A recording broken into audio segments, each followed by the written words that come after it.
A new PDS severe thunderstorm warning has been issued.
A new flash flood warning has been issued.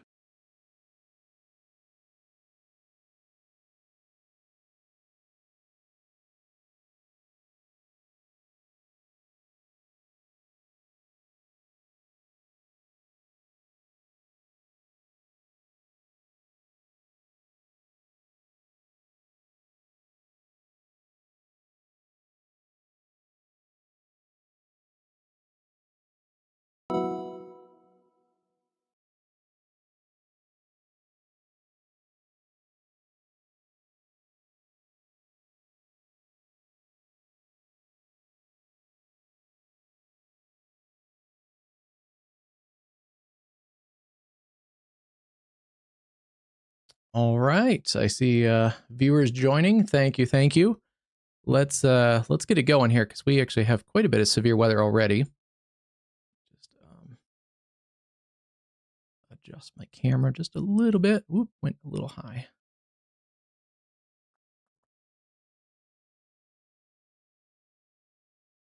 Somewhere like that's good. All right. Whoa, what a day. Severe weather is actually pretty widespread today. We have severe storms all the way into the upper Ohio Valley in parts of the Northeast, western Pennsylvania, eastern Ohio. A couple isolated strong storms in Michigan even this afternoon. Some of those are moving into southern Ontario, so we'll get a little bit of coverage on those.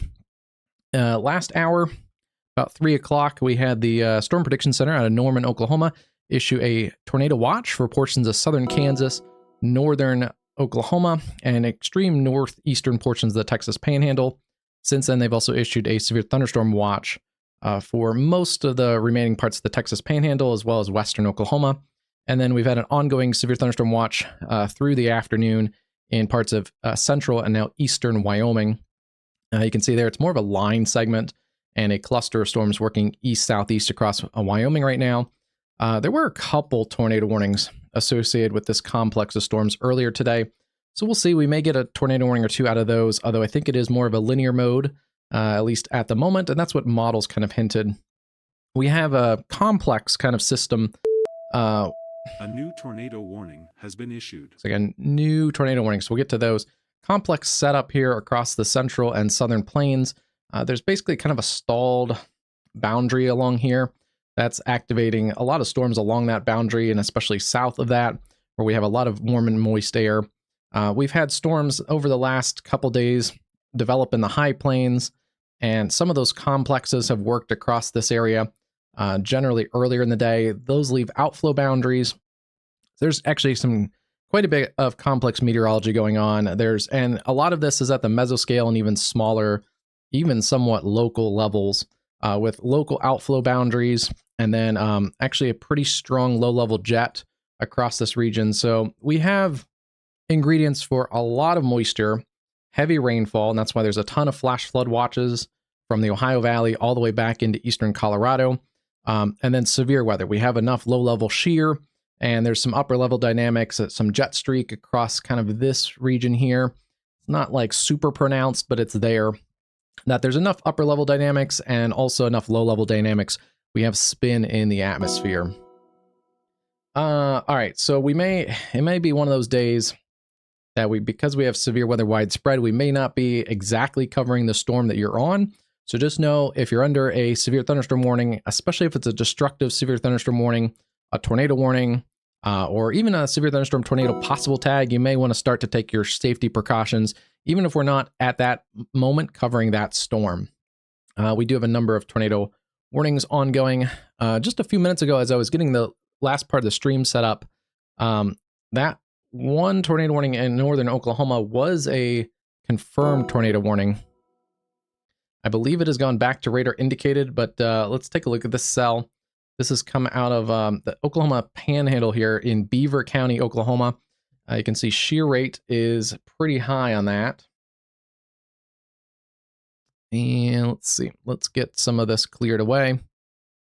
Actually, on the latest scan, shear rate has come up again. So this may be starting to produce a new tornado here in just the next couple minutes. Yeah, this is a pretty nasty storm. Okay. Yeah, this is the last 30-minute loops. This is likely when it was producing a tornado. Just visually, I can see there's a donut hole in here. That's when shear rate was really high. I bet we had correlation coefficient. Looks like we maybe did. That has continued to work to the south-southeast and still along US 270 to slap out Oklahoma. And yeah, we still have a pretty pronounced area of circulation in there. The storm has gone up fairly quickly over the last hour, already pushing about 60,000 feet. And looks like we are getting radar indicated tornado warnings. So that is still on the radar indicated side, although this did produce a, I'd call it kind of a chunky stovepipe tornado. At least 2 so far by storm chasers out there in western Oklahoma. Let me see what the first one looked like. A tornado warning has been issued. Yeah, so it is a well-structured supercell. We've had this other storm. This is in eastern Ohio. There's actually a couple of them here. And a new severe thunderstorm watch now covering western parts of Pennsylvania and also into eastern Ohio. You can see a couple other severe thunderstorm warnings going off. We've reached basically late afternoon peak heating here. So storms have a lot of fuel to work with along this boundary. But looks like they're converting one of the severe thunderstorm tornado possible tags into a tornado warning. It's not the most pronounced tornado warning we've seen, but it is a small little mini supercell near Paris, Ohio, moving towards New Franklin, Chambersburg, New Garden, Guilford Lake, Lisbon, West Point, and Williamsport in eastern Ohio. That is a new tornado warning. Also some half-dollar size hail in that, moving east at 30 miles an hour near Carlton. That's for Columbiana County in east central Ohio. It should stay south of the Youngstown and Boardman areas, but that will work generally towards some of those more populated areas northwest of the Pittsburgh metro, Beaver Falls, Center Township, those areas along the Pennsylvania Turnpike there, I-76. So we will keep an eye on that one. It's generally moving east at about 30 miles an hour. Roughly to about the state line, right at the end of the warning polygon, in about an hour or so. Guilford, 26 minutes. Lisbon, Ohio, about 35 minutes. Issued. So continue to take the tornado safety precautions there in eastern Ohio. A couple other storms. They're not severe, but they may be producing some small hail. Also have storms over by the State College radar site that are also producing some small hail. Ooh, that one looks a little interesting. Really close to the radar. We'll get a better look at that after it gets through the radar site, but there may be a little bit of spin right in there. That would be, yeah, that's right just near Viaduct a few minutes ago, right over the radar site. New warning there, 60 mile an hour winds. We'll see what that looks like when it gets north and east of the radar. A couple other storms, 60 mile an hour winds. The other newest warning for tornado warning is this cell in eastern Ohio, southeastern Ohio. It's in areas there into some of that hilly terrain in the Ohio Valley, southeastern Belmont, northern Monroe, and northeastern Noble counties. Severe thunderstorm capable of producing tornado 10 miles southwest of Barnesville. That's moving southeast at 30. You can see we have had little bit of erratic storm motion day. Some of these storms are moving more easterly. Some of these storms are moving more southerly. And there's actually a little bit of broad rotation also in the unwarned cell to the southwest of that, around Sarahsville, Ohio. This is really broad rotation. Yeah, it's really broad rotation right now. Let me see if it was tighter. It was a little tighter a little while ago. So it has broadened out generally here. Yeah, about right. Usually that's how it happens. Right when they issued the warning, it was a little bit tighter. So worthy of a tornado warning in here near Mount Ephraim. But since they've issued that tornado warning, the good news is that has broadened out somewhat. So we'll keep an eye on that one. Yeah, some broad rotation in that cell also in there near Summerfield.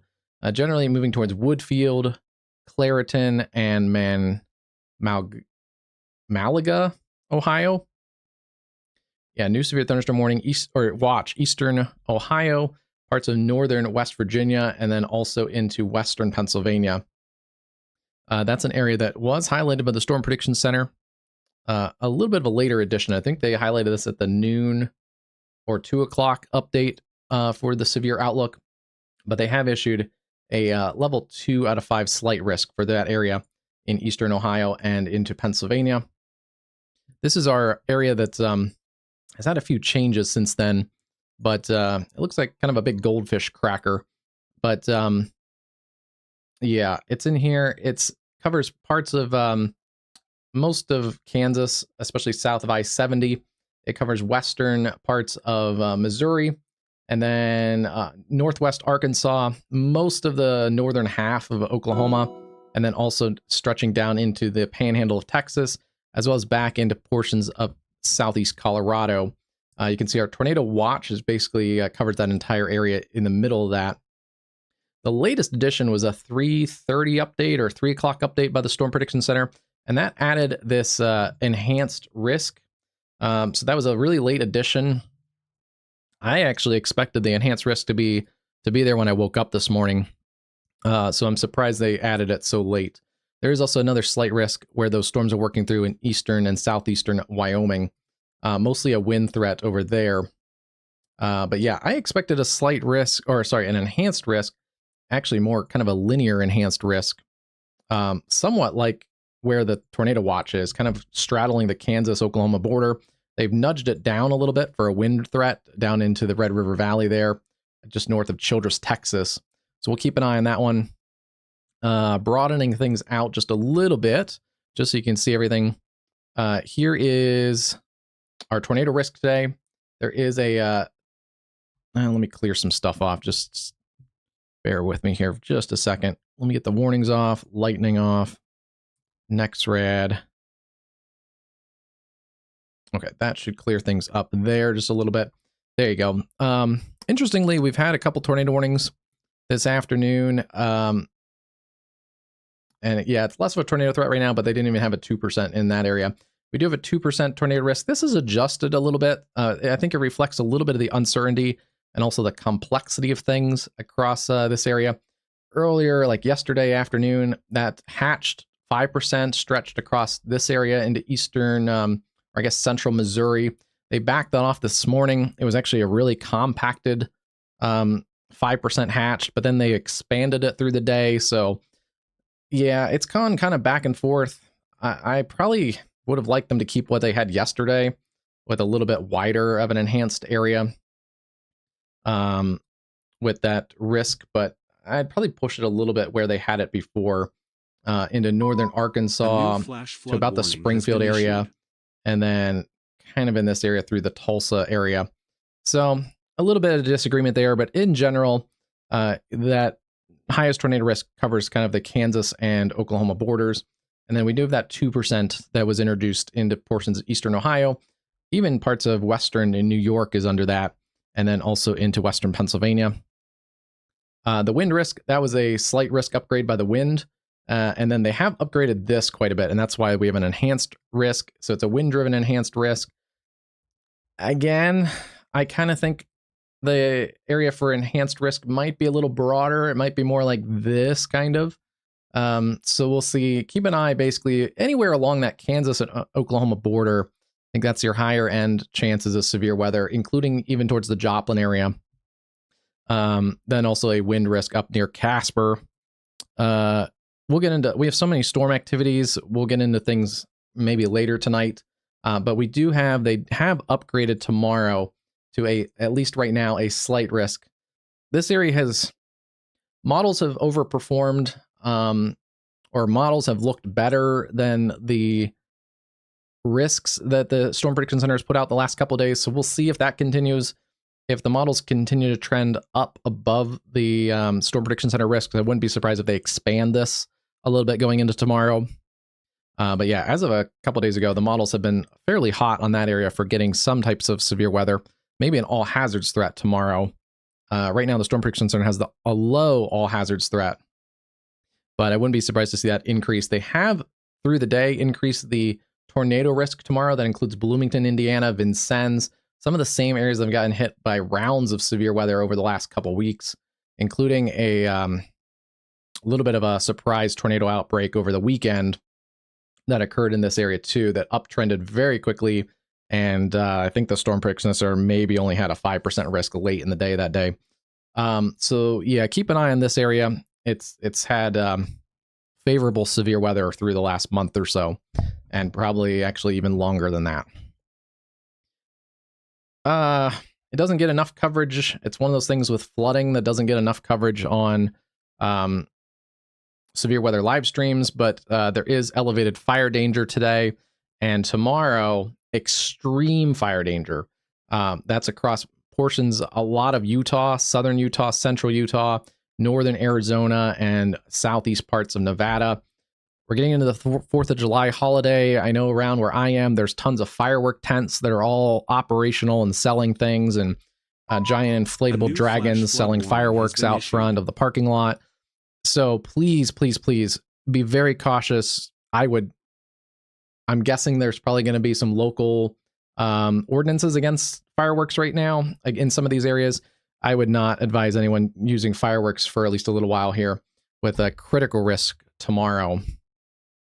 And that actually extends, it looks like, even some dry thunderstorm risk out there. So we don't cover that enough on the channel, or really any live streaming channels. But yeah, critical fire danger tomorrow, or not even critical, extreme fire danger tomorrow across portions of Utah and northern Arizona.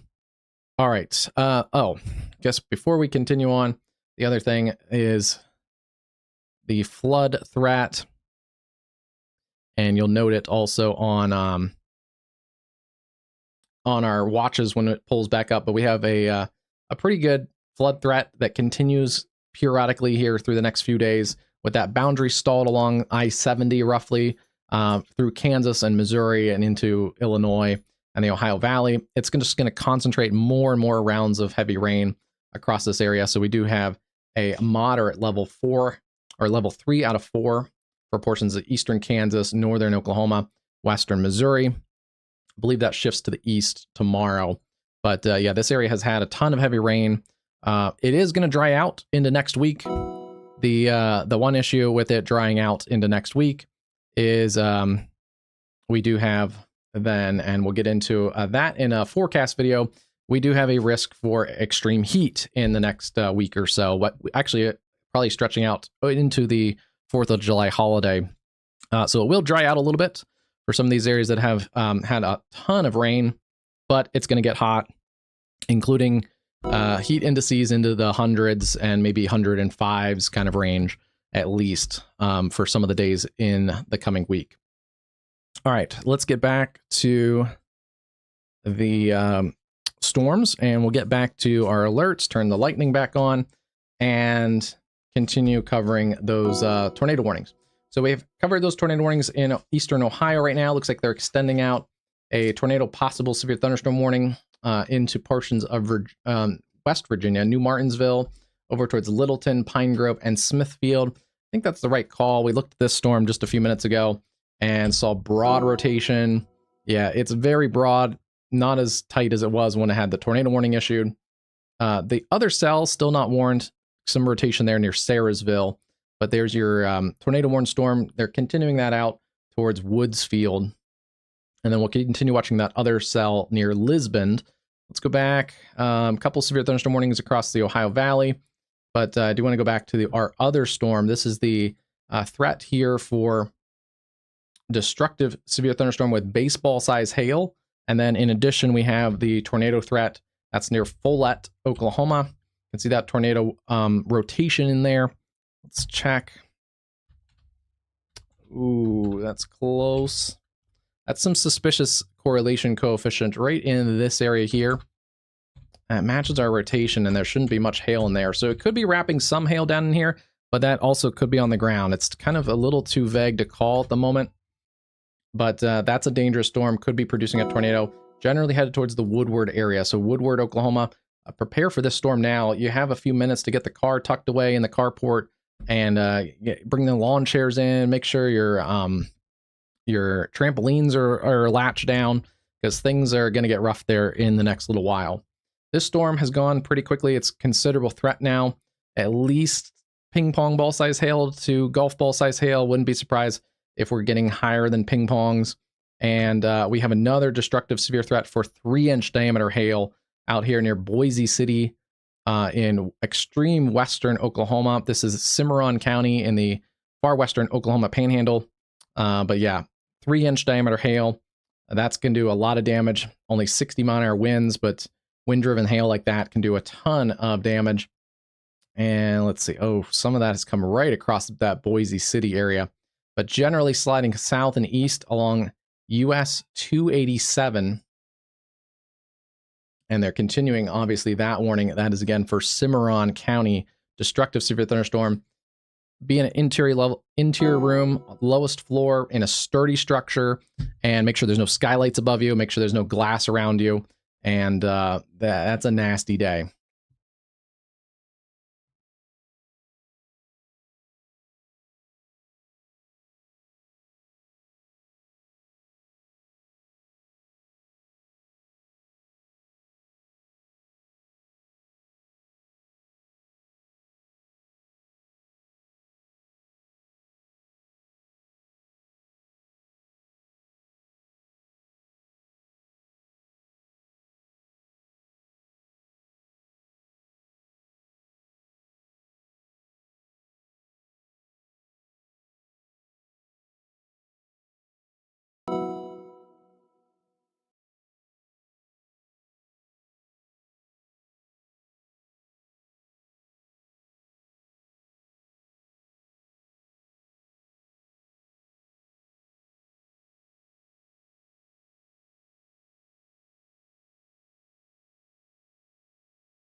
All right, sorry about that. Getting some plans set up. Okay. Oh, it's been a busy week. Hey, ST Nguyen, I saw that too. Yeah, yesterday was a really bad earthquake day. Not a connection, but there were a number of notable earthquakes yesterday. Venezuela had a destructive earthquake, actually 2 of them back to back, 7.2 and a 7.5, I think it was. ST Nguyen is at 6.9 today. Is that another earthquake in Japan? Japan had a strong earthquake yesterday as well. But they may have gotten more today. Is that correct? I actually haven't looked at it, so I'll have to I'll have to try and confirm that. But yeah, there was even a tsunami warning yesterday for portions of the Caribbean. So yeah, I don't believe that led to a tsunami, but I think that was yesterday. A 6.9 earthquake yesterday in Japan. Yeah, there's a number of earthquakes. 5.6 yesterday in California, and then the 7.2 and 7.5 in northern Venezuela, and then a couple like 5.0s in portions of the Philippines and everything. But yeah, that was yesterday was a big earthquake day. Japan, the Philippines, the West Coast, quite prone to earthquakes. So most of those areas, especially Japan and the West Coast, are pretty good with earthquake preparations. Japan has some of the strictest earthquake building codes in the world, and also has some of the most advanced earthquake warning systems. Earthquakes are really hard to predict. Japan has earthquake warning systems that can predict like a couple seconds. Like it's not like a tornado warning or anything, but they have enough sensors and sophisticated sensors they can sometimes detect the initial waves that you may not even be able to feel. Sometimes it looks like from earthquake videos that pets and dogs can maybe detect some of those initial waves, even if we can't feel them yet, and the physical waves haven't hit yet.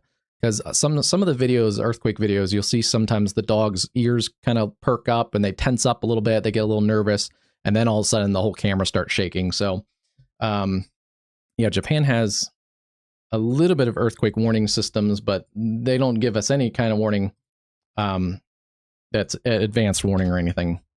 You basically have a couple seconds and you may be able to duck under your table or get to your door brace and that kind of stuff. I don't think Venezuela, even though they have a history of earthquakes, I don't think Venezuela has as sophisticated, unfortunately, of earthquake prevention and structural regulations and that sort of thing. So, yeah, areas that probably need more earthquake protection in that part of the world, where the South American plate meets the Caribbean plate.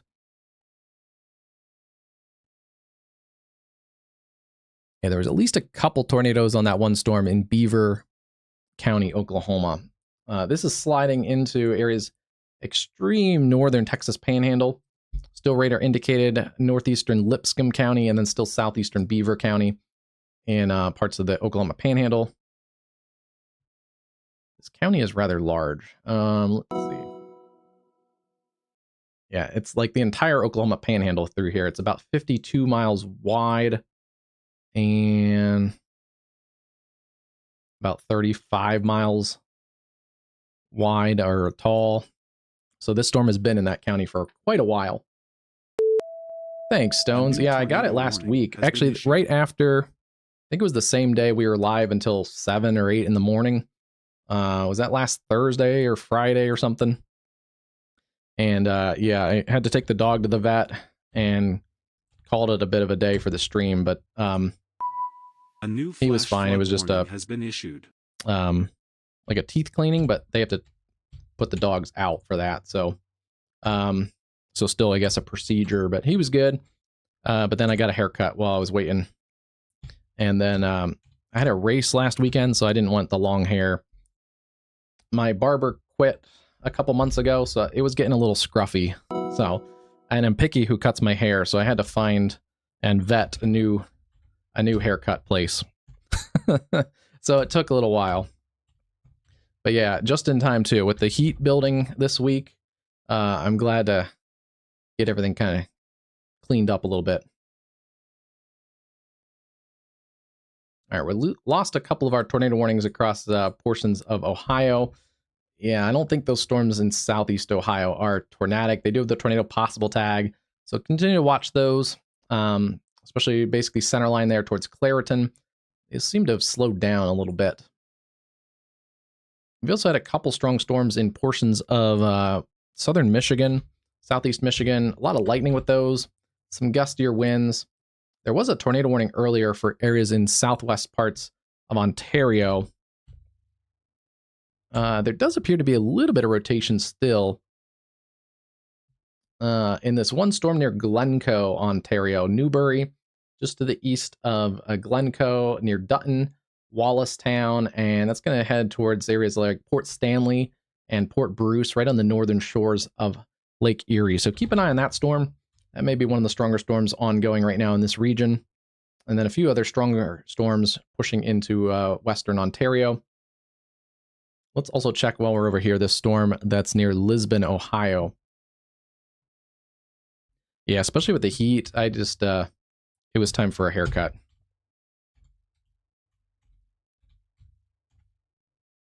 That storm's not looking, that's not a very impressive storm anymore. Yeah, it looks like it's had some interaction with this cell to the south. It's ingested too much rain-cooled air. A little bit of a cell merger going on here near Hanoverton. So we'll see what this looks like after it goes through that cell merger. Right now, still some larger hail in that, approaching Lisbon, Rogers, and Nagili in eastern Ohio. But yeah, that rotation has come down significantly. We'll see if they keep that tornado warning in place. Some offices will keep the tornado warning a little longer than they should. Others will switch it back down to a severe thunderstorm warning, tornado possible tag. This is a cell I was looking at a few minutes ago. Pretty nasty cell moving through eastern portions of Oklahoma. Surprised it doesn't have a considerable threat. I guess we are fairly close to the radar site, but there's some readings in here close to 70-mile-an-hour winds. Yeah, that's starting to surge out a little bit. I wouldn't be surprised if there's a pocket in here near Port Gibson Lake, Wagner to Holbert, Oklahoma, that has some 70-mile-an-hour winds. That's also headed down towards the Fort Gibson area, kind of crashing to the south a little bit. Yeah, that's a dangerous storm. A lot of lightning with that one. Let's see. Just in this complex of storms from Tulsa over towards Locust Grove, you can see there on the top of the screen about 2,200 lightning strikes just in this cluster. So quite electrical storms. Keep an eye on this here as it heads to the southeast. This may get closer to areas, especially on the north side of Fort Smith, Arkansas. Cedarville, Mountainburg, Alma, Mulberry, somewhere down in there. Yeah, and actually, emergency management reported 62-mile-an-hour winds, southeast at 25. There's a new radar scan. Let's see what this looks like. Yeah, it's still in here. 71, 70, and only about 1,000 feet off the ground. So that's probably going to be a considerable threat, severe thunderstorm. I would not be surprised if that's headed towards Holbert and some of those areas in southern parts of, I guess, south and east of Tulsa.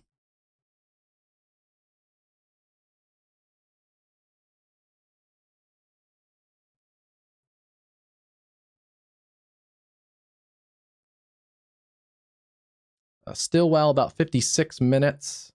And Holbert, just a couple minutes. Tahlequah, about 15 to 18 minutes or so. So yeah, that's a dangerous storm. Keep an eye on that one. The cell that was a destructive threat for the 3-inch diameter hail, apple-size hail, has also gone tornado warned as it's crossing into the northern parts of the Texas Panhandle, Texas County in Oklahoma, still parts southeastern Cimarron County in the Oklahoma Panhandle, and then now Sherman and Dallam counties in the northern Texas Panhandle. Tennis ball size hail, they backed the hail off just a little bit, and now a tornado possible there. And let's see. Actually had maybe a little tighter rotation just a few minutes ago. Another one that's kind of, yeah, it kind of lunged out, had a little bit better circulation along 287. but that's probably a good warning, I think. There's also still some very, very large hail in there. I wouldn't be surprised if it's tennis ball plus. They've also increased the wind threat to a 90-mile-an-hour destructive severe thunderstorm. This was 60, I think, earlier. It was 60 in apple-size hail. Now it's 90 in baseball-size hail. That's actually worse. That's a worse combination. Even though the hail has come down in size a little bit, the hail estimates, the wind has significantly increased. And that's literally like a Major League Baseball pitcher throwing baseballs and tennis balls at your house. So that's really not a great situation there.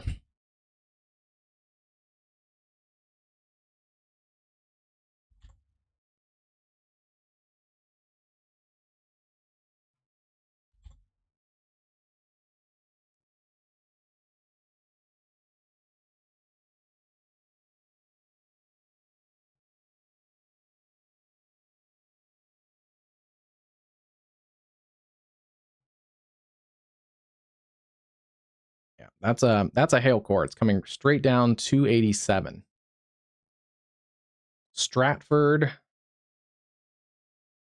That might be the only community. And Stevens, I would get to my safe place of as in Stevens, Texas, or also Stratford, Texas. Anywhere there along 287, Dallam and Sherman counties in the northern Texas Panhandle. Tornado warning, so treat that as a tornado warning. But I would do that anyway for the destructive hail and 90-mile-an-hour winds. And then, yeah, if you're south and east of Boise City in Cimarron County, Oklahoma, southeastern Cimarron County, I would also treat that like a tornado warning. They've backed it down to 70-mile-an-hour winds, but either way, that's essentially like a baseball pro pitcher throwing baseballs at your house. So lowest level interior room, especially make sure you're away from glass, windows, skylights, all that good stuff. Yeah, the hail core decently coming up there. Tennis ball size hail towards Lipscomb in the northern Texas Panhandle. Yeah, tennis ball size hail. If that gets a little bit windier, that'll be a destructive severe thunderstorm too. It looks like they're going to back that storm off to a tornado possible tag. Boy, we're basically at the end of the radar site there. Seeing broad rotation still. We'll see what this looks like as it continues to go south and east. But if you're south of Log Cabin Corner, south of May, Oklahoma, and south and west of Fort Supply, I would kind of be tucked away for that one in a lower level. Be ready to take your tornado safety action plans. We took a brief look at this while I was talking about the earthquakes earlier. Some of this has come down in intensity some. Still seeing a kind of a broad area, surface observation, 60-mile-an-hour winds throughout that area, but it's a big line of storms. It's not super high-end line of storms. It's not like a big MCS that has 70 or 80-mile-an-hour winds. It's kind of just a squall line at the moment, and it seems to have reduced in intensity somewhat as it's approaching areas like Laramie, Wheatland, Guernsey, and Glendo, Wyoming. We'll keep an eye on it, though. There's a couple other random severe thunderstorms. There's one near Albuquerque, New Mexico, Rio Rancho, up to Placitas, New Mexico. Then there's also a couple out in near Pecos in the West Texas Panhandle as well.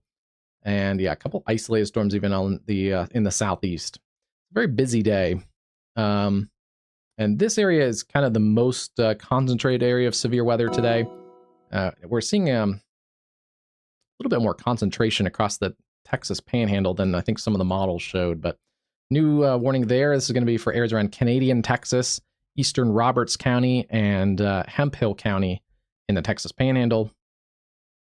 Moving east at 45, at least $half size hail. This is an interesting little cluster. It's more of a multi-cell cluster in here. It's kind of a pocket of hail here, another one there in Roberts County, and then even another one kind of pushing up on the very edge of that warning polygon. So not as organized of a cell as some of our other storms in this area are actual supercells that that have a little bit more prominent severe weather. And this one for sure is I think right now our probably most our strongest supercell probably in North America right now. And then also this cell seems to be increasing in intensity near Guymond, Oklahoma. 2-inch diameter hail, 60-mile-an-hour winds, just past Colorado Highway 95, and then approaching U.S. Highway 54, Guymon down to Goodwell, and over towards Optima. This is a kind of a nasty cluster of storms, the northern Texas Panhandle, and then the Oklahoma-Texas Panhandles right now. Hey, Addie, how's it going today? Your old account got deleted. Why did it get deleted? Did it get stolen, or... Because you're an upstanding citizen. You don't get, like, the bot blocks and stuff.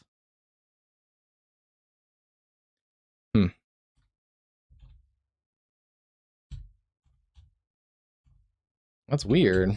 Yeah, they have up this. This has a tornado possible tag near that Holbert area. There is rotation that's picked up in here near Holbert. You can also see there's kind of this little inflow knot feature in here. So yeah, it was kind of broad rotation when we were looking at this storm just a few minutes ago, but it continues to surge out on the rear flank of this.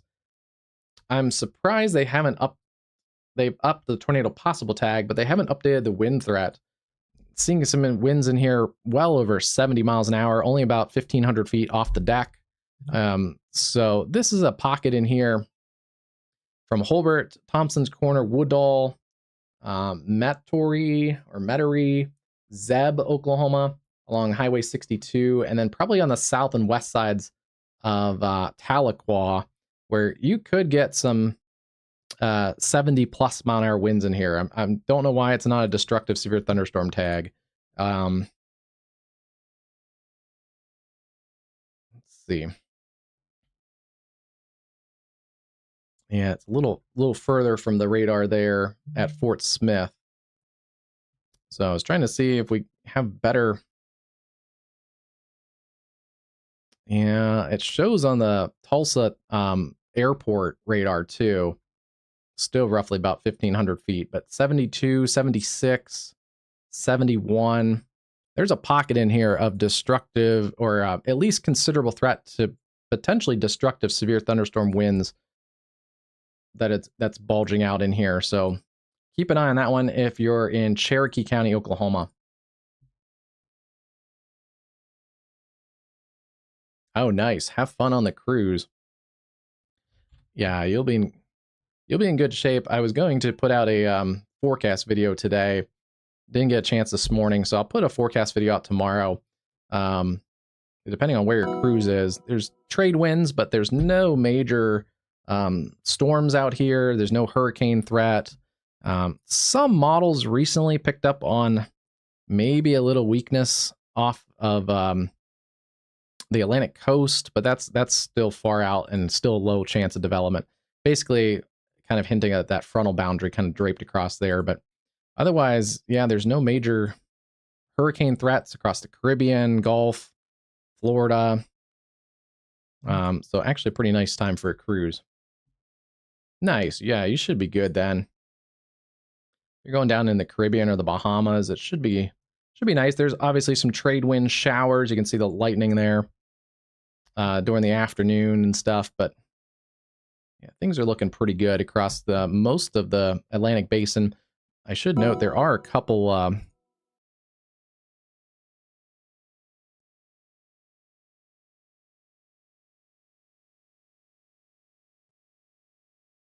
there it is. I guess there's down to one. Yesterday there were two, but there are an area of disturbed weather in the Pacific that is being watched by the National Hurricane Center. But yeah, no areas of interest or anything in the next little while for the Hurricane Center to watch. Yeah, you're going to get storms later tonight. I don't know how severe they're going to be. Let's see. They have pushed this. Yeah, Poplar Bluff is right on the edge of the marginal risk, so only a level 1 out of 5. Storms should generally be on the weakening trend before they get to Poplar Bluff later, but it's not going to be a one and done. You can see down in here in really a lot of Missouri south of I-70. There's just kind of these little random clusters of storms. A lot of lightning with them. They're pretty electrical, but Some have some gustier winds, but nothing actually in Missouri right now that's severe. Another pocket back here. This pocket up here in central Missouri looks a little intriguing. And then there's more storms down in northern Arkansas that may work up towards you, but nothing nothing like high-end severe, at least right now, going on in these areas. We'll watch for later. Some of the models hinted at activity continuing to work across southern Missouri and kind of continuing to diminish, but some models hinted at more development back here that kind of swings through later into the evening. So we'll watch for that. Maybe starting to see a little bit of that. Maybe a little uptrending in that cluster of storms along I-35. So yeah, it's severe weather a little more limited in Missouri, more concentrated into Oklahoma and Texas at the moment. You're going to be up late then for that.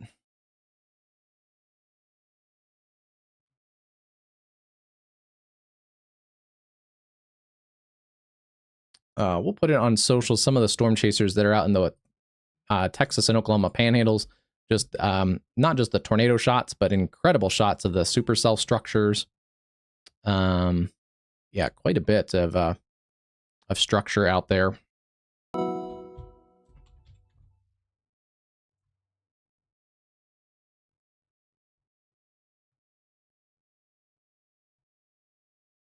Starting to see some of those storms in the northern Texas Panhandle kind of cluster together. So that's an interesting trend. We'll see if that develops into more organized cluster storms. Right now, as we said earlier, it's kind of a little bit disorganized. It's not really a, yeah, there's kind of like 3 or 4 supercells. They're somewhat semi-discrete, which will actually continue that all hazards threat while they stay discrete. They're getting into some of the area where the Storm Prediction Center highlighted for wind. Flood warning has been issued. So if they do start to cluster together, we may get some more of the considerable to destructive wind threat.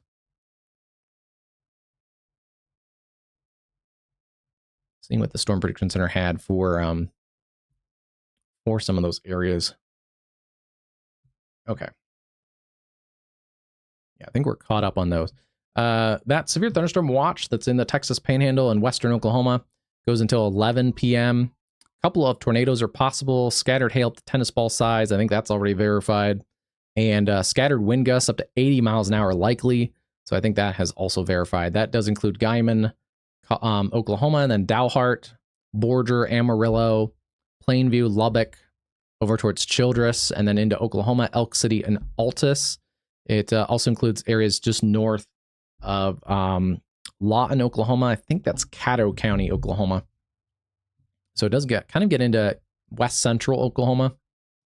And then our other area that we had just as we were starting the stream, and they issued the other watch for western parts of Pennsylvania as well as eastern Ohio.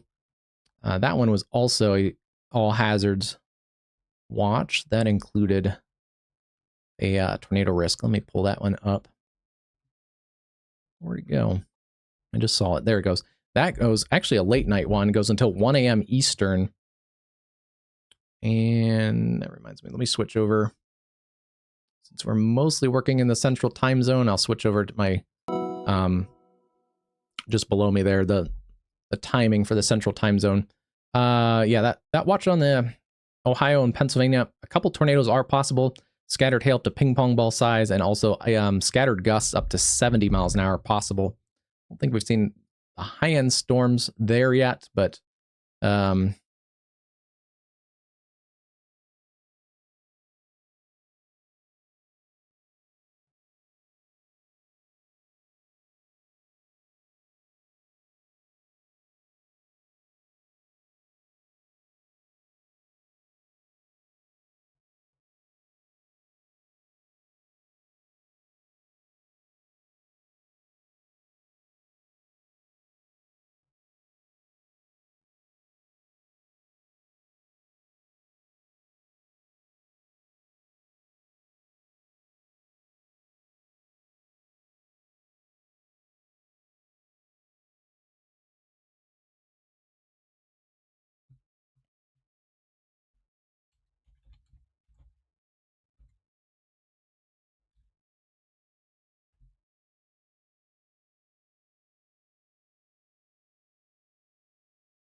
Okay, so this cell apparently also had a tornado on it a while ago, about a half hour ago.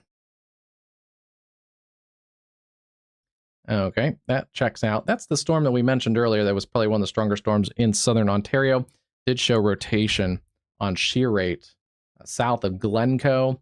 That's the storm that's moving towards Port Stanley. It may actually miss, the strongest part may miss Port Stanley. It's going to get out over the open water of Lake Erie around Wallacestown, but continue to take tornado safety precautions there. Dutton over towards Port Stanley. This one had a pretty chunky tornado actually on it a little while ago, about a half hour ago. Yeah. So shear rate works for parts of the Canadian territories too, especially the areas that we pick up close to the U.S. radar sites. And then they have dropped those warnings across the Detroit area around Macomb Township. Those storms are still strong, working into western and southwestern Ontario. So still an ongoing severe threat there from basically Port Huron, St. Clair, Marine City into Ontario, Wallaceburg, staying probably north of Chatham, Kent, but that may get over towards London and St. Thomas and Port Stanley again. So keep an eye on that area. A little bit of an area that may be a little favorable for tornadic development. I have one storm there, another storm here, then a little bit of a line segment. Let me just look at this other storm real quick. Yeah, it doesn't show as much rotation as the storm earlier near Dutton, so we'll keep an eye on those areas. All right, let's check this storm near Lisbon, Ohio. This was the storm that was undergoing a cell merger, and it looks like it did not come out the winner. Earlier, it was a little bit of a mini supercell, had some larger hail in it. It did have some prominent rotation, and then you can see that other complex of storms kind of just smashes in to that forward flank and the mesocyclone, the updraft. And that looks like it's completely undercut the updraft because the hail has dropped out. So, yeah, it appears to be mostly just a gusty mess right now, not tornadic. Tornado warning still continues. These are situations where it would be nice if the Weather Service Office was more proactive, and there they go. All right, thank you. They've dropped the warning. I was gonna say some weather offices are quicker at dropping or even switching the warning over to a severe thunderstorm warning than others. And it looks like they were just probably realizing what we were realizing there. Another small cell around Bainbridge, Ohio, Troy Township, Champion Township, getting in towards Warren. A new tornado warning has You're getting a new tornado warning, so we'll head back out. Okay, it's going to be for this cell. That makes sense. And they have updated this one to the considerable threat as well. So looks like this storm has continued to progress to the south and east. Yeah, seeing still in here readings of above 70 miles an hour through the Holbert area, and then areas just south of Tahlequah, Oklahoma, especially if you're in Cherokee County, west of Tahlequah, and then on 51, or if you're south on 62. Tornado safety precautions there, lowest level into your room, away from those doors and windows. Put walls between you and the outside, and certainly basement, storm shelter are your best options. They've slowed that down to about 20 miles an hour. So still moving south and east at 20. It was like 25 or 30. And actually, just on the last scan, the gusts have continued to increase. Now, the only thing is we are getting slightly higher.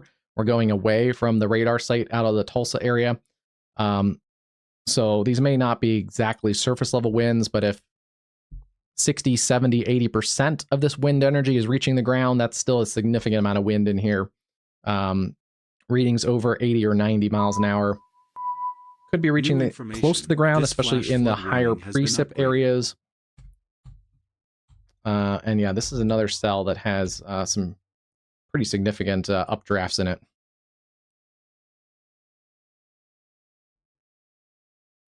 Looks like they have tacked on a new weather watch for portions of western and west central Arkansas, and then also eastern Oklahoma, around Sallisaw, Spiro, down towards Havener, Oklahoma, And then the Fort Smith area, we called them out earlier. Generally, this complex of storms is headed towards you guys to the south and east. Across the I-40 corridor, Ozark, Clarksville to Russellville, and then down across the really mountainous terrain in western Arkansas, Waldron, Mena, Mount Ida, and then over towards Hot Springs. Severe thunderstorm watch there.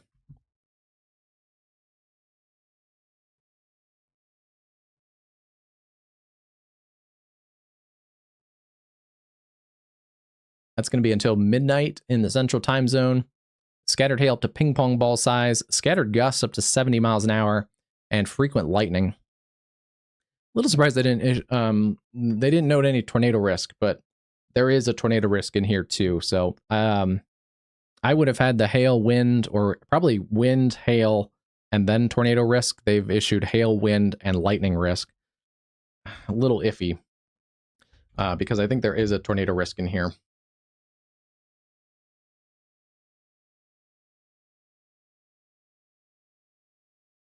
Yeah, still seeing a pretty good southerly wind. It's 90 degrees right now in Fort Smith, 90 over 70. We have winds south-southwest at 8 miles an hour. Low-level jet was at least forecasted to kick in even a little stronger into the evening. So, yeah, I don't know about that call. Hey, Kelly, how's it going today? Hope you're doing well. Old Magnolia in Oklahoma or Old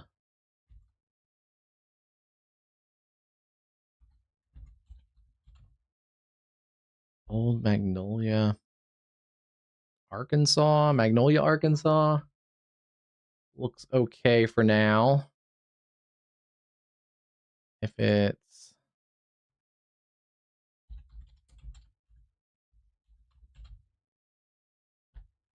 Magnolia, Texas, that's way down there. In Houston, should be okay. I might have that city wrong for Addie.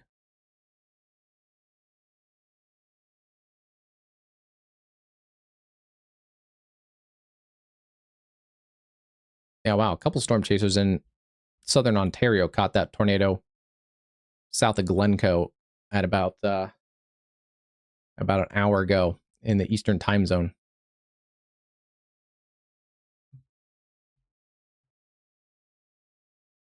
All right, yeah, let's go back to our other tornado warning. Wow, this is going to be a mess. Really good radar sight out of the Amarillo area. You can see what we were talking about when the stream started, that it's kind of a complex mess in here right now. There's a ton of little outflow boundaries in here, even one kind of along here from earlier storms. Some of these are surging north. This one's surging south. This one's kind of stationary. So yeah, there's all kinds of little mesoscale and even local scale boundary interactions, and it's just going to be kind of a messy evening with not a lot of distinct organization, it appears.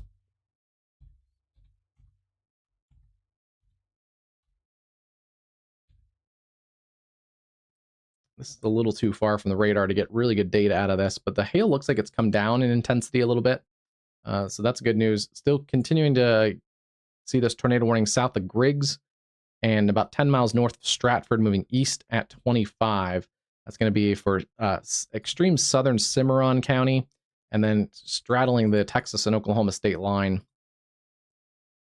into northwestern Sherman counties. Hey, Christine, how's it going? Thank you. Yeah, it's about a week old now, but I was going to stream yesterday, was it? And then by the time I got into the weather studio, the storms had kind of weakened significantly. This is an interesting supercell near Lipscomb, Texas. We'll see how this progresses. This has gotten more organized in the last only about 15 minutes or so. Hail looks like it's come up a little bit, showing about 2-inch diameter hail, maybe plus. And looking at velocity, it's also starting to come up a little bit here. There appears to be a little bit of hail contamination in here, but there is actual velocity. Yeah, right in there. And that is going to be warned now, so that's a good tornado sign. Warning has been issued. They're on top of it. Lipscomb and Hemp Hill counties. That's the National Weather Service out of Amarillo. And yeah, Hemp Hill and Lipscomb counties moving southeast at 15. Winfield, Kansas. Yeah, we can check you guys out. That's Wichita area, right?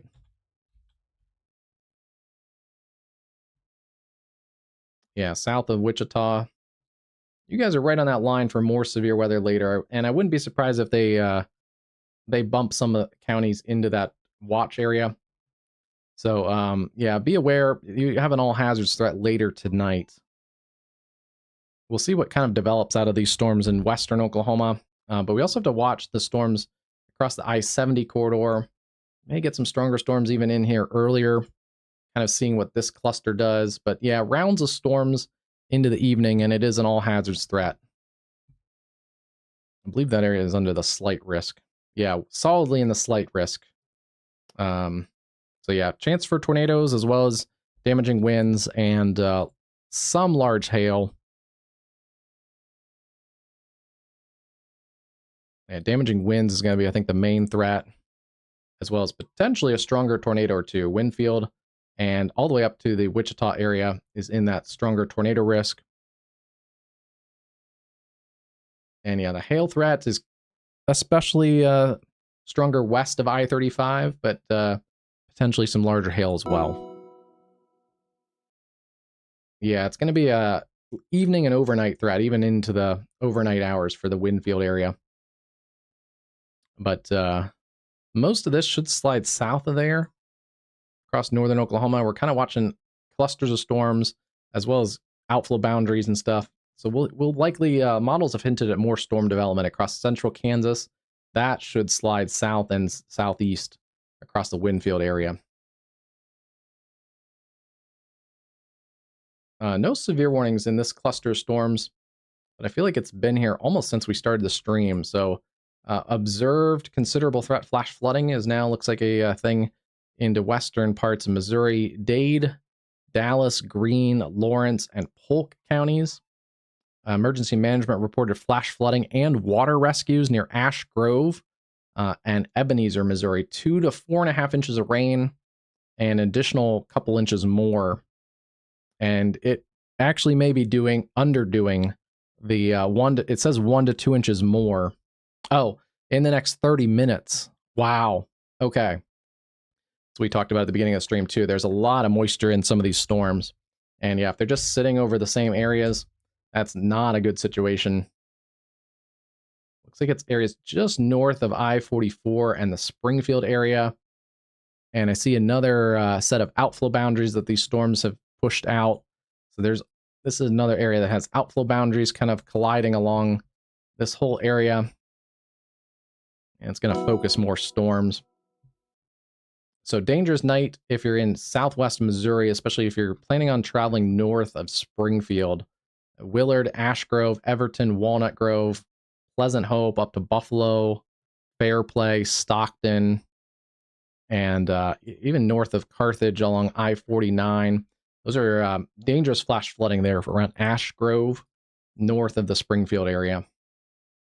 A little less activity south of Springfield. Looks like some storms, but they're moving at least a little bit across that area between Branson and Springfield. This is another area that since we started the stream, there's been a lot of storms just kind of hanging out across northern Arkansas around Berryville, Harrison. So I wouldn't be surprised if we see more flash flood warnings across parts of northern Arkansas. That area around Ash Flat also. Storms have kind of stayed around that area. And then let's go back to this cell. This is that tornado warning cell near Tahlequah. Seeing the winds look like they've come down just a little bit. And yeah, not as imminently tornadic, it looks like. That cell is actually shoved a little more easterly, which is interesting. Because this cell looked like the strongest winds and that potential tornadic circulation were originally going more south-southeast. And yeah, it's kind of gusted out a little bit. So it's a little bit more outflow dominant. Still a severe thunderstorm, still capable of 60 to 70 and that's going to generally continue towards the Stillwell, Oklahoma area.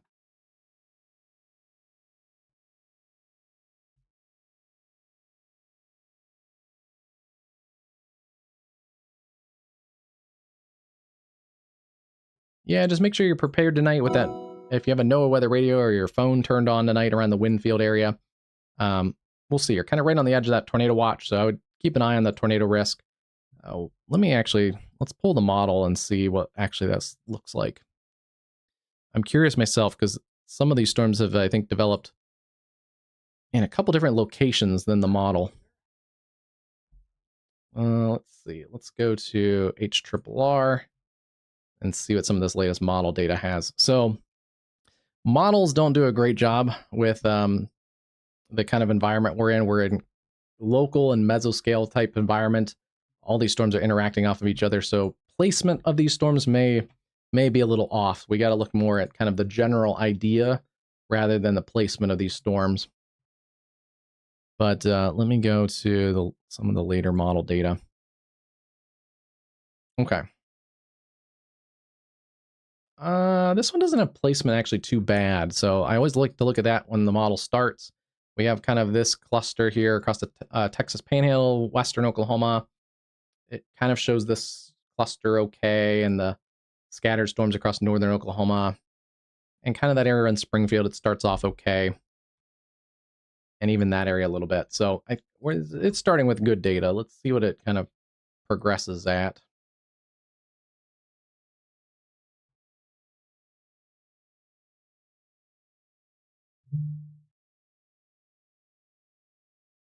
Yeah, so it wants to take those storms that are in Oklahoma and the Texas Panhandle now. It wants to take them towards the Oklahoma City metro later. This will be about 11 at night. Still potentially some stronger storms across the Texas Panhandle. It weirdly kind of weakens that storm across northern Oklahoma. That's in the wrong spot. That storm in reality is down here and likely to continue to the southeast. So that one, it doesn't get right. So likely more storms. It's underdoing storms across that area. But yeah, it still wants to develop storms basically across that I-35 corridor in eastern Kansas later tonight. Those are storms that that area in eastern Kansas, southeastern Kansas has to watch for. And yeah, those could have some embedded tornadic circulations, some larger hail. But I think mostly higher than the hail risk is going to be the damaging winds and also embedded tornado risk. Yeah, stay safe. Just have multiple ways to get warnings tonight. Even if it's not the stream, make sure your phone alerts are turned on. And then we'll see that swings into western Missouri later in the overnight hours. Should start to weaken then. The newest model takes a few stronger storms also overnight into areas like Poplar Bluff, so we'll see about that. And by 10 a.m. tomorrow, we may have a complex of storms working towards the Mississippi River, which are storms that start in Kansas overnight. So that's kind of how these days have gone. Storms that have started in the higher plains have worked into the central plains.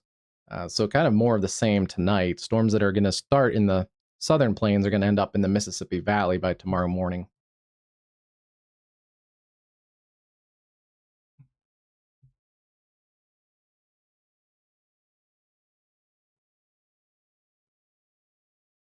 We'll see what the new model run gets here too.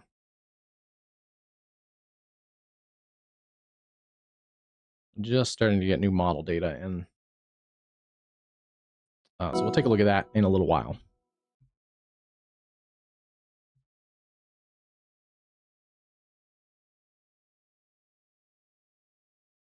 All right. So realizing that storm, I haven't adjusted it yet. That's interesting. Surprised it doesn't get it should get a new warning. It'll likely get adjusted. Probably a severe thunderstorm warning tornado possible tag. That's what I would kind of guess on that one. Some other storms going up there into areas around Stillwell out ahead of this too. This has also launched its own little outflow boundary.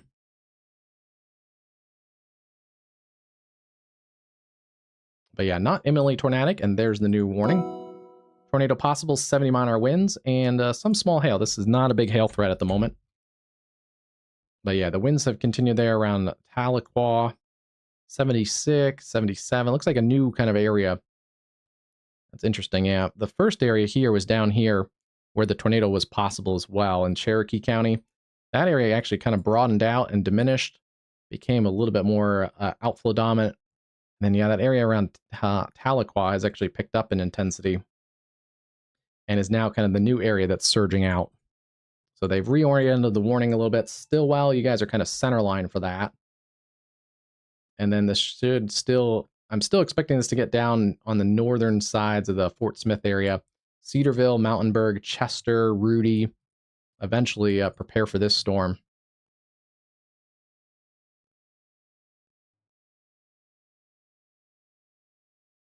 They've increased the speed as well to about 35 miles an hour.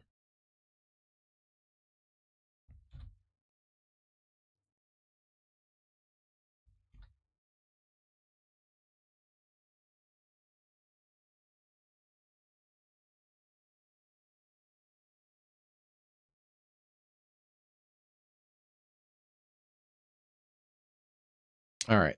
Stillwell, Oklahoma, about 19 minutes. And areas like Cedar Valley would be about 52 minutes or so. Roughly a little more than an hour towards Chester, Arkansas along I-49. So yeah, that's a nasty storm. Lightning has come down just a little bit. It was up to about 2,000 lightning strikes or over 2,000 lightning strikes. It's now about 1,900. So we are seeing a slight decrease in the lightning there.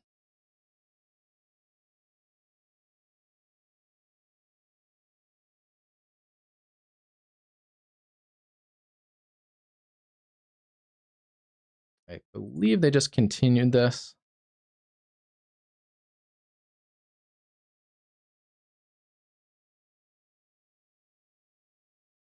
If it continues to rain there, at, like they say, another inch to 2 inches an hour, or not even an hour, 30 minutes, this may go from considerable to flash flood emergency.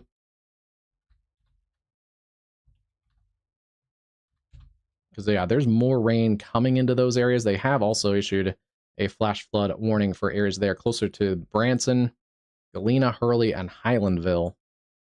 But let's take a look at this real quick. We can also see...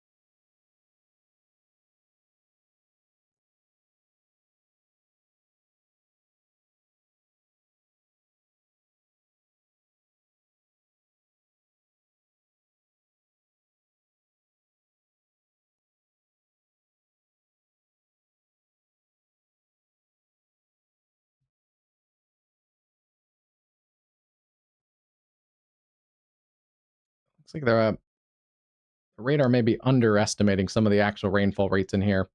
Seeing a couple inches of rainfall around Ash Grove and about two and a half towards Ebenezer and Pleasant Hope, but the warning is for confirmed 2 to 4.5 inches. So looks like it might be underdoing some of that rainfall.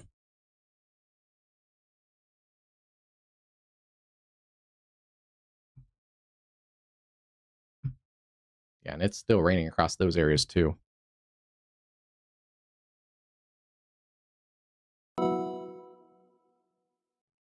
With more rain to come, non-severe storms in eastern Kansas, we'll keep an eye on those. Yeah, this storm across eastern Oklahoma is a massive supercell. It's had that tornadic circulation at times, but it's mostly a wind threat right now. Still seeing 70, 72 mile an hour winds in there. As it gets closer to the Fort Smith radar, we'll get a slightly better look at that too. But yeah, that pocket of heavier winds is in here east of Tahlequah near Briggs, Oklahoma. It's going to continue basically paralleling Highway 51. So if you're in there in eastern Oklahoma, Highway 51 towards Stillwell, continue to basically stay in a safe place. Sturdy structure, away from windows, on the lowest level into your room. And yeah, that's a nasty storm. There is, I'm surprised. It is in a favorable environment here with the tornado watch in eastern Oklahoma. And there is now a severe thunderstorm watch across west central Arkansas. But yeah, and the shear should continue into the evening as the low-level jet continues. So we do have an area that has a decent amount of shear.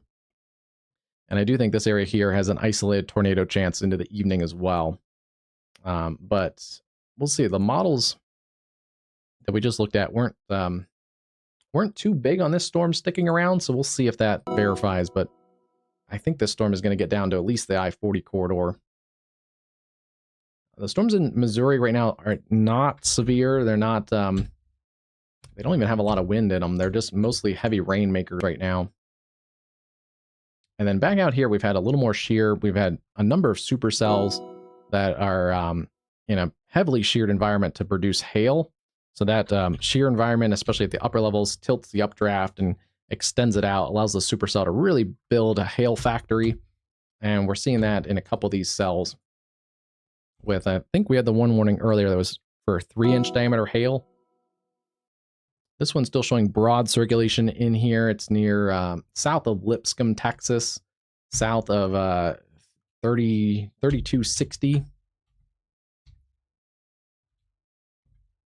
We'll see if that reorganizes a new area of rotation. Yeah, that area has been undercut a little bit. It's another cell merger. So this other cell is kind of slammed into that forward flank. This is the original mesocyclone and area of rotation.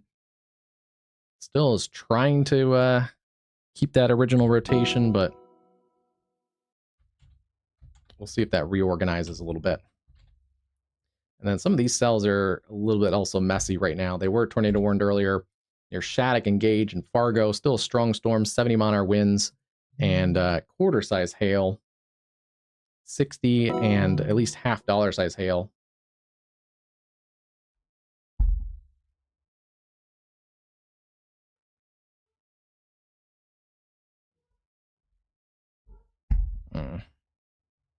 Getting a package, so the dogs are going nuts.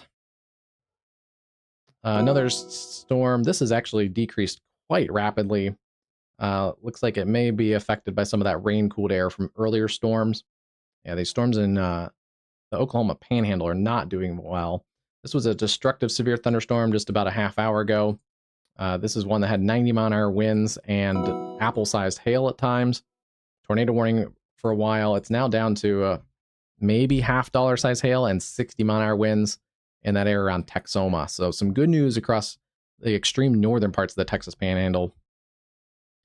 This area may be a little bit too worked over with a lot of storms and a lot of different boundary interactions across here. So we'll see. That may cut down some of that storm activity across those areas. Confirmed 60-mile-an-hour winds still pushing through that area north of Albuquerque, New Mexico, Rio Rancho, and Placitas, over up towards Santo Domingo, Pueblo, and that may actually work its way up towards Santa Fe. We got a new flash flood warning, Berry, Christian, and Stone counties in Missouri. One other isolated severe storm is near Colorado City along I-25 south of Pueblo, Colorado, with also tennis ball size hail and 60-mile-an-hour winds. Yeah, that storm coming out of the higher terrain and getting a little bit of moisture as it gets onto the high plains. That one is benefiting really well from that moisture increase. Another cell, I wouldn't be surprised, goes severe near Walsenburg, Colorado. A new tornado warning has been issued.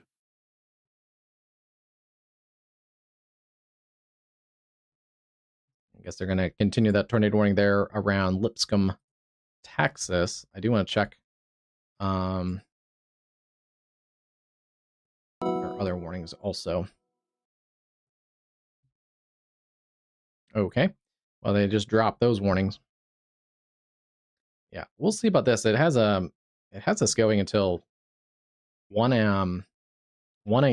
in the Eastern time zone. I don't know if storms are going to stay severe that long, so maybe a little aggressive on the watch, but we'll see. Storms seem to be diminishing across those areas. Quite a bit of scattered storms, but not as many severe storms right now. And then these areas still have some strong to severe thunderstorms. In fact, it looks like rotation has picked up tornado warning in this cell in southern Ontario, around Highgate, Ontario. A little bit of a supercell out ahead of that cluster. Bothwell, Wardsville, West Lorne, and then that other cell that produced a tornado when it was south of Glencoe, Ontario, is now offshore, just off of Fort Stanley. Has been issued. We'll keep an eye on that one. It's going to parallel, looks like the Erie shoreline. So we'll keep an eye on that one. It may even get over towards western New York. So we'll keep an eye on that. And then this complex of storms has some gustier winds in it. Yeah, there's pockets of gusty winds headed for areas like Dresden and Oil Springs. 50 to 60 mile-an-hour winds. So these are severe storms working into western parts of Ontario, at least pockets of severe storms. There's also, like this one near Dresden has a little bit of hail in it. This supercell definitely has some hail in it west of West Lorne. And it looks like another stronger storm approaching areas around Chatham, Kent, with some gusty winds and hail. A new flash flood warning has been issued.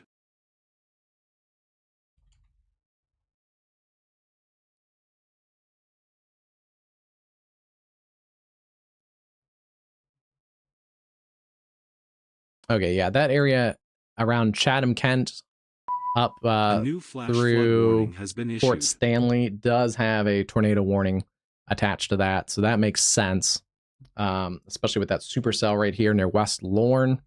And then the rest of southern Ontario has a severe thunderstorm warning for those storms that have pushed through Petrolia, down through Dresden, and that'll get back into some of these areas along the 401 corridor.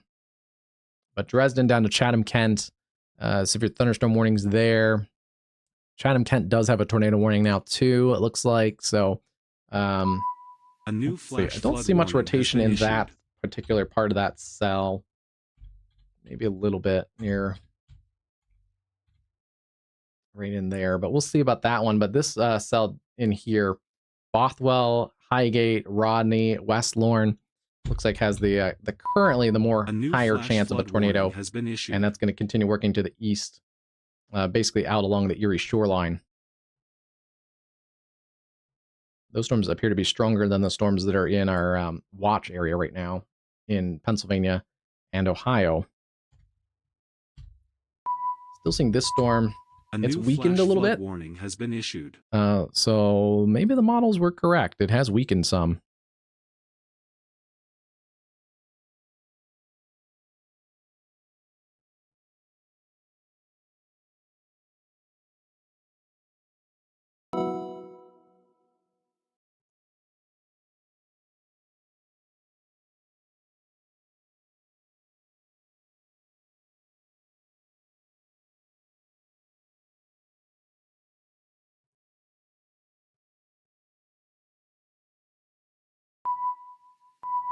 A new flash flood warning has been issued.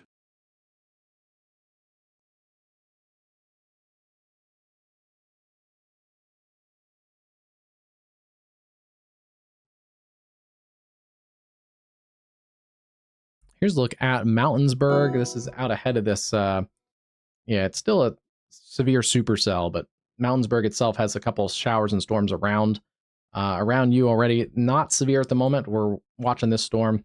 They have dropped it down to 60 mile-an-hour winds, and they continue to also decrease the hail. And that's probably correct. There's pockets in here that may hit the 60 mark. Not a tornado threat imminently. This is outflow dominant right here. Still pushing areas around Stillwell, Oklahoma. If you're anywhere around the Tahlequah area, and especially west of there, severe threat has diminished. There still is a lot of lightning. So continue to watch for the lightning in here. And that has come down. It's now about 1,600. Earlier it was about, I think it was 2,300. So lightning has dropped off significantly. as that continues working to the east-southeast. But still, I wouldn't be surprised if they continue eventually a warning out, or at least a severe warning. Areas like Winslow, Mountainburg, Cedarville, Mulberry. And yeah, we'll keep an eye on an isolated tornado risk also out of that complex. Still seeing the considerable threat. Yeah, if storms continue, they may work that into a flash flood emergency. The one good thing is it looks like across eastern or western Missouri, it looks like some of the storms are decreasing in intensity a little bit. They've dropped some outflow boundaries with rain-cooled air, but generally this area here, north of Springfield up to Ash Grove, Buffalo, Humansville, Jericho Springs, Golden City. If you don't have to travel tonight, I would advise not. And certainly turn around, don't drown.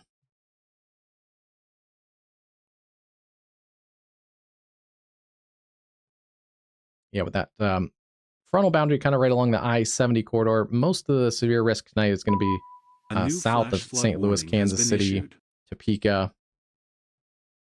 St. Louis may get into some severe storms tomorrow.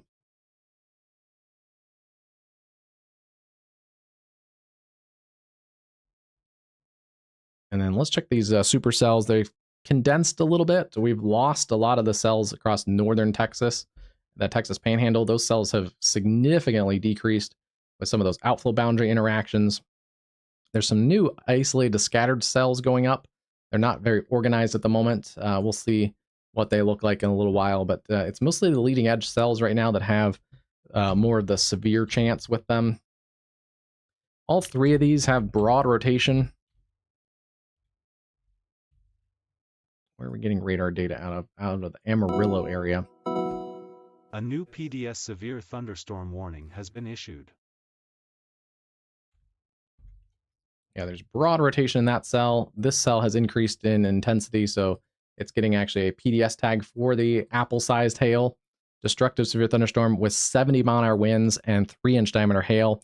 Roberts and Hemphill counties, and that is moving east at about 25. Areas especially just south and around Canadian, Texas. If you're out there in Hemphill County along Highway 33, basically tornado safe space, lowest level into your room, away from those doors and windows. Certainly with destructive wind-driven hail, you need to make sure you're away from glass, because the main threat is going to be broken glass, as well as make sure you have a sturdy structure, a roof structure above you.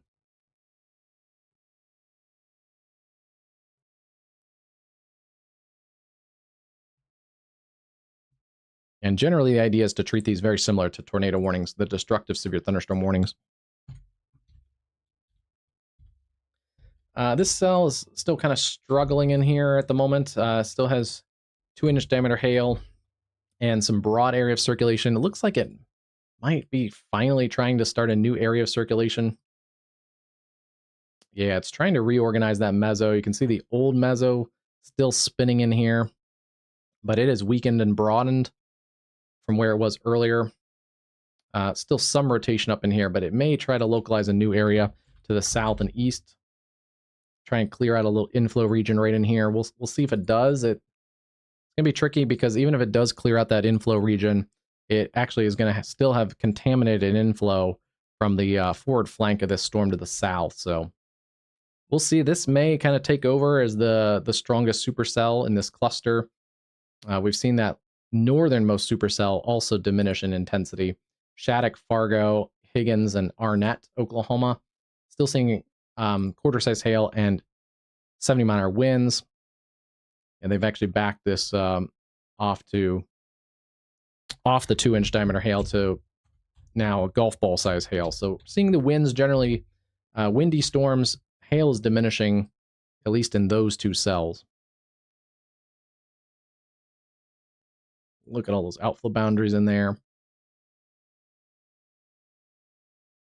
Yeah, they've dropped that down to 60 east of Tahlequah.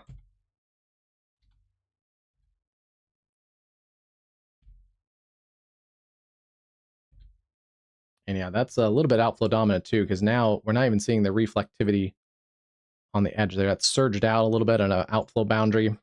And yeah, that's come through the Paradise Hill area with some gusty winds. So still outflow driven storms, still a lot of lightning. The hail has come down quite significantly. This will work to I-49. It's going to still be a problem either way, whether it's high-end severe or not. This above me is I-49 through this area in northwest Arkansas. And it's not a drive I would recommend driving in a thunderstorm anyway, from basically south of Fayetteville down to areas around Alma and the I-40 corridor. This area has tons of hills, high bridges, even a couple tunnels. In bad weather, it's just a ugly mess. It's beautiful in clear conditions. Kind of not what you would maybe expect from that part of the country. It actually does look mountainous.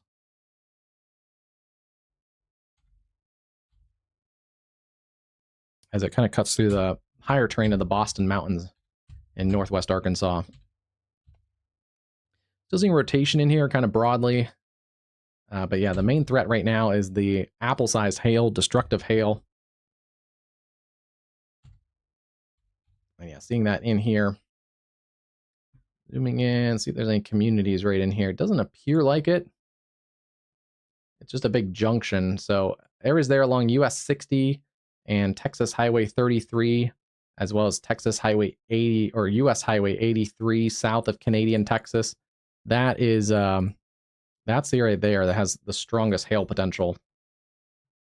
And yeah, we'll keep an eye on this. This may try to organize a tornado potential. If it does, it's going to head towards the state line. Areas around Radon. And yeah, we'll keep an eye on that towards Cheyenne, Oklahoma. Still a nasty cluster of supercells there in western Oklahoma and the far northeastern Texas Panhandle. Up in our other watch area into southeast Wyoming, Guernsey, Wheatland, Chugwater, and then I was just going to look at that cell anyway. New tornado warning out of these areas, and this is generally headed towards the radar site, so pretty low level look at this. This is for Laramie County, Wyoming. Yeah, that's surged out.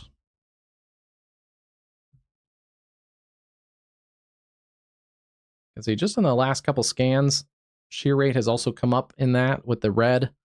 That's kind of medium-high shear rate. So yeah, here's your area of rotation. Fairly low level coming out of the higher terrain. It's going to parallel Wyoming Highway 211. So if you're on 211 west of the Cheyenne area, tornado safety precautions, lowest level into your room, away from those doors and windows. Put walls between you and the outside.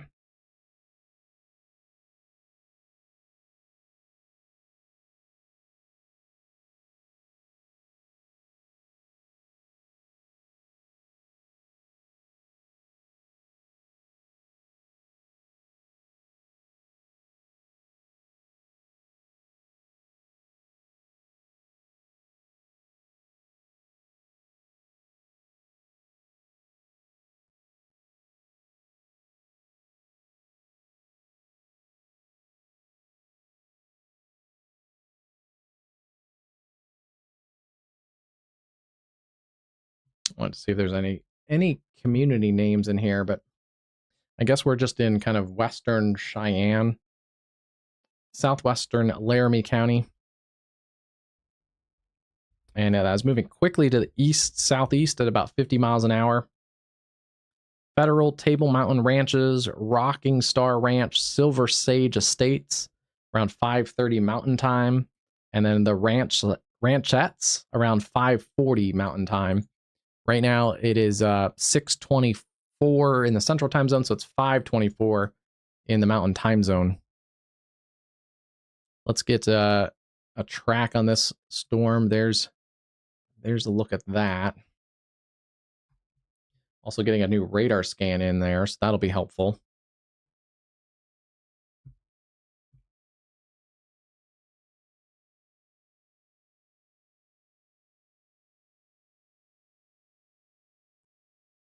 All right, there's the new radar scan coming around. We'll see what this looks like. It's broadened a little bit.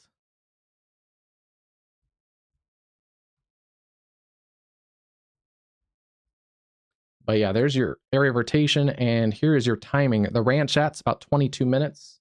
That checks out roughly with what the National Weather Service is saying. Warren Air Force Base, 23 minutes. Cheyenne, downtown Cheyenne, Wyoming, about 26 minutes. South Greeley, 28. Burns, 50.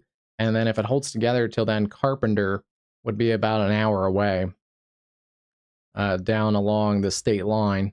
What else? Basically along I-80 east of Cheyenne, roughly about 43 minutes there. South Greeley, 28. Yeah, we called those.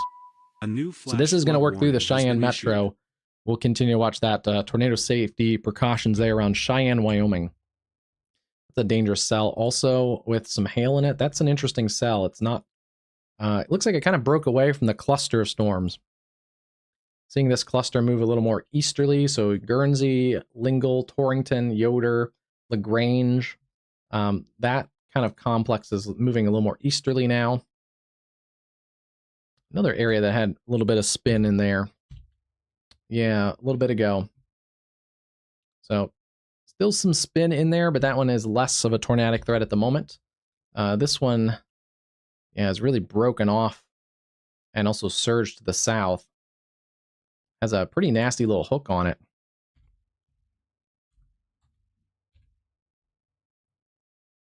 And this warning doesn't really call for large hail, but there's going to be some large hail in there.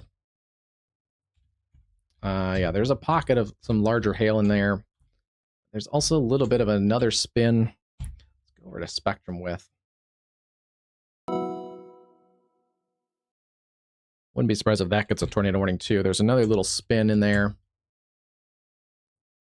The first one has kind of broadened out, but there is another one in here as well. That would generally be headed towards the northern side of the Cheyenne Metro. So the Ranchat's up along I-25. We'll keep an eye on both of those. The other one's headed generally for downtown Cheyenne, although it has broadened. It doesn't look imminently tornadic, but still a nasty little complex of cells. And again, there's probably some larger hail in there around Horse Creek.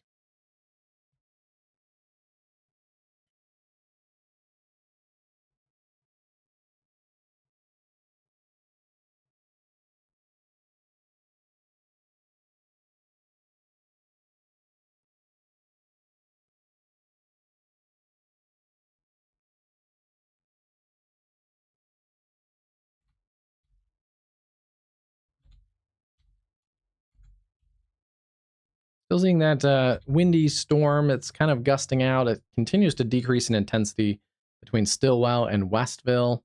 And then some pretty heavy storms still across the areas around Winslow. We'll see if they continue that severe risk. But yeah, at least that area north of Fort Smith is going to get some strong to marginally severe storms. That area has backed down in intensity quite a bit. And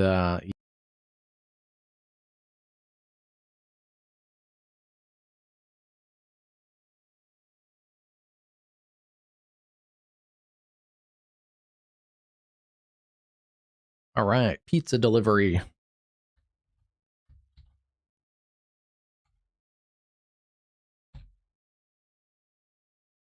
Still a strong storm also in here around Yates Center. We'll see if that continues to hold on.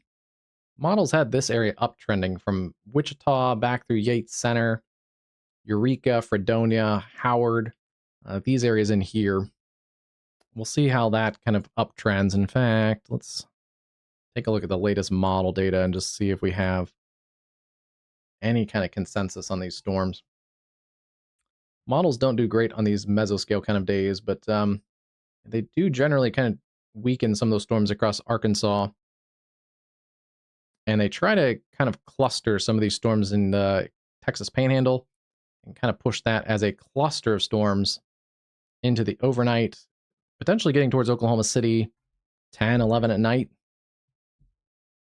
But yeah, that's not a good situation for flash flooding. Is the models, this is the latest HRRR run, does continue to develop storms south of that boundary in southeast Kansas. This is about 10 o'clock, 11 o'clock at night too. It could have pockets of embedded spin in here. Still an all hazards threat across southern Kansas and even into western Missouri, and at least a flood threat across this area. potentially multiple rounds of heavy rain and storms all the way through early morning. That's that's going to be a dangerous night. If you live from Wichita, areas south of the Kansas City area, south of I-70, and into areas like Joplin, Carthage, Springfield, Lebanon, maybe over towards Lake of the Ozarks. Dangerous night for flash flooding and some embedded pockets of severe weather. And then, yeah, the models kind of want to weaken storms once they get through Oklahoma City, but again, we'll see about that. They do also generally weaken storms once it gets through the Wyoming area, so that's our tornado warned area around Cheyenne generally weakens according to the model data. But today is definitely not one of those days where you can really rely on a ton of model data, just because it's kind of having to readjust as these storms are developing, and we don't have a really super organized storm system, so yeah, still seeing some spin in there. Take a look at spectrum width. There also is a little spin up in this area. I don't know if it's going to get a tornado warning. It looks like it's also broadened out, but this whole complex of storms is working generally towards the Cheyenne area. And actually, since it is a little bit more of a complex, I will switch the cell track to this line track tool.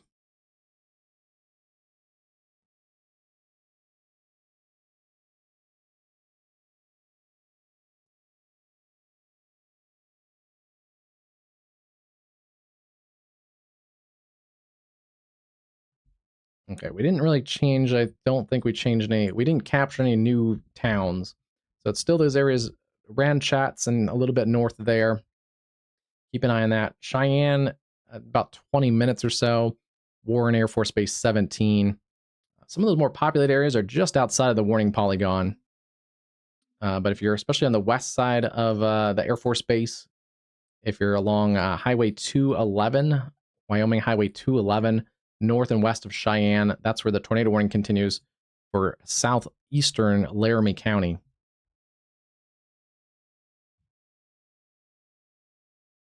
Yeah, that's a dangerous situation.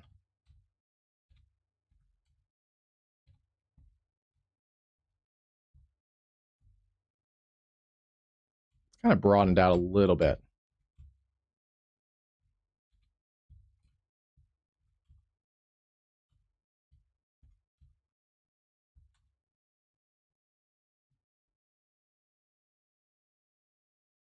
Some larger hail also in that storm.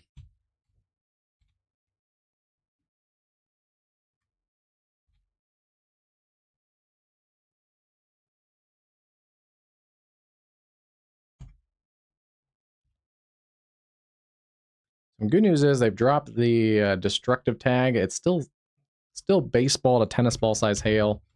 There still is some broad rotation also in this cell along Highway 83 south and east of Canadian, Texas. That's mostly in Hemphill County, but also portions of northern Wheeler County in the Texas Panhandle, also in that, generally north of Wheeler. But keep an eye on this. Raiden, Cheyenne, Oklahoma.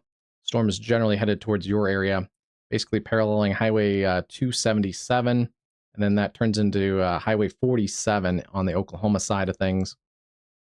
Still another storm. These storms are kind of a little bit messy right now. Again, we're kind of waiting to see if the models are correct, if this does form more of a convective system right now.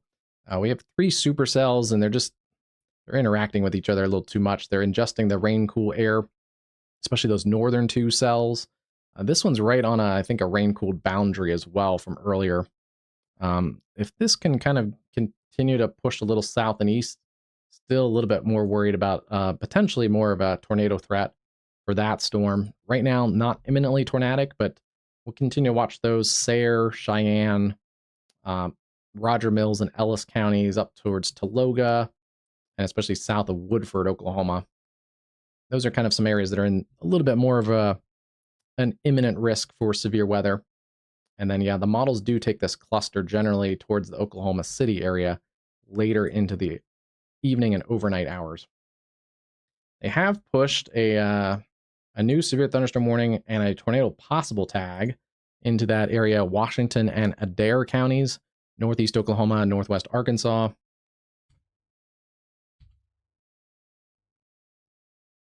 I don't know if there's anything that's still...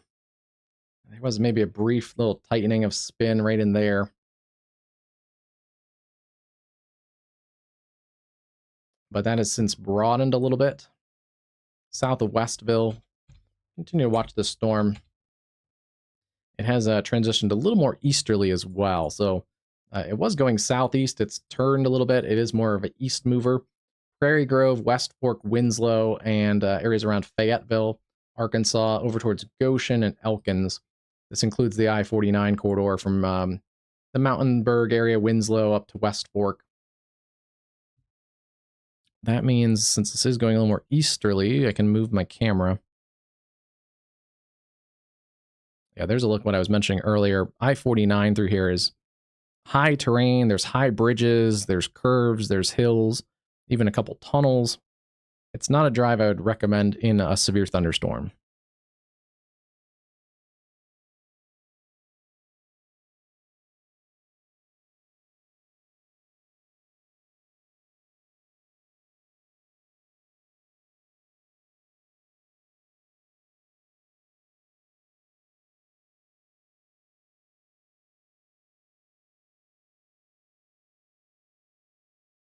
All right, there's one of my more favorite views, looking off the higher terrain into the Fayetteville area.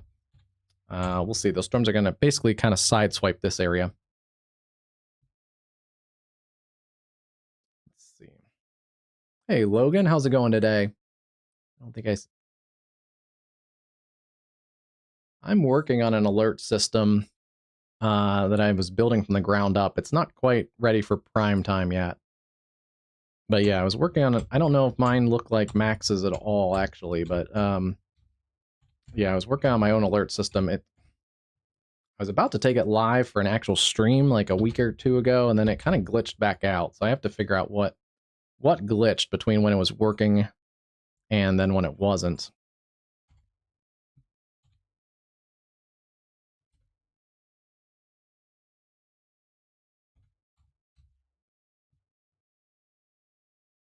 Still seeing rotation in this supercell near Rodney. This is in southern and southwestern Ontario. Rodney, West Lorne. A new That flash flood supercell still warning has a been tornado issued. warning by Environment Canada, as well as a severe thunderstorm warning for this line of storms. Tilbury, Chatham-Kent, Thamesville, Bothwell, Newbury, Glencoe. Some areas that had severe weather earlier in Ontario.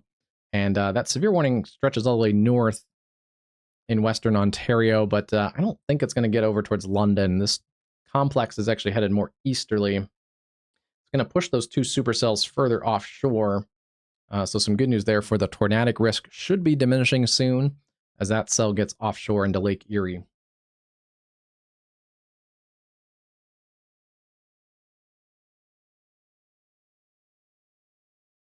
Let's see. This is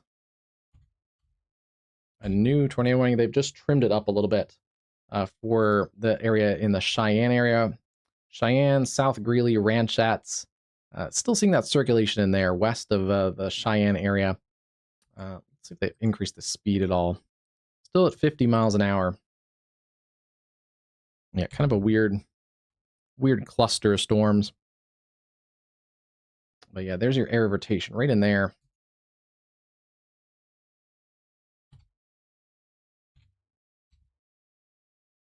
And there's still another circulation in here too. There's another little one right in there. In fact, the one that's tornado warned actually looks less intriguing than the area that's out of the tornado warning, but the storm has a little nasty line of wind in it, whether you get a tornado or not. Seeing some wind in here. 65 plus kind of a range of wind. And yeah, a couple embedded spins. I think also the hail threat is a little bigger than it's being warned for. It's being warned for quarter size hail, but it may have a little bit more in there too.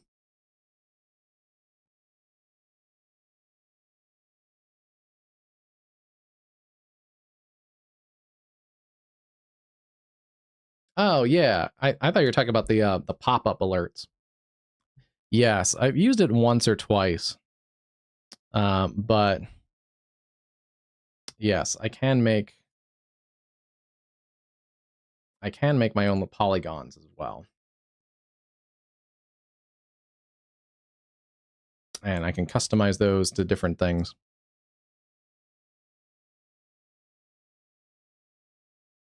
This is a new feature. That's very cool. I was hoping they would add this feature. Okay, I got to play around with that later too. That'll be nice for forecast videos. They've added, this is not the exact placement of these frontal boundaries, but they've added fronts. I can see there's the cold front, stationary front. That's helpful. The occluded front. I think they've gotten them all. I'm just testing right now. Let's see. They have a warm front, so you can put a warm front across there. That's a great feature. This wasn't even a major update. I just reinstalled the update before loading up the screen today. And also a dry line. The orange line there's a dry line. Cool. All right, we're gonna have fun with that on some of our updates. I can also draw arrows. I haven't done that much, but I can draw arrows. Yeah, there's a lot of different draw tools you can have. Usually, yeah, I can add text and lines and arrows. There's all kinds of stuff there. Usually, if anyone's watched my stream for a while, usually I'll just kind of add it temporarily. Like, you know, if I expect a warning is coming out, I may draw kind of a little warning like that. I tend not to keep them on the screen that long. Because there are some people that watch that may be just tuning in and don't get the context. But sometimes I'll put stuff like that on there. But yeah, if it's going to be there for a while, I could actually draw the polygons. Like this cell, I wouldn't be surprised if this gets extended out, speaking of which, through the Cheyenne area, but still seeing a little hook there. There's also a little unwarned area. Well, it's not unwarned, it's in the severe thunderstorm warning, but there's a little area of rotation that is outside of the tornado warning. That's going to go north of Ranchettes. But that is a nasty cell. Keep an eye. You're still outside of the warning technically for Cheyenne, but be ready to go to your safe place because that storm is generally working your direction out of the higher terrain west of Cheyenne, and it's going to go through the entire Cheyenne metro. So I don't see a way Cheyenne is going to miss the storm itself.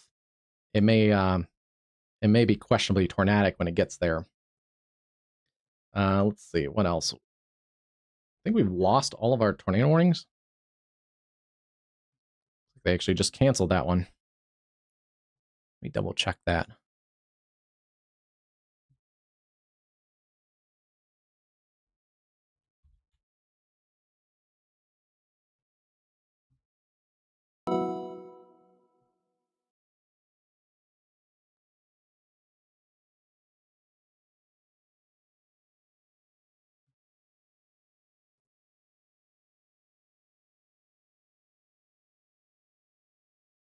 Yes, they have canceled that tornado warning for the Cheyenne area. Still a severe thunderstorm warning. Still, I'd say a tornado possible. So the tornado threat has diminished. The tornado warning has been canceled. The storm center there, the weather service out of Cheyenne, does note, however, large hail and damaging winds will remain likely in that tornado or in that severe thunderstorm warning. So they're going to continue as basically the severe thunderstorm warning for hail. They've added the tornado possible tag. I think I like that idea. It is more of a wind risk right now. Again, there still is that little area. See it really good in the spectrum width. You can see how it wraps in here. Kind of curls in right in there. That has actually persisted longer than the original tornado warned area. So if this complex of storms would get a tornado warning, it'd probably be for this area of rotation. It looks like the storm predictions or the weather service area out of Cheyenne is probably watching it. It's just not quite to the level that it would need a tornado warning, but that is an area to watch. Tornado possible to tag. generally coming towards the Ranchats and areas north of Cheyenne. If you're in immediate Cheyenne, they've dropped that tornado warning, but still, dangerous storm headed your way. Be in a sturdy structure away from windows. Certainly away from windows, away from skylights, because I think there is maybe some larger hail than it's being warned for. Let's see. Hey, Cruz, how's it going today?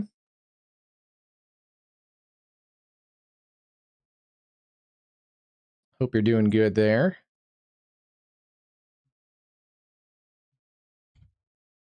Let's see.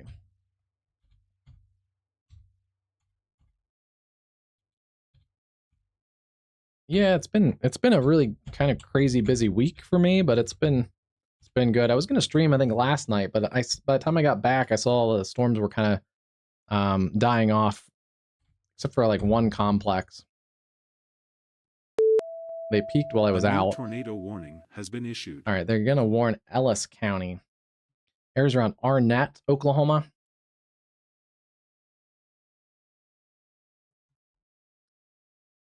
Bit of a radar hole there. Tornado and $1/2 size hail. It's a thunderstorm over Arnett, moving southeast at 25.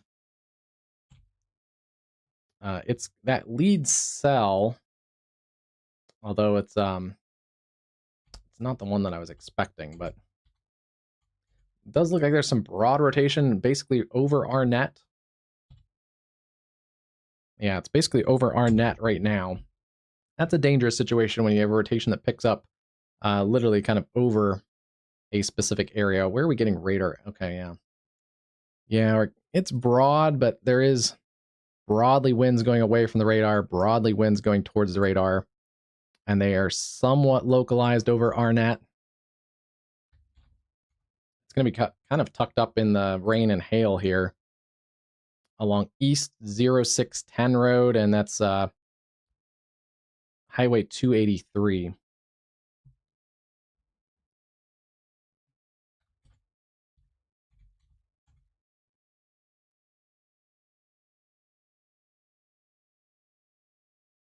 says southeast, but it's more southerly, actually. It's kind of crashing to the south.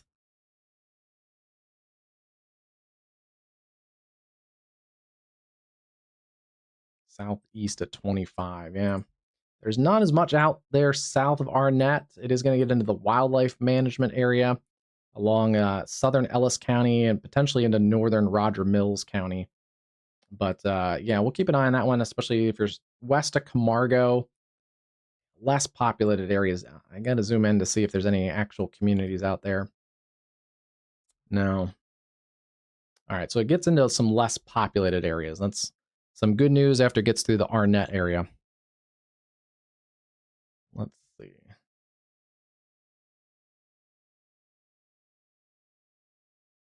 Yeah, nothing in there.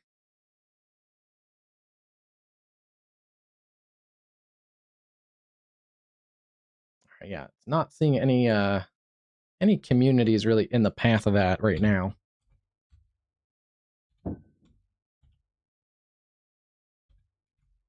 Another little area there too. There's potentially a couple little areas of spin in there near Arnett or just west of Arnett, moving south-southeast through Ellis County.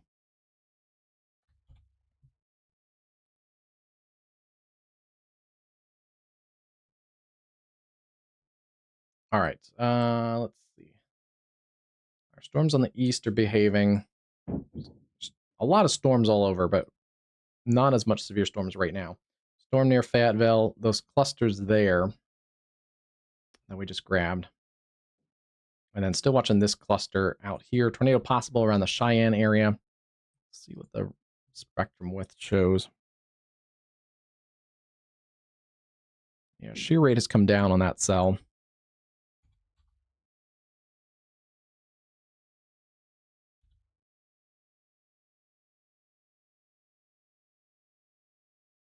Spectrum width has also come down. So probably not as much of a tornado threat right now. I agree with canceling that warning. The tornado possible severe thunderstorm warning continues. And there has been surface observations at Pilot Hill of 68-mile-an-hour winds. Don't know exactly where that is. This warning is almost too big because there's There's storms that are behaving different ways. This is a different complex of storms and a little bit nastier, a little larger hail, a bit more of a tornado threat. This area is weakening rather quickly, but more of a wind threat. You can see where it's bulging out right there towards Yoder and LaGrange. Um, yeah, I'd kind of prefer if they divided it up into maybe two different warnings. One that covers maybe this northern part of the system, and the other one that covers the stronger portion right now is in extreme southeastern portions of Wyoming. But yeah, that's a nasty cell.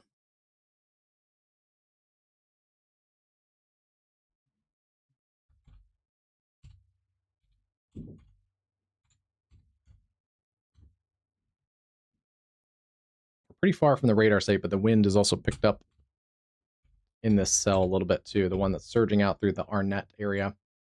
Yeah, rotation looks like it's just in here south sides of town.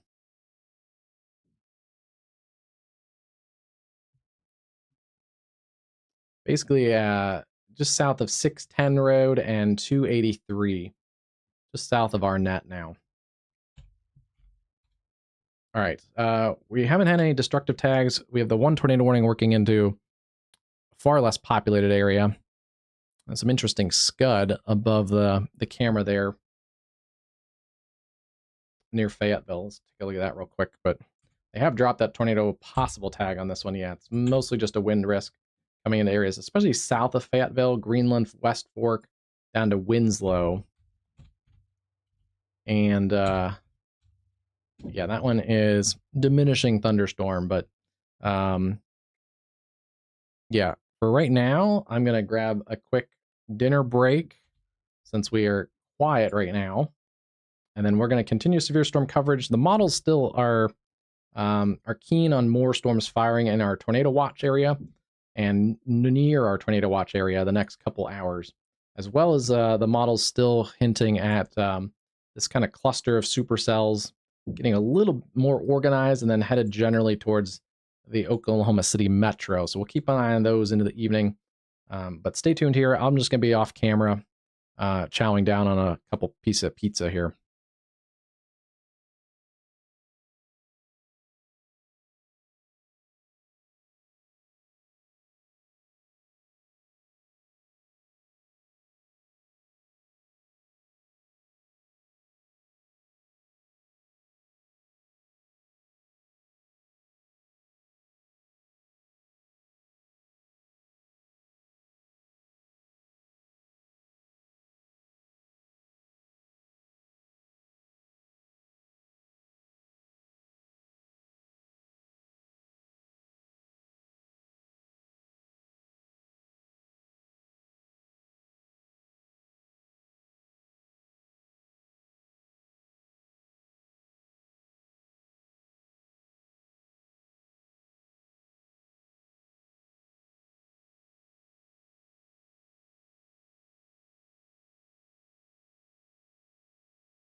A new tornado warning has been issued.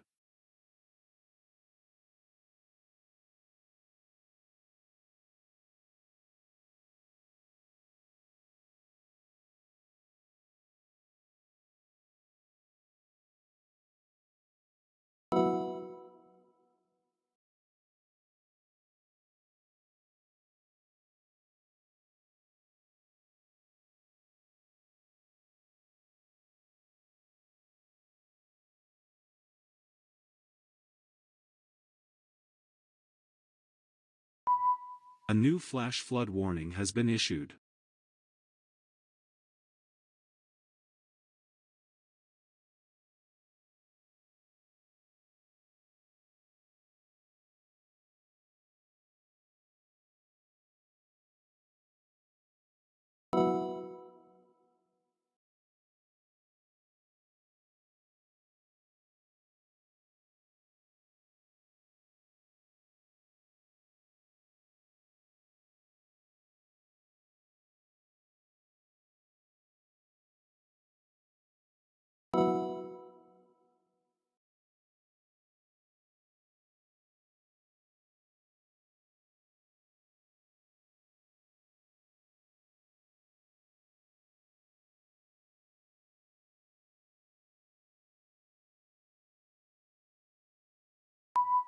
A new flash flood warning has been issued.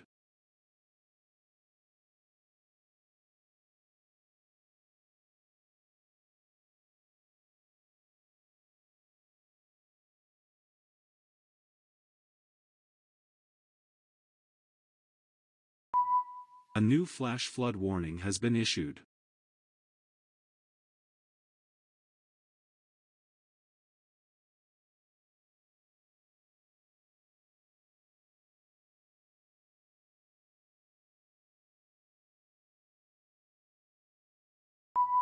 A new flash flood warning has been issued.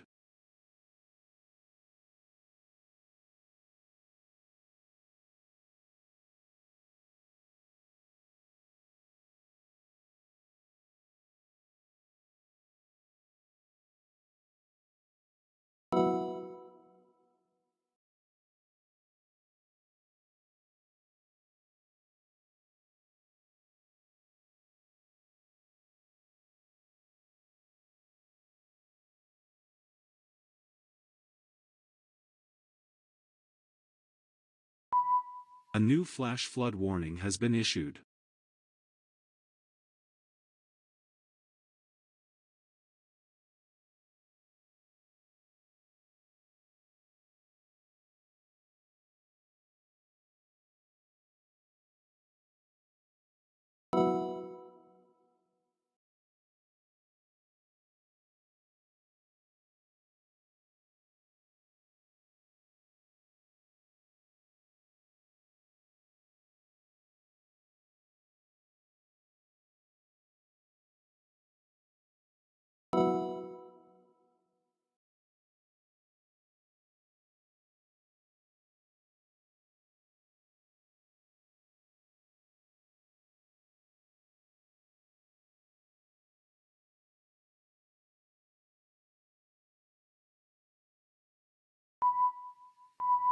A new flash flood warning has been issued.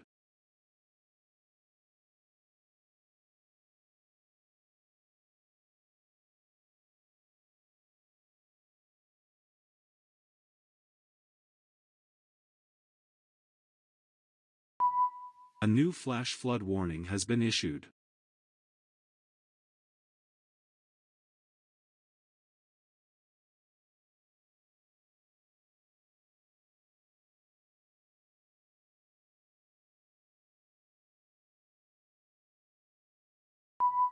A new flash flood warning has been issued.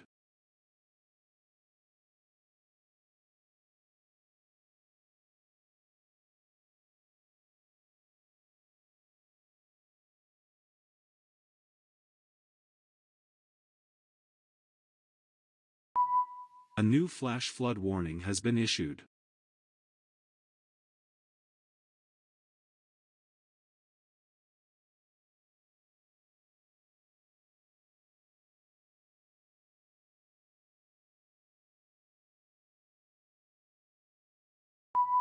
A new flash flood warning has been issued.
A new tornado warning has been issued.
All right, looks good. I don't think we missed too much. I actually don't know if anything really happened in the last couple minutes. They did get a new tornado warning. That was, I think, the newest thing.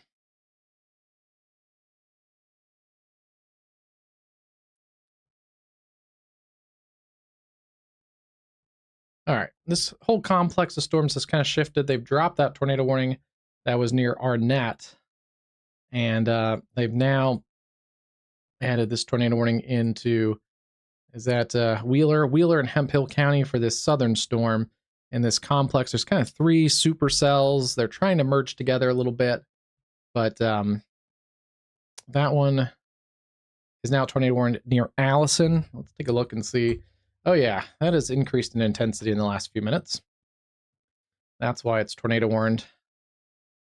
Wow, just in the last, like, basically since we left, like, I don't know, in the last 10 minutes, it went from really weak broad rotation near Allison to maybe a little bit of hail contamination there, but yeah, pretty intense circulation in there. Yeah, maybe a little bit of hail contamination, but that is still a pretty distinct circulation in here, just north or south of Allison in Texas, along Texas Highway 592, and just south of Texas Highway 1046. A big, broad, kind of windy mezzo right now. That's at least going to be damaging winds in there, and that's headed towards the Texas-Oklahoma border around Sweetwater, Oklahoma. Should stay south of Radon or Radon, but anywhere there west of, along and west of Oklahoma Highway 30, north of Sweetwater. Keep an eye on this storm.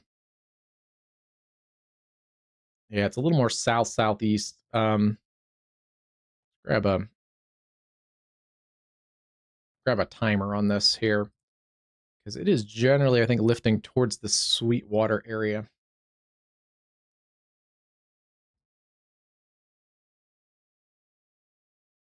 Yeah, that would put kind of the leading edge of that mezzo around Sweetwater in about a half hour. So keep an eye on this into western parts of Oklahoma. This whole complex of storms, not moving particularly fast. It's about 25, 30 miles an hour tops. So they have issued a few of these flash flood warnings in here into the Texas Panhandle, Hemp Hill County, and then Lipscomb counties. Flash flood warnings are in place, as well as the severe thunderstorm warnings.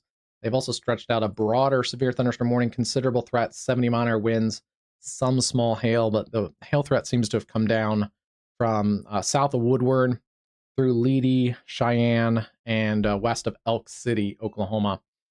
We have other storms back here that have some hail in pockets north of Wheeler and also north of LaFours or east of Pampa. We'll see about those cells as they continue to kind of work towards the east-southeast. A couple other cells have gone severe in Texas. Considerable threat near Dimmitt, Texas, and then another stronger cell near Lubbock. We've had a couple other random severe cells in New Mexico today. There's a newest one is north and west of Clayton, New Mexico. That is a pretty nasty cell with some ping pong ball size hail. Had a couple hailers in southern Colorado also kind of randomly outside of any watch areas. And then our cells near Cheyenne, I agree with this. I think I was saying earlier, they're kind of acting 2 different ways. This first lead area was kind of diminishing in intensity, so that's gone below severe limits. Still some gusty showers with a little bit of lightning in that, but the main energy has shifted through these cells around the Cheyenne area. They were tornado warned earlier. Still seeing a pretty good surge of wind in there and a tornado possible tag, and they've also increased the hail to half dollar size hail. But wow, that's windy. Pretty close to the Cheyenne radar too.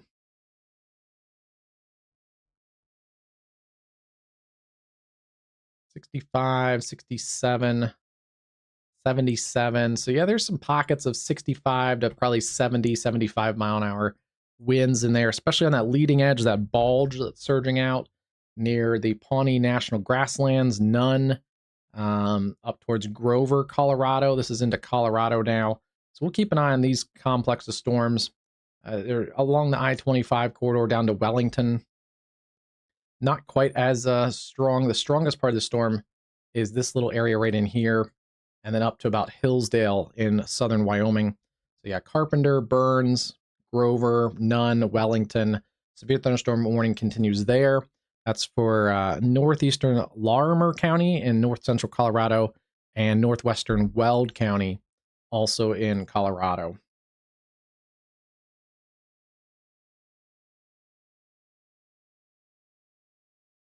Yeah, that's surging out pretty fast. And there's your pocket of the larger hail in there. I've tucked back up in there. Yeah, you can see it really good on ZDR.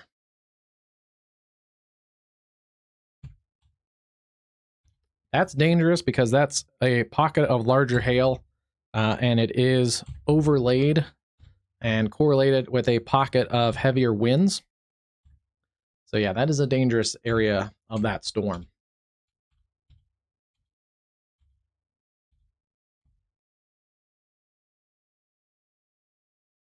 Luckily, it's kind of going to go into some areas that are less populated away from the I-25 corridor. But that may get down to areas like Sterling, Fort Morgan, Greeley, Colorado, Eaton. We'll keep an eye on that complex. We've lost our severe warning in Arkansas. That was the other big change. Yeah, that storm has completely fallen apart. Nice cloud structure there, but that storm is mostly just some showers with some lightning in it.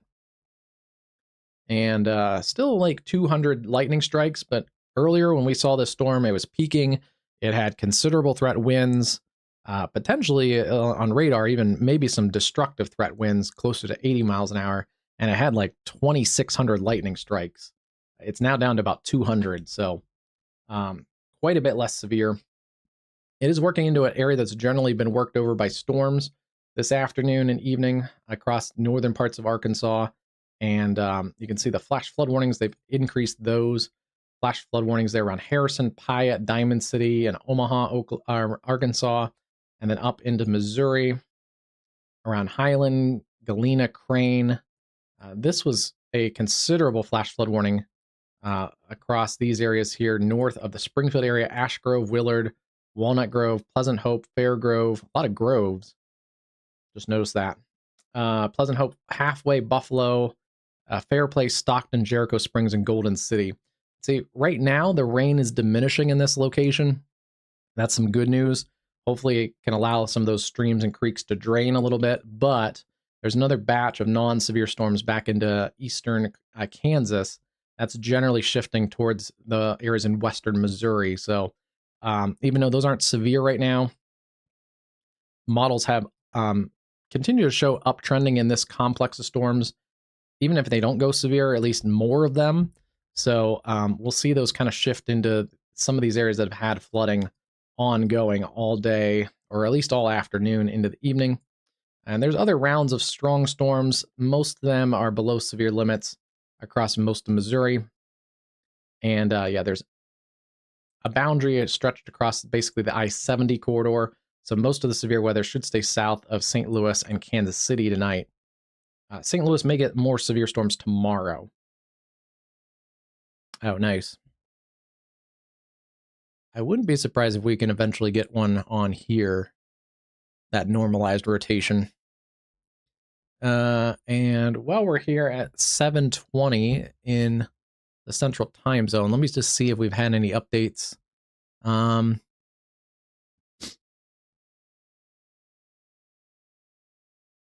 Storm Chaser's got some great looks at supercells earlier.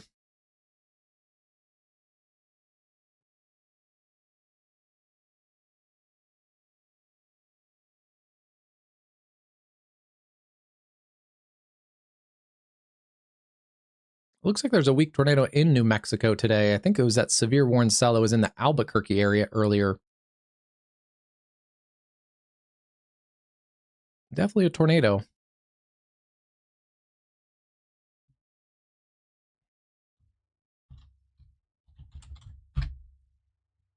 There's the social link too, so we can repost some Storm Chaser footage there. You can go to X at WXCast Live and see some of those other tornado videos that storm chasers have put out today. But yeah, that one was definitely probably not a storm chaser. It looks like actually just someone stuck in traffic and a tornado crossed the highway.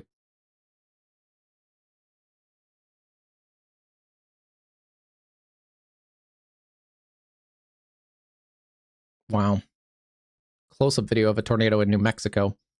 Let's see. Tornado warnings continue across portions of Canada. Those were just dropped, it appears.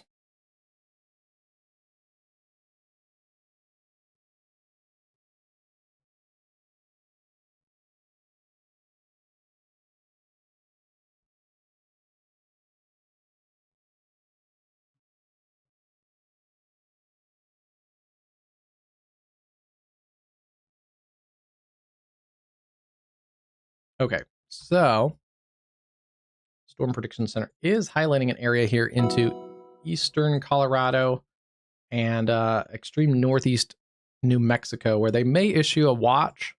It's right now about 40% chance, so not super high, but they are watching these areas for isolated supercells that bring the threat of occasional hail and wind damage. Low-end tornado risk. It's mostly hail and wind. We've seen a couple stronger cells in that area this afternoon.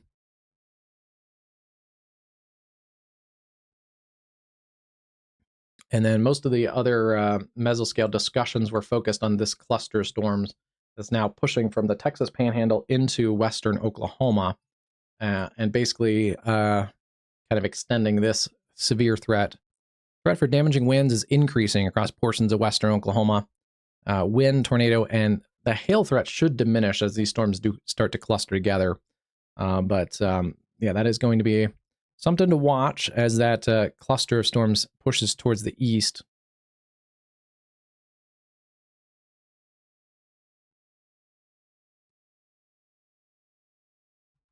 We do have some cameras generally out that direction, so let me pull a couple of those up. This is at the Oklahoma state line. We've used this camera quite frequently out here in the Oklahoma Panhandle. This is looking eastbound.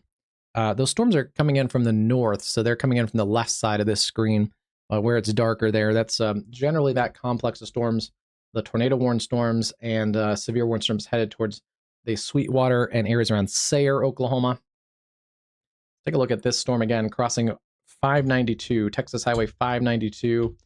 Still a pretty nasty area of rotation in there. It's not crazy tight, but yeah, we're still getting radar data out of Amarillo area, so a little bit higher, kind of mid-level rotation in there.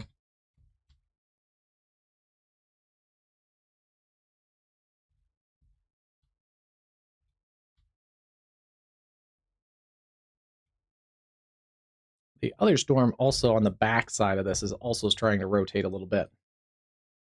Yeah, rotation is picked up in that area, but this is basically crashing to the south-southeast along Texas Highway 592. So we'll keep an eye on that one. Heads up there around Kelton, Texas, and then towards the state line, Meridian, Sweetwater. Still kind of concerned about that area. And also, if these do sink to the south, the areas just to the east of Wheeler is also potentially under the gun there. Another area of circulation dropping east-southeast. So both of these areas potentially could spin up a tornado. And actually, lucky enough, they're almost incorporated into the one warning. So that one's just kind of skirting the edge of the warning polygon. But yeah, if you're in this area, this is eastern portions of the Texas Panhandle, northeastern Wheeler, and southeastern Hemphill counties. Do stay in your tornado safe space. I know these have been here for a while. They're moving fairly slowly. And then the other cell back here, east of Pampa, also not as much rotation, but that hail has picked up in intensity there. And it's now showing considerable threat for 70-mile-an-hour winds and tennis ball size hail. Also sinking to the southeast. That may go west of Wheeler, but heads up if you're Wheeler, Mobiti, Texas, that area under the gun for some larger hail potentially. A bunch of storms kind of playing off these outflow boundaries in here. Yeah, it's kind of a disorganized day for severe weather. And yeah, the model's trended up in this cluster more than this cluster has developed right now. So Let's see, take a look at the latest model data.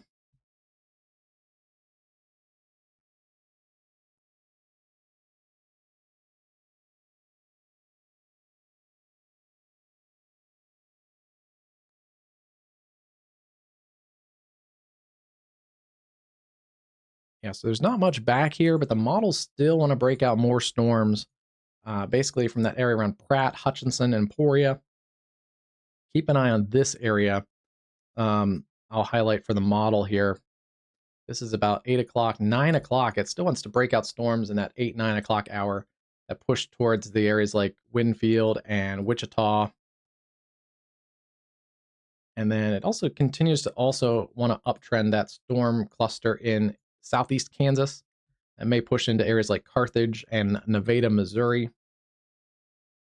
with severe weather potential.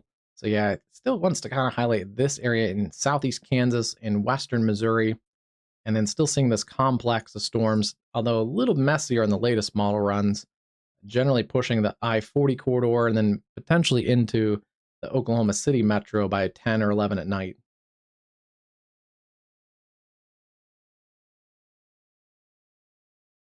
And then dangerously into the overnight hours, even if the severe weather diminishes, keep an eye on this area here. Southwest Missouri, southeast Kansas, northeast Oklahoma, maybe even to northwest Arkansas. It basically wants to stick storms in the same area well into the overnight hours and even into tomorrow morning still, potentially. So that's a dangerous area because some of these areas are already under flash flood warnings. Some of those are considerable water rescues ongoing. And it basically wants to rain there for from about now in some of those locations through 10, 11, midnight, 4 a.m., 6 a.m., and finally clearing out like 7 to 8 a.m. So could be a long duration, a long night of flooding rains. And then we look to potentially some severe weather back into the Ohio Valley tomorrow with some morning storms, kind of what we maybe saw last weekend with the morning remnants leaving outflow boundaries, air mass recovery, and then we'll see what happens in the afternoon. So could be a busy day tomorrow too. A little bit more condensed and a little bit more localized than what we have today. The other thing to note is they have trimmed a bunch of the watch area off into portions of Ohio. They've basically trimmed out Ohio and also the areas around Erie and Meadville, Pennsylvania. And I wouldn't be surprised if they let this watch go early. It's just not doing it. The storms, I think, peaked at the peak heating. And now that the sun is starting to go down, the storms are losing their punch relatively fast across eastern Ohio and western Pennsylvania. So I think our severe threat is going to be limited. The one caveat to that is actually areas that aren't in a watch right now. We'll have to see what these storms are looking like once they get across Lake Erie. Lake Erie, still a little bit cool. The water temperatures, it's still early summer, but Erie is the shallowest of the Great Lakes. So it's not as cool as some of the deeper lakes, but we'll see what these storms look like when they get across the lake. They were severe warned in Canada, a couple different tornado warnings, a couple tornadoes in Canada today in kind of this area of Canada, southwest Ontario. So we'll see what this storm cluster looks like once it gets over the lake, but you may get some stronger storms along the lakeshore, Erie, Mayville, Dunkirk, up to about Collins in western New York. So we'll keep an eye on those. And then our daytime air mass thunderstorms are dying out, as pretty typical this time of year. Things at peak heating gets going and we get storms across the south. Those are starting to wind down across portions of southern Mississippi, Alabama. The sea breeze fronts and the storms are diminishing also, looks like across Florida. Yeah, pretty rapidly there. A couple different clusters of storms, but not any more severe storms. We've had a couple random severe storms there.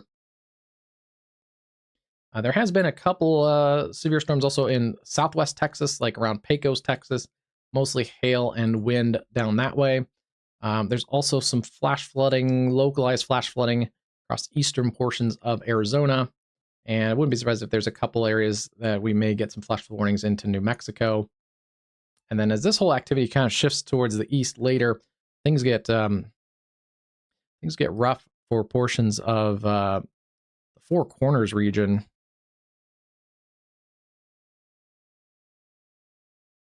With fire weather tomorrow.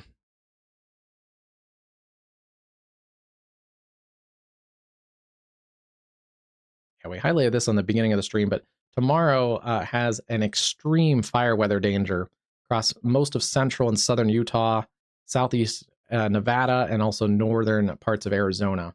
So, and then that orange color covers basically everything from central Wyoming, most of Nevada, eastern California, almost all of Arizona, and portions of western New Mexico tomorrow. So as that moisture pulls out, it's going to get very dry and windy, and a big fire threat for tomorrow.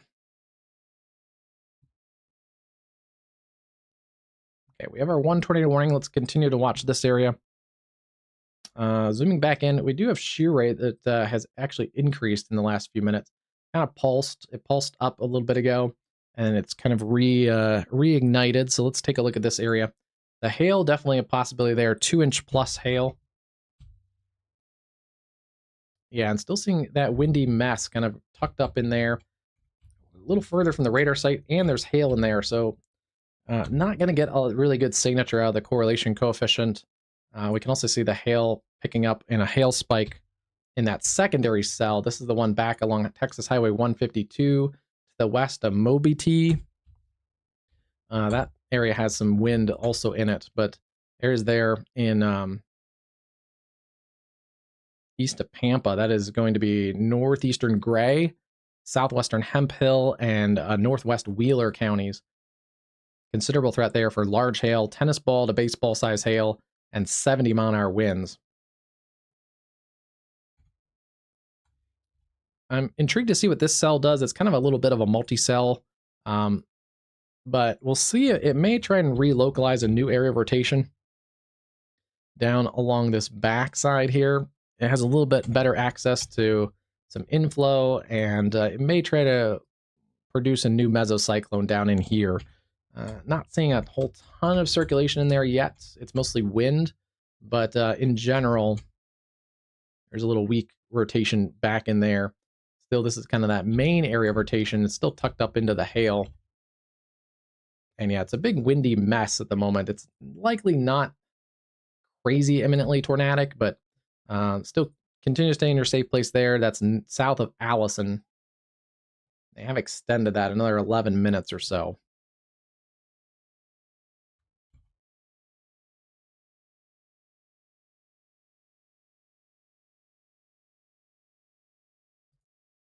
Otherwise, these storms are capable of producing 70-mile-an-hour winds as they push towards Leedy.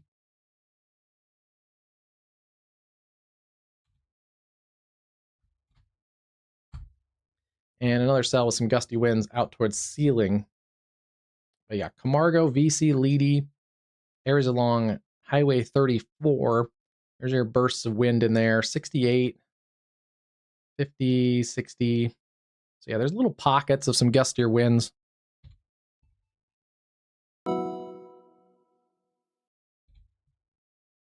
And you can see the motion of that to the south and east. So it's going to approach Leedy now. Let's get a speed on this. Moving east at 30.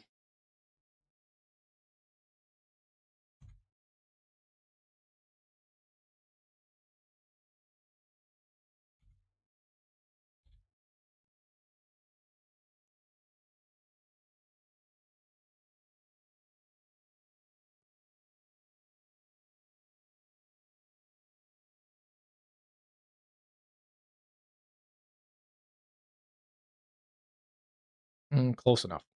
Leedy, like a couple minutes from now. Same for VC. You're pretty much in it now. And then Butler, that would be about a half hour. Foss, Oklahoma, 49 minutes or so. Arapahoe, 55 minutes. And then Clinton, which is, zooming in a little bit, Clinton right here at about 60 minutes or so. So still pretty far out into western Oklahoma. But yeah, the models do kind of continue these to progress to the south and east. So we do have to watch these for the Oklahoma City metro later into the afternoon and evening. This area got hit hard earlier, an overnight MCS, and potential derecho. I don't know if it had been officially as named as a derecho, but brought some 80-mile-an-hour winds, and even at where is it? It's somewhere out in Hinton, Oklahoma. I believe it was Hinton had a 102-mile-an-hour gust, non-tornadic winds. That was a Tuesday night. So yeah, that was a nasty night for Oklahoma City. A bunch of reports were 80-mile-an-hour plus winds in here. Woodward, Fairview. Yeah, some of those areas got hit really hard with a pretty nasty mesoscale convective system. We'll see if that tries to develop. I don't think it's going to be as potent, but we'll see if a mesoscale convective system tries to develop out of this complex of storms. And yeah, we do see some uptrending in these storms that are near Fredonia. Let me just grab the Springfield radar. I think that's the closest one.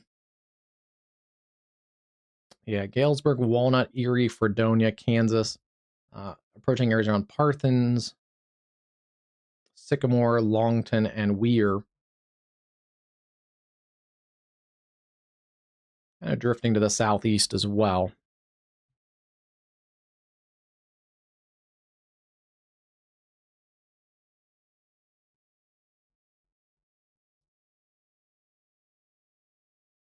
This warning got updated. It looks like a Mesonet site reported 60-mile-an-hour winds, penny-sized hail.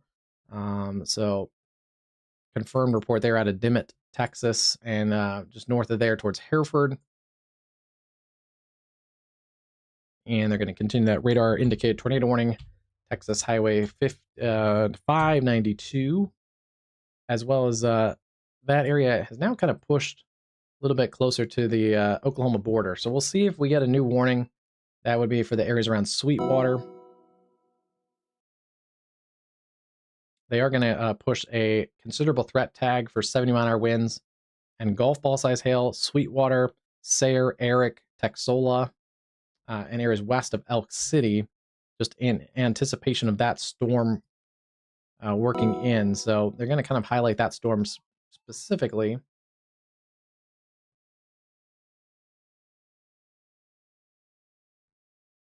And yeah, that area is kind of right on the state line.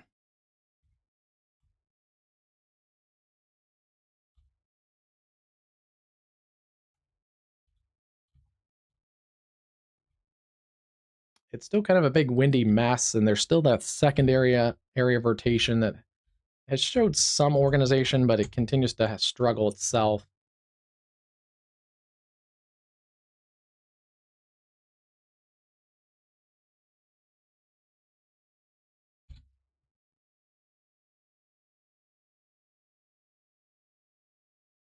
There's a new cell that's kind of gone up on the southern flank of this, and it's actually getting crashed into that southern flank of this cell.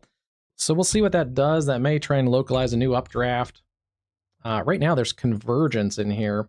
These are winds going towards the radar in the green, and these are winds actually pretty strong going away from the radar. That's basically that crash point where this storm is colliding into the other storm. So we'll see if that tries to develop an area of circulation back on the clear rear flank of the storm. But we may have to wait till this all gets kind of incorporated into one storm.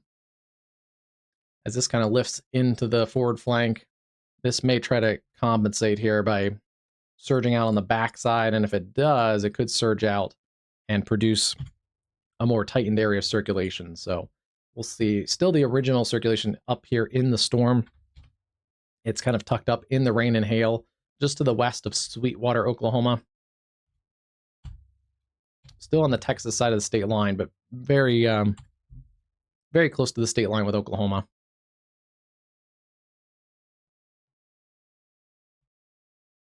Awesome. Thanks, Logan. Oh, I got the notification. Okay, yeah, that checks out. The arrows on that also check out. Maybe a little too east, but the tracking arrows automatically track it to the southeast. It's kind of wobbled at times. It's gone kind of south, and it has gone a little more easterly recently, so nice.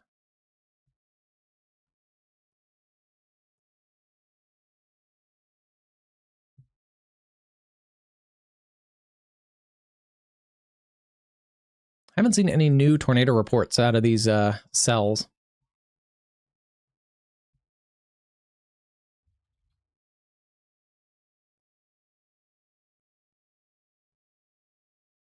There were a couple out here in Beaver County, around Beaver and north of Lipscomb earlier.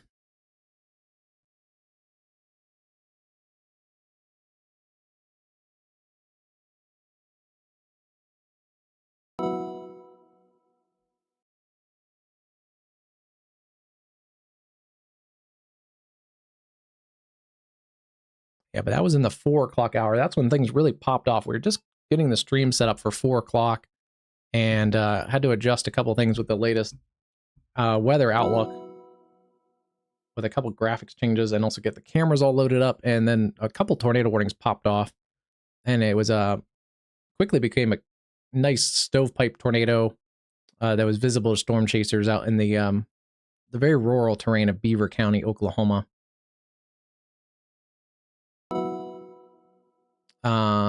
Yeah, storm chasers are still on that storm. It's very messy. It's HP, so it's hard to see exactly what's going on in the mesocyclone of that storm that's approaching the Oklahoma border there west of Sweetwater. But it does have a pretty pronounced lowering on it. A large hail shaft.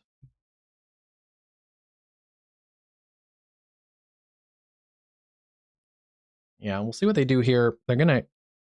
That warning expires in about 2 minutes. So we'll see if they extend any of those warnings. So far, things are calming down across the east. I'm just kind of waiting to see what happens with those storms that are across Lake Erie right now.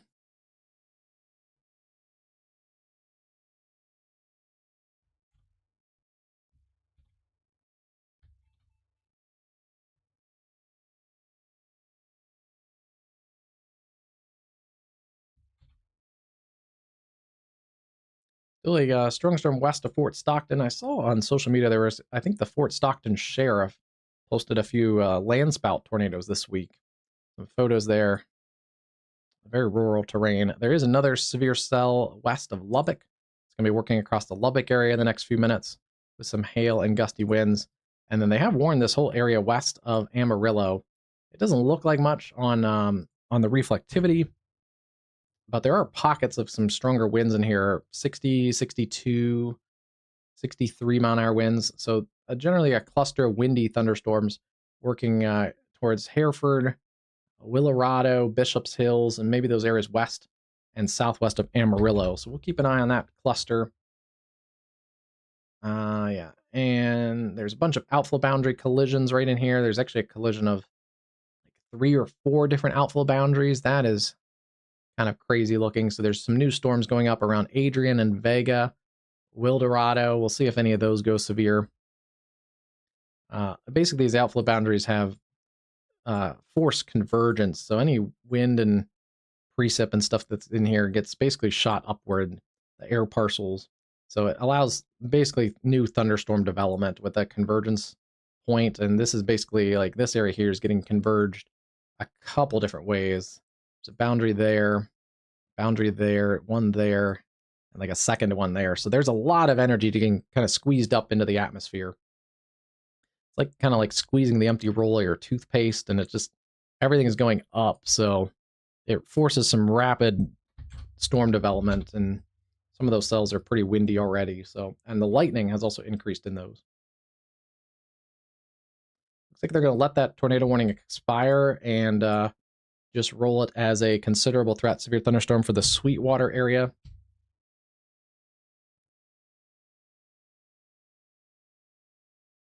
Probably the right call. It looks like just on the latest velocity scan, things have calmed down just a little bit as far as that circulation. You can kind of see it dying out right there at the Texas state line. So yeah, not imminently tornadic. But yeah, we'll see what happens after it completes the cell merger.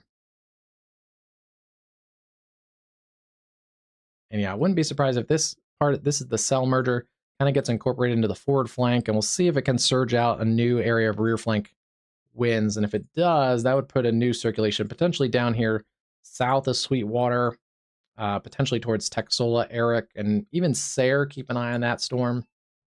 Again, not imminently tornadic, but just something to keep our eye on. We may get new mesocyclone development out of the southern flank of that storm. We'll just keep an eye on it the next few minutes.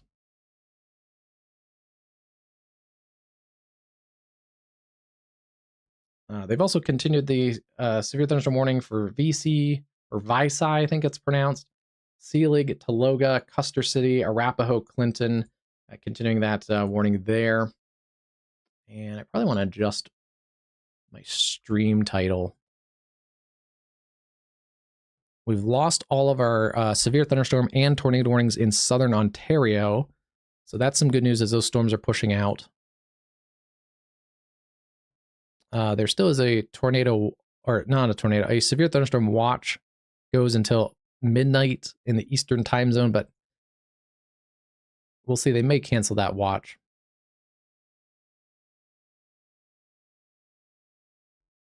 That's out of Environment Canada.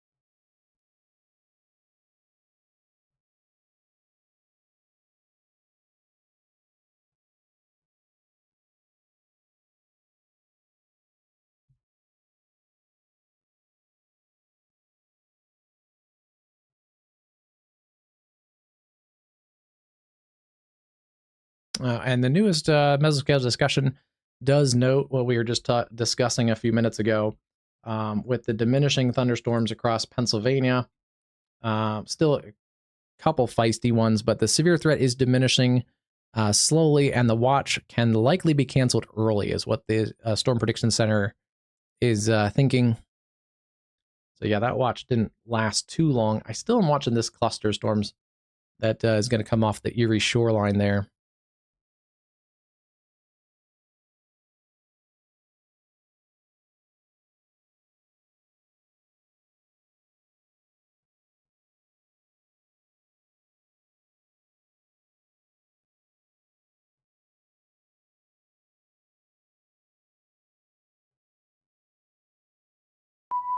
A new flash flood warning has been issued.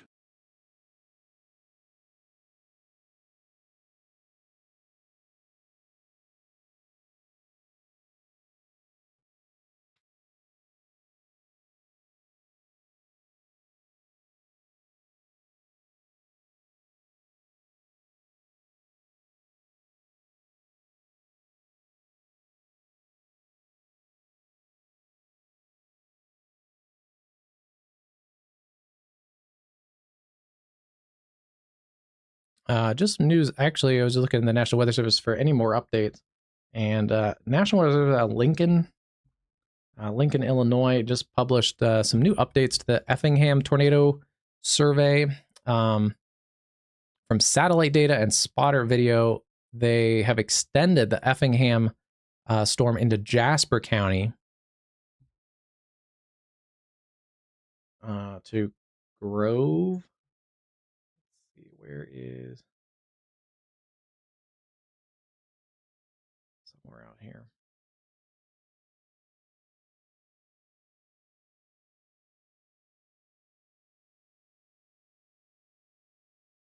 Okay, yeah, this is Jasper County, east of Effingham, and they've extended it out into Jasper County. The tornado remained on the ground continuously until it ended 4 miles west of Rose Hill. Okay, right here. Rose Hill is right here.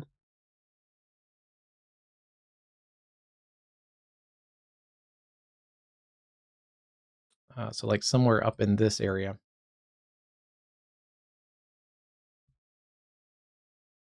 The new path length is now 31.83 miles.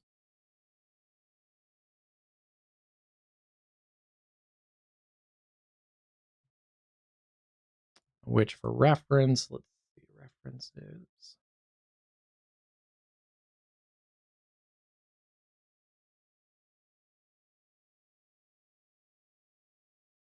Not going to be a perfect straight line just because it curved a little bit, but roughly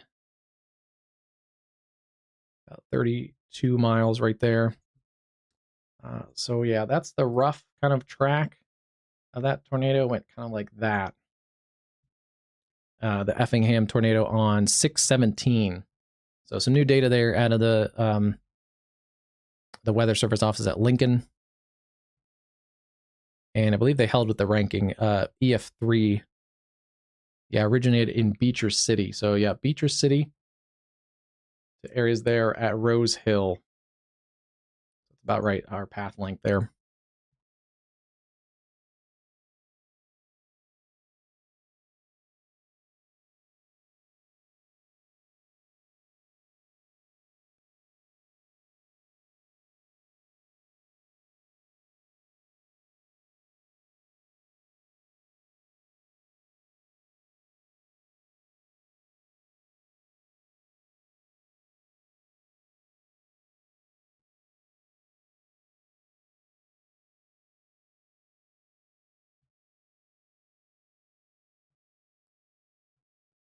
All right, couple areas, not severe storms right now, but we'll watch that area tomorrow. A couple of storms around the Mississippi River, southern Missouri.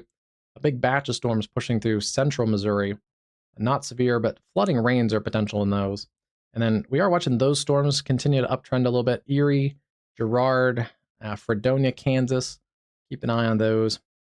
The models still want to break out storms across this area, so we'll have to watch these showers and storms that are going up from west of Emporia to areas around Hutchinson and Newton, and see if those do develop into a pretty progressive line segment.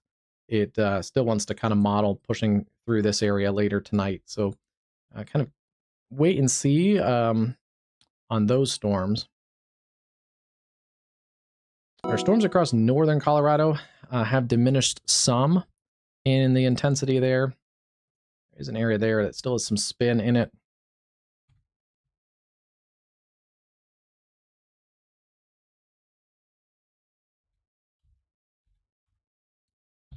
It's mostly a wind threat. There's a little area of spin on the leading edge of that through the Pawnee National Grassland, south of Grover, and approaching areas around Colorado Highway 14, as well as Colorado Highway 392. A little bit of hail also in there. Still being warned for $half size hail, 60-mile-an-hour winds, and a tornado possible tag. Yeah, some of the storms strong but not severe. Wellington, LaPorte, Fort Collins, down through Nunn, Pierce, and Alt. Getting into some more populated areas, potentially down here towards Loveland and Greeley, Colorado. Kind of just riding along the I-25 corridor, so we'll keep an eye on those locations in there. But yeah, a little bit better shape right now as those storms continue to sink to the south.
Yeah, there it is. About into the areas around Colorado State, Fort Collins. Some pretty nasty storms still. Still a decent amount of lightning in those. Things have really died down in our watch area. It goes until 9 p.m. Central Time, so that's 8 p.m. Mountain Time. So another hour or so. They may cancel that early since most of these storms are basically entirely out of the watch area. Some gusty winds still left in this and into far southwestern parts of Nebraska.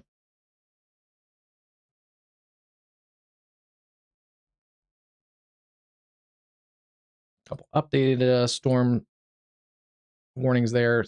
And where that convergence point is, this storm has gone up fairly quickly around Vega and Willarado. We called that a little bit ago. Let's see what the winds look like in that storm. Yeah, the winds are coming up in that part of the storm too. So we may see still some stronger winds in this segment. Vega, Willarado, and then approaching the areas west of Amarillo.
Okay, there we go. Just updated the, since we don't have any live tornadoes on the ground, just updated the title of the stream to tracking severe weather in the southern plains, and especially since we're losing the severe threat out east, as well as up in the high plains there in the front range as well. Most of our concentrated severe weather should be across these areas. Again, we do have a tornado watch in place for portions of southern Kansas from Garden City, Ulysses, Pratt, just south of Wichita and Winfield, and then following the Kansas-Oklahoma border, that goes into northeast Oklahoma, including the Tulsa area, Bartlesville, Pawnee, Enid, not quite into areas in the Oklahoma City metro, but just north of there, and then back across northwest Oklahoma, Woodward, Buffalo, back up to Liberal, Kansas. So that's our tornado watch still continuing there. It's been a little bit quiet. Some of these storms have kind of rode the southern portion and the southwestern portion of this tornado watch. Right now, I guess actually all evening, our more active weather has actually been in the severe thunderstorm watch across the Texas Panhandle. We had a pretty nasty supercell that tracked in northeast Oklahoma. That has weakened as it worked into Arkansas. So right now there is a severe thunderstorm watch in Arkansas, kind of west central Arkansas. Right now, that's a fairly quiet watch area right now too.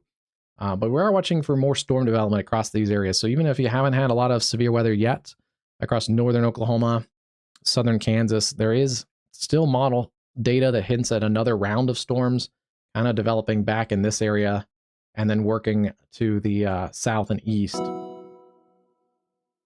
So we'll see about that. And then Oklahoma City, things are quiet right now. No watches as you might be kind of finishing up your dinner plans, running some errands after work, things like that.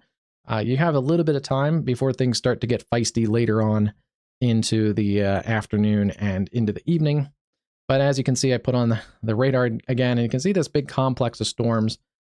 It hasn't fully really organized into a MCS, a mesoscale convective system. Some of the model data did hint at that. Right now, it's still kind of a multi-cell cluster, a couple supercells in the southern flank, and then more of a multi-cell line segment trying to develop in the flood warning that forward flank. And that's probably the part that would most likely work towards Oklahoma City. Again, we looked at it earlier. Model data shows 10 to 11. Depending if this speeds up or not, could even be 11 to 12 if it continues on its pace of like 25 miles an hour. Generally, if it does develop into more of a mesoscale convective system, it should surge forward a little bit and increase that forward speed. Hey, Storm Team, how's it going tonight? Hope all is well.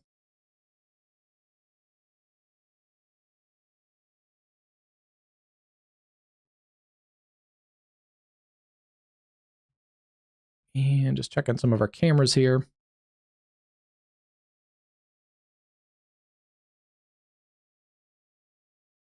That's a look at West Texas. Some of the storms clearing. The storms have really cleared up out of the Fayetteville, Arkansas area. A little bit hazy. There's some wildfire smoke in the air. So if anyone's allergies have been acting up, it's actually western wildfire smoke. Kansas, this is out of the Wichita area. Let's see. That camera may need to upload again. There it goes. Still dry roads there out of the Wichita metro. And then still watching those storms work across this area generally towards the Sayre area, just south of there. Yeah, it's generally looking towards that severe warning cell just north of Eric and Sayre.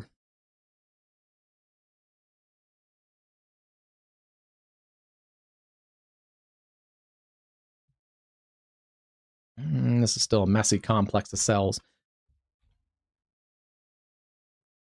A new cell has also gone up right on the Texas and Oklahoma border at Texola, which is just behind this camera. So we may get some rain on this camera even before really looking at those storms. But that's going to impact areas like Eric and Texola again. And that may inhibit this storm from getting reorganized. As I suspected, after it's gone through the cell merger, it's trying to reorganize a new area of rotation. We're now getting radar data out of the Frederick radar, so that's still pretty far away. But yes, it is trying to reorganize a new area of rotation, generally south of Sweetwater. And you can see how this is the old area that has gone away. This was the cell merger that came in, so it did exactly how I suspected it would do. After that cell merger, it's trying to carve out a new inflow region and a new mesocyclone developing further south and southeast. We'll see if it continues on that trend. It may get a new tornado warning. It may have a little bit of limited time because this thing is going to slam into that mesocyclone again, this new cell that's gone up, and it's a fairly feisty cell on its own. So that may also affect the mesocyclone as it gets kind of rammed into that forward flank. Yeah, we've seen this on plenty of our streams. We've seen mergers that are constructive and also mergers that are destructive. And some of it depends on where the merger happens, but especially if that merger is into the inflow region, that contaminates the inflow. It also kind of prevents the rear flank outflow from surging out and tightening the inflow. So there's a number of factors that kind of really work against that, generally going into that inflow region. If a merger happens on the rear flank, it can actually sometimes actually enhance the rotation and accelerate the rotation because it adds to the rear flank surge and tightens things up a little quicker. Sometimes that's only briefly, though, until the whole thing gets undercut. So there's all kinds of different little scenarios that happen with these cell interactions and cell mergers. We'll see what this one does. The other cell in the Wheeler area of Texas, still severe warned. So areas that had the tornado warning earlier, in eastern Wheeler County are still under the gun for a considerable threat, 70-mile-an-hour winds and 2-inch hail. This camera started really shaking, and the dust has really come up on this camera in Texas along I-40. That's at Shamrock, Texas.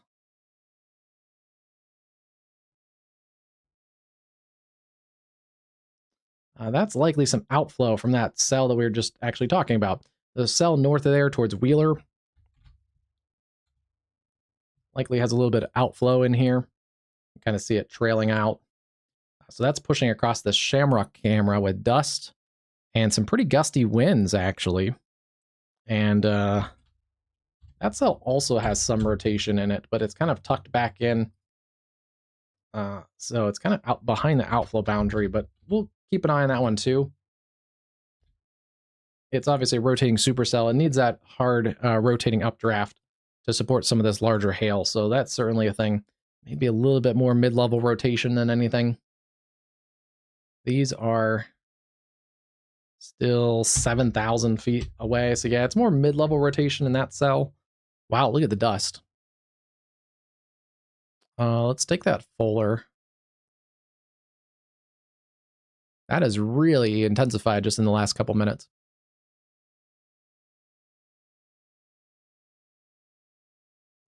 Yeah, I'll kind of keep it in that corner.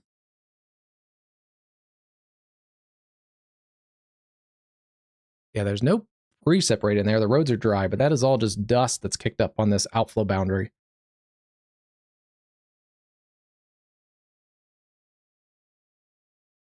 And generally, I've noticed these Texas cameras are fairly sturdy and fairly anchored. They don't bounce around that much.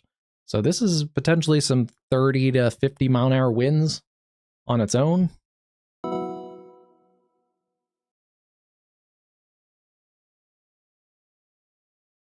right, we'll tuck that back away for a little bit. But that is that's an intriguing shot. Yeah, this is a nasty storm.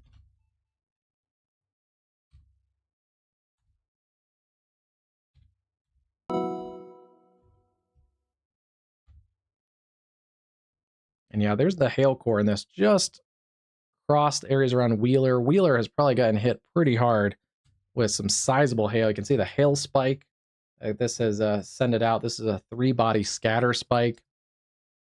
And a fairly large one as well. But yeah, right here, just south of Wheeler, Texas Highway 2473 and then US 83. That is some pretty heavy hail in here. With also some wind as well in that part of the storm. It's a nasty supercell.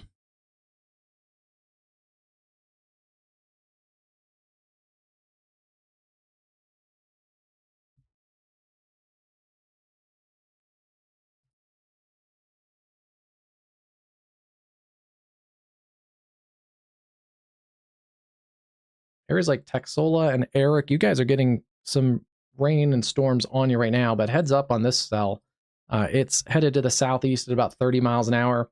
That would put it into Texola in about 37 minutes, and Eric in about 49. It gets to the I-40 corridor. So we'll see what it looks like at that point, but that could still have some pretty nasty hail in it as it makes its way into southeastern Wheeler County and potentially into western Beckham County, Oklahoma.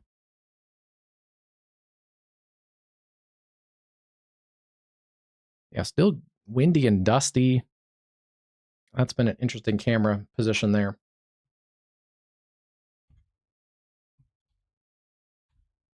So yeah, rotation is backed off in that cell just south of Sweetwater. Still has a little bit of rotation in it.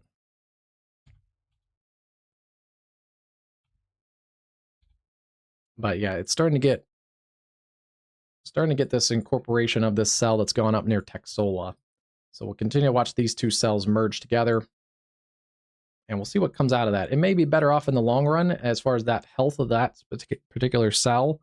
That would be not a good situation for areas like Sayre, Carter, Sentinel, Oklahoma. So we'll keep an eye. That could be a corridor here of some more focused severe activity. We'll keep an eye on those areas. But for right now, That is going to keep that supercell in check just a little bit. And then our other camera's going pretty active too. This is at Texola. And now seeing the gusty winds and rain intensify on that camera. So this is looking eastbound at the Oklahoma state line.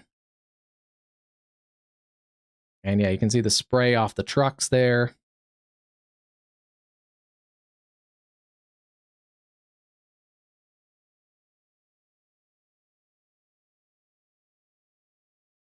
So yeah, that's a rough night. Maybe even some small hail in this cell just south of Texola. Yeah, there probably is a little bit of small hail in there too. So that's not even a severe warning cell. That hail core has come up though in intensity just in the last couple scans. Yeah, look how quickly, about 8 minutes ago, not much of a hail core. Now it actually has a pretty pronounced hail core. That's going to continue to work into this forward flank of the lead cell.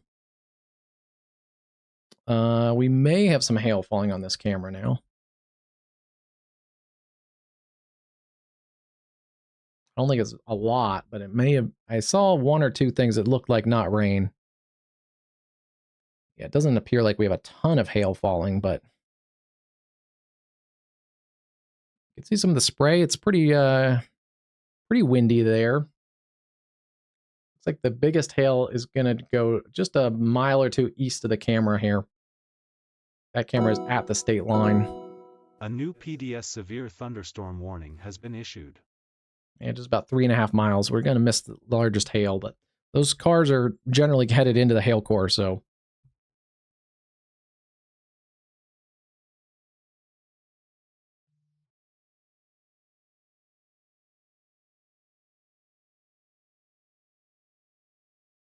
Okay, that cell that we were just looking at, the one that was producing the dust and heavy winds, and also is producing large hail just south of Wheeler, Texas, now is getting a considerable threat for 80-mile-an-hour winds and at least 2-inch diameter hail. Wouldn't be surprised if it's larger than that, though.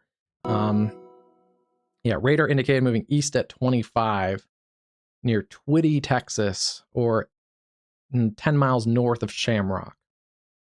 So 80-mile-an-hour winds, you want to treat that like it's a tornado warning. Lowest level interior room, away from the doors and windows, especially windows with wind-driven 80-mile-an-hour hail.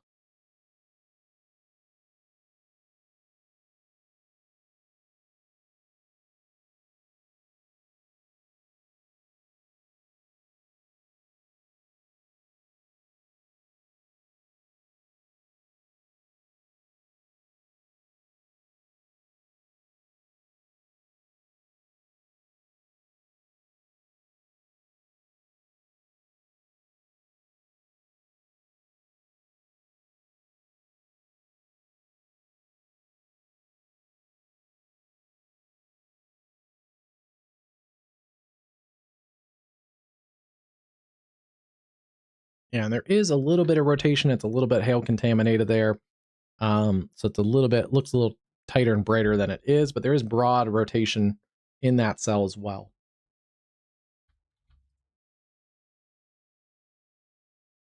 I continue to watch this cell near Eric, seeing that broad rotation and also seeing the storm kind of get incorporated into this. So we'll see what this does in the next couple minutes.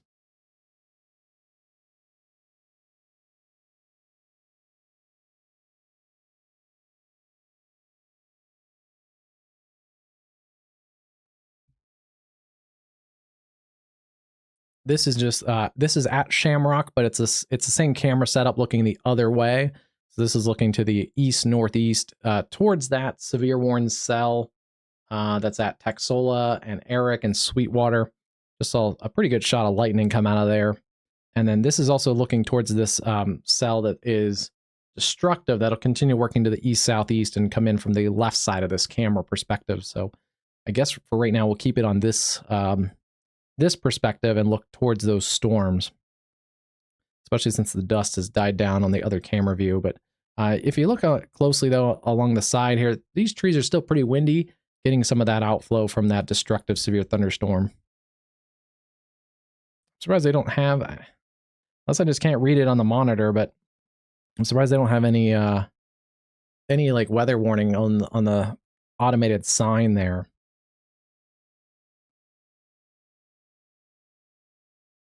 I feel like that would be helpful to know that you're moving into a destructive severe thunderstorm warning.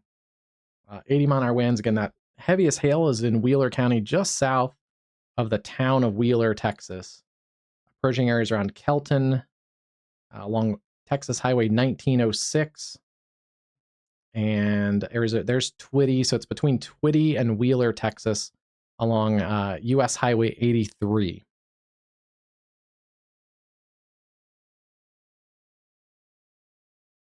And here is a little better look at some of this dusty outflow. This is starting to be the forward flank of that destructive severe thunderstorm.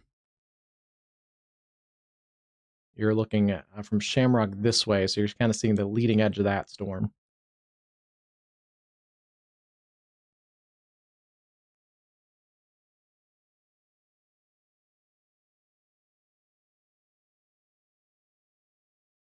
This other storm up into extreme northeast New Mexico. I got a new warning upgrade for lime-size hail, 70-mile-an-hour winds, and a tornado possible. This is for areas around Clayton State Park, 23 miles north of Clayton, northeastern Union County, New Mexico. Let's take a look at this one. Certainly has some hail in there, and there is some broad rotation in there too.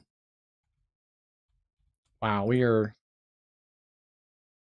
that is mid to upper level rotation though. We're looking at like at 16,000 feet. So tornado possible tag, but we have no idea what's going on at the ground level of that, other than you can see it does have a hail core up at that height. So likely that's continuing. Another cell west of Des Moines, New Mexico. There it goes. Gets a new warning. Colfax and Union counties. At least 1-inch hail, 60-mile-an-hour winds. That's another cell that's up. Basically a radar hole. We're looking up like 12,000 feet. So, wow, look at that. That sky has changed actually quite a bit here in the last couple minutes, as we're getting a little more presence of that destructive severe thunderstorm. Look how quickly the clouds are moving too on that camera.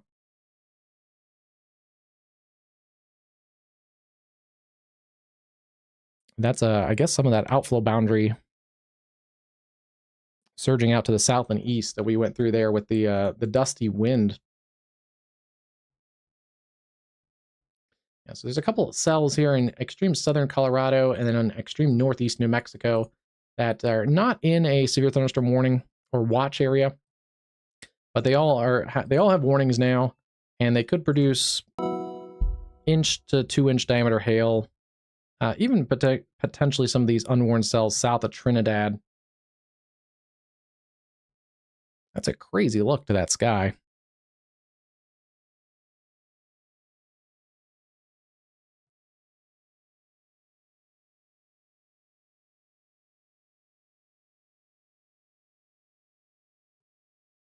Still watching this cluster of cells coming across Lake Erie. Particularly this one. Can we get a good look at this one?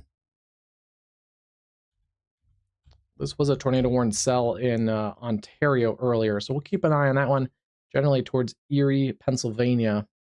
And a new cell has gone up right along the lakeshore there, already affecting areas along Erie, Fairview. But it's this cluster of cells that was severe warned in Canada that I'm intrigued about as it comes towards Fairview, Erie, Northeast, Westfield, maybe towards the Dunkirk area.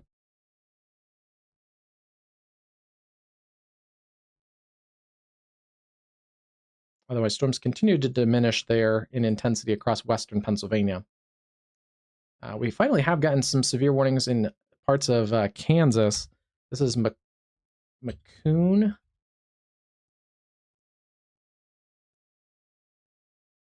One-inch hail and 60-mile-an-hour winds, so it's kind of being warned as a minimal severe thunderstorm. But that area has definitely intensified in the last couple minutes. Yeah, the hail cores come up. It's trying to establish a little bit of rotation too. We'll keep an eye on that one. This other one also has had a hail core that's come up quite a bit in the last few minutes near Sycamore, Kansas. gusty winds in that cell. I wouldn't be surprised if that gets a warning sometime soon. But these are a mess. There's also a bunch more showers and storms that have gone up out ahead of those, so it's going to have to incorporate some of that too. It's going to be a really messy night. Joplin, Carthage, Nashville, Pittsburgh, Frontenac, right on the southeast Kansas and southwest Missouri border there. And then we are starting to see now what the models kind of hinted at is new storm development from areas like Great Bend, Sterling, Hutchinson, Sedgwick, up through areas around Emporia. So we'll see how quickly these can go up and if they go severes anytime soon.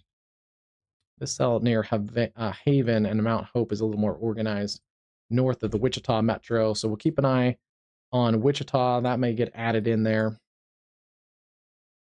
Still a considerable threat for observed flash flooding across western parts of Missouri.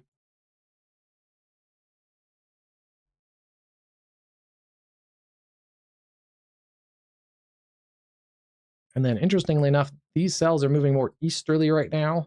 Arapahoe, Thomas, Watonga, Hinton, Geary. These other two supercells have actually kind of hung back and are still more on the southeast kind of track. So they've actually decoupled from that leading edge of severe storms. So we'll see how that works out. But yeah, this is generally pushing towards the Oklahoma City metro now, making a little bit more concentrated push. Check out that. That is a impressive looking storm there. Yeah, so that camera's looking at basically like this leading edge of the storm kind of across the I-40 corridor. The big hail is tucked back up in there.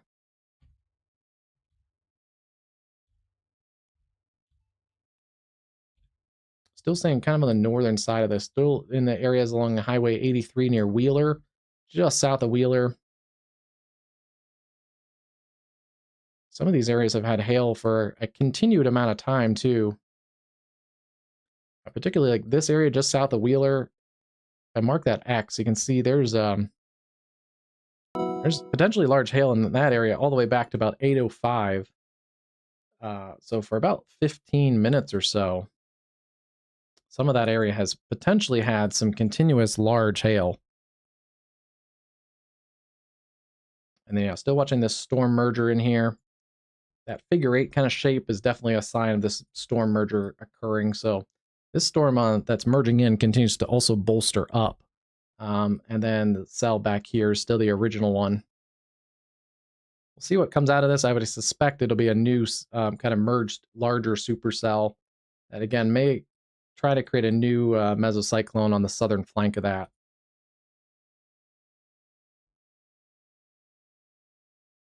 And then we did get the warning extended out through the Amarillo area. So the entire Amarillo area under a severe thunderstorm warning. Hail is not a big factor right now. It's mostly just the gusty winds and lightning coming through Bishop Hills, Amarillo, Rockwell Place. Dangerous cells there.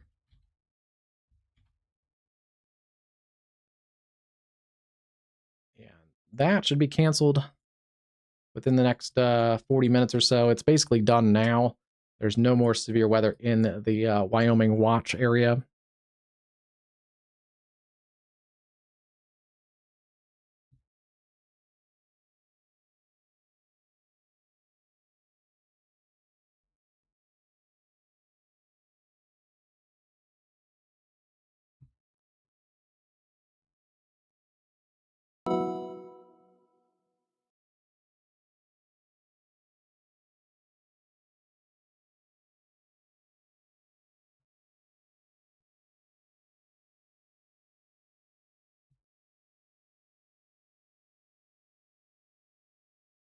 Can't really see much from this camera. This is on kind of the ridgeline at the Arkansas and Missouri state line near Pineville and Bella Vista on I-49. It's looking to the north, generally towards that cluster of storms.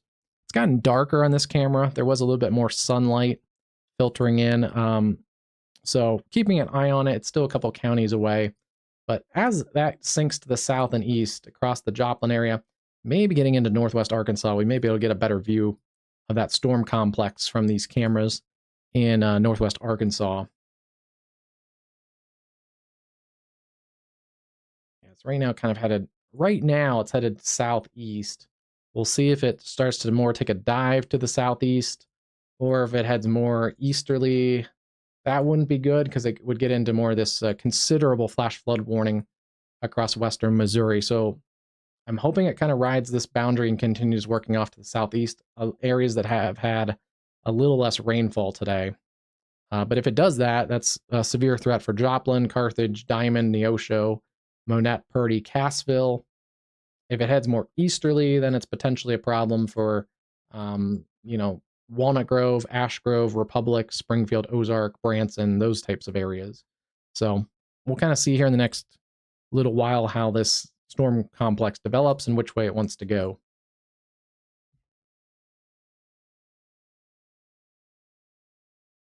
And out ahead of that, I wouldn't be surprised if they issue some type of watch, either extend this tornado watch by a couple counties, or potentially extend or add a new watch, severe thunderstorm watch, to a couple of these counties. But wouldn't be surprised if we get a new watch. Let me see if there's any discussion at that point. Yes, there is. Yeah,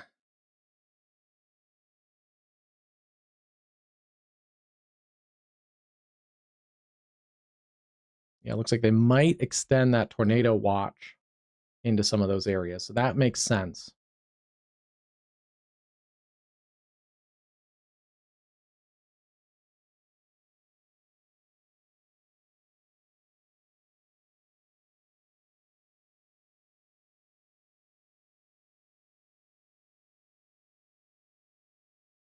So they're likely not going to extend a watch north of where the current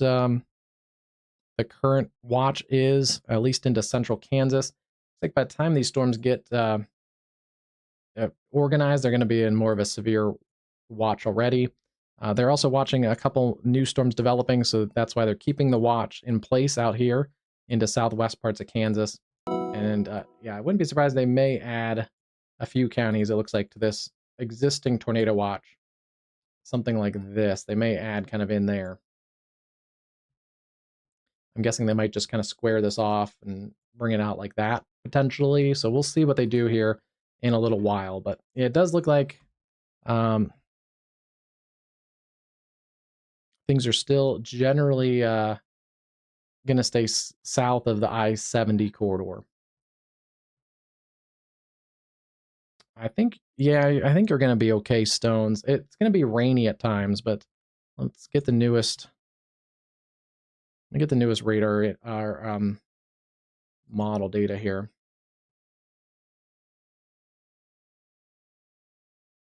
Yeah, it keeps most of the severe storms down into southeast Kansas tonight.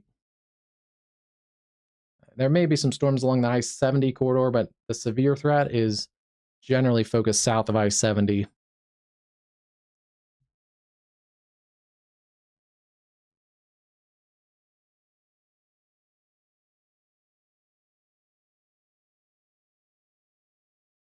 Yeah, models still want to break out a ton of new storms. McPherson, Hutchinson, Wichita, Eureka, over towards the Garnett, and then over into Missouri.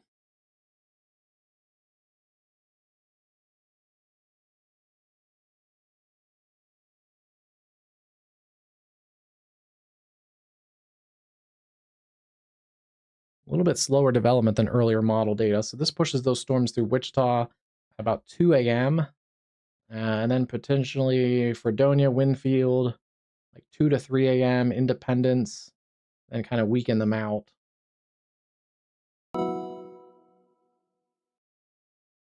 So yeah, definitely an overnight threat.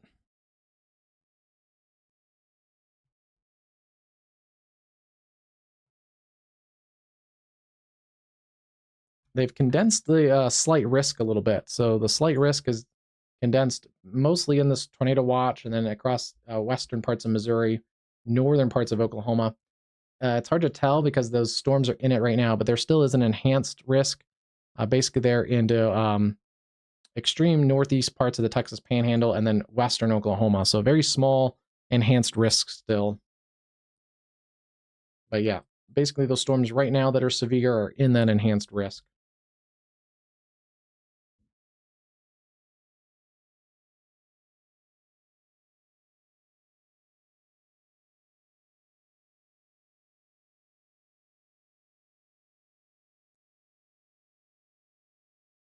They done anything new for tomorrow? No.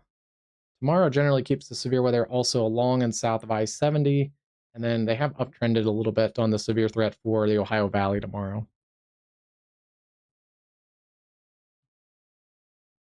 Tomorrow doesn't look as severe across Kansas. There is still that boundary along here, so that still could focus some shower and thunderstorm activity. Not quite as the upper level dynamics aren't as intriguing for as today. So as that upper level kind of energy shifts, a little bit of a jet streak shifts to the east, that's what focuses more severe weather tomorrow into eastern Missouri, southern Illinois, kind of that area. But there still is a marginal risk level 1 out of 5 across southern Kansas tomorrow and most of Missouri south of I-70.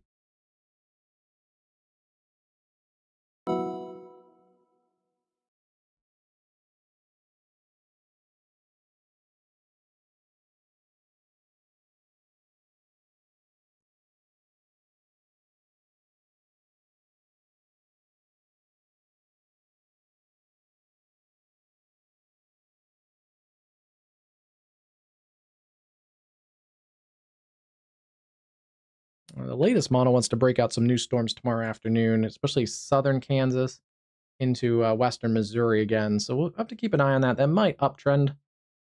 Oh man, back into also northeast Oklahoma. If that uptrends, that could extend a slight risk back across these areas. So we'll see if more model data shows this. I wouldn't be surprised if they add another slight risk kind of across this area for tomorrow afternoon. But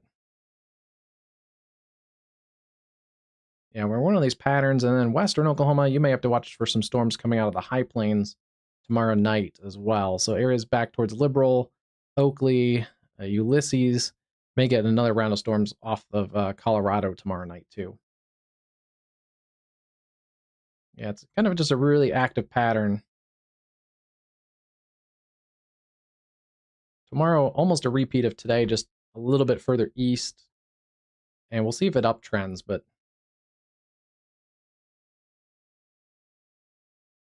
yeah, tomorrow afternoon, I think, could uptrend across this area. Models have continued to uptrend, I think, a little faster than the Storm Prediction Center.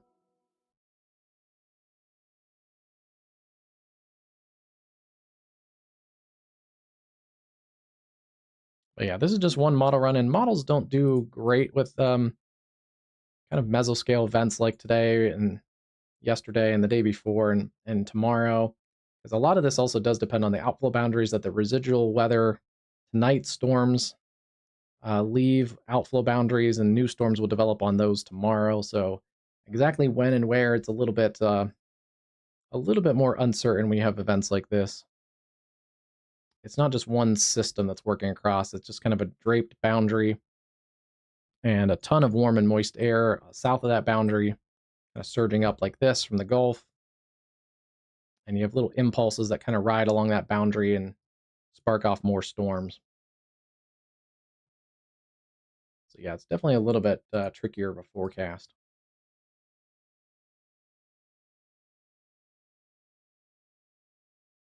All right, let's check these supercells down in here.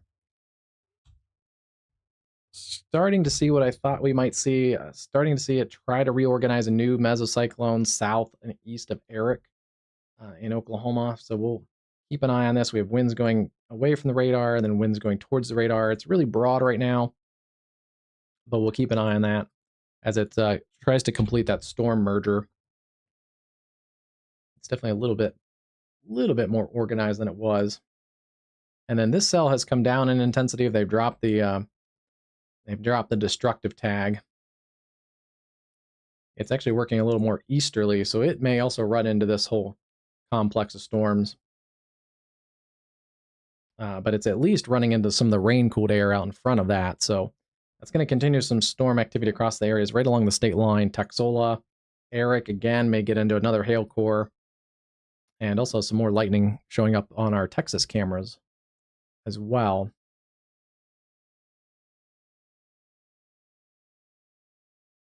Yeah, there's our Texas camera. Just had a big flash of lightning there.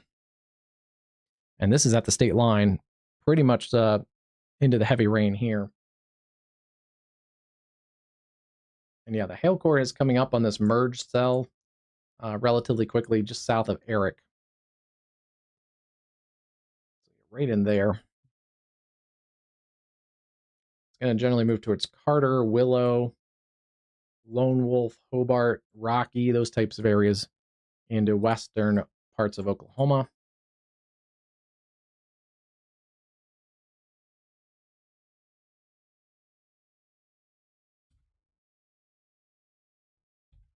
Still seeing a warning here for 70-mile-an-hour winds, considerable threat, but I'm not sure there's much considerable threat warning in there.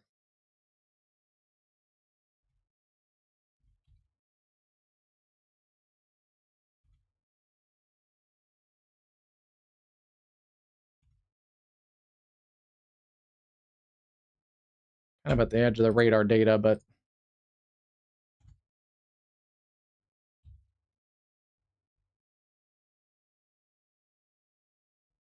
yeah, I don't know if there's much considerable threat in that cell anymore.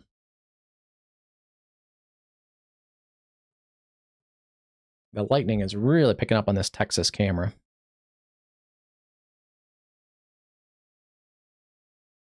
Out of the Shamrock area, looking towards that considerable threat, severe thunderstorm. Still potentially there's some ping pong to golf ball size hail in both of those.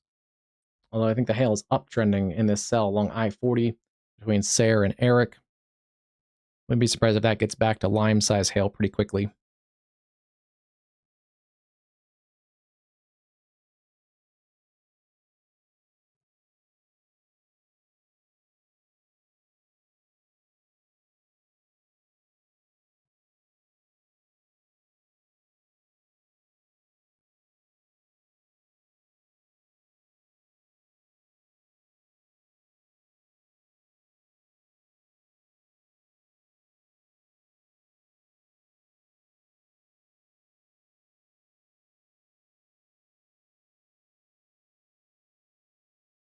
Yeah, there's some lightning. They have also up this cell near McCoon and Cherokee, West Mineral, and Weir, Kansas. This is for northwestern Cherokee, southwestern Crawford counties. Moving southeast at 25, it's 10 miles southwest of Girard, Kansas. They have increased that to golf ball size hail, so the severe threat has uptrended a little bit. It's basically the hail core would be in here along Kansas Highway 126, roughly about 10 miles, 10 to 12 miles west of Pittsburgh, Kansas.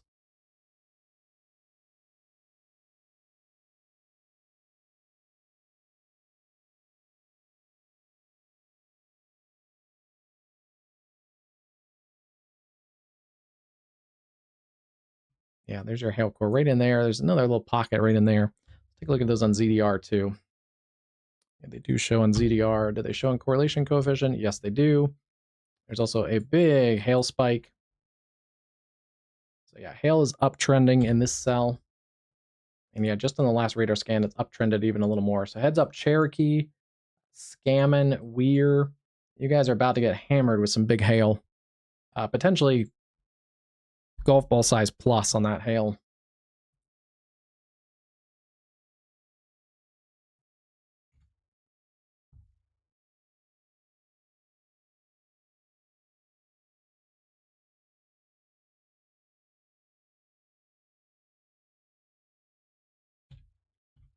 This three-body hail spike, scatter spike that this hail creates is a pretty tall tale sign of some larger hail in it, but essentially, it's essentially because the hail in a thunderstorm, if that's your thunderstorm and that's your hail, and you have your radar site over here, the radar beam goes up. A new flash flood warning has been issued. And usually it goes let me draw this a little differently.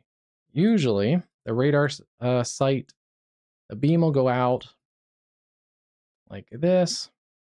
And normally, if there's rain or something, the beam will go out and then it returns and you see what the radar says.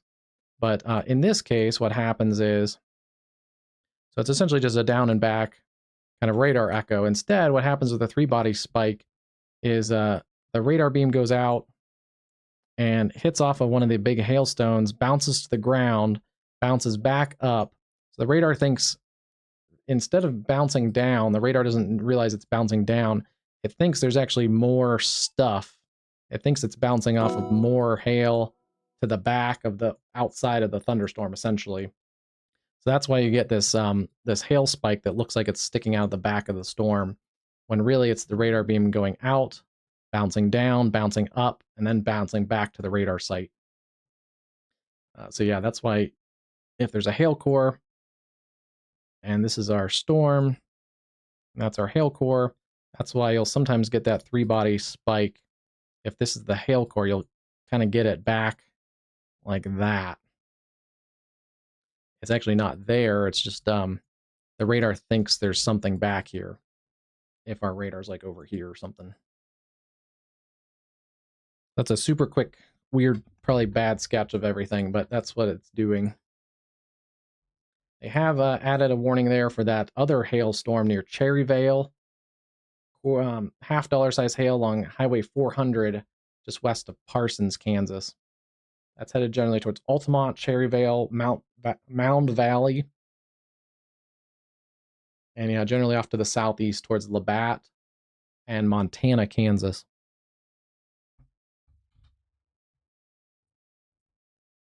Since we're getting a lot of heavy rain, they've also added the flash flood warning across some of those same areas. So now a flash flood warning across Cherokee and Crawford counties in southeast Kansas.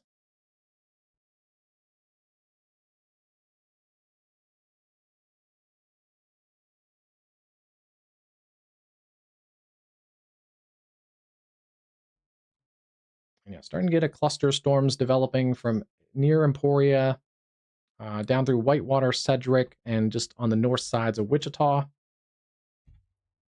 Still seeing one of the healthier cells in there, showing some rotation near Mount Hope.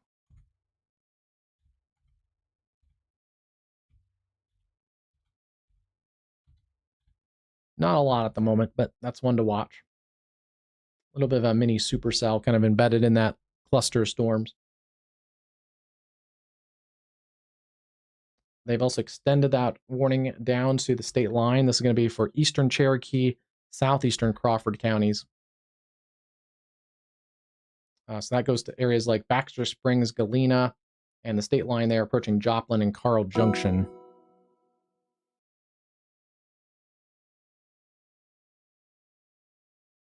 It has gotten extremely dark on this camera in Texas, and it's still pretty light outside. Oh, there it's kind of adjusting. It may just be a light sensitivity issue. And yeah, the hail core has also continued to come up in that cell.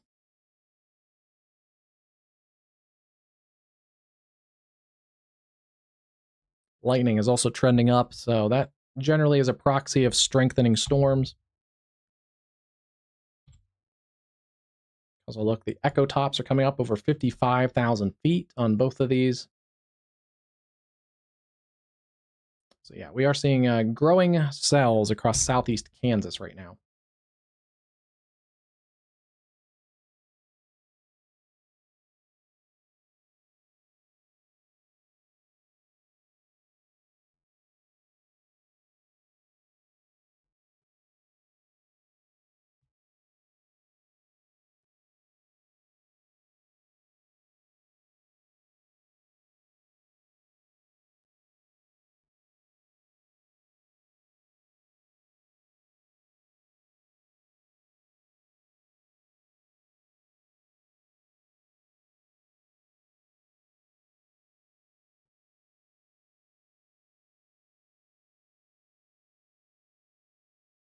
New timing by the Storm Prediction Center. The risk for primarily damaging winds is going to expand downstream over the next several hours.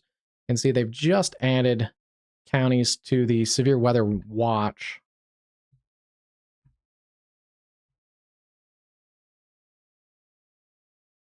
And it is going to be a new severe thunderstorm watch that goes until 4 a.m. Central Time. But that's going to be roughly into the Oklahoma City area, roughly around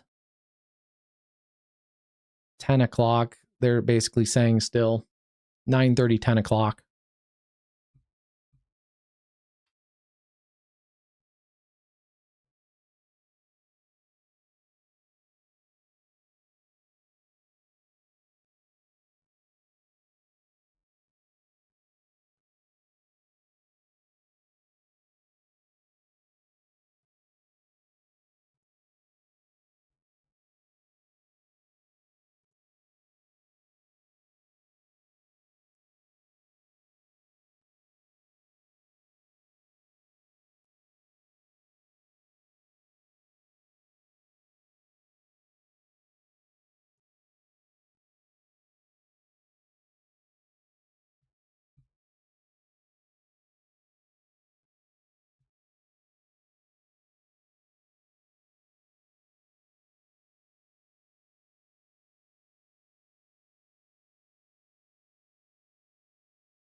So here's our newest watch. It actually replaces some of the counties in the original severe thunderstorm watch. It does include all the way to the Texas border, Sayre, Elk City, and then down into southwest Oklahoma, Hollis and Altus, Frederick, Texas. It includes Lawton and Walters.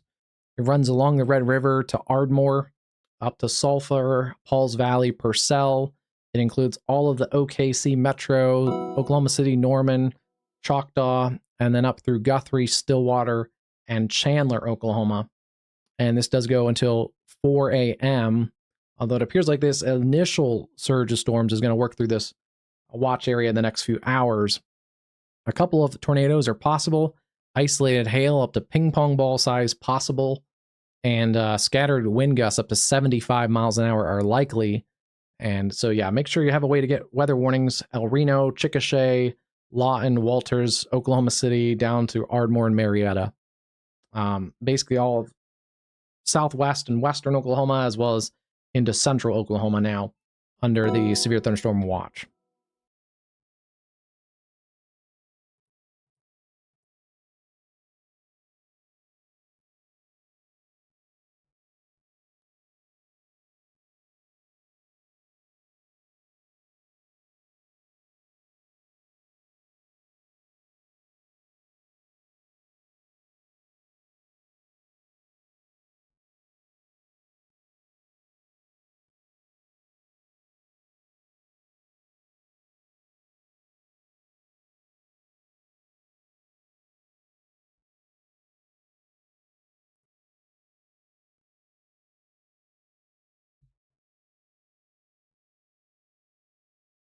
Starting to see a reduction of those severe storms across parts of northern New Mexico. Let's take a look at those storms real quick. Yeah, not seeing as many hailstorms. Those seem to be diminishing across Colorado. Cells south of Trinidad are also weakening. Still two cells that have some considerable threat for some golf ball size hail south of Des Moines, and then one north of Clayton, Nebraska, or not Nebraska, New Mexico, far northern New Mexico. We have one other new warning into areas in southern Illinois around Vienna, Cereal Springs. Yeah, gusty winds, maybe some small hail. I don't know if that's a severe thunderstorm. And then I'm watching this area. I'm actually surprised they cut the one part of the watch area into Pennsylvania. I'm surprised they cut was this northern area. I'm watching this area for some severe weather. These were severe and tornado warned storms in Canada a little while ago. They're going to continue work towards Erie, Northeast, Mayville, maybe towards Jamestown, New York, potentially up towards Dunkirk, New York as well. So we'll see what these look like as they cross into parts of Pennsylvania. A new flash flood warning There's a has new been flash issued. flood warning as well. Let's go back. Trinidad, Oklahoma.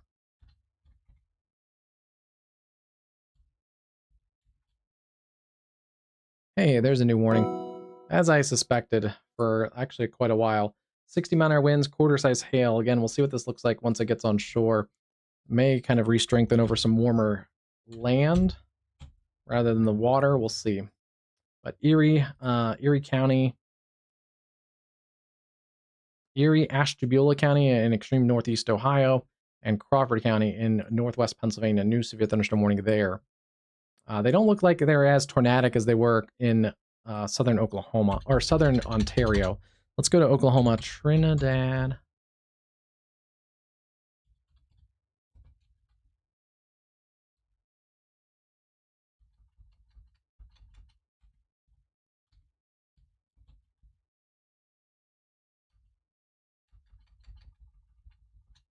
We'll just go over to Oklahoma. Oops. Is it going to be this one again? Considerable threat. They have upped that to the lime-size hail. Considerable threat.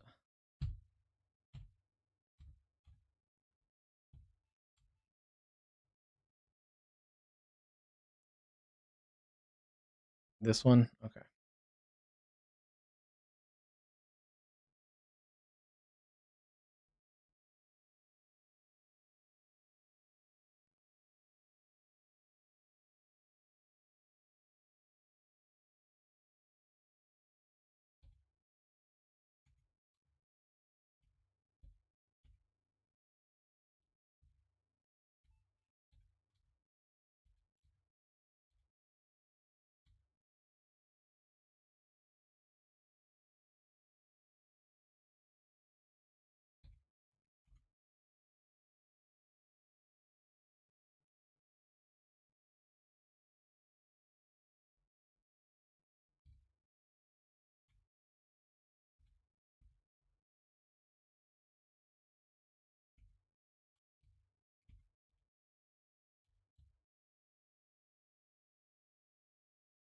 There's definitely a rotation in here. I do think it's mid-level rotation still. And potentially a little bit hail contaminated.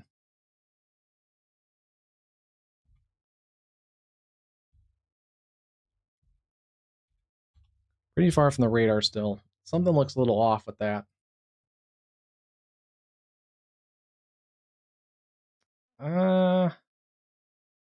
Yeah, surprised it doesn't have a tornado possible tag. This is the storm that I thought would reorganize. Actually, it probably did a little bit better there. It's really weak rotation, I think. This is a little bit better view of that. This is contaminated rotation up against the forward flank.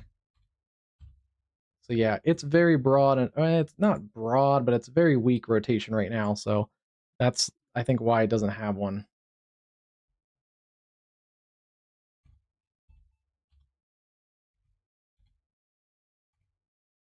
I wouldn't be surprised if it gets a tornado possible tag, though. Oh, they just added it. Look at that. All right.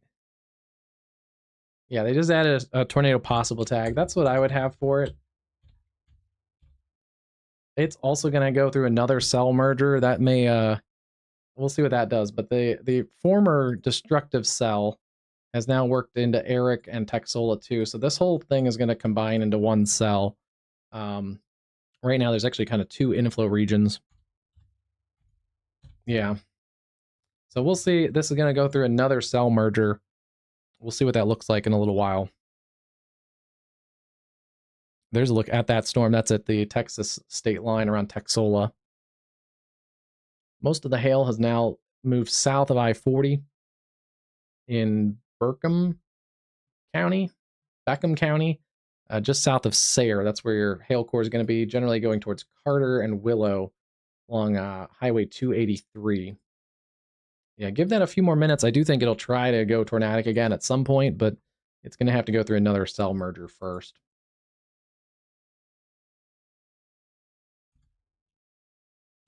I feel like these cells have slowed down a little bit.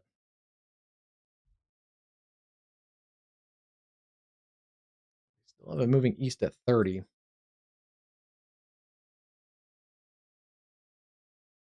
I don't know if there's much in the way of considerable threat winds in there anymore.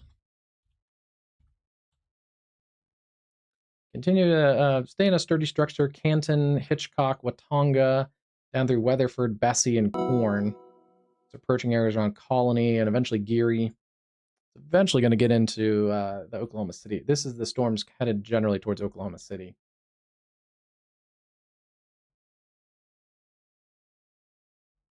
And then I do want to check that storm in Kansas, see what it's doing. It looks a little more impressive on reflectivity than it does on velocity scan, especially since it's so close to the radar site.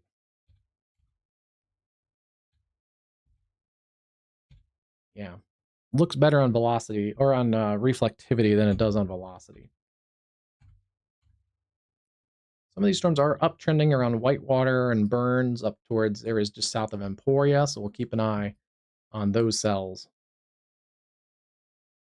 And then still watching our hail-producing cells in eastern Kansas.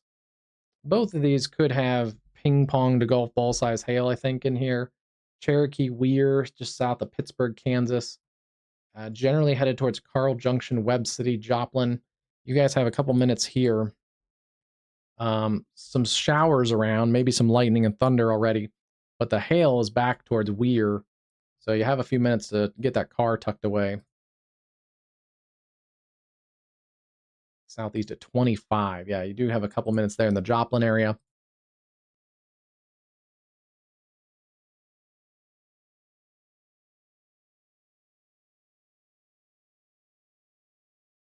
Generally 25 miles an hour. It's going to be Carl Junction about 33 minutes.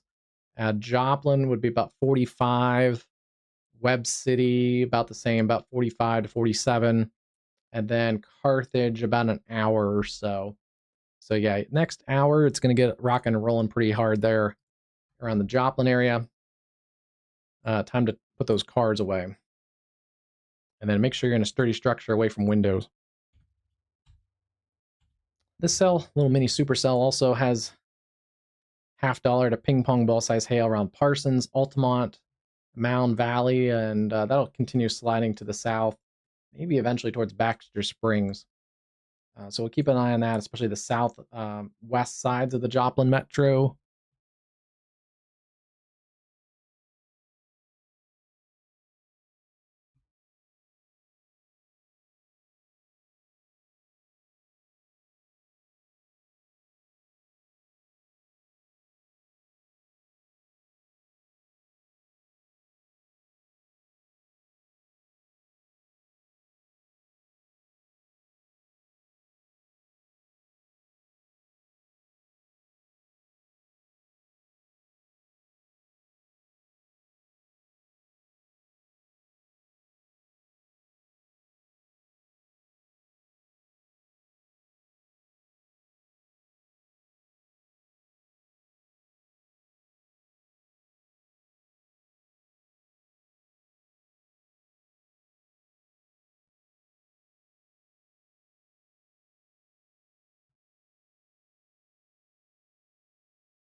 Here's a look out of the Wichita area. This is on the north side of town.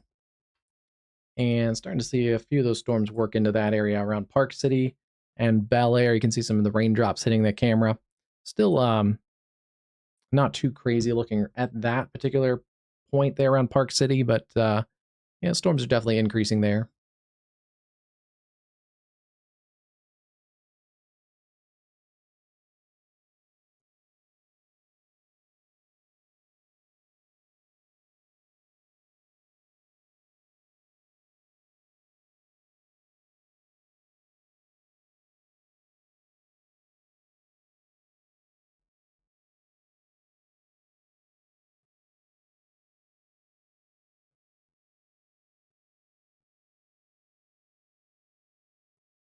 Well, keep an eye on this. This is at Kansas 96 at 2:35. So it's right here on the northwest side of the Wichita Metro. We'll see what this storm looks like as that slides into the area's north and west sides of Wichita.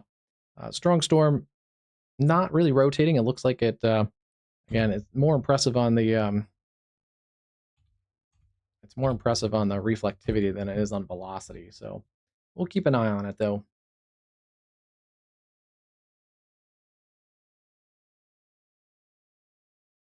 They've extended that warning around Parsons and Mound Valley another 40 minutes or so.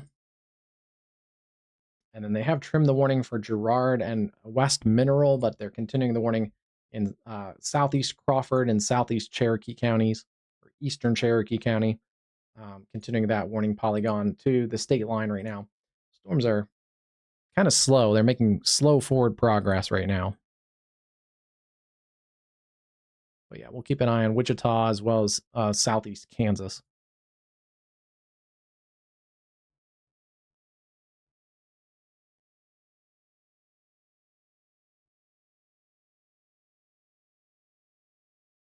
Go back. I want to see those storms coming into the Erie area.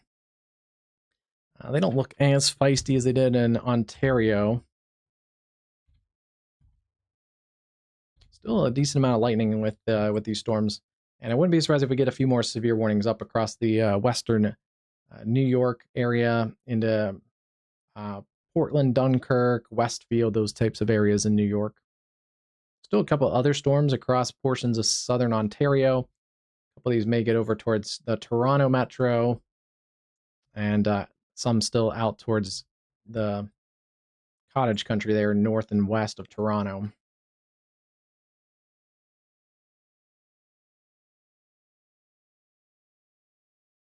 These other severe warning cells, they're pushing through the Amarillo area. Automated equipment found 60-mile-an-hour winds. See, there's an outflow boundary of their own that they've pushed out. So still severe warned storms. Not a lot of hail. Mostly just the gusty winds pushing through the Amarillo metro. And still a couple isolated severe warnings. One is reported there around the Roswell, New Mexico area. Not a great look of those storms, but areas around Roswell.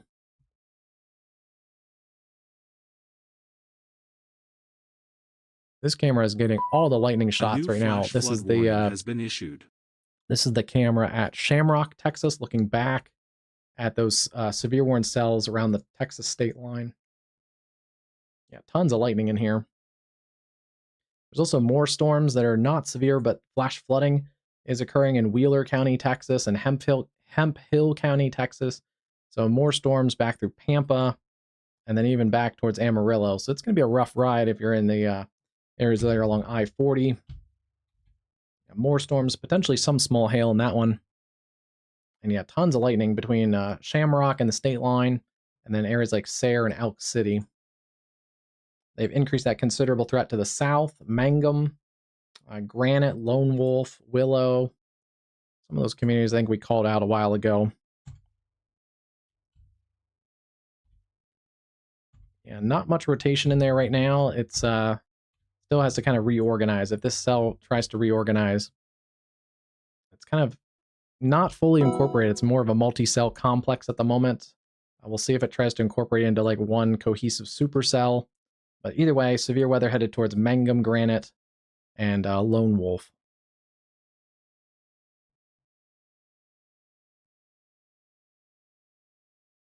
It's interesting. These two complexes of storms, they look like they were going to combine into one complex, and that's kind of what the models hinted at.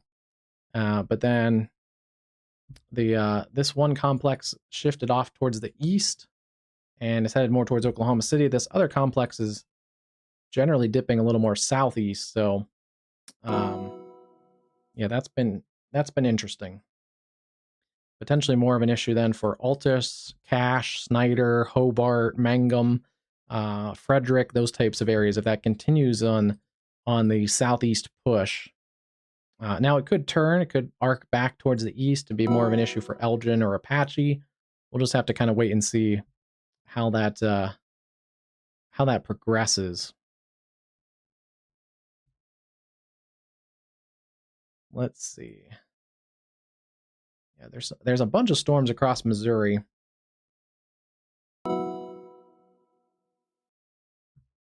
Yeah, some non-severe but some strong storms, a decent amount of lightning coming through the Poplar Bluff area now. Another batch down into Arkansas around Pocahontas and Walnut Ridge. And then it kind of calms down, some general rain and showers across A new West flash Plains, flood warning has been Mountain issued. View, but then we're really watching those storms that are back into Kansas. So Missouri's fairly quiet. There's some other pockets of heavy rain and some lightning. Farmington, Frederick, over towards St. Genevieve, and then also approaching areas around Sullivan, Steelville. Yeah, severe weather fairly limited across Missouri right now.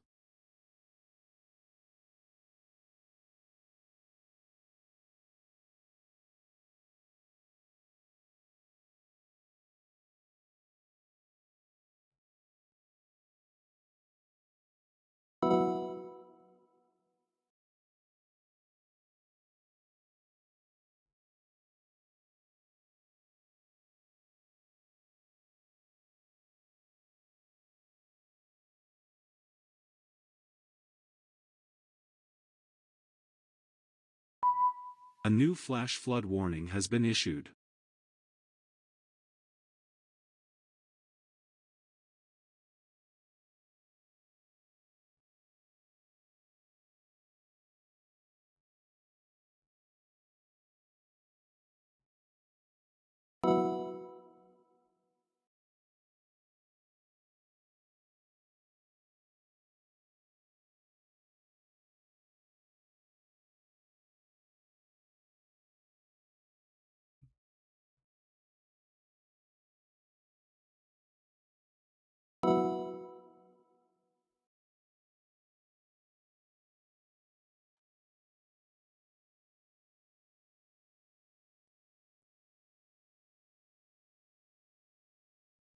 We do have a new severe cell that's gone up into northern parts of Wyoming, back where there was a watch and severe storms earlier today, but some hail and gusty winds around Hot Springs, Wyoming. Yeah, central Hot Springs County. That's an interesting one.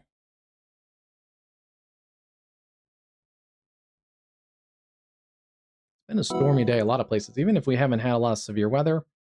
In a lot of places, a lot of the South has had some storms today. And yeah, just there's just been a lot of storms. Even parts of the Northeast have had storms. Still kind of ongoing. There's parts of Ohio with storms. Not a ton, but and not a lot of severe weather. Just a lot of storms today.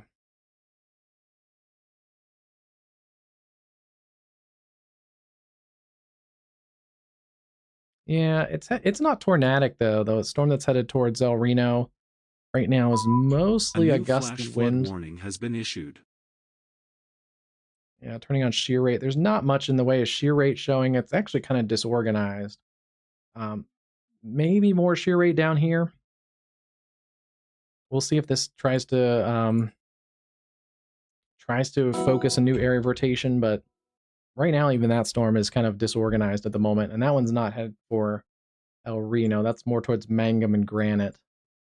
This storm still seeing some gusty winds. We'll get a better look at this when it gets closer to the Oklahoma City radar, but A new flash flood I don't even know warning if it's has a been considerable issued. threat because we're getting like 70-mile-an-hour winds, but this is like 7,000 feet up. So kind of mid-level winds in here. I think it's more like a general thunderstorm with 60-mile-an-hour winds. And the hail has come down, so that's a good thing there. A new flash They are flood going to warning has continue, been apparently, at issued. this considerable threat. Have we got, it's still radar indicated, but they're going to continue that. Hitchcock, Kingfisher, Okarche, Calumet, Geary, Hinton, Binger, Weatherford, Corn, and areas west of El Reno. A new flash flood warning has been issued. A couple new flash flood warnings while we're going through that. Let's go storm reports and see if we've had any serious like storm reports recently.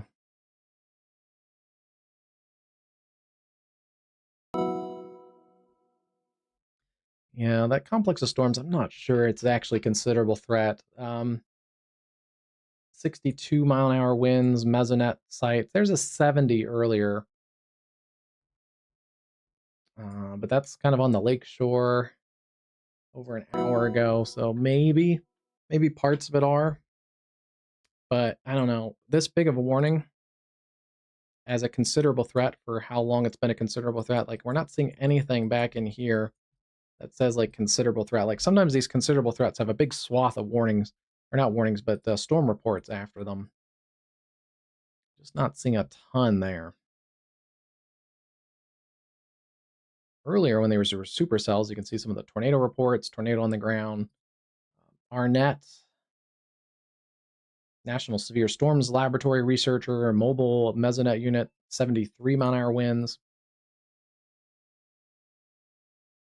Yeah, I don't know. We'll see when this gets closer to the Oklahoma City radar what it looks like, but definitely strong storms coming into the Oklahoma City area, especially the West Metro, starting to get towards some of those more populated areas, Calumet, Okarche, El Reno, eventually into more populated areas. Right now it's in Western Canadian County.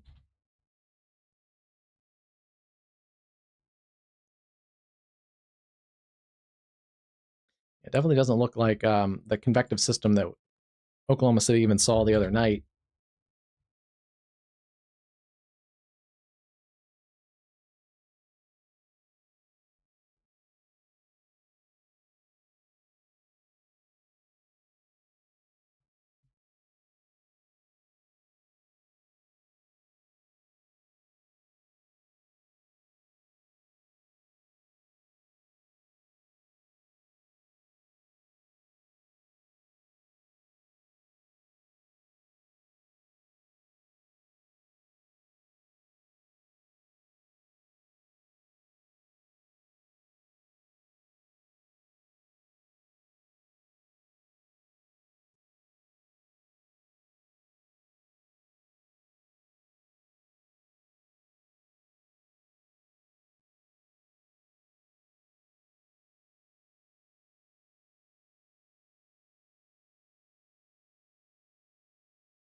Okay, let me line up this camera here. Get a better look at these cameras. This is at Northwest Expressway in the Oklahoma City area around Piedmont, Oklahoma. So as those storms get closer to the Oklahoma City metro, we'll be able to get a better look at this, looking up the Northwest Expressway. Actually, you may not have seen it. It's a fairly small camera for your angle, but a little bit of lightning on the horizon there, kind of the west, due west almost is that camera. And then continuing to watch a lot of lightning on the backside of these storms in the Texas Panhandle here, looking back towards this complex of storms. There's also more storms over the Shamrock area, turning back on the lightning. Yeah, still a lot of lightning in this area, and even up towards Wheeler. A rainy night across the Texas Panhandle.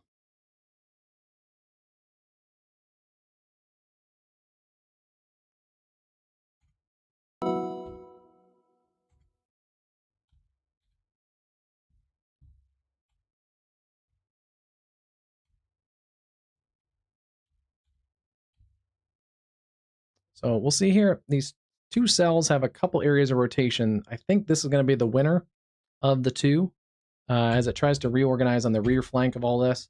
There's a little bit of rotation also in there near Willow. That would be kind of in the short term, I think.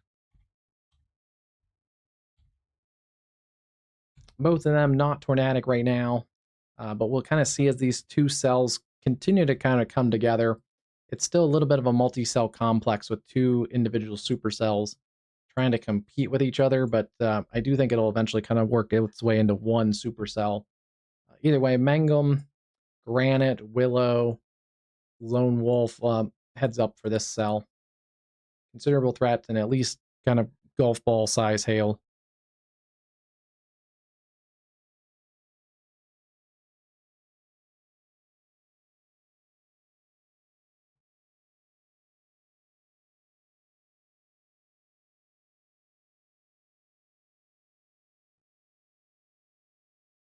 Yeah, Willow about 3 minutes, Granite 19, Mangum 24, Lone Wolf about 26 minutes or so.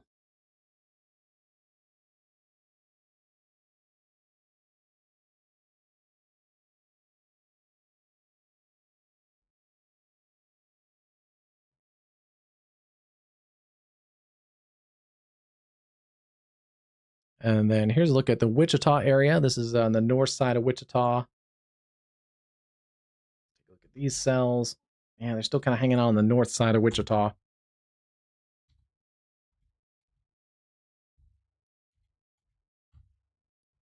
Some gusty winds, heavy rain, decent amount of lightning. Strong, but mostly sub-severe storms across these areas. At least right now, we'll see if they continue to organize across, I guess, south central Kansas.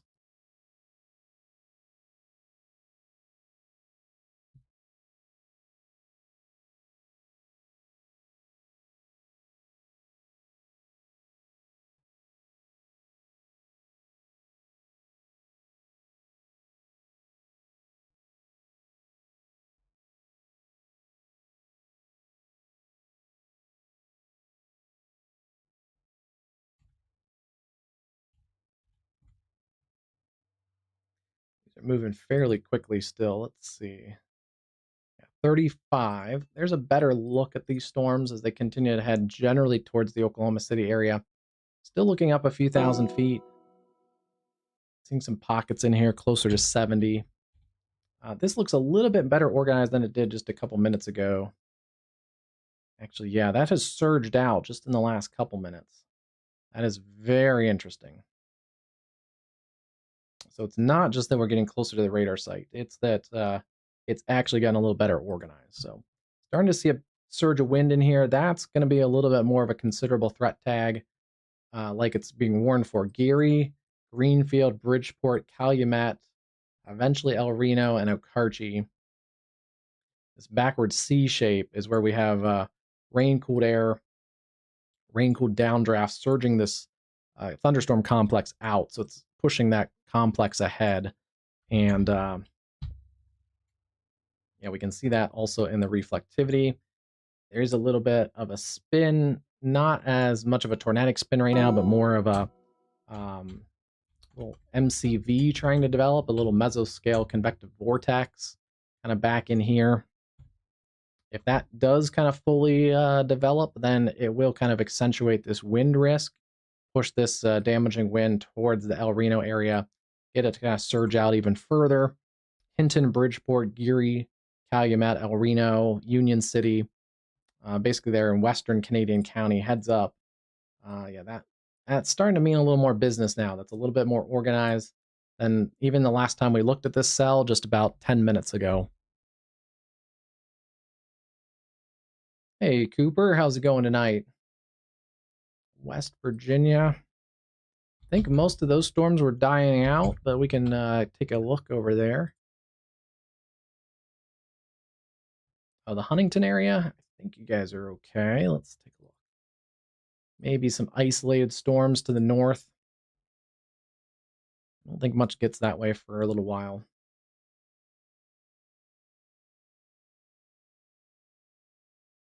Yeah, maybe some scattered showers and storms overnight around Huntington, but the severe threat should be minimal. And then tomorrow evening, you may get another round of storms. Might be a busier day tomorrow than tonight. Most of our severe risk in the Ohio Valley tonight has diminished. Still some scattered storms possible, Ohio Valley into the northeast, but mostly we're calming down.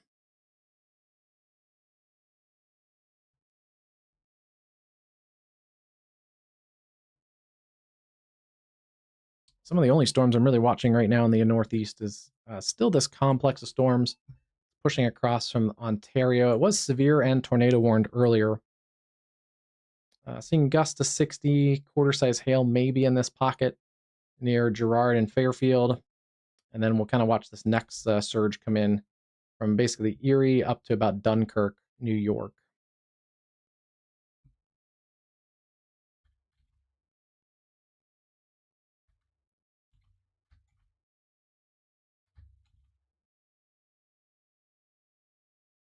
Yeah, I saw that. We reposted on our X too. It looks like a few storm chasers in Ontario today caught that. And yeah, it was a pretty pronounced looking tornado, kind of a not a wedge, but kind of a thick, um, I guess cone tornado, kind of a cone shaped tornado at times. Yeah, south of Glencoe. So this is the remnants of that complex of storms. It doesn't look like anything that it was. I don't even know if it's that severe anymore, but we'll keep an eye on it as it gets to this area, Erie up to Dunkirk. But yeah, that area, a little bit of a tornado corridor for parts of Ontario. It's gonna be a very interesting hurricane season because yeah, the El Nino definitely has an effect on hurricane season, and climatologically, it should reduce hurricane season. I believe all the major hurricane prediction sources, Colorado State, NOAA, I believe they all have average seasons to slightly below average seasons. But yeah, I don't think expect anything here in the next couple weeks. Looks like the all the long range models don't really have any kind of hurricane activity in this area. Um, you can always get a little spin up on like any stalled front that hangs offshore. Other than that, it looks very quiet for most of the Caribbean and also the what eventually becomes the main development region out in the Cape Verde area. That is all very quiet over the next probably about 2 weeks to a month. The Caribbean looks fairly quiet as well as the Gulf. So yeah, looks fairly benign for right now, according to the model data.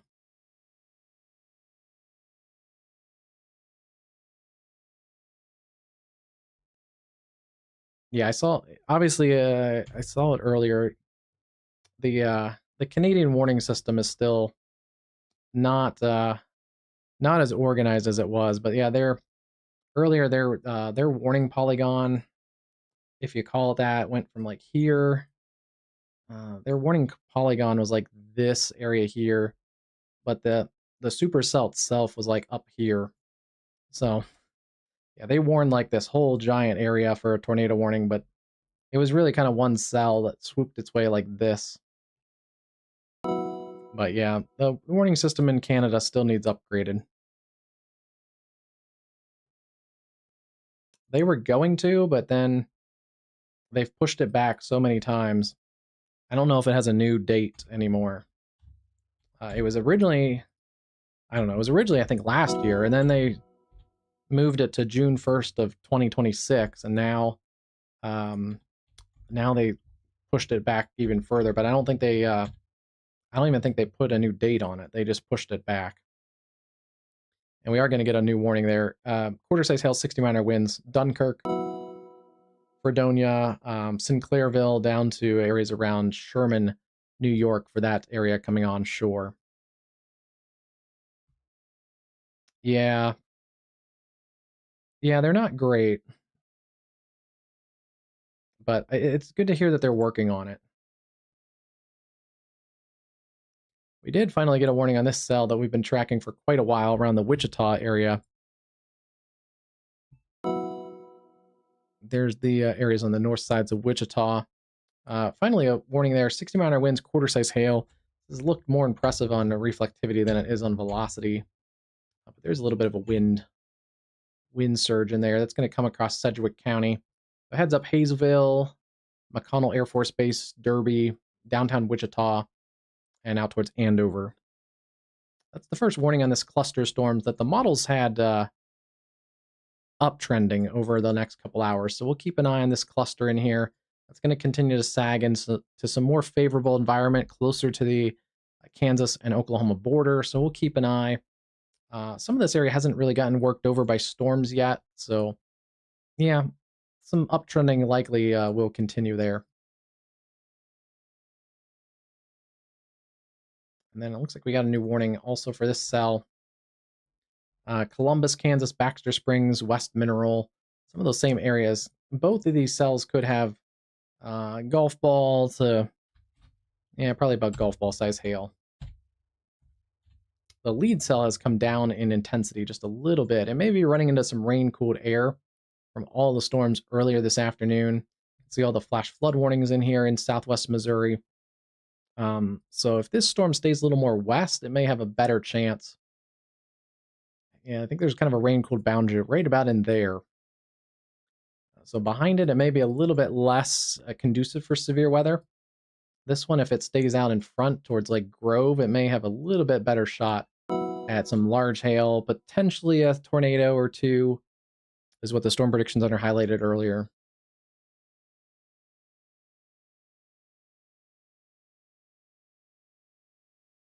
And they also have issued now a warning for that second cell or the third cell. I don't know how many cells Wheeler County has had tonight, but Wheeler County, Texas, back in severe thunderstorm warning for ping pong to golf ball size hail and 60-mile-an-hour winds, considerable threat.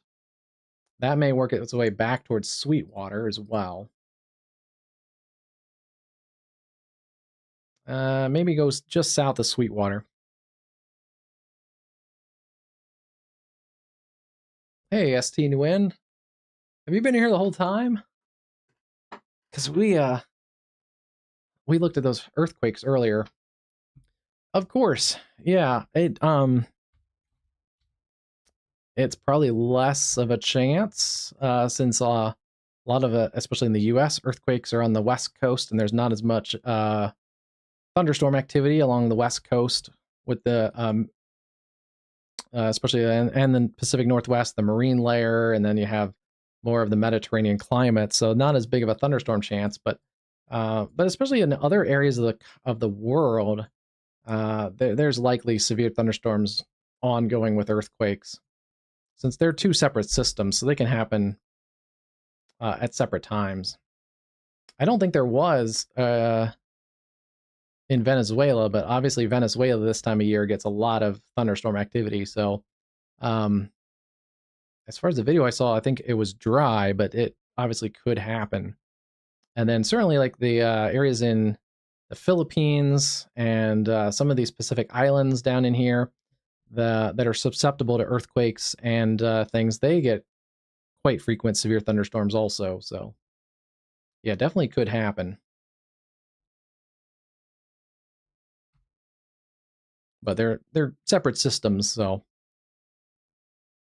this is getting a little bit better organized now. We've been watching this cell kind of reorganize, go through a few different cell mergers. It's starting to push out some pretty good wind in here. So we'll see this surge out in here. Yeah, it's starting to surge out that outflow wind. Not a ton of inflow yet. Yeah, that cell has come up in intensity a little bit too. So watching for rotation kind of developing right in this area. This would be headed generally towards Mangum, Granite, Lone Wolf. We'll keep an eye and see if it tries to tighten that area of rotation right now. Still pretty broad, but that cell has definitely trended in more of a supercellular look to it. And yeah, it's kind of incorporated into one supercell. We've kind of lost the independent identity of the other cell. You can see it was still kind of in there a little bit ago. And yeah, that hail core has come down. It's just kind of merged into the forward flank of the one cell. This hail core has uptrended, so that's also a sign that this is a growing updraft in here. And that's going to support the larger hail. So heads up Mangum, Granite, Blair. I think this could try, and if it continues to uptrend, it could be a bit more of a tornadic cell in a few minutes.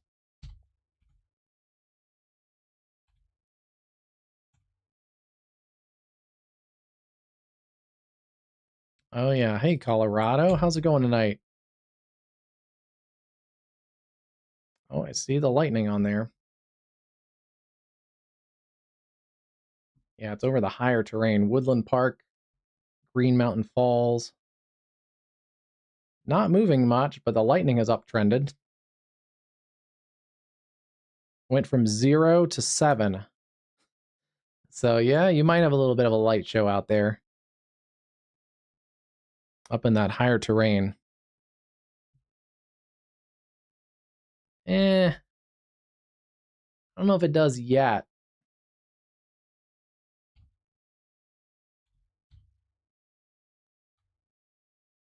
Maybe a little pocket of hail just east of Woodland Park, but I don't think it has much hail yet. Not a severe cell, but definitely some heavy rain, maybe some small hail right in there, especially since it's up in really high terrain and in the higher mountains. It's not moving much at all, actually. It maybe is drifting to the east a little bit, and it's also back building on itself.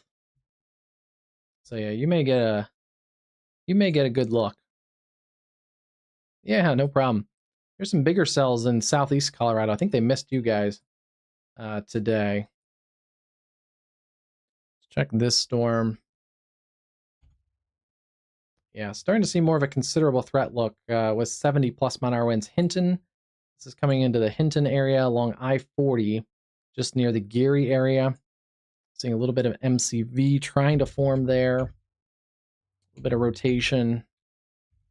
Keeping an eye on this cell. It's generally headed towards the Oklahoma City metro. Let's get a timing track on this.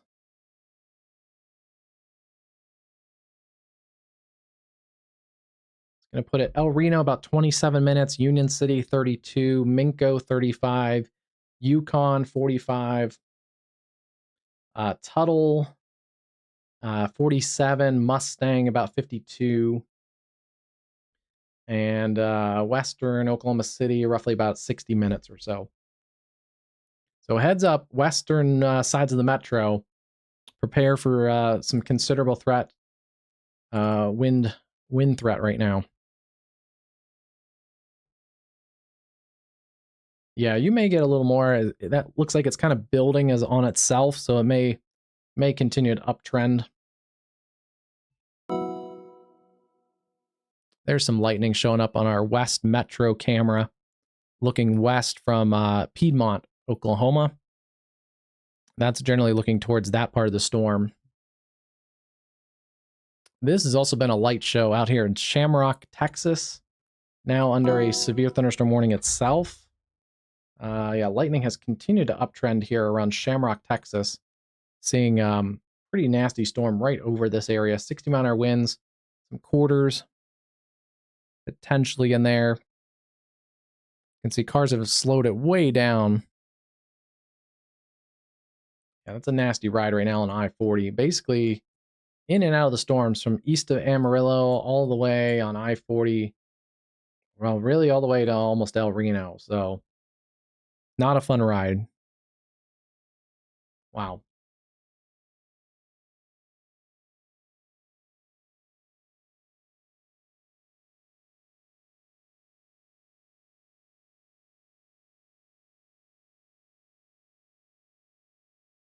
Yeah, I like Kentucky. I went through Lexington a few years ago and I was pretty impressed. It was a really beautiful ride. I took the Kentucky Parkway through like the horse fields and it was a really nice. I haven't like stayed there, but it seemed like a really pretty part of the country. Yeah, Kentucky is that area on Lexington has all the horse fields and like the bourbon distilleries and stuff. They all look really nice. Like, and then you get down into the area around the cave part of Kentucky and stuff.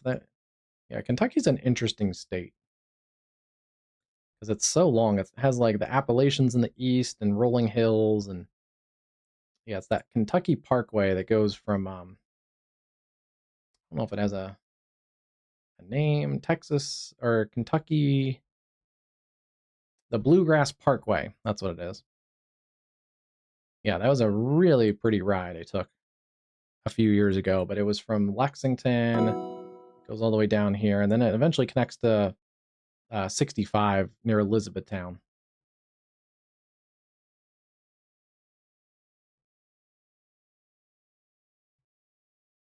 We got a new warning also for Carthage and Joplin, all those areas we called out earlier.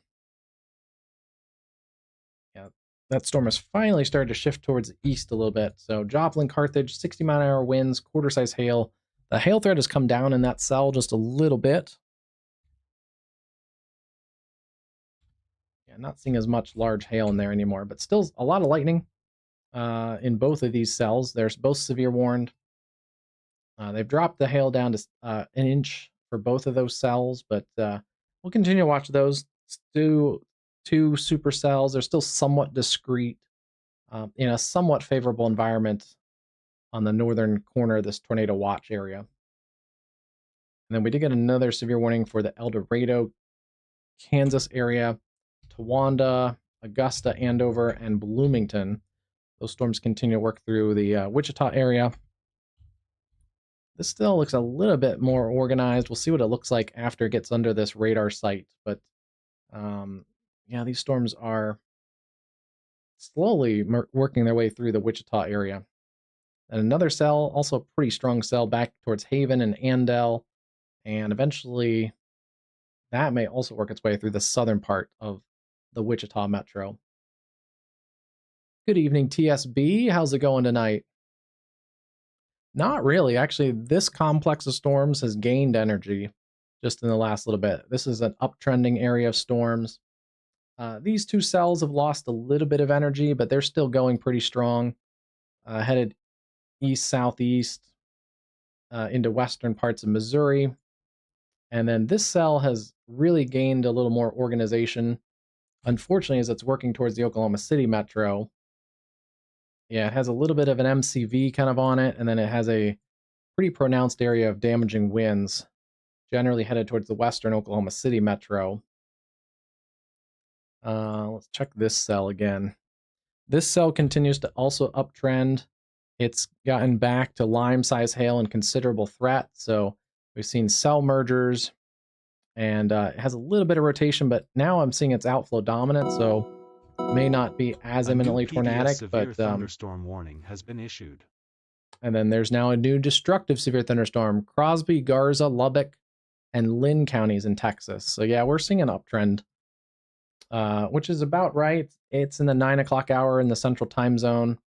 A low-level jet kicks in, a lot of times a little stronger in the evening. So it gets some of these storms to really kick. Okay, good news here. This is away. I said Lubbock County, and I was worried at first because this is Lubbock County here. The good news is this is away from downtown Lubbock. This is in southern Lubbock County, moving east, so a little less populated area. But the areas around Slayton, Texas, 80-mile-an-hour winds. It looks like a Texas Mesonet site reported the 80-mile-an-hour winds and quarter-size hail. So that is some dangerous wind, generally headed out east of Slayton.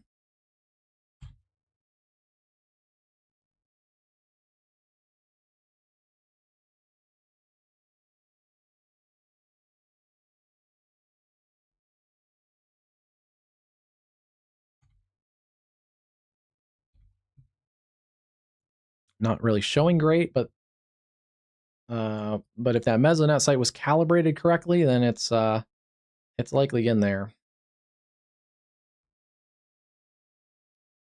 The next really main community was Spur, Texas, out on 836. So heads up there around Spur, Texas.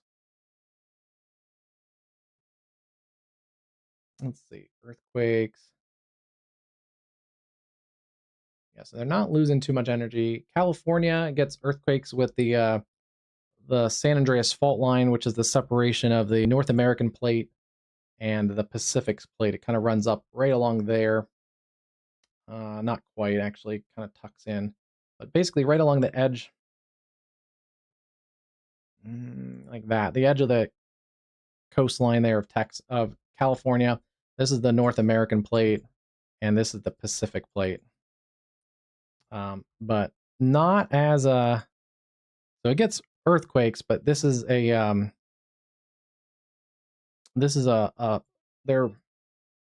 they run perpendicular. It's a strike slip, so they get held up and they slip every now and then. It's kind of like rubbing two things next to each other. Like it kind of gets caught and then it eventually slips. So if you kind of like, you can link your hands or something like this. Eventually, you know, if you pull both directions long enough, see, it'll kind of just eventually split.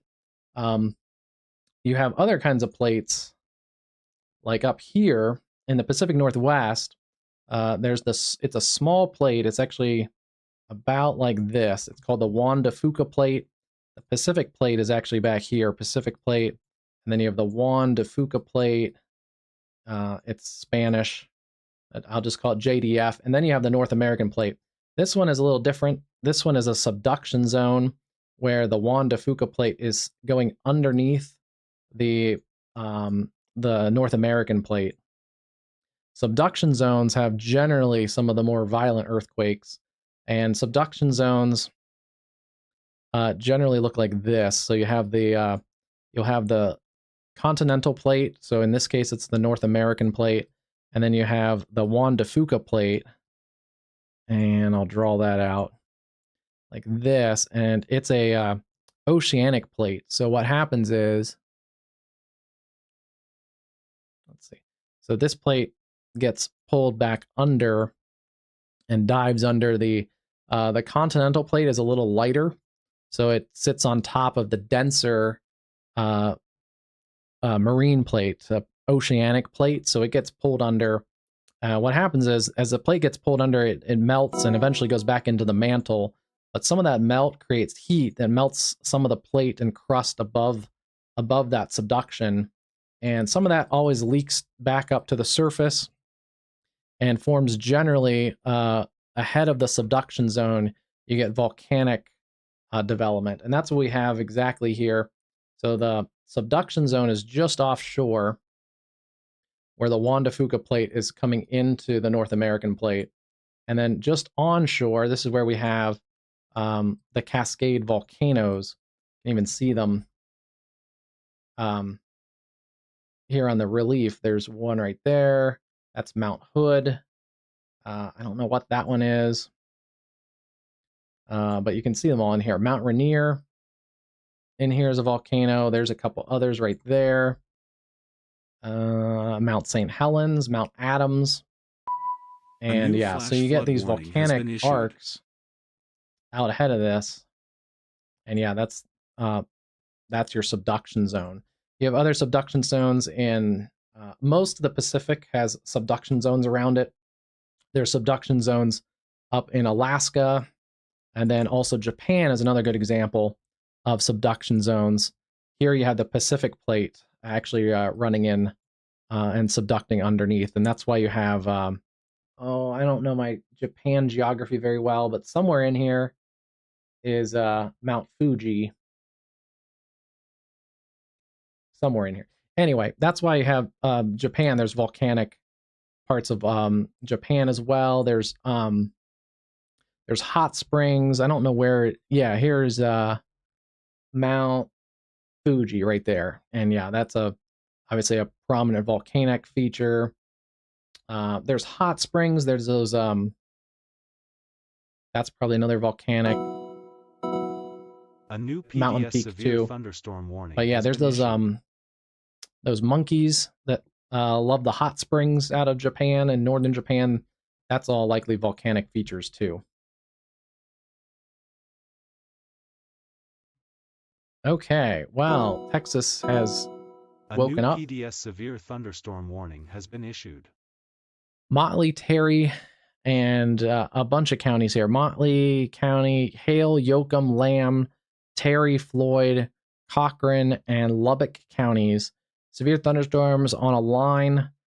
Destructive tags for another West Texas mesonet site. 80-mile-an-hour winds. Oh, they've popped up right along an outflow boundary.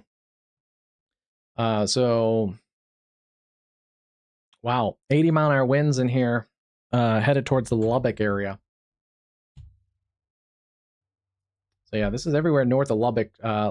Level Land, Sundown, Whiteface, Shallow Water, New Deal, Abernathy, Hale Center, Plainview, Lockney, Petersburg, and basically northwest sides of Lubbock, Broadview, Shallow Hills, North by Northwest, Reese Center, there in northwest Lubbock County. So we have a couple different destructive severe thunderstorms, potentially 80-mile-an-hour winds. Make sure you're in a sturdy structure away from windows. If you have a mobile home, you got to go to a permanent sturdy structure. Treat destructive tags like a tornado warning. So lowest level into your room of a safe and sturdy permanent structure. Things have escalated quite quickly in that watch area across the Texas Panhandle. We also have another cluster storms that's also working through now east of Amarillo, Howardwick, Clarendon, Headley, Wellington, McLean, Shamrock, Wheeler. More storms coming back into this area, and it's kind of a little bit of a line segment complex of storms. Less of a hail threat with these. It's more of a damaging wind risk, especially where these are bowing out. And that's going to be straight down I-40 between Amarillo and Shamrock, Texas. And then behind that, things might finally clear out. But yeah, a couple of really nasty storms there in western Texas. This storm looked like it was going to go tornadic. It's now outflow dominant, so it's mostly a hail threat right now. Mangum, Lime-size hail, Granite, Lone Wolf, and Belair. They have extended that out towards Gould, East Duke, Altus, Martha, with especially this outflow boundary may have some damaging winds on it alone. So there's a couple different outflow boundaries in there, and then there's the actual cell. That's more for Mangum, Blair, Granite. But yeah, this outflow boundary may head through areas that don't get a lot of severe weather today. And then we have a big new warning polygon for areas in Oklahoma. It's going to be for the West Metro, Grady, Caddo, Oklahoma counties, Cleveland, Canadian, and McLean counties. And here's a look out of Oklahoma. Like some emergency vehicles, but starting to see the lightning pick up on our West Metro cam. Yeah, pretty consistent amount of lightning straight to the west. 70-mile-an-hour winds moving east at 48 miles an hour. And yeah, that's another area that's surging out pretty good. In here, 71-mile-an-hour winds, 72 just south of I-40.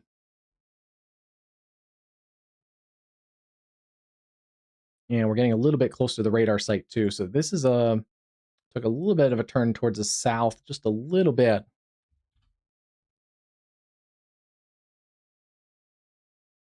Yeah, it's dove to the south just a little bit.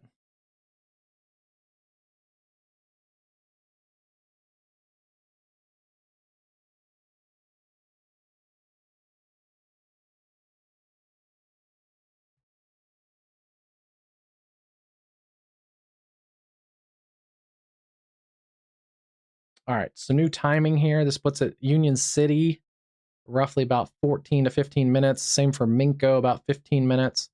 Tuttle, about 28. Mustang, 30. Yukon, 23.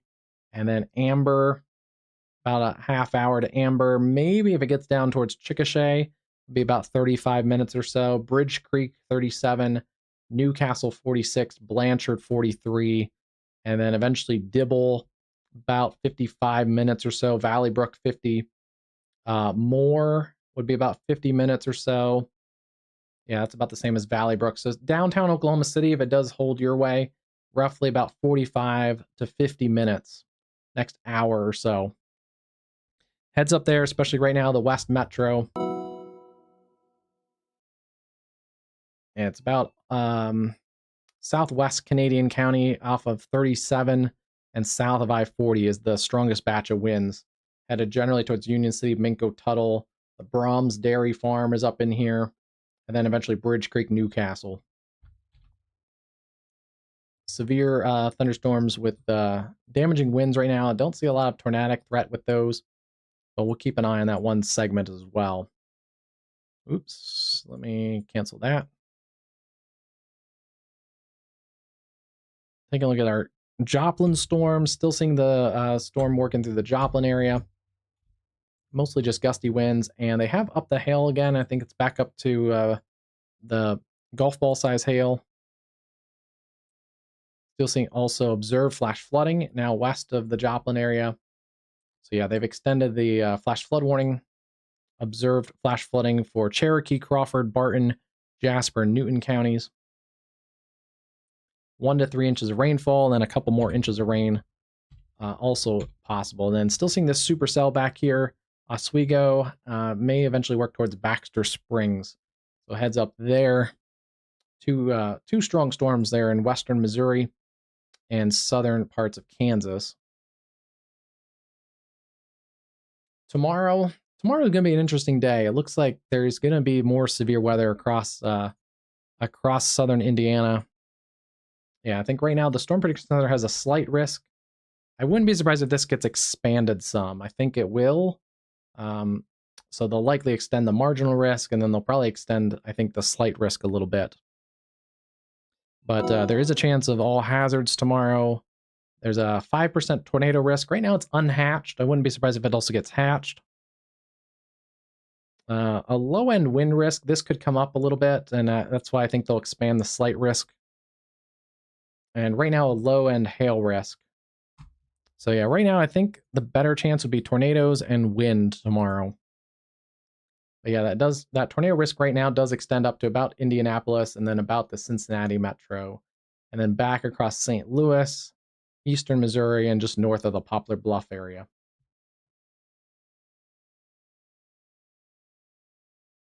But tomorrow's another interesting day. It's going to be like the last few days. It's just going to be a very messy setup, and one that we may not realize until it starts to develop, because it's going to have to play off the outflow boundaries and the remnants of storms today. So we may get a morning round of storms, kind of like the other day. We may get a morning round of storms, and then we'll have to see if the atmosphere resets. We may get some more discrete cells that kind of reset in southern Illinois, southern Indiana. And models continue to hint also at more storm development back across I-44, back even into northern Oklahoma. If that continues, I wouldn't be surprised if they also expand some of that slight risk back across I-44.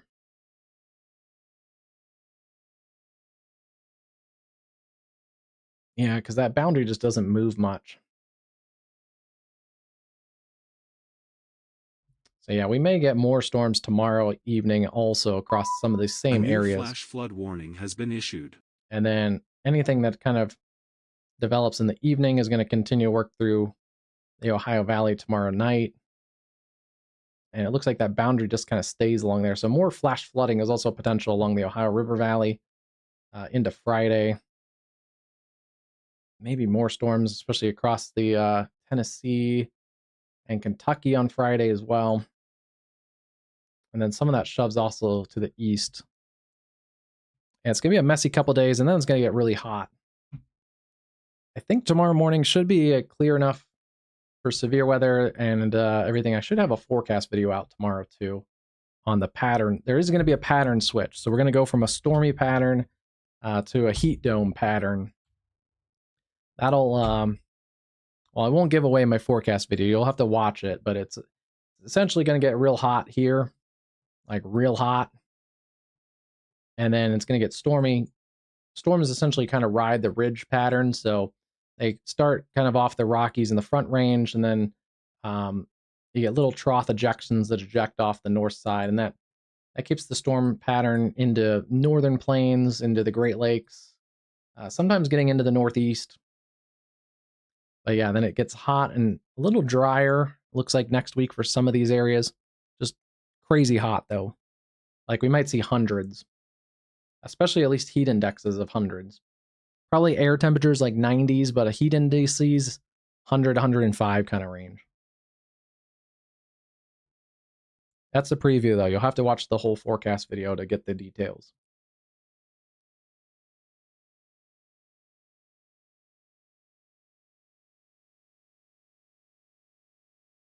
A lot of lightning on those cameras, still picking up. All right, continue to watch those 80-mile-an-hour destructive winds. There's pockets in here that may have the higher winds in here.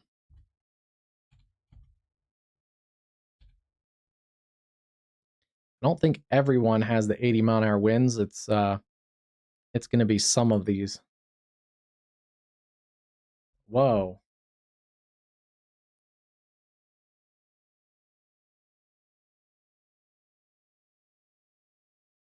It's being warned for 80-mile-an-hour winds, but the Mesonet site recorded 110-mile-an-hour winds. That is windy. Yeah, right there, just north of Slayton, Texas, at 9:27. That's right at this point. Well, that'll get checked out. That'll get verified if it is. I'm guessing they maybe think it's a little bit high if they didn't rate it for that. It's being warned for 80-mile-an-hour winds. So they might either know or think that mesonet site is off by a couple.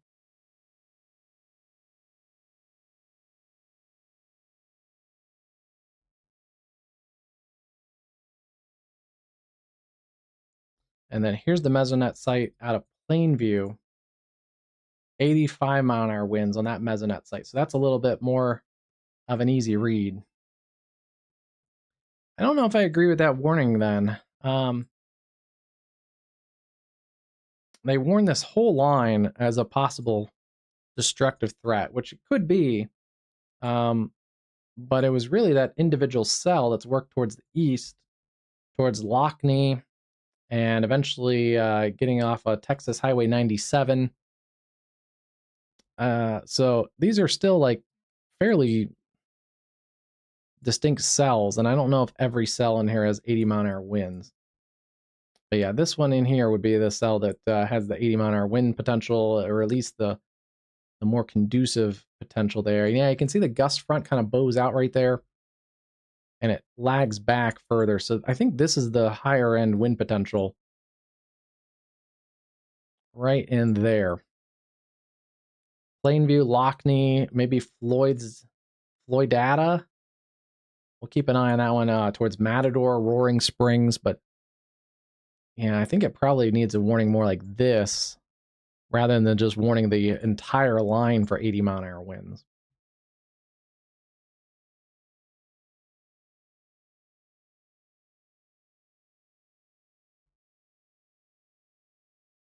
They have upgraded the Joplin storm to a considerable threat for the large hail and 60-mile-an-hour winds. Seeing golf ball size hail, 60-mile-an-hour winds there. That's been radar indicated as well. Yeah, there's a little pocket in there of some winds coming into the Joplin metro.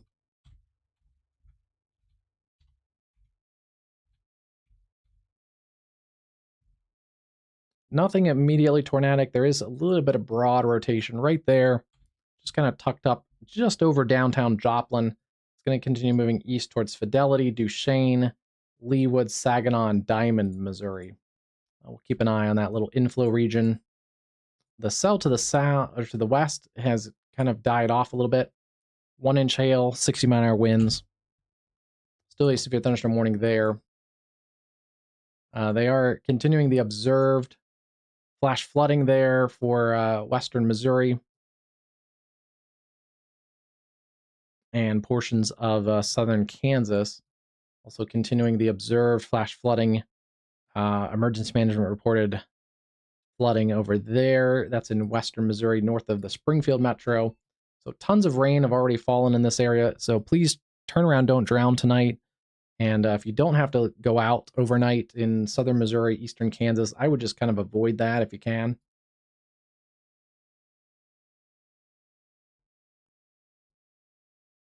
Back into parts of Oklahoma City metro, seeing a few of those wind readings come down a little bit. 63, 64, 62, so not quite as high energy. Yeah, just a few minutes ago, there was a pretty good burst of wind in there. Those darker blues were closer to 70-mile-an-hour winds. Not seeing that as much, although there's still a pocket in here, still a swath of some pretty damaging wind potential in here. Union City, Domingo, kind of that area that's surging out. And right now, some of the strongest looks like it might miss the Oklahoma City metro. But heads up, Tuttle, Amber, Blanchard, Noble, Norman, Moore. Looks like it might be more of a South metro situation. Here comes the new radar scan. Let's take a look at these. Yeah, there's still a pocket in there. See this? This blue 69, 67, 68.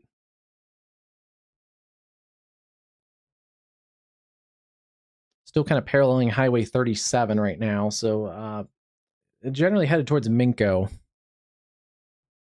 Minco, Tuttle, Union City, Bridge Creek area.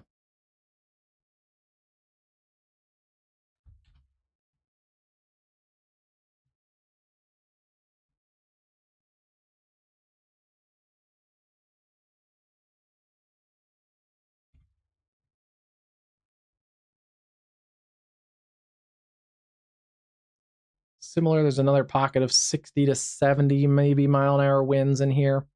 It might be being a little generous. Caldwell, Texas, and shallow water, basically approaching the Lubbock area. Those two pockets are pretty close to the radar site too, so only about 600 feet up. But those blue areas, I don't think, again, we're seeing destructive winds, but I think we're at least seeing some 60 to 70 mile-an-hour winds in there. And the radar's about to do another scan here too, so let's take a look and see how these are going. Looks like this is going to move to maybe about there.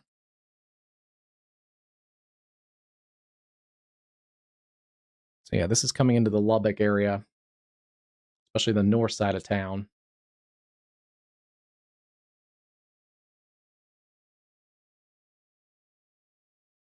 Yeah, still seeing pockets in here, shallow water, up to areas around Abernathy and New Deal.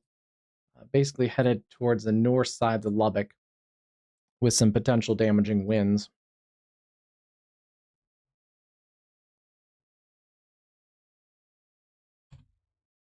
And then, yeah, if there's damaging winds also in here that produce the 85 mile an hour gust, it's going to be this area around the Lockney area, headed towards Turkey, Texas. That kind of Boeing segment of this gust front right in here.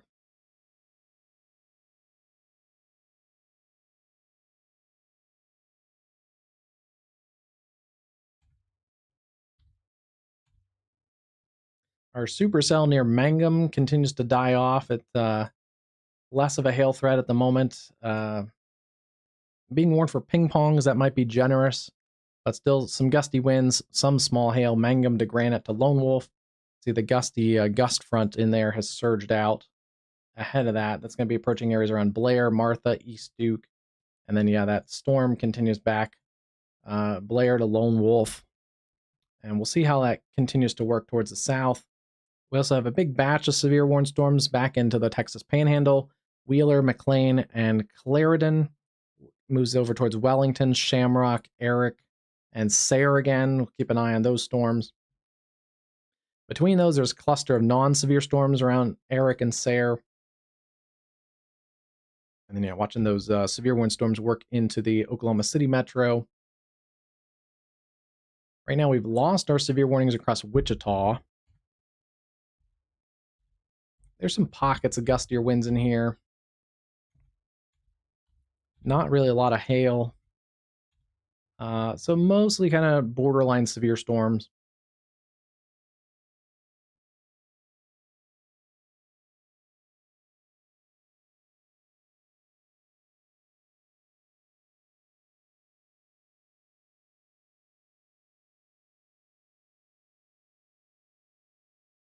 This Texas cam is still lightning on all cylinders here. Not a fun drive on I-40. Yeah, that is a nasty drive on I-40. Let me look at the Storm Prediction Center real quick.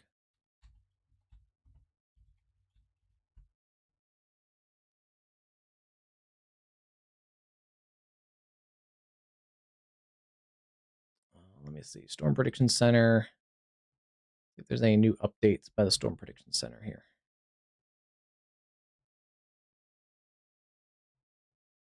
Good news is we haven't had a tornado warning in a while, so a lot of these storms are more wind threats at the moment.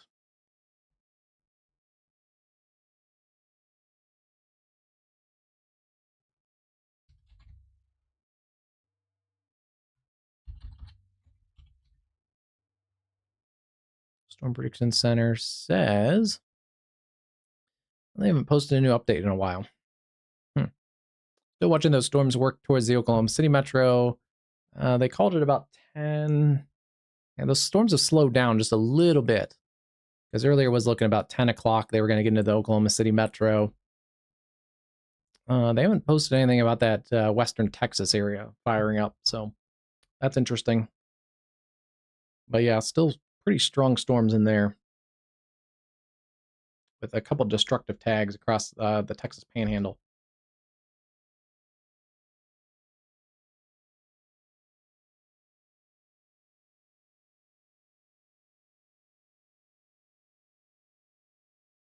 Let's see. We can check on that storm too.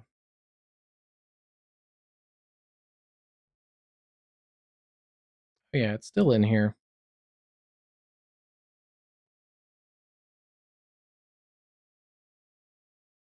It's grown a little bit, but yeah, it's not moving. It's just kind of hanging out right there.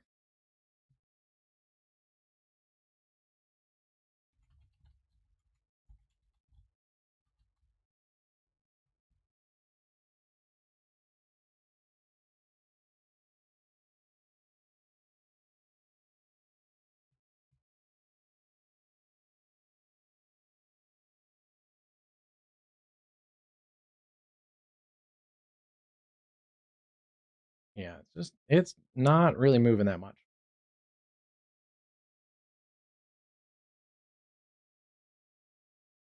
There's a big elevation difference, right, A Colorado? new tornado warning has been issued. Oh, new tornado warning, Collinsworth and Donnelly, Texas.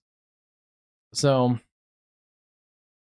it's stationary, so there's likely not a lot of steering flow. That's why it's just kind of sitting there and just kind of bubbling up. I don't know this area as well as other areas. I would assume terrain and some of the wind flow may factor into why it's just kind of sitting there and back building, but essentially the back building storms, um, it depends on the wind flow and the movement of the storm, and also it right now has no steering flow, so it's just kind of sitting there. But that may be why there's a little bit of convergence or something on the back side of that. Let's see if we can take a look and find it. Where's our radar? Yeah, okay. Yeah, there's some convergence, it looks like, right in here. We have winds going towards the radar and winds going away from the radar on the back side of that thunderstorm. So that's convergence that's up, getting the air parcels to rise up and basically continue to kind of back build the thunderstorm. So it sometimes stair steps back. It's outflow from the thunderstorm, meeting maybe low level winds along here. And yeah, there could be some terrain enhanced winds. I don't know this area that well enough, but parts of Colorado and the Rockies and the Front Range have little microclimates and things with all the terrain differences. So I would guess, I'm just kind of guessing that's a little bit of a generalization of what's going on, but it's just, yeah, there's just not a lot of steering flow. Some of it looks like it's working a little bit to the east.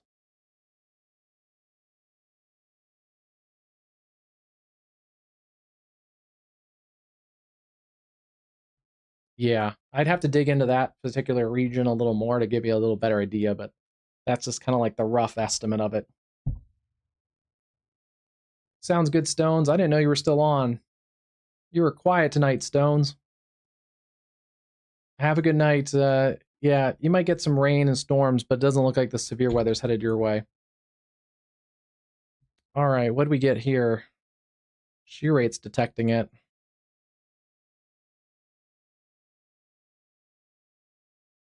Yeah, that's trended up.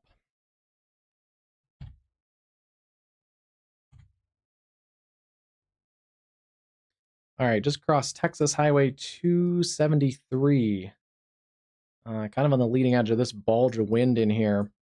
There's a big bulge of wind, and then there's getting radar data out of Amarillo. So wind's back towards the radar and then surging out on this forward flank. So there's a little inflow notch kind of right in here. This is where winds are surging in. Okay. Yeah, that's an interesting storm. Tornado warning here. That's going to continue out for areas just north of Wellington, central Collinsworth, and northeastern Donnelly counties in the Texas Panhandle, moving east at 35. That's definitely uptrended in the last few minutes.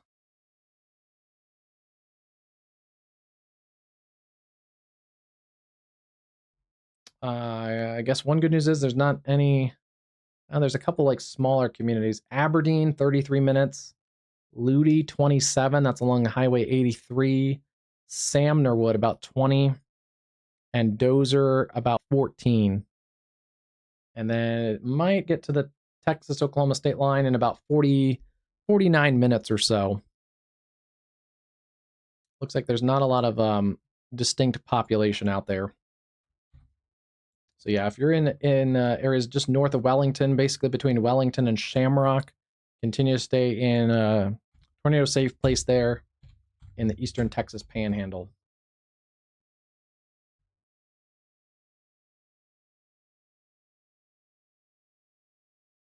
Interesting thing, Colorado is I don't think I have. I'll have to pull it up some other time, but if you look at a map of the U.S. And look at thunderstorm activity, there's most of the average higher end thunderstorm, like high amount of thunderstorm days happens in the southeast, like you would expect.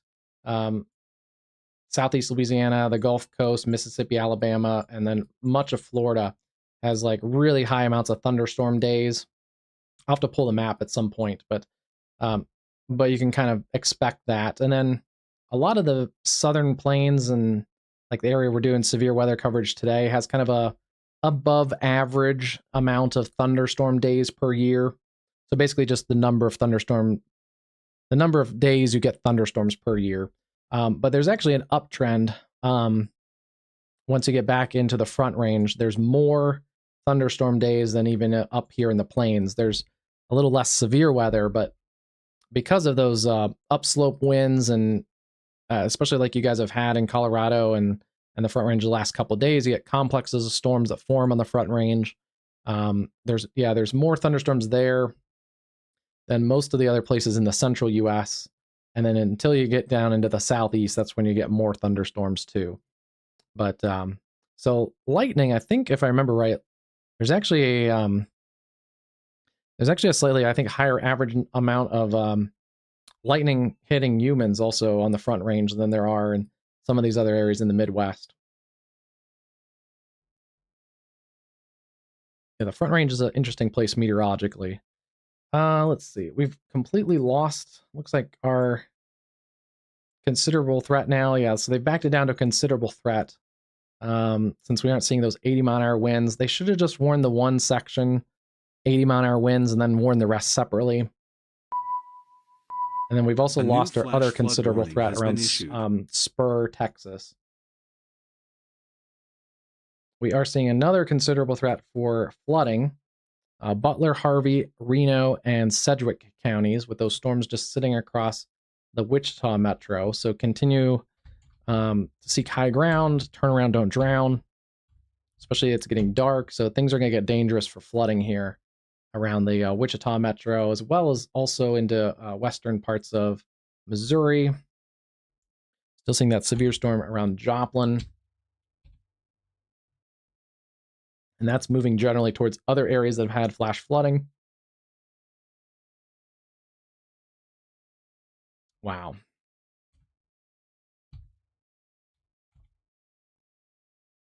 Some good news is this cell has come down in intensity, continuing to come down in intensity. And they have backed off the considerable threat there. So still a severe thunderstorm warning.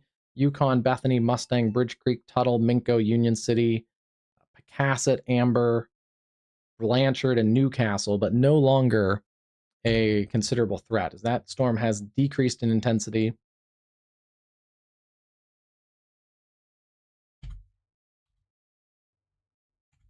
And yeah, still seeing broad circulation in here. It's at Texas Highway 3143. So yeah, here's your winds wrapping into this storm. Here's your rear flank or your surge. It's kind of broad at the moment, but it's a dangerous storm, and it's tucked up in with the rain and the hail, just in this leading area right along 3143.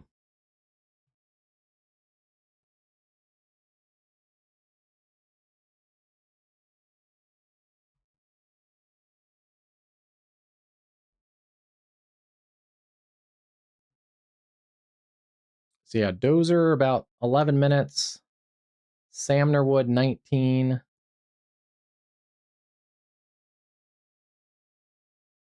Luddy or Ludi 25, and Aberdeen, Texas 34. Let's see. Yeah, state line, Texas, Oklahoma state line, about 50 minutes or so. Still north of Wellington.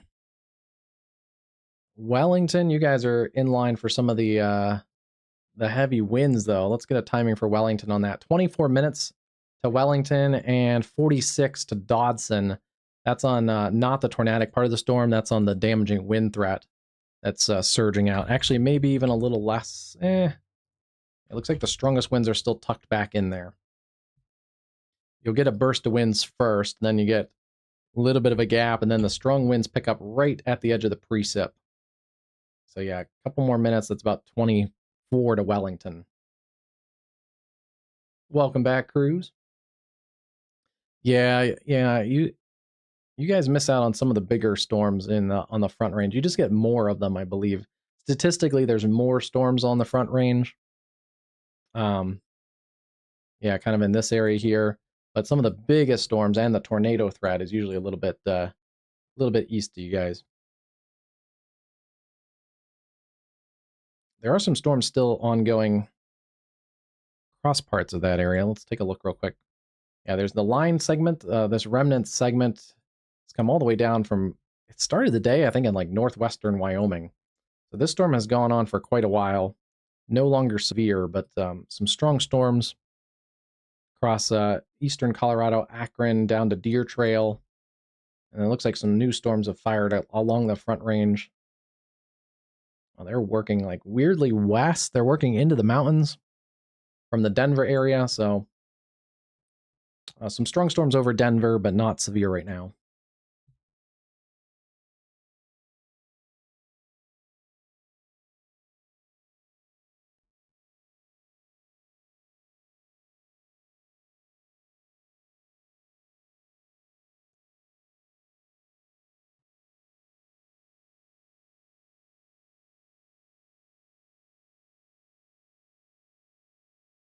All right. I am like dying of thirst. I'm going to get a quick drink refill, and then we're going to keep covering all these storms.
All right. Let's see. Hey, Catman, how's it going?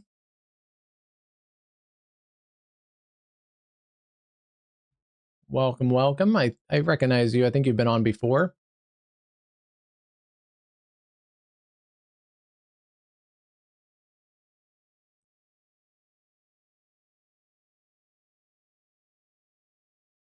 There, I think Catman, did I say you're in a flash flood watch? There are tons of flash flooding potentials here. There's flash flood warnings that are in effect in southern Illinois, around Pinckneyville down to Jackson County.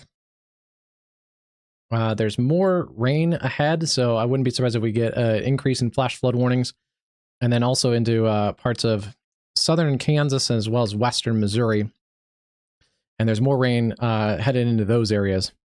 Looks like they've let that severe thunderstorm warning expire across the Joplin area. Still strong storms though. Sarcoxy, Carthage, Diamond, and then that storm is shrinking over by Columbus.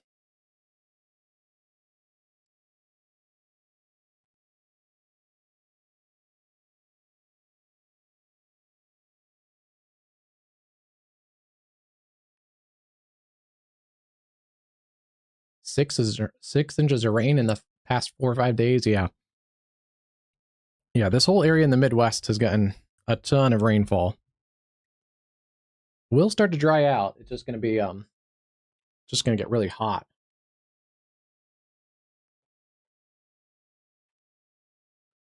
All right, some good news here for Oklahoma City is, yeah, these strongest storms are missing downtown OKC. Our lightning has come down significantly on this camera too. Yeah, lightning has dropped off as well. Went from about 700 to now about 260 strikes. So these storms are weakening as they come into the Oklahoma City metro. Oh yeah, they don't look as impressive on reflectivity either. So some very good news for the Oklahoma City metro. Still some pockets of gustier winds, but these cells are fading fast across Oklahoma City. More heavy rain though, so there may be some flash flooding that continues to work towards the east as well, even into Oklahoma City. Looks like we've also lost our severe warning around Mangum and Granite. Yeah, that cell has continued to weaken there as it's outflow driven. The outflow boundary is surging through areas around Altus. And then still watching this storm. This is a pretty nasty complex of storms. It's uptrended over the last few minutes. Still seeing a broad circulation in here in Collinworth County, just at Texas Highway 1547. So you can see that broad circulation in here. Winds surging out on that side and then working away from the radar on the other end. I think we just switched radars, yeah. Getting data out of the Frederick radar. But yeah, tornado warning continues there. It's extended out another 18 minutes for areas in Collinworth County. So yeah, still north of Wellington. Wellington, you're going to get the severe winds. Some of that looks like it's pretty strong in here. Potentially some 60 to 70 mile an hour winds, especially in that pocket of blue. We're still up a few thousand feet, so it's a little bit elevated. But especially where some of that heavy rain and wind collide, that's where some of that wind energy translates to the ground. So we could get some 60 to 70s kind of in that little pocket right in there. Now that is generally headed towards the Wellington area with the damaging winds, as well as maybe just north of Wellington, and then broad circulation in there. So still staying broad. They have also added that tornado possible tag around the area.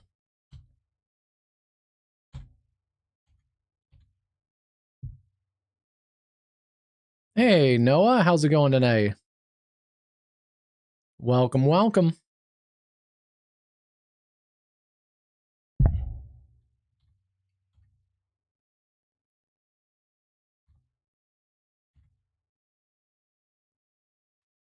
Let's see. Was that question to me, Cruz, about the Aguacero subscription? or someone else. The free version is good for anyone that just wants to get into the aguacero weather, or is just getting into weather on their own. The free version actually has quite a bit of data still in it, but no, this is not the free version. And I just saw they added new crews. I don't think you were in here before. We're gonna play around with these in some of our forecast videos, but they just added frontal boundaries that you can draw yourself. You can draw the warm fronts. Obviously, this is not accurate, but yeah, you can draw the occluded fronts, warm fronts, cold fronts. What else did they have? Stationary.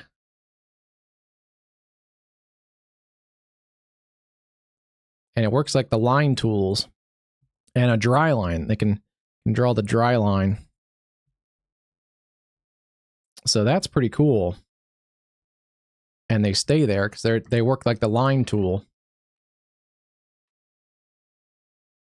I don't know if that's on the free version. This is on the version that I use. So it just got updated again today. And it wasn't even like a major update. I thought it was just a background update kind of thing. But that's totally new. It's in the drawing tool section, and there's now fronts. So that was a nice surprise. Like you can even, there's even a couple features. You can fill it above layers or above or behind water. Interesting.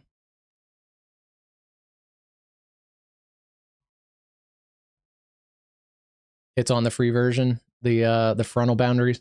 That's cool. That's nice they added that.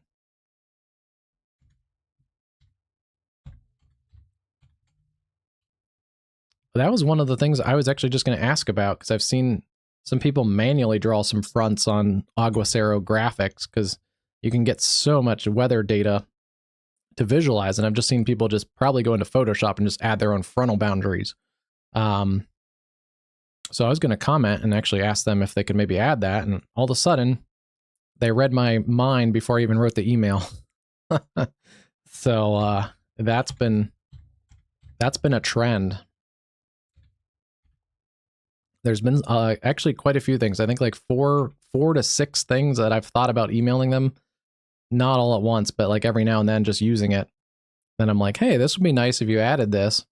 But before I even wrote the email, because it hasn't been like a big major thing, it's just been like oh, this might be nice kind of thing.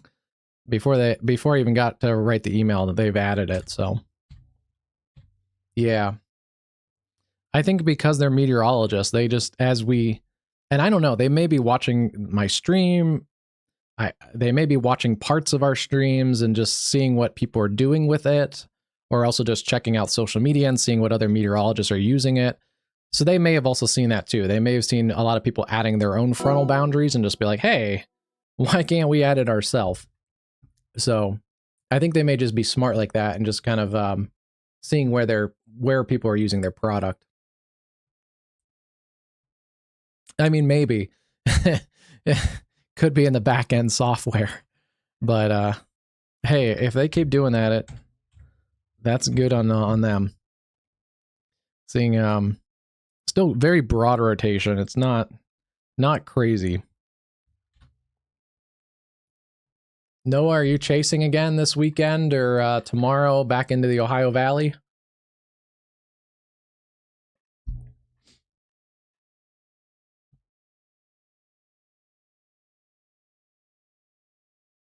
Yeah, I would guess, since I don't know if there's that many people using the Aguacero cruise, I would guess they may also tune in from time to time just to see how we're using it.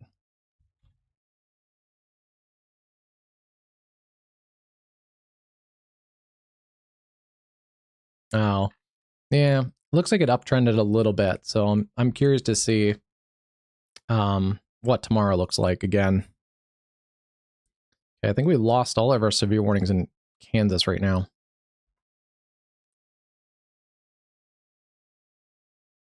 No, he doesn't need to quit cruise. He's got to pay the bills too.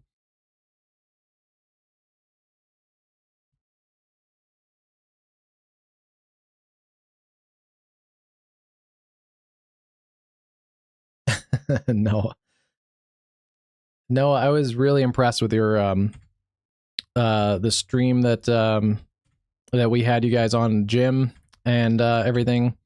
He was really good on our stream, and we were able to diagram some stuff that he was seeing live that we could see on the radar for people. He did some really excellent work flying solo too.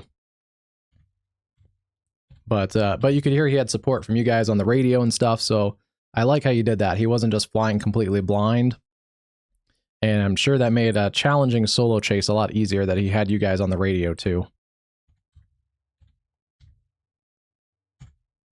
Yeah, this is starting to gust out a little bit. Not quite as tight as it was earlier. Still a tornado risk in here north of Wellington, but it's a little bit more of a wind risk right now. Collinsworth County? Collingworth in the Texas Panhandle.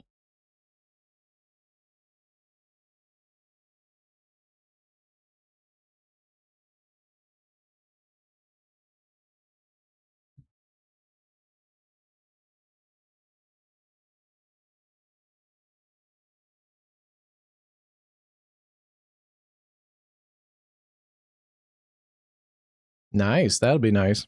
The stream was really good too. It wasn't just I mean, Jim was good.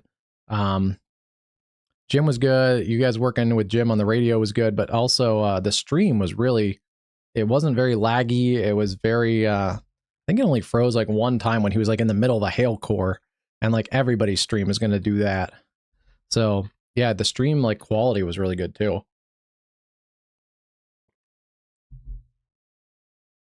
Yeah. Yeah, that makes sense. You could tell it was just a little bit better than kind of the like the standard. Nice.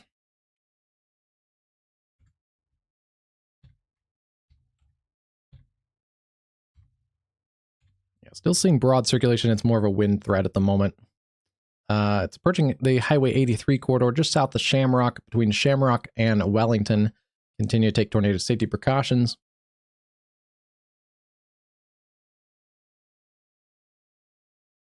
What did Catman say?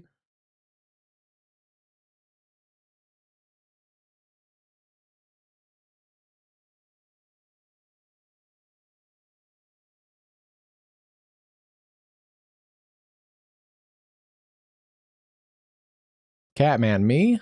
Am I lagging? Or are you talking about Cruz?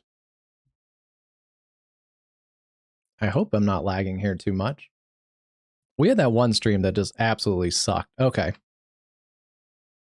Okay. We had a stream, I don't know, like a month ago that I just randomly like really sucked. The lag. I checked the internet. I don't think it was the internet. I think it was something with YouTube.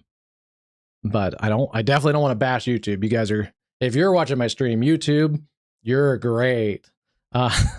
No, but it must have been something with the software, because it was, I checked my stream and I checked the internet settings, and it was definitely not on my end. But I felt bad because we had like 4,000 people.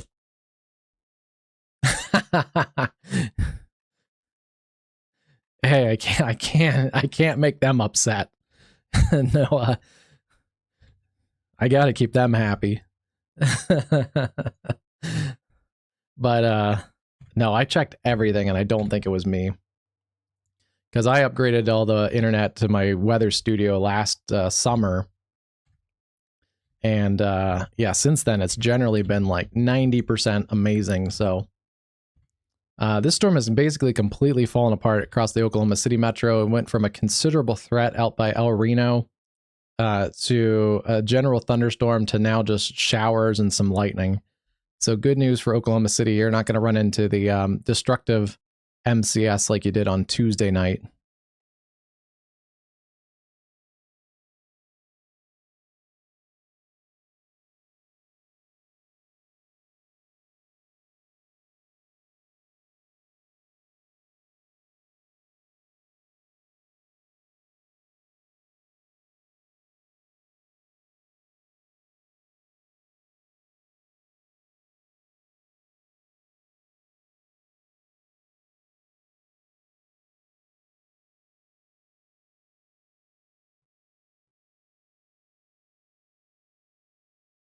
like a little bit of decrease in the intensity of storms. So that's interesting thing because the models had more storms severe around this time. We've also lost quite a bit of those severe warnings in the Texas Panhandle. It's like these storms are outflow dominant now, pretty much gusting out. Yeah, that gust front is through the Lubbock area. Still some showers and storms west of town. The gustier winds. This will be an interesting, if anyone was in here a few minutes ago, this is going to be an interesting thing to see. The Lubbock National Weather Service office is going to have some calibration checks, I'm sure. But earlier, the Slayton, Texas mesonet site hit 110 miles an hour. So they're going to have to go make sure that mesonet site is working. But if that was accurate, that was some crazy wind in there.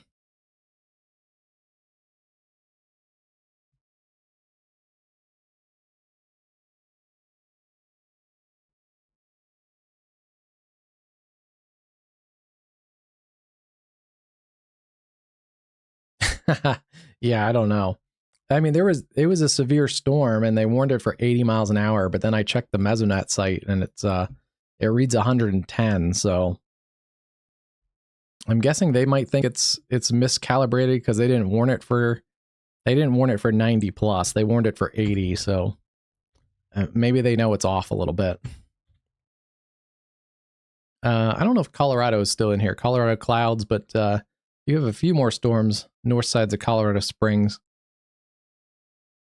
Looks like that one storm has kind of faded, and then new storms have popped up north of town, north of the Air Force Academy, up towards Palmer Lake, and then out towards Elbert. They're kind of stationary too.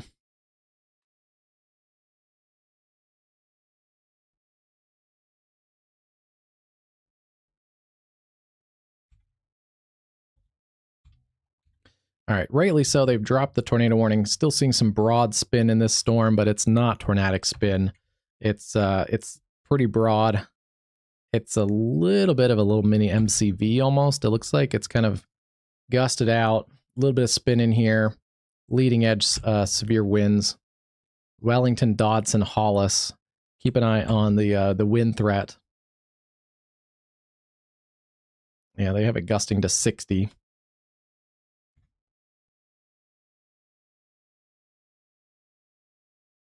Probably about right. There's pockets in there, 60, 62.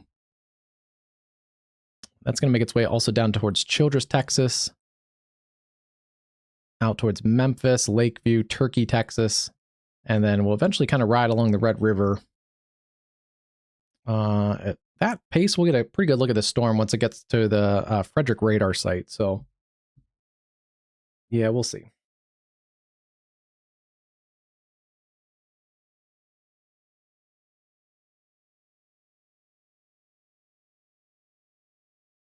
Looks like these roads are dry even on our west OKC cam.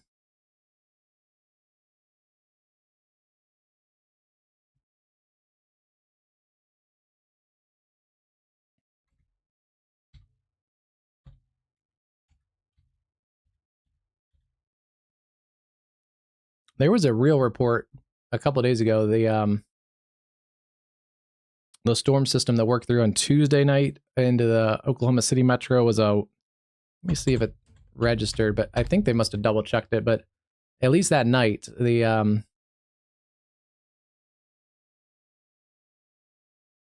mesonet site in Oklahoma City hit 102 at Hinton. Yeah, Hinton, Oklahoma, west of the Oklahoma City metro. That was on Tuesday night, so.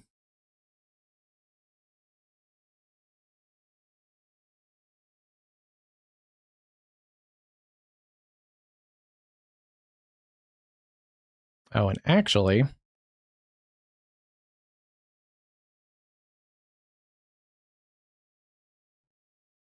we might have another one. Hold on. Apparently, this is also a new tonight, from earlier today at 5 o'clock. The Boise City, Oklahoma mesonet site hit 101, and that is, according to the Oklahoma mesonet, that is the third 100+ plus mile an hour wind gust recorded by an Oklahoma mesonet in the last 4 days. Hinton had 102 and 101 on Tuesday, apparently. So they had multiple gusts over 100 at Hinton. And Eva, Oklahoma hit 96. And yeah, apparently Boise City, Oklahoma tonight hit 101 as well. So we've had some really strong storms today. 2-inch hail also there in Cimarron County. This storm was warned for 90 mile an hour winds earlier that went through this area. So that appears to be fairly accurate. Yeah, that was a big supercell. It had, I think, a warning for like 3-inch hail and 90 mile an hour winds. So it looks like it may have actually verified those. Wow.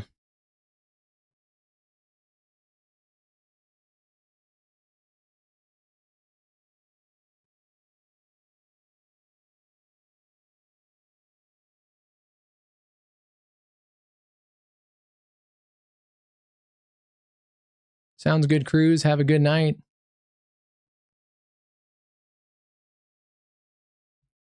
Cruz, you are packing a ton into your summer.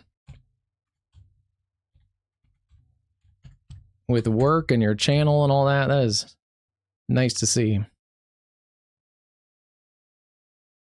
Yeah, still seeing a pretty good surge of wind in there, Wellington.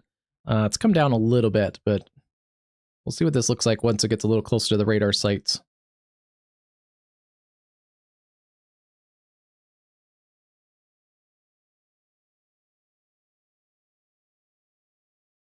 Yeah, Catman, yeah, 101, I guess, out at Boise City, Cimarron County, in the Oklahoma-Texas Panhandle.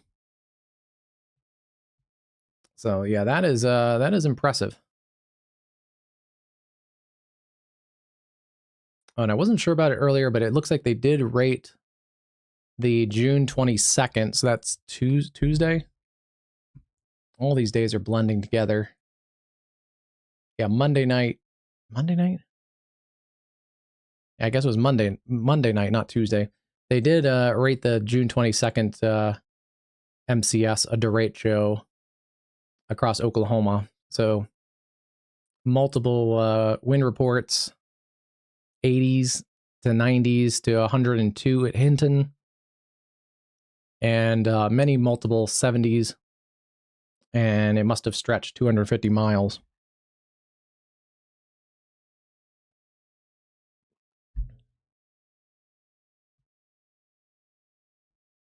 Let's see. Yeah, Winfield, you guys have that tornado watch still. Looks like they've trimmed away quite a bit of it, but there is still a tornado watch for, it looks like, southern Kansas, northern Oklahoma. You guys have some non-severe storms moving through in the next few minutes, but that's interesting. Hold on.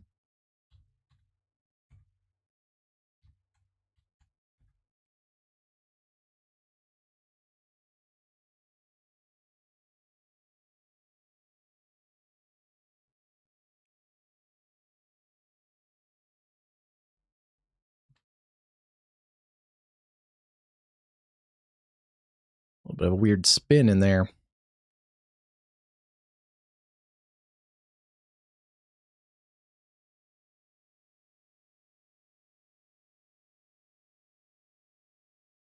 Yeah, we'll keep an eye on this. There's a little bit of a spin right in here near Smileyville and Douglas. Keep an eye on that. Right now, that storm is not severe.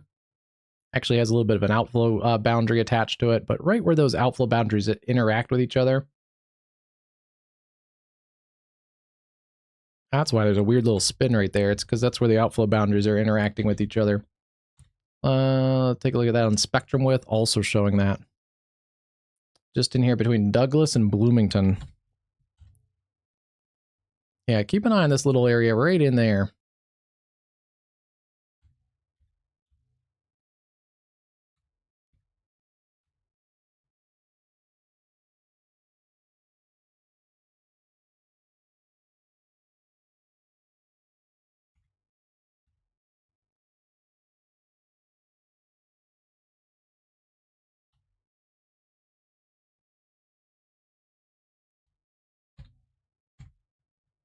There's a little bit of spin in that storm. Generally, though, these storms are working towards the wind field area right now, outflow dominant, except for that little part of the storm. But yeah, you're going to get the gusty winds first, and then the storm rolls in behind there. Good news is not a lot of hail in this storm complex. It's mostly just some gusty winds. There is that one area of spin to look at.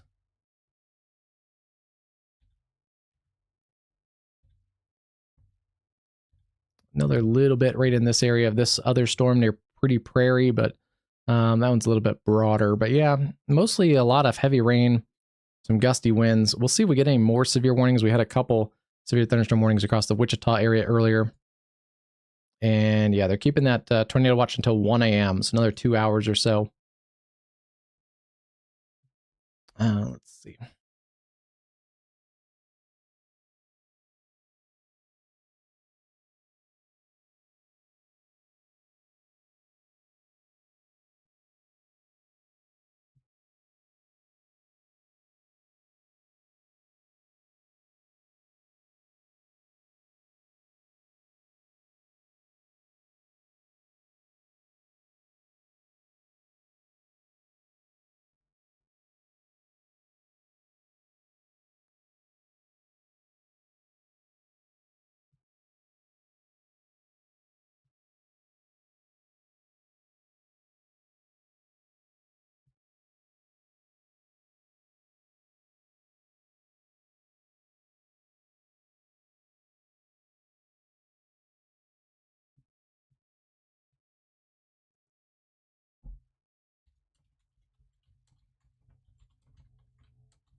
All right, that should work.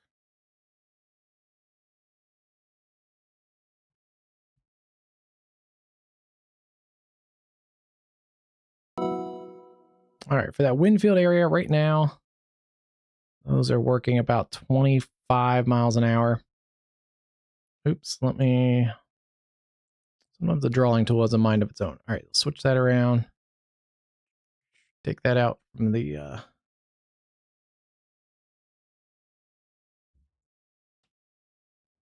So the leading edge of that wind on this outflow boundary here, get some gusty winds first, just ahead of the precip. Leading edge of that to wind field is about 22 minutes. And then it'll continue working south, southeast, Arkansas City, about 50 minutes or so. Dexter, 45, Tisdale, 27. And yeah, Winfield, about 20. That's the leading edge of that outflow boundary. A few minutes past that is where the precip is. But yeah, not severe storms right now. They're kind of just slowly sagging to the south, southeast. About 20, 25 miles an hour, so about 20 minutes. And then you may get another round later tonight as those continue to work through. Yeah, they're all just kind of... That's why there's a flash flood warning across this area too, because they're all just kind of training across each other. So after you get this first round of storms, you may get the second round as well. But right now, not severe. Let's take a look and see if that rotation area is still there.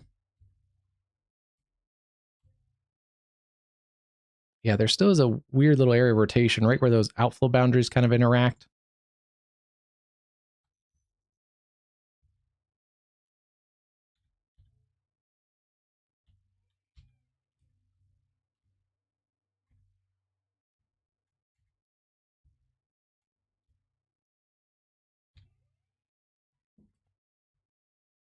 We'll keep an eye on that, though.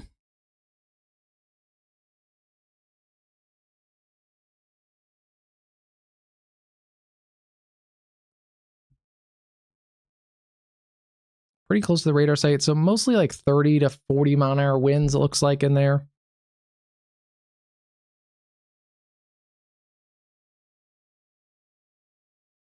I haven't looked at this camera in a while. This is at previously that tornado warning storm along I-40, approaching Wellington. Pretty much like sideways rain. That camera went downhill really quickly. And I want to take a look at some of this flash flooding. Okay, good news is we're seeing the storms weaken across areas like Joplin, Wentworth, Sarcoxy. Still some storms, but not as punchy as they were. And then a decent amount of rain. I wouldn't be surprised if we see flash flood warnings kind of start to stretch out across these areas. Oklahoma City out back to Elk City, basically along the I-40 corridor. A decent amount of heavy rain in here. Severe warnings continue. Eric, Carter, Mangum, Hollis, Quanah on the Texas side of everything. Just kind of anticipation of this cluster storms working into this area. Also some pretty nasty storms also still in that warning polygon. Although I believe they were there already. I think the warning is really for this surge of wind with this line segment working in.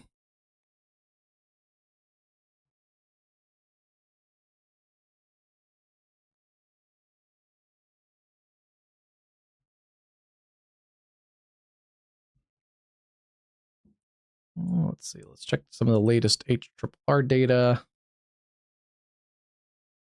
I think it's just starting to load.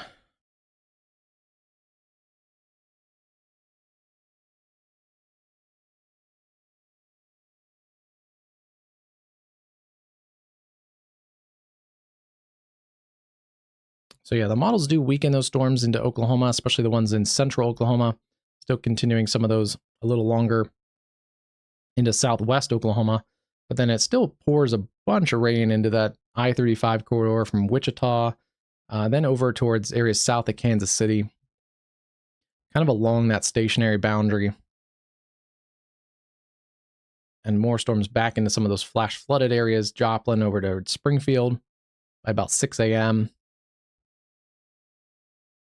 And then things kind of get going tomorrow afternoon.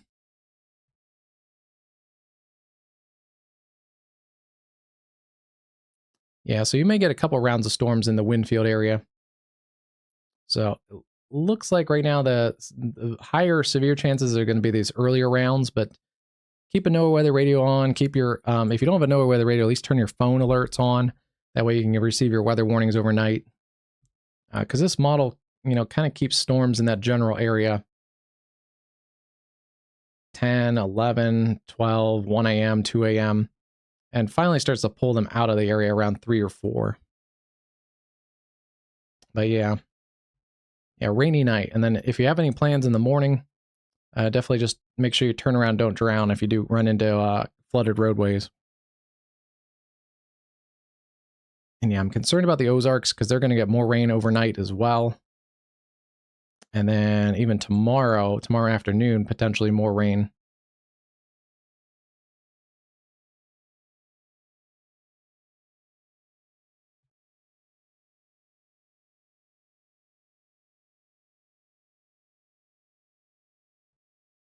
So yeah, we are in general, we're starting to wind down, lose our wider severe risks. Looks like we've also lost those severe warnings in parts of western New York. Yeah, those are below severe limits. Approaching Jamestown, a couple other strong storms, St. Catharines, Ontario, Pelham and Welland. Those are going to work across Niagara Falls, maybe skirt those northern areas of Buffalo.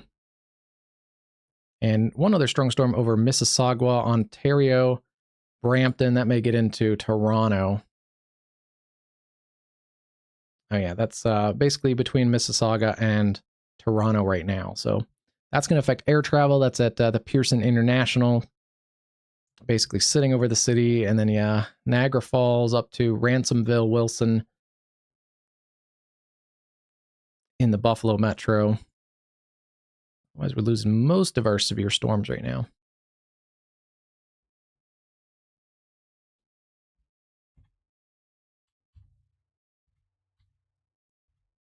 There's still a little bit of spin in there, right where those outflow boundaries kind of connect into the storm system. Still staying kind of broadish, not really that strong. And then, yeah, mostly just a big surge of wind headed towards Winfield, Atlanta, Burden, Dexter, and Arkansas City. Flash flood warning continues across the Wichita Metro. You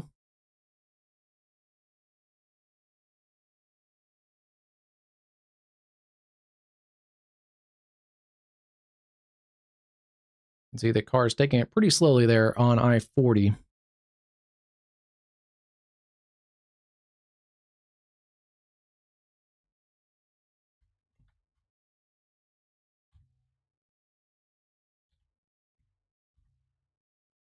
That's this area right here at Shamrock, Texas. You're still in the pretty heavy rain, another few minutes. Tons of lightning around. And then the rain starts to slack off back towards McLean. And eventually it starts to dry out. Amarillo, you guys are through the severe weather. They're trimming off the watch area as well. They've trimmed a lot of the watch across the northern Texas Panhandle, the Oklahoma Panhandle, as well as northern Oklahoma. And then they've also trimmed the tornado watch from southwest Oklahoma.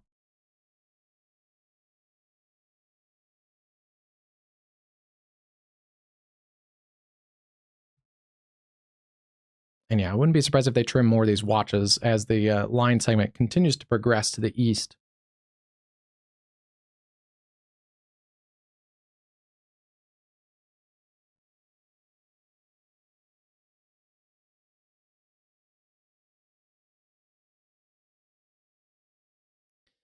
Tornado risk should be minimal. These are more outflow dominant storms. They've launched their outflow boundaries. That's rain cooled air surging out of the severe thunderstorms.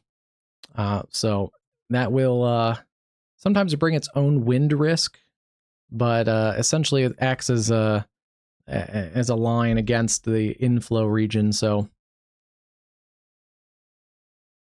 yeah, you're not going to get a lot of tornadic activity.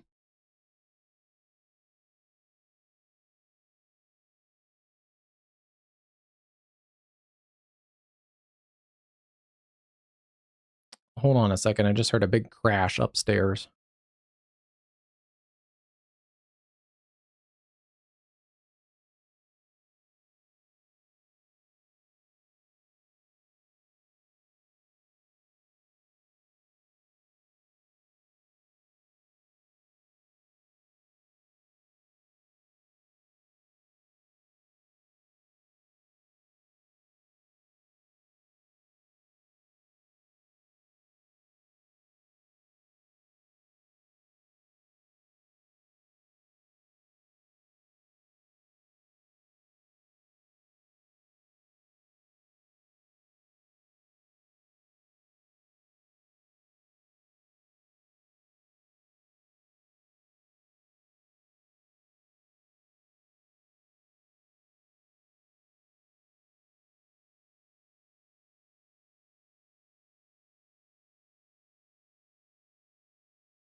Okay, all good.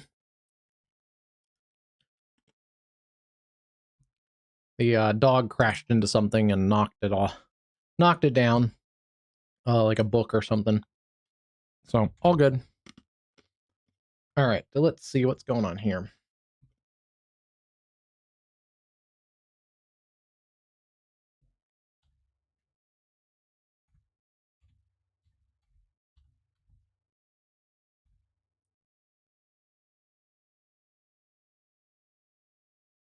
Couple weird little collisions in there, but looks like that is contaminated radar data.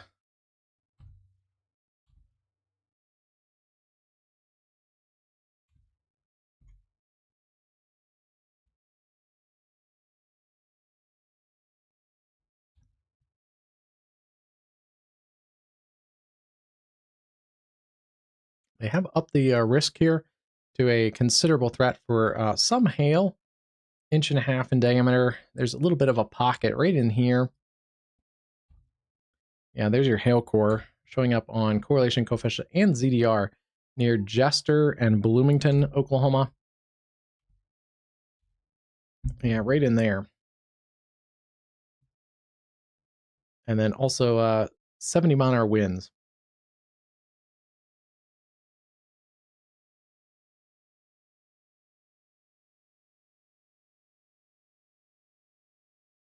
Uh, 60-mile-an-hour winds and penny-size hail for this other warning that they just updated according to the Mesonet site. So looks like Texas has a pretty extensive Mesonet site as well. I know Oklahoma does. So that makes sense.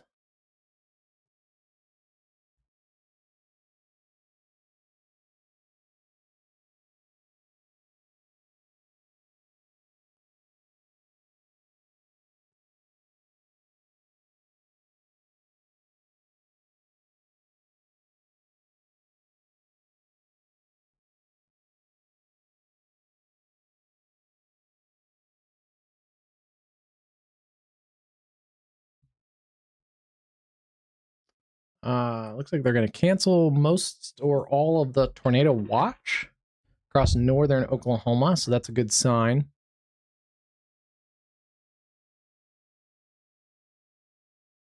Weirdly, Osage County is still this is an accurate a map right now. Real Osage County is the only currently county still under a tornado watch.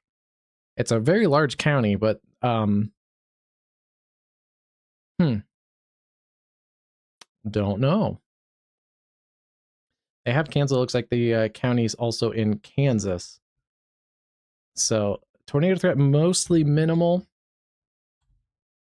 Still watching this area a little bit. There is a little bit of spin right where this outflow boundary intersects. And that is an area of an outflow dominant storm where you can get tornadoes sometimes. Right in here, there's a little bit of a forward flank and another outflow boundary in here. And then this bulge has surged out the wind right in there where everything kind of interfaces. There is a little bit of rotation. And that is where the storm can access some of this inflow right in there. So that makes sense. That's where that area of rotation would be. Not as pronounced. It's not worthy of a tornado warning, but it's something to note. So I always try and find those areas, not to alarm anyone, not to clickbait, but just kind of keeping my eye on it. And like the National Weather Service office is doing the same. Otherwise, yeah, most of these storms, just kind of pockets of gusty wind. Ooh, there was some pretty big lightning on our Oklahoma camera for once. Straight ahead, it was actually a cloud to ground strike. First one I've seen in a while. There's a lot of lightning with these storms across central Kansas. It has uptrended also, so it's going to be a loud night. Yeah, there's over 4,500 lightning strikes in this stretch of storms. And yeah, flash flooding is going to be a big factor. More than tornadoes, damaging wind, large hail, probably not as much of a factor. You can see when I put the thing into motion, the whole complex is moving slightly to the south and east, but the individual storms are moving more easterly, kind of across that same area. And that's called training. So yeah, this whole batch is headed kind of to the southeast, but these storms are moving more easterly across that same boundary. So yeah, if you're in heavy rain now, you're probably going to get heavy rain again, and you may get heavy rain even a third time.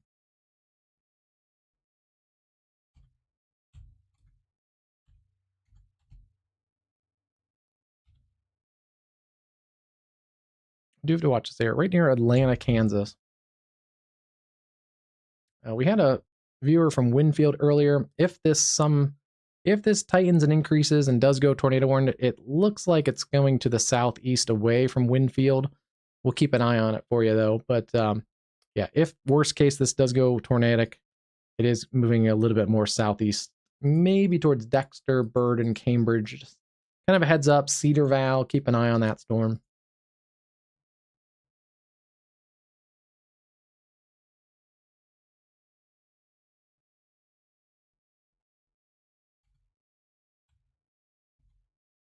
And then they're continuing the considerable threat for golf ball size hail, 70-mile-an-hour winds for areas there in Greer County for a storm moving east at 30. So they are going to warn these now separate, which is probably a good idea because I think that back storm is actually decreasing in intensity, but still a pretty strong storm. Mangum, Willow, Granite. And it is getting a little bit of a surge to the east.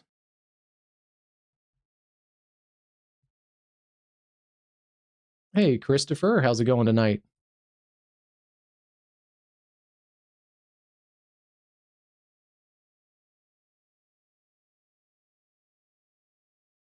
Puts it to Martha about 22 minutes, Blair 27, Granite 15, Lone Wolf 31, Hobart 51, and Roosevelt about an hour.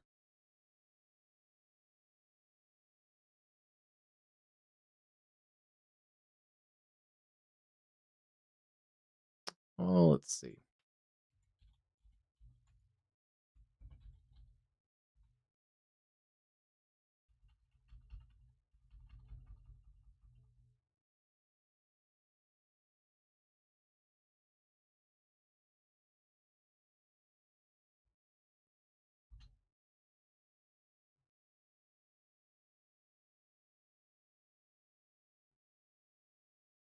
Mostly just watching these storms across eastern Texas Panhandle and then into the western, southwestern parts of Oklahoma. There are storms working through Oklahoma City. Good news is those are not severe. Heavy rain, lightning. We've seen occasional lightning across these areas, especially southwest Oklahoma City. But focus right now for severe weather is on these areas in southwest Oklahoma. And we're kind of seeing if these continue to be outflow dominant. If they do, they'll continue, should decrease in intensity, but we've seen this storm is actually uptrended near Mangum and Granite as it heads towards Kiowa County. So we'll keep an eye on that one towards Altus and Snyder. And then, let's see.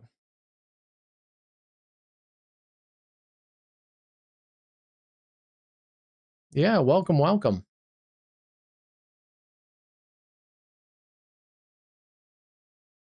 Oh, you're in West Virginia? Let's see. And also keep an eye on that cluster. If you're in West Virginia, there are a couple storms. They're not severe. New Martinsville, back towards Marietta. You guys might get another batch from this area in Ohio. And there's a couple scattered showers and storms working into western Pennsylvania. All not severe. Yeah, working actually more easterly than northeast.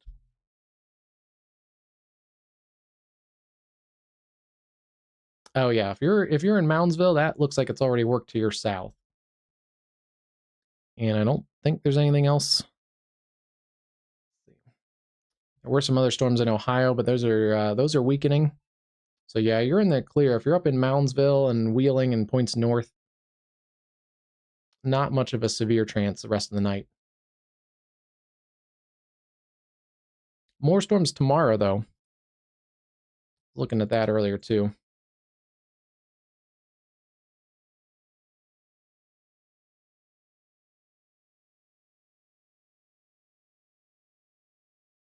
Let's see.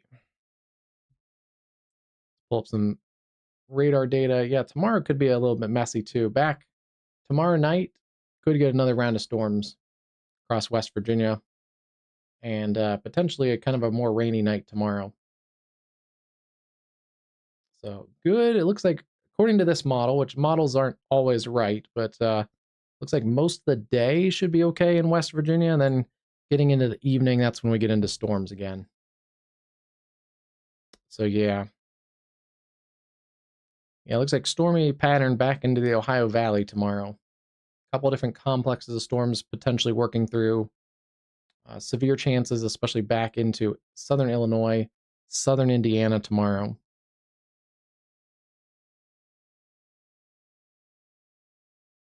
And yeah, kind of like the last few events in that region, we'll have to see. May get some isolated severe storms across that area in the morning, and then things kind of reset for the afternoon.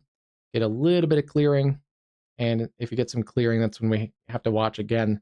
Southern Illinois, southern Indiana, potentially back into Missouri too. Models have continued to show these storms developing across the I-44 corridor, even back into northeast Oklahoma tomorrow. So yeah, tomorrow could be a busier day than the current Storm Prediction Center outlook.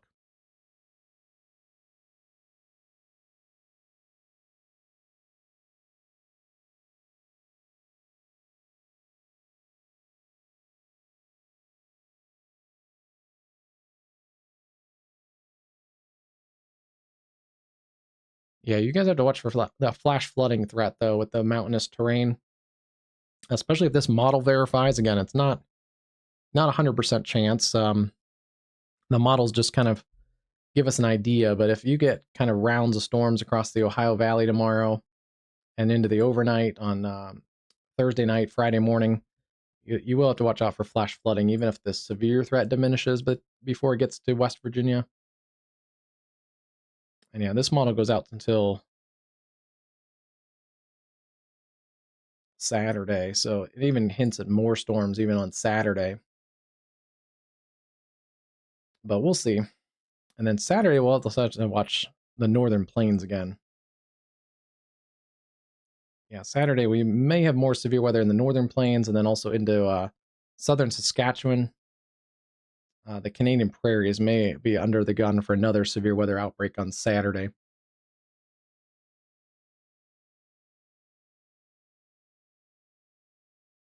Yeah, that's a pretty. The Ohio Valley is a pretty susceptible area for flash flooding, too. The Ohio Valley, kind of this area here, and then sliding down the Texas Hill Country. And we saw that last year, unfortunately. Those are two really prime corridors for flash flooding. Similar. A new flash flood warning has been issued. There's a flash flood warning right there. Beckham and Greer counties in Oklahoma. But they both suffer from similar issues, different terrain, but they have challenging terrain. And in the summertime, they both get a lot of Gulf moisture. And you get complexes, thunderstorms that go into both of those areas. Sometimes boundaries will stall out and focus severe storms and flooding across those same areas. So they, even though they're two different worlds, they share some meteorological and I guess climatological commonalities that make them susceptible for flash flooding.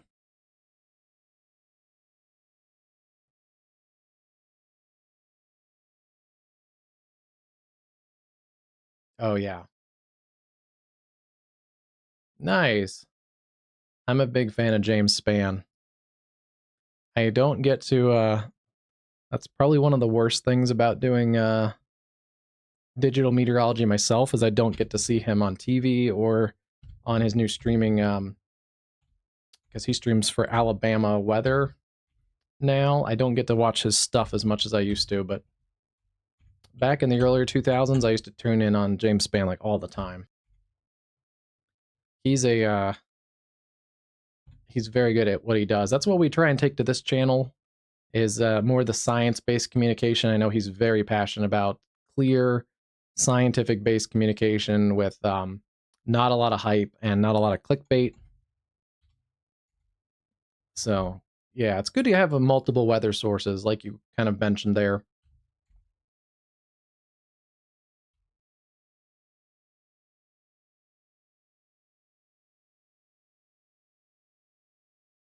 Still a little bit of spin in the storm near Atlanta, Kansas.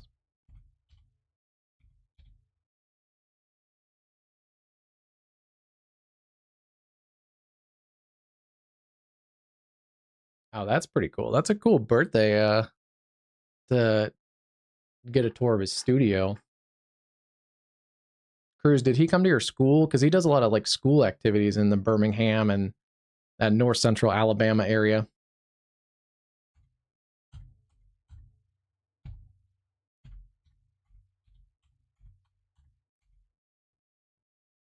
One of the greatest things, and oh yeah, that's cool too. One of the things, I mean, I try to incorporate it into the streams as much as I can, especially because I've lived quite a bit of places and I know I'm familiar with a lot of places um, that I either have lived in or have connections to. So I try to work it in. But James Spann is excellent at, like, he knows like all the local landmarks and the mom and pop shops and the little local restaurants. So like if there's a tornado headed to some town, he'll pick out some random spot in town and he'll know like, hey, this tornado is headed to the, Dawn's Seafood House or something like that. Like, or the gas station on the corner of 8th and Main. Like, he's really good at like not just the science-based communication, but also I think he's really good at the I guess like social communication side of things to really kind of make people aware like this tornado or this severe weather event is like actually in their physical location. So I don't know if anyone does it as well as he does.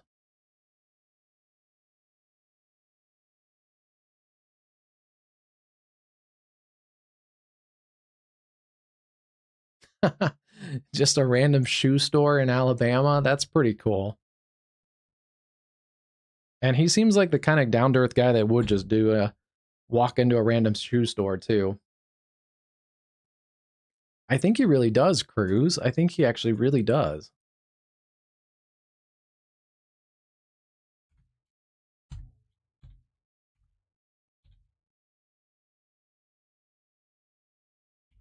Yeah, he just knows all these little tiny places and these little communities that even people that lived in Alabama for years don't even know.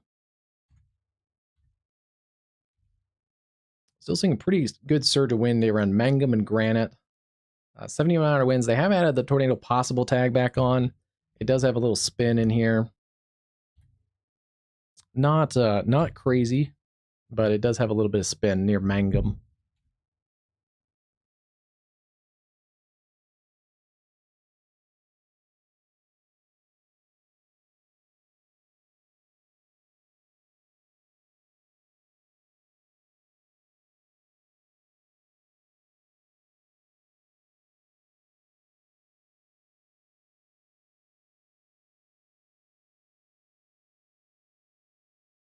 I feel like he does a good job of like for the higher end severe weather events in Alabama. He does a really good job at like he's definitely not clickbait and he stays really composed even on the higher end severe weather days too. He does a really good job of that too. I think it helps calm people that he knows like your community and stuff. I think it's yeah, you can learn a lot from James Spann. There's some really impressive lightning on that Oklahoma camera again. Wow.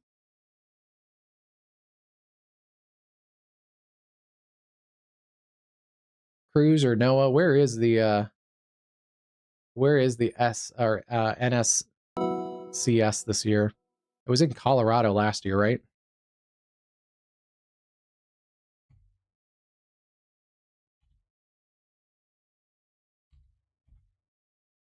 Oh, that's not bad. Hmm. Maybe I'll look into that too. Oh, that's easy to get to. I feel like that's easier to get to than Colorado. Maybe I'll look into that. Yeah, these storms are still going pretty strong, Christopher.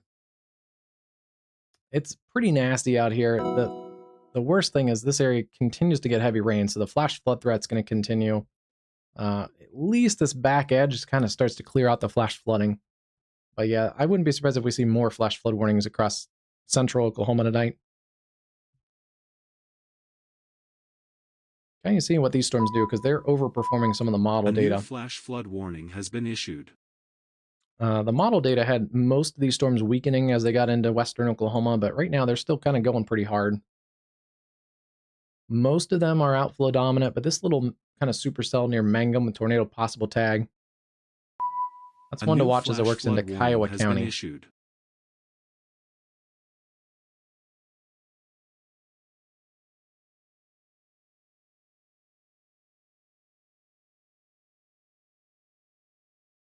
Yeah, these storms are all really, even the non-severe storms, there's actually quite a bit of lightning in them. There's a lot of Gulf moisture that's pooled up against this boundary along here. And actually, let's play around with this a little bit, since we don't have any tornado warnings. Do a little live meteorology. I like to do that sometimes. A new flash flood warning has been issued. More flash flood warnings. All right, where is it?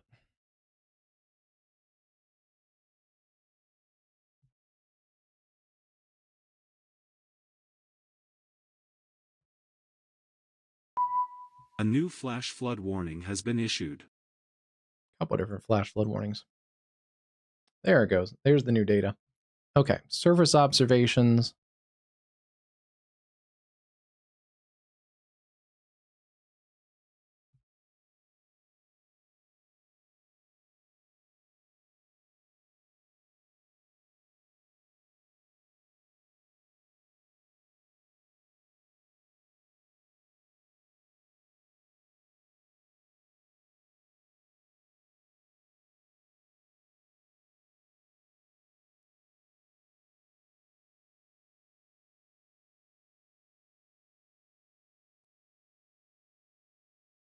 Yeah, there's still some juice right up in this area. So I'm interested to see what those storms do right into this area here.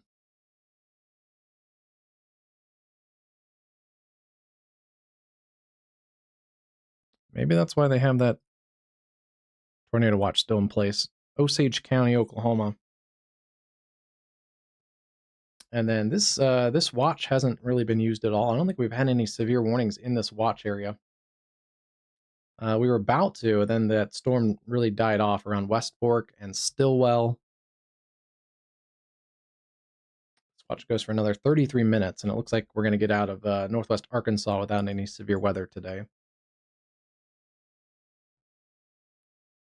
Let's look at shear rate. Shear rate's come up a little bit in this storm near Mangum. Quite high.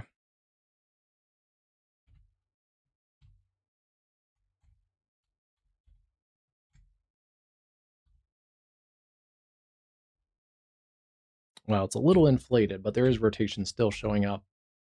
Now just east of Mangum.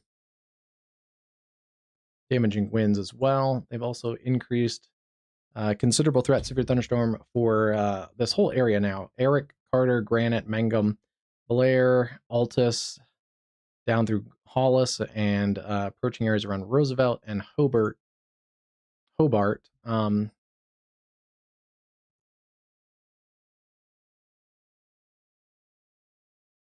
For the line segment working across the same area. So a couple different reasons. We have the considerable threat for this little supercell kind of out in front. And then they've now increased the considerable threat for this line segment working across the same areas. I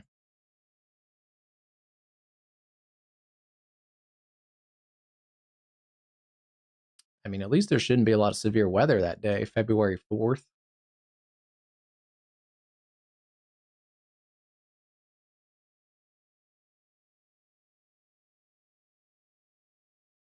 Awesome. Thanks, Christopher. Yeah, give us a like and follow too. and we'll cover you guys too in West Virginia. We've had West Virginia cameras on. We've covered some severe weather in West Virginia. Let's see, subscribe. I'll send you our. There is the should be the link to subscribe. Helps the channel continue. Yeah, this storm has a little bit of inflow. This Mangum storm. That's what I was looking at. Let's see. We're getting wind or radar data out of the Frederick radar, so it's kind of really broad rotation at the moment. It actually was a little bit tighter back further, but there's winds kind of surging out. There's a little bit of winds going the other way. It's more of a shear line than anything right now, but they're watching it. If it shears out or if it tightens up a little bit, it could kind of tighten up, but right now it's not imminently tornadic. But yeah, there's just a kind of a little area of broad rotation just east of Mangum.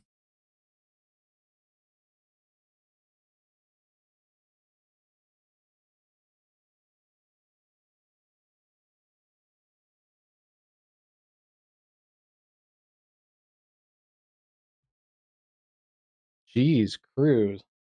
That's rough.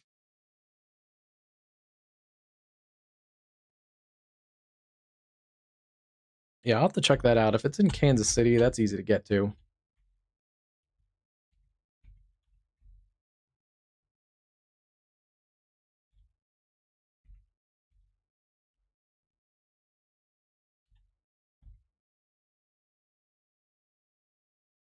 Yeah, and then the storm behind it, this is why it has a considerable threat now. We are getting a big surge of wind in there between Eric and Gould. So this is that big surge of wind on the backside of this kind of next line segment. So we'll see this line segment may try and catch this supercell and just incorporate this all into one big cluster of storms. But so far, this area is overperforming the model data. Yeah, let's see. Over 2,000 lightning strikes. And this, what you see on the screen right now, has over 2,000 lightning strikes. And it's actually down a little bit. Was up to 3,000 earlier. So it has weakened some. But this is an area that's going to also continue to have a flash flood risk. You can see there's some new storms. Not severe, but there's some new storms that have gone up kind of out ahead of all this.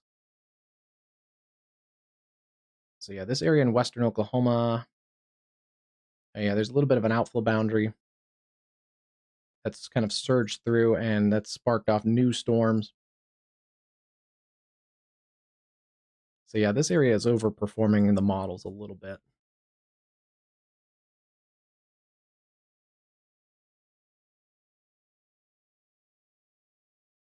Yeah, it's quite a bit of lightning.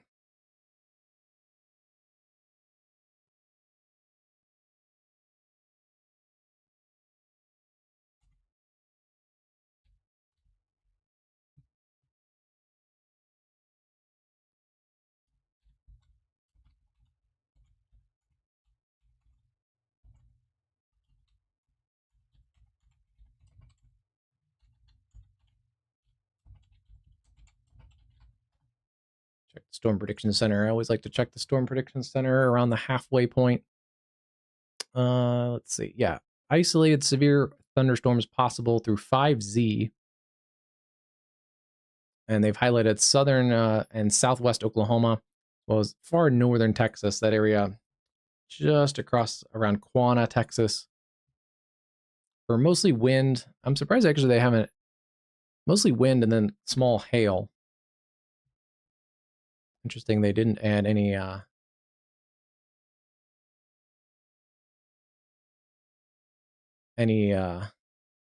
tornado risk to that.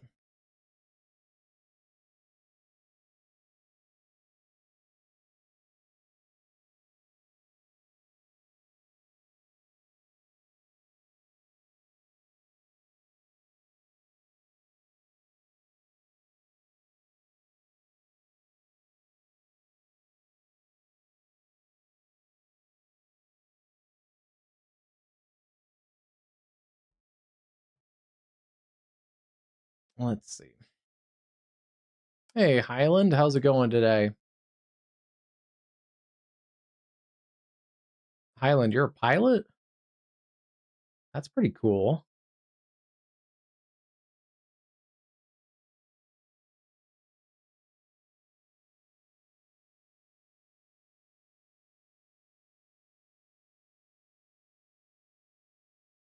Changes in current in the air. What?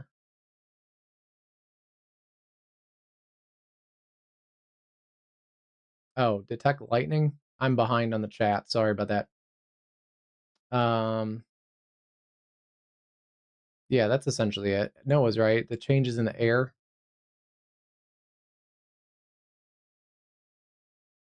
for storm team. I don't know exactly how the Aguacero one is doing it. Let me see if they say how their lightning detection works.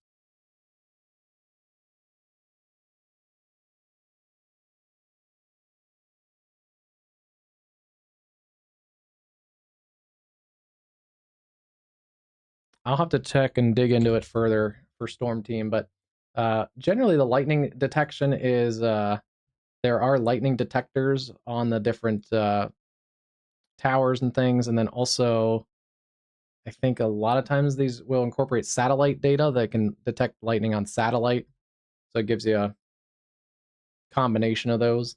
I would guess that's how they're doing it, is tracking based on satellites and more of the ground-based detectors. And that should give you maybe not an exact amount, but it'll give you a rough estimate, or a educated guess, kind of rough estimate of how much lightning. Yeah, I think it's a little both, but I don't know their exact. Every software may use a little bit different algorithms and things and different ways of doing it.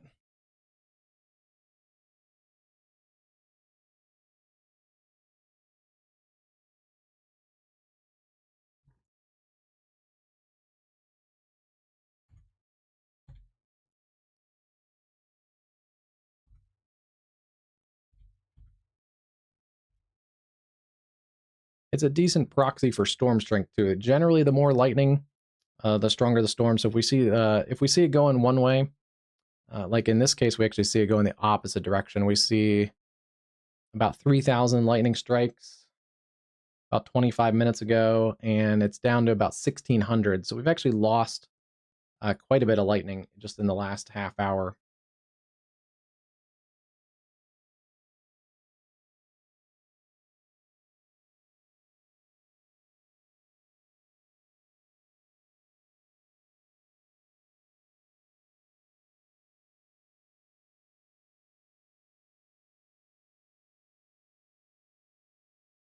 Highland weather. I saw a social media clip. I retweeted it. I think on our main social page too. Of the NCDOT, they still have the interstate up in the mountains, like one lane. They were, I think, talking about the rebuild progress from Hurricane Helene, and it was kind of an awe-inspiring scene because I think it was a drone shot or something of the highway and showed how much work they're still doing on it. But it was just an amazing shot to show that North Carolina still needs a lot of help, especially in those really mountainous areas.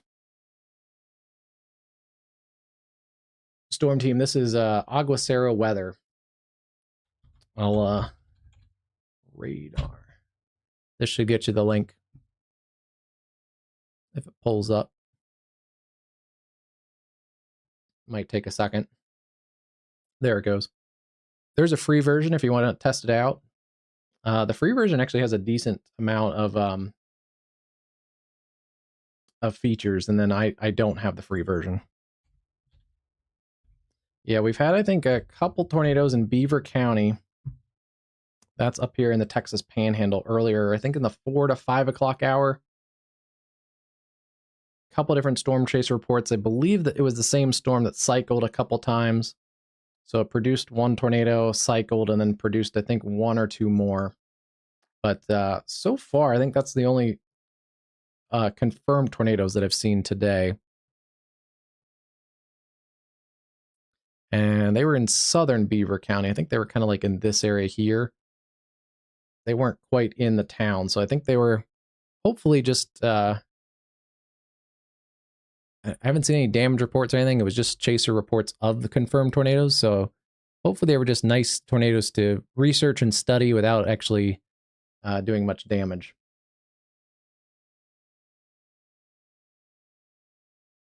Oh, well, yeah, give it a look.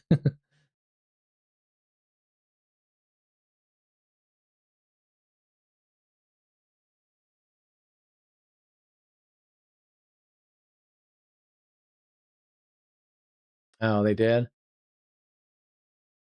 The debris. Yeah, I'll try and find some damage then on it later.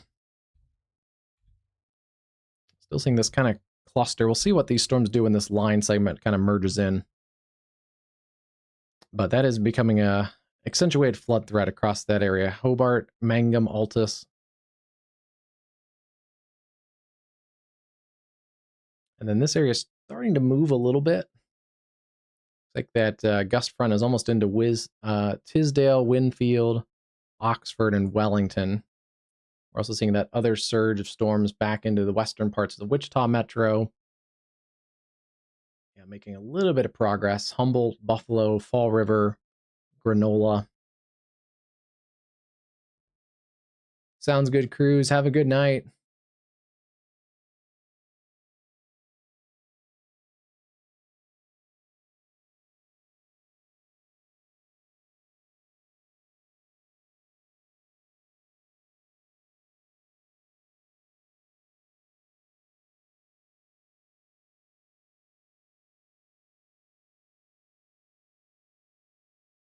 Highland, if you have questions, give me a DM or something, and I can try and help you.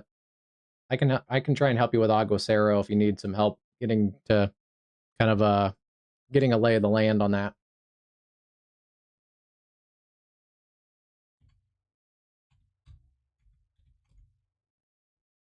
I saw WeatherWise came out with some new features. I think today they just dropped some new features though too. I'll tell you, for people that are interested in meteorology or and weather and stuff, and there's a ton of like free apps that have so much solid weather information.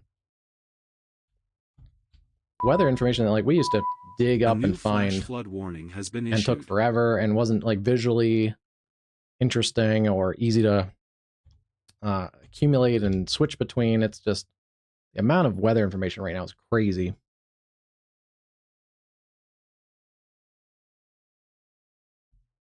Thanks, Christopher. Yeah, give us a like and follow and click the bell icon. You can get notified when we go live.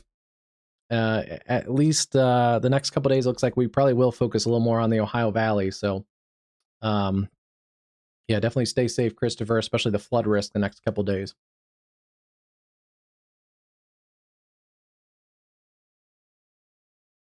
Oh, okay, yeah, I can help you through that.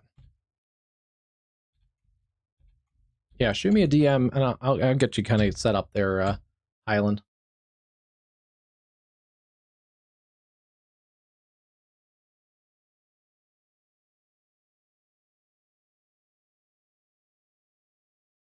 Yeah, I have so many apps on my phone. I use them for different things. I do like the WeatherWise. I have it on my phone for the model data. I just pull up really quick. I have it like, yeah, like I have it right now. Just like with automatically, it just goes to the model data because I like to just be able to flip through that multiple times a day. But yeah, I have so many weather apps.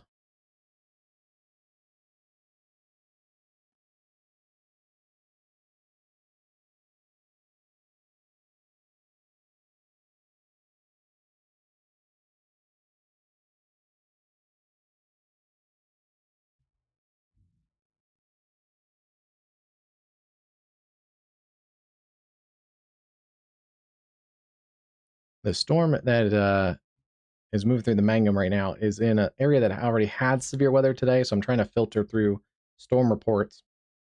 There were a couple 70-mile-an-hour wind gusts, but those are from earlier storms. So I haven't seen any new 70-mile-an-hour wind gusts out of this storm. There's a pocket of winds in there around Mangum, but you got a new website?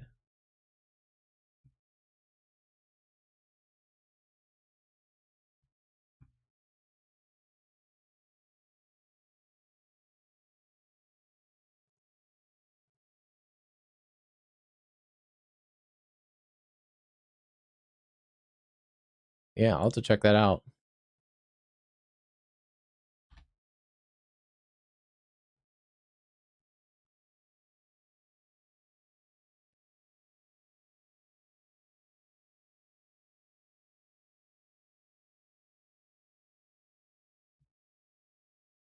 I was working on a website for a little while, like a year ago, and then I need to get back to working on building out our website.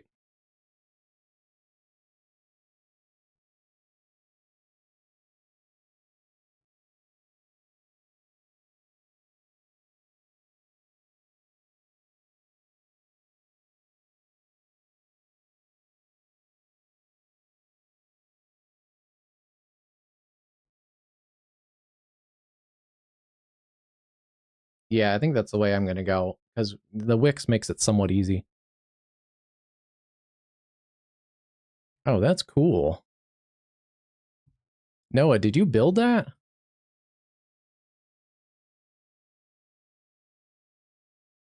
I'll have to take a look at this more.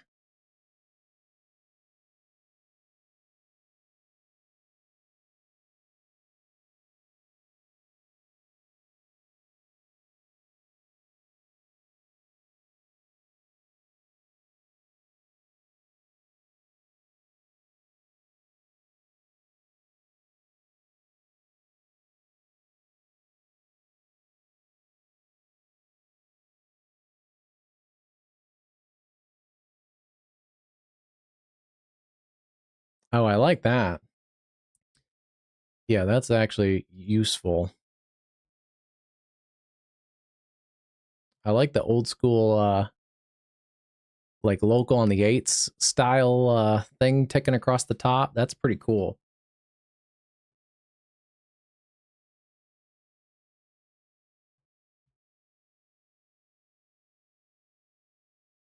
There's Noah's buddies work there. Yeah, I like the retro look. That's really cool. That brings back some memories.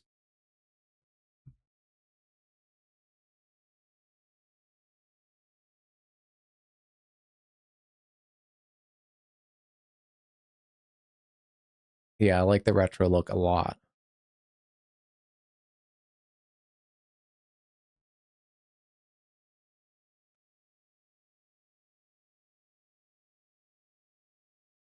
Oh yeah. Okay. I'll have to play around with it more off camera, but I see how it works. It has it all kind of like categorized with the chasers. That's neat.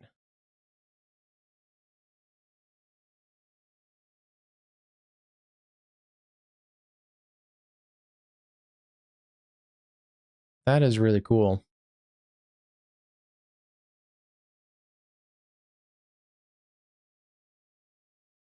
Hmm. I like it.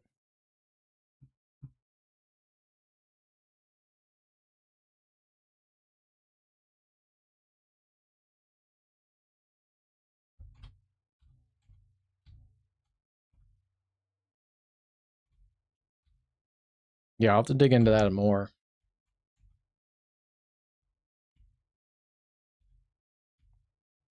These two storms are still kind of, they really haven't merged together yet. They're still kind of working separately across this warning area. We have a big burst of winds from East Duke up through Mangum, approaching Willow, and then this lead storm. It doesn't look as tornadic as it was earlier. I believe they still have a tornado possible tag on this, but they're kind of just working right now in tandem.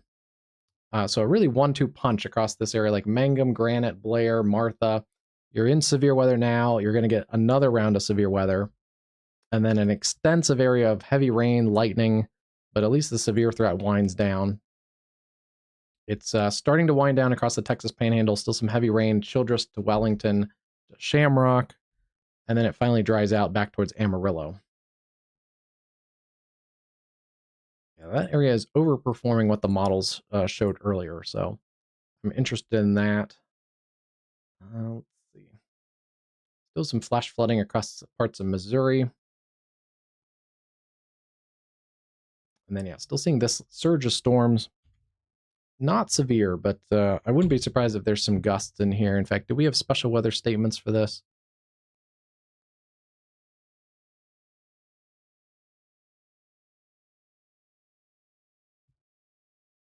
Surprisingly, no. So they are sub-severe storms. That's interesting.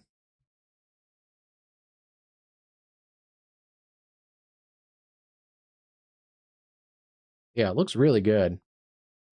I don't have any suggestions, but if I do, I'll let you know. I'll have to dig into it more.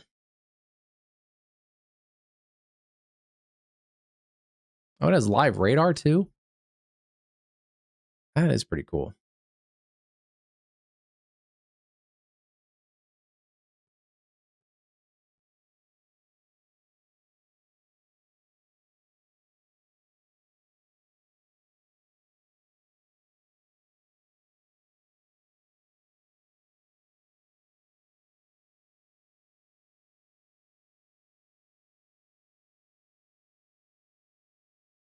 Hmm.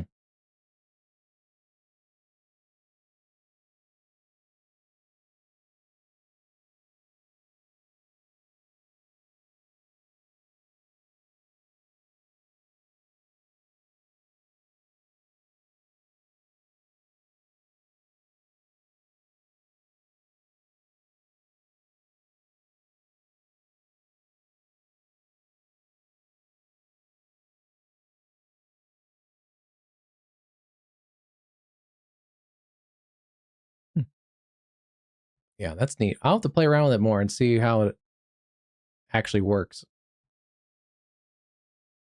But I like what I see so far.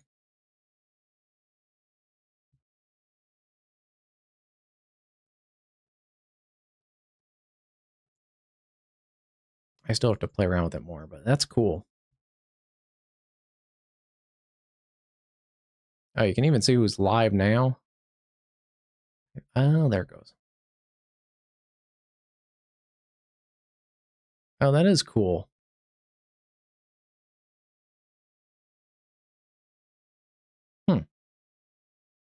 This is really you guys put a lot into this, Noah.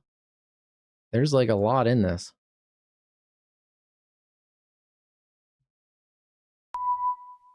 Oh boy. A new flash flood emergency has been issued. All right. I'll have to I'll dig into that later off camera, but that is a cool website. So we now have a flash flood emergency for the Wichita area.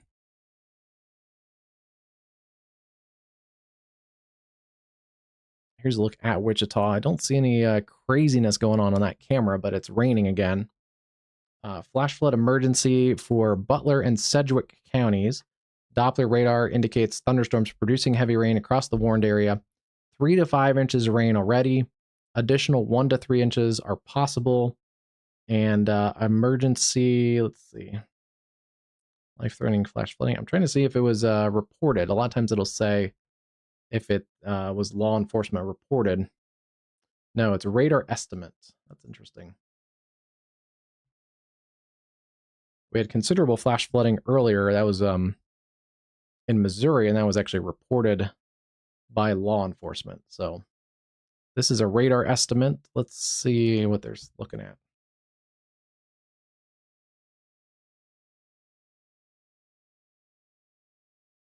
Oh yeah. Okay.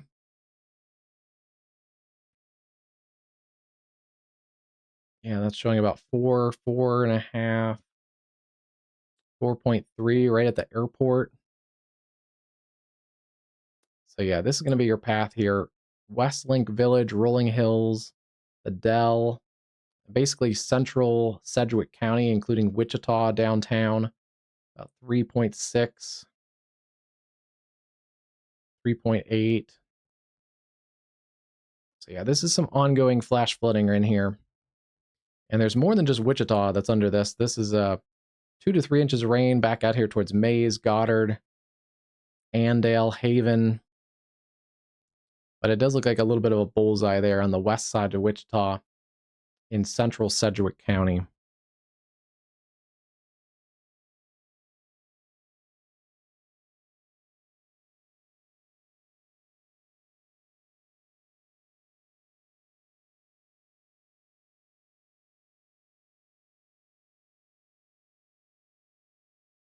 Nothing crazy on the flood ARI. This basically tells you kind of what severity of flooding it is. So it's about a 15-year flood, at least right now, 15 to 20-year flood. A lot of places, if it's a significant flood, it might be a 50 or 100 year. So we're not in that yet, but it is significant flash flooding that is or could be occurring. And especially since there's more rain working through this same area, that's a dangerous situation.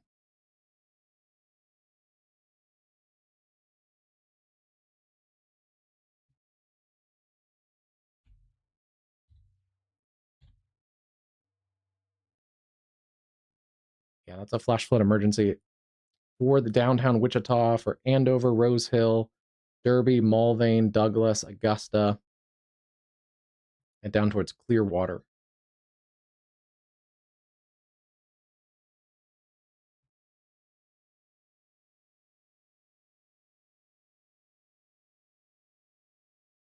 Oh, where's the chasers on there? Is there a chaser map? Is it on the live? Let me take a look.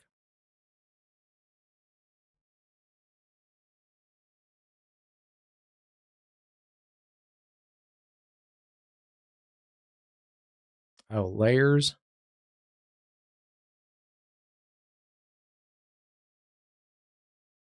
Ah, that is cool.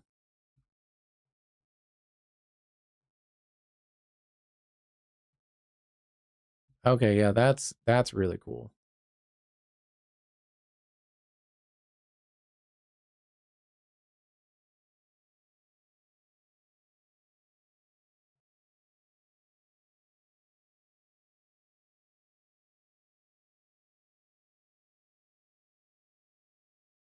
Okay, so actually, based on some of the storm reports in NOAA's app, the Weather Watcher TV, cars submerged in floodwaters at North Rock and East 13th. 4.9 inches of heavy rain. Car submerged at West and 8th Street. Car submerged West Maple and South Edwards. Oh yeah, yeah. Individual trapped on the rooftop at Martinson and Stillwell. Another car submerged, Pawnee and West Custer. So yeah, you're already getting storm reports from this area too. That's weird that they said this warning was radar based, but generally most of the flash flood emergencies are law enforcement or emergency management reported. But yes, this is ongoing life-threatening flash flooding for the Wichita area.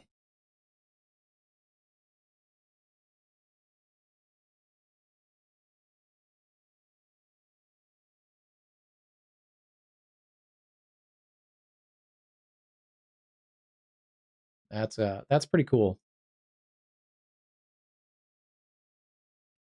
Yeah, okay, let me oh,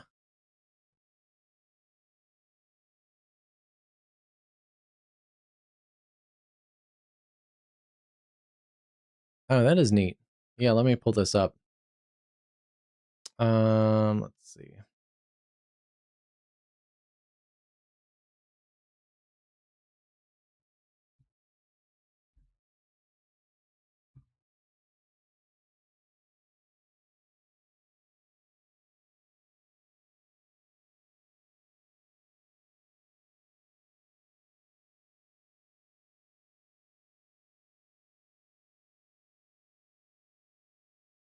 Where's the map though?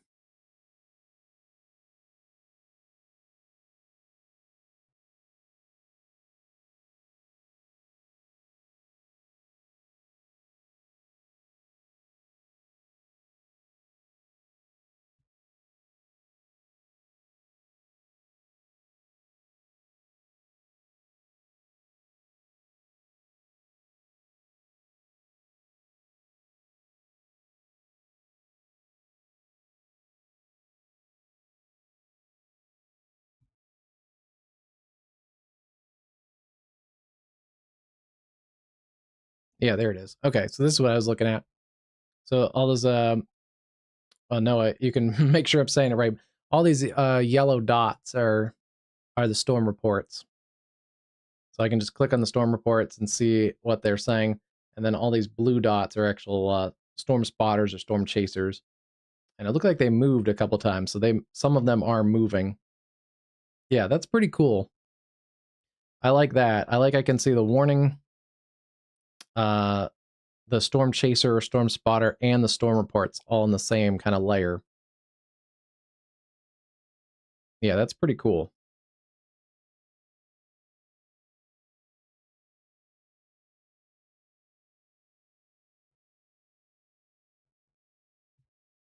Let me see if we have a better camera angle that's maybe near some of those. Let's see.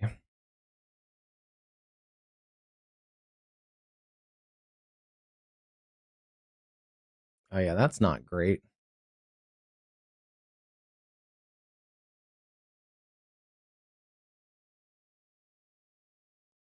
Look at the heavy rain on this. This is the main like freeway through the Wichita area, and you can see tons of heavy rain just ponding on the highway. This is a little bit elevated too. If this is the elevated surfaces, this is not good for the Wichita area. Yeah, there's tons. That's how you hydroplane too. This car's going really fast into those puddles of really thick water. Wow. And yeah, you can see it's still pouring. That's not good.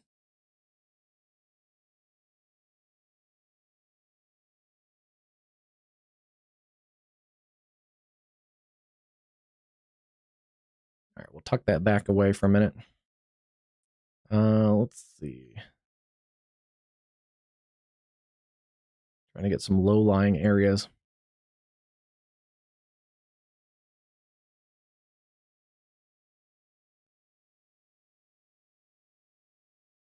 Wow, tons of heavy rain still falling. That's at the airport. Still a decent amount of cars on the roads, too.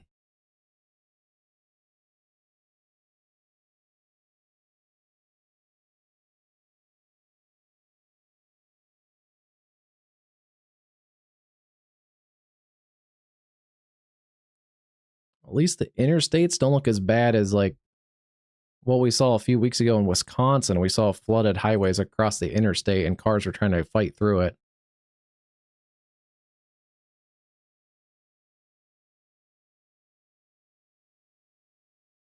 A lot of these highways look like they're somewhat elevated.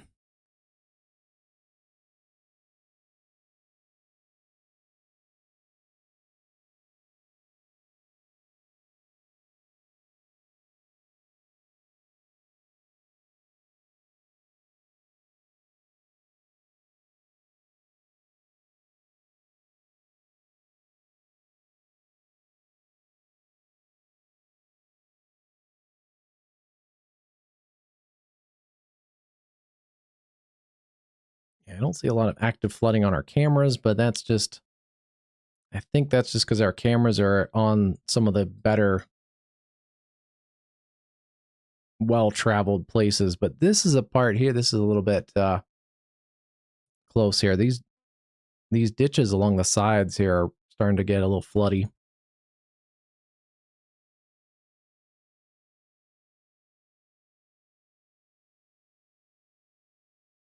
And it's still raining.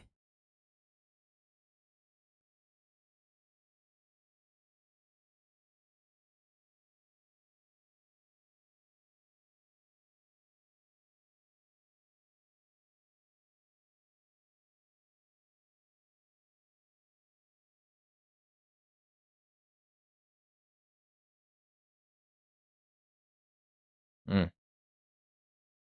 All right, dangerous flooding. If you're in the Wichita area, continue. Seek higher ground if you need to. If you're in a low-lying area, seek higher ground before the water comes up. That's one of the problems with flash flooding, is people tend to wait too long, and a lot of times by the time you have water rushing into your building, it's usually too late. So if you need to seek higher ground, if you know you're in an area that's flooded before, you may want to do that now. And higher ground doesn't mean you have to cut across the city. It can sometimes just be literally a few feet. It can just be a different elevation. So seek higher ground now if you need to. Otherwise, turn around, don't drown, and if you can, avoid travel, especially overnight.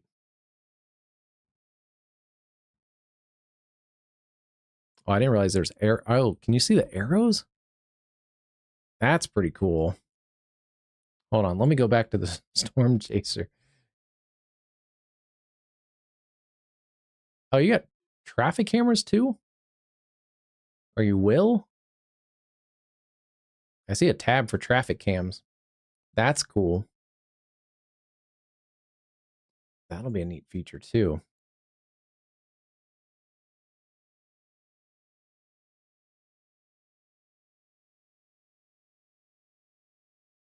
Noah, how long have you guys worked on this? There's a ton of features in here. Oh, yeah.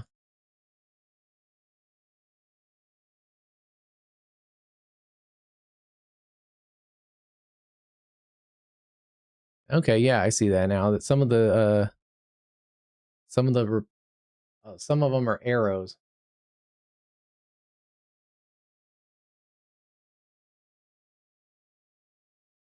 That's cool.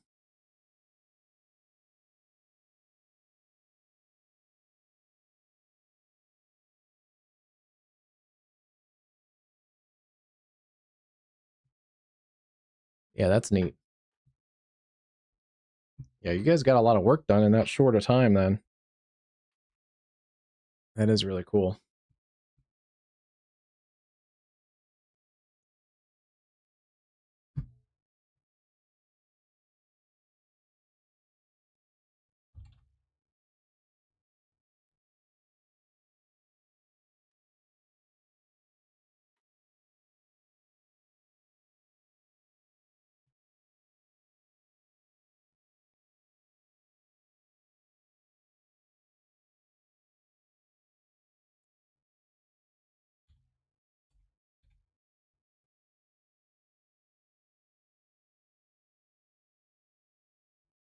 It's still a big surge of wind approaching Altus and Olustee, Oklahoma.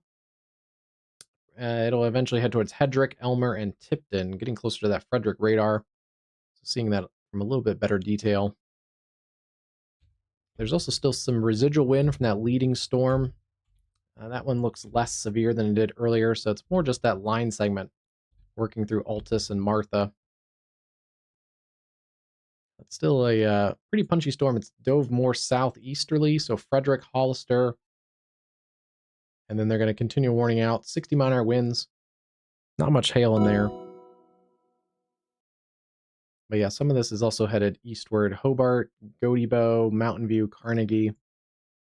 And this may get also part of this towards the Lawton areas.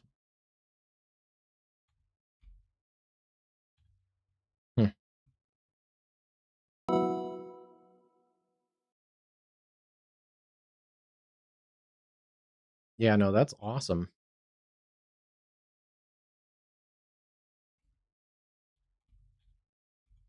It's a neat complement to like the existing. It's nice that it doesn't like directly compete with like some of the apps that people already use. It's more like a complement.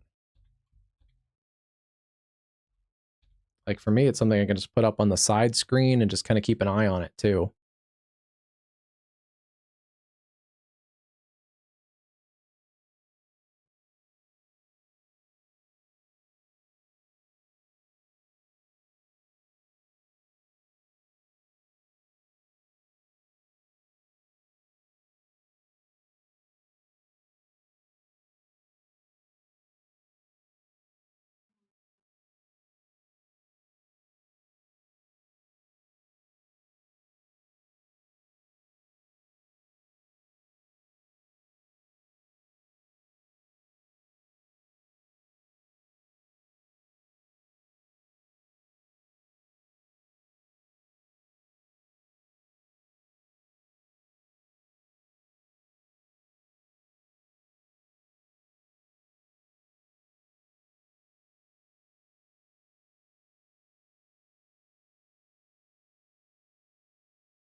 That'd be cool. Yeah, I like that idea too. Yeah, that's neat. I'm gonna have to keep this up on my side screen for future streams.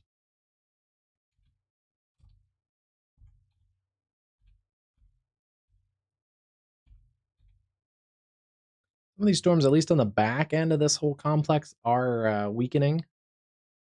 Yeah, they're definitely on the weakening side, so that's a good sign. Kingman still going to bring more rain though into the areas, especially southwest sides of Sedgwick and the Wichita metro. But some of this heavy rain will start to diminish. But yeah, there's still really heavy rain over the Wichita area, over the airport, especially south side of town towards McConnell Air Force Base.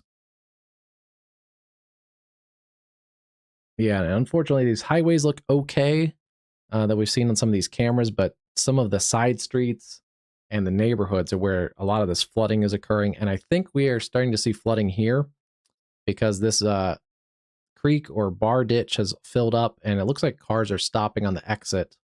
That's what I was trying to look at earlier, but I think water has now overtopped this exit here just on our camera that we're looking at. So if things are starting to get bad on the highway, that's a really not good situation.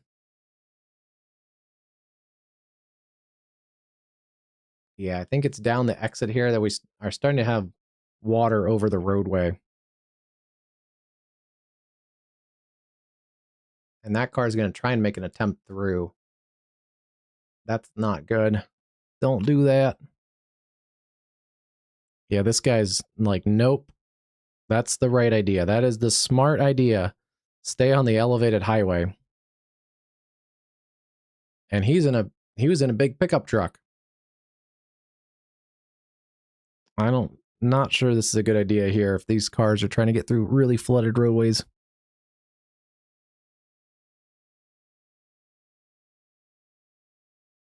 Yeah, that's a problem.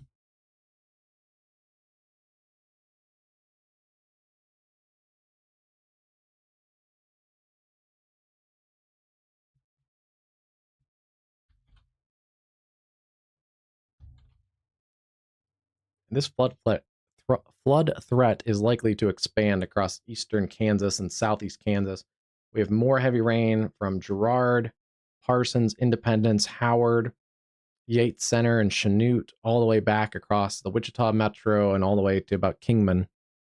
There was a couple other cars that are deciding to back out of this and head back onto the highway. So that's the right idea.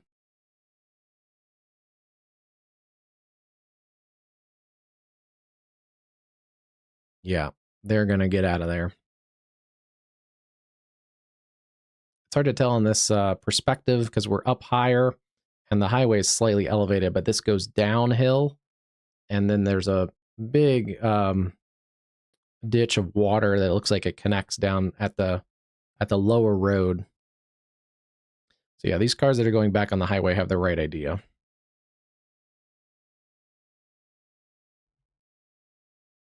It's much better to take the long way home and to actually arrive home than to get your car all flooded and stuck. And then worst case is more than just your car getting stuck is it's a life-threatening situation. Come on, did we lose the camera? Still seeing a big surge of wind in there. Altus, Martha, Altus Airport, Air Force Base, and then this will head down towards Tipton, Manitou, and potentially parallel US 62 towards Lawton. Might have lost the camera.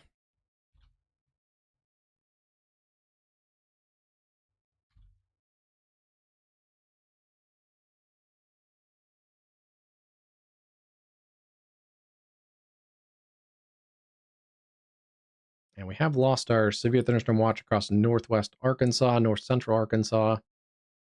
I don't think we had any severe warnings in that watch.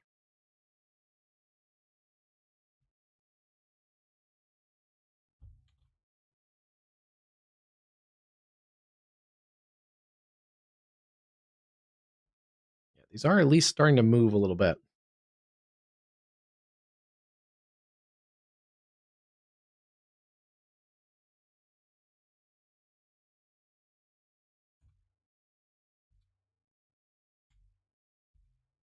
Pockets of heavier wind in here. Elk Falls, Howard, and now they've added another A new considerable flash threat flood to warning has flash been flood warning. issued. Butler, Crowley, Sumner, Elk, and Greenwood counties. Between 3 to 6 inches of rain, additional 1 to 2 inches. Flash flooding is ongoing.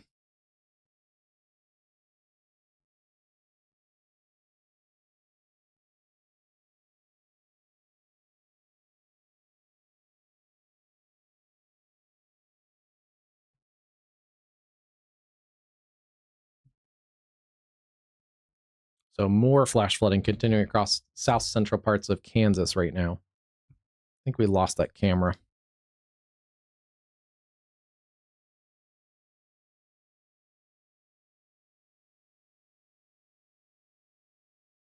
And there it goes.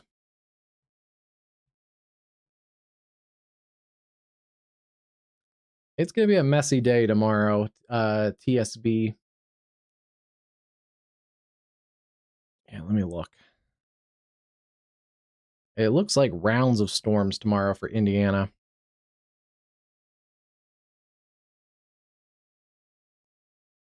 Well, let's get the latest data up.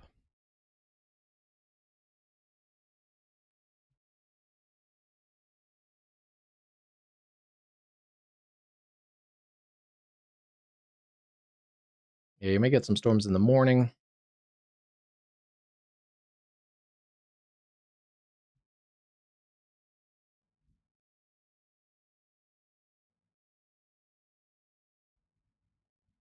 It's going to be a messy day. You may get some storms in the morning, and then we'll have to watch back across western Indiana and southern Illinois. I think even into Missouri tomorrow. We may have to watch for redevelopment and see how that progresses across the Ohio Valley, but we may get multiple rounds of storms.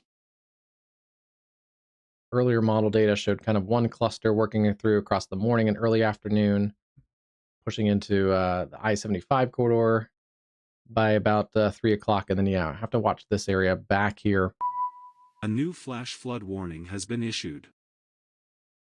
Earlier, we had a little bit different solution. Let's see, some morning storms, kind of a morning MCS maybe, or at least cluster of storms. And then that clears out. And then this model had more storms firing kind of in the area where the Storm Prediction Center has a slight risk right now. So, yeah, it could be messy.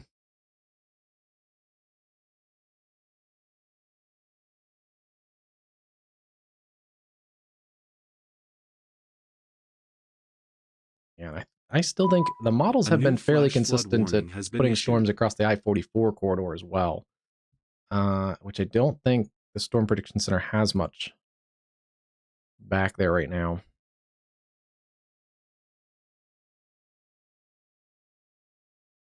Yeah, right now it's a slight risk. Extreme southeast flash flood Missouri warning into has been southern issued. Illinois and southern Indiana, but if models continue to trend, I wouldn't be surprised if we get a slight risk kind of expanded out a little bit. I wouldn't be surprised if they expand the slight risk back towards Joplin, Springfield, A and new flash flood warning has been kind of issued. stretch it out like this a little bit. And then they may also expand some of that level 1 risk. Yeah.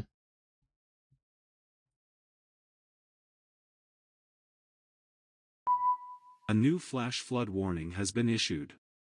5% unhatched tornado. We another hour. Next hour we get a new Storm Prediction Center outlook. So it'll be interesting to see if anything changes in that new outlook.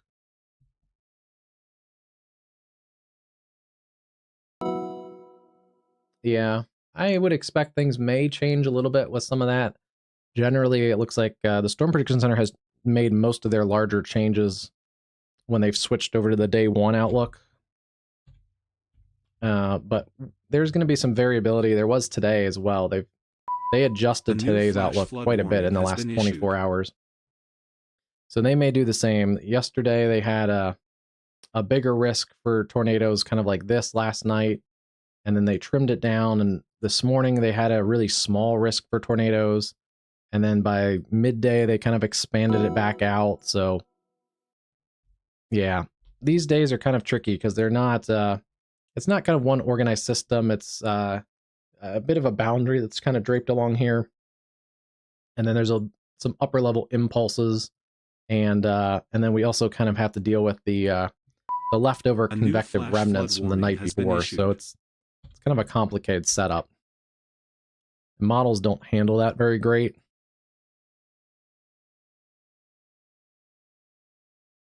Yeah, the models are just not great at handling some of that data.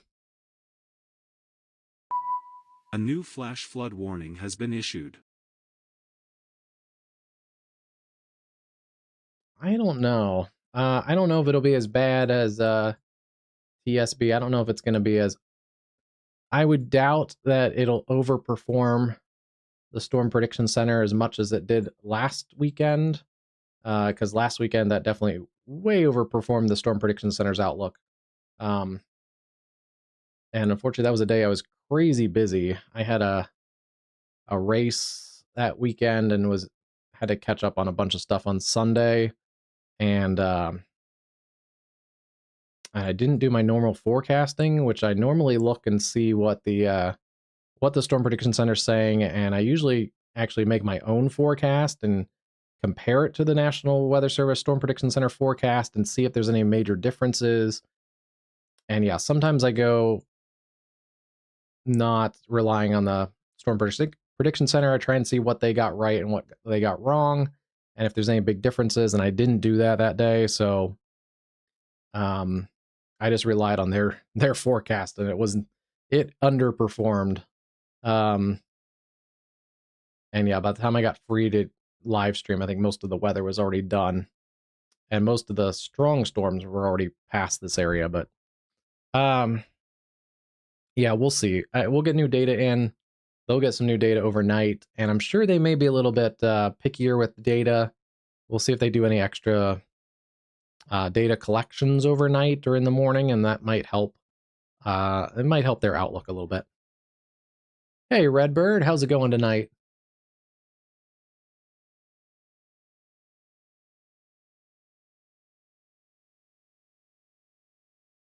Yeah, I don't know. We'll see. That was a little bit of a miss by the Storm Prediction Center Sunday. Was it even hatched? I don't even know if it was even hatched, or it might have been like last minute, but maybe it was hatched. Was it too hatched at one point? I don't know. This is a mess. Let's see. Where do you find polygons? I don't know exactly what you mean, Logan, but it's drawing tools? Make polygons.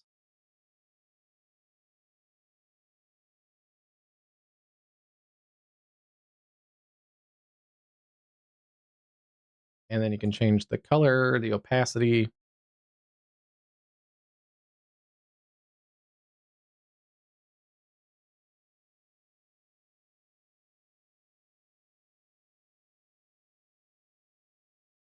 Like that sort of thing. Yeah, it's in drawing tools. Up at the top left, up by the kind of next to the pencil tool.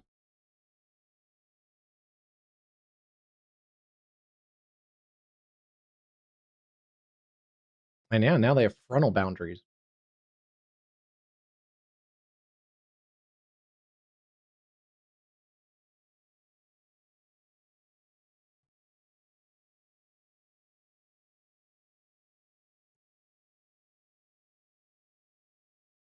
I should use it more. I don't generally use it. Sometimes I just usually if I'm explaining something like a warning needs to be extended, I'll usually just kind of draw it out temporary and sometimes just throw an arrow on it, but I should use that more.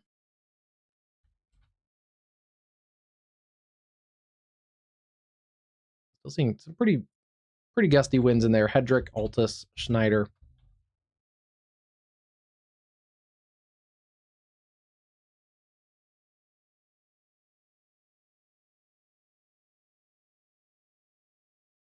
Yeah, that was definitely a tornado outbreak on last Sunday. That was yeah, that was definitely a tornado outbreak. I think a lot of those warnings were confirmed tornado warnings too. It was actually not a lot of radar indicated tornado warnings. Those were like real significant tornado warnings.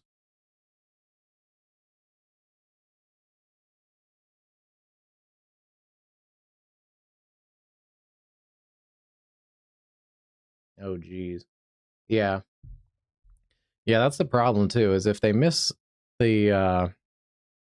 if they miss like the lead time, and sometimes they may upgrade the forecast the day of, but if they miss it ahead of time, I mean that's a lot of times like people are watching the late night news tonight, and their local weather may talk about a potential tornado outbreak and that sort of thing. So people maybe get a little bit of a heads up. But if the Storm Prediction Center misses like the day 2 outlook or day 1 outlook, like we weather people that are paying attention to weather may see that, oh, the Storm Prediction Center really upped the forecast at like 12 noon, but not as many people outside of really paying attention to weather are going to realize that the Storm Prediction Center maybe significantly changed their forecast between 8 a.m. and 1 p.m.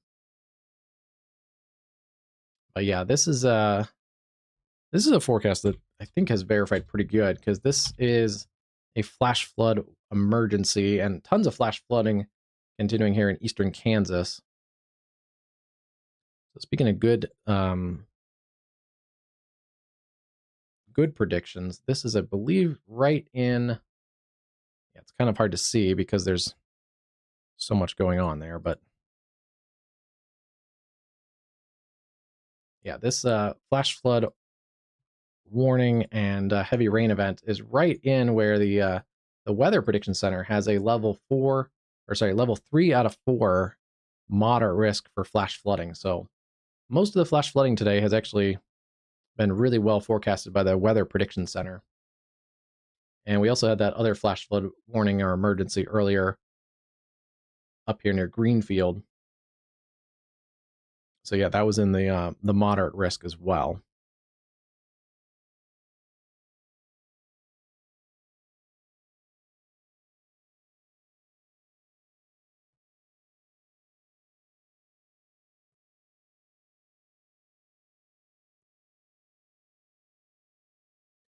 It's I mean it happens from time to time.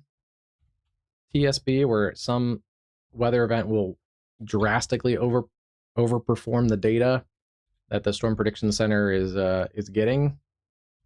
It hasn't happened too frequently, but it happens. Um, I feel like last year, I think in 2025, we covered an event here, and it was one of those situations where I did forecast separately from the Storm Prediction Center and saw there's going to be a favorable environment. I think it was like right in here, just east of St. Louis. So I planned to be on, and I think it was like a 2% tornado risk. So I cleared my schedule out for that afternoon, and sure enough, it verified. We had tons of tornado warnings in this area and multiple tornadoes in progress at the same time. And that was one that, yeah, it way overperformed the 2% tornado risk. There was another one 2 years ago. There was a 2% tornado risk across Maryland and parts of Delaware and Pennsylvania, and that one also far overperformed. It was, I think, one of the higher end tornado days in Maryland in history. They only average a couple tornadoes in Maryland because it's a fairly small state and it's not in a crazy tornado prone area. But yeah, they way overperformed that day. We had multiple tornadoes we captured on cameras that day. Yeah, that was a insane one too. But yeah, generally they've done a pretty good job. But I think it happens maybe probably on average once a severe season that an event just well overperforms the data that the Storm Prediction Center has. This year, I think they've had more days that it seemed like they've underperformed, because there's been several moderate risk days that have not performed to the Storm Prediction Center expectations. And The Storm Prediction Center, even issued a PDS tornado watch. I think that was also for portions of southern Illinois and Indiana, but yeah, it was like in here, there's a PDS tornado watch and it had 0 tornado warnings in it. So yeah, there's been a few of those days too where the model data was saying tornado outbreak and then nothing actually happened. Oh, did it not go in?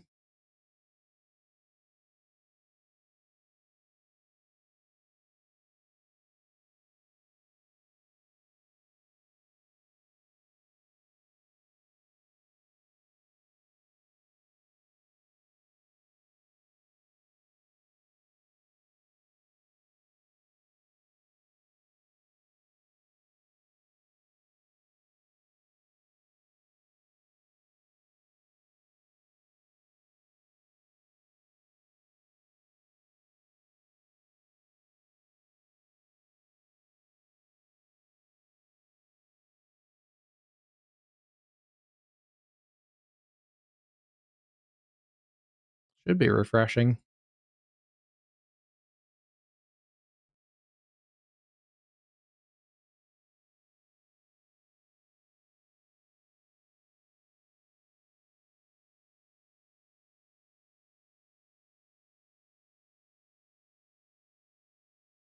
I'll let it catch up. We haven't had a new warning though in a while, so it might just be.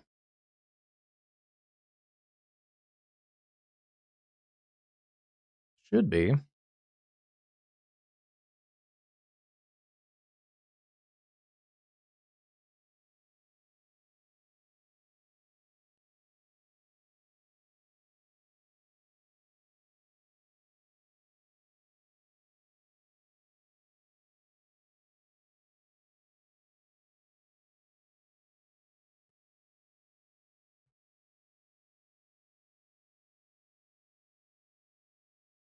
Usually they refresh pretty easy. It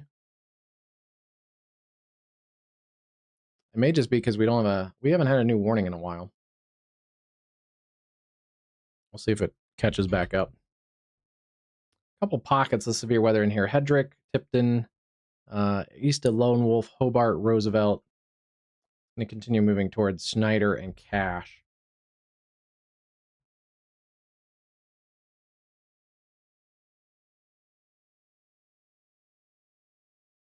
And then these storms are finally moving out of the Wichita area. So that's some good news here for areas that have had pretty significant flash flooding.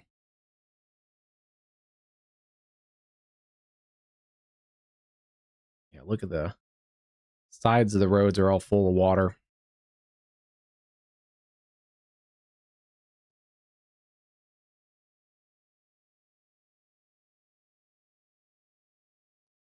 I mean, it's getting later at night. The good news is I don't see as many people out on the roads.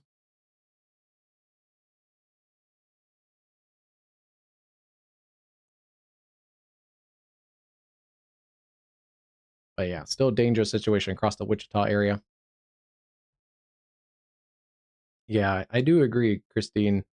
There was a pretty big lull in like the last half of May, and June has really caught up. And actually, I think they've recorded now officially. Illinois has had 170 tornadoes this year, and it's a record for Illinois. But Illinois is basically keeping the average number of tornadoes per year about at average, or maybe just slightly above average, according to the latest data. So yeah, if Illinois wasn't as active, we'd probably be actually slightly below average for the tornado count this year. One state that's really under the tornado count is Oklahoma. They had at least a couple tornadoes today, and with the one storm in Beaver County. But yeah, Oklahoma is far under the tornado averages for their state. So yeah, it's been a bit of a interesting year.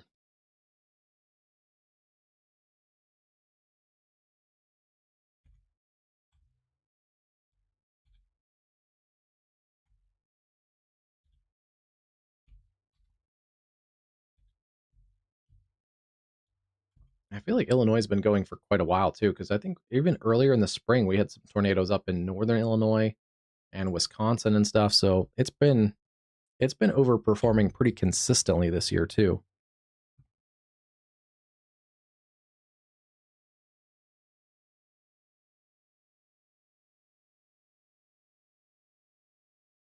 Still raining on these cameras, but not quite as hard. So that is good there.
Let me double check, make sure we're getting the right data.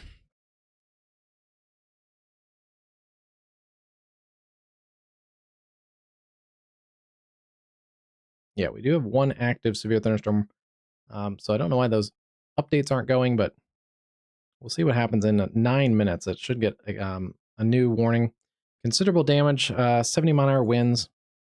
Considerable threat continues there around Hobart, Gotebo, Carnegie, down through Roosevelt, Schneider, Hedrick, and Cache.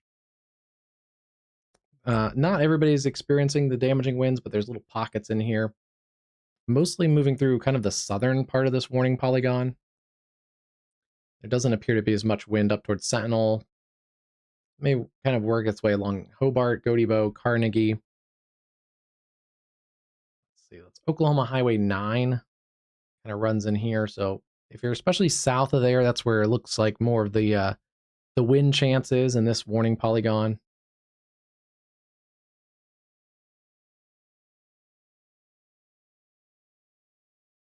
East at 40.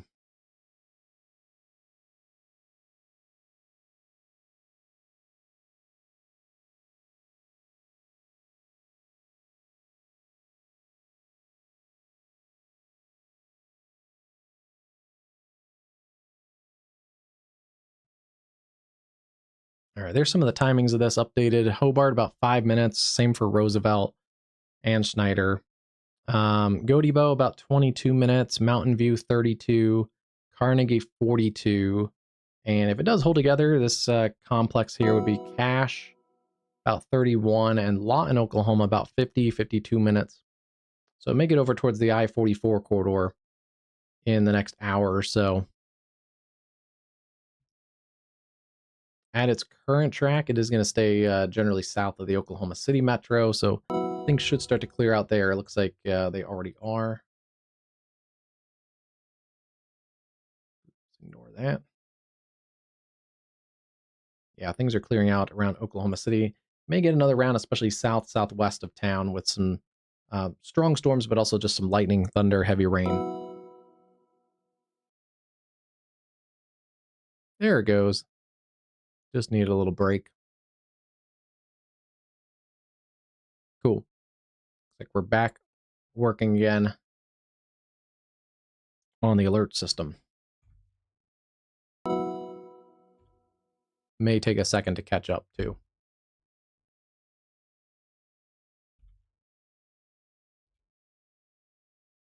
Yeah, we still have a flash flood emergency. There's been a number of storm reports with cars submerged and water rescues. A new flash flood warning has been issued.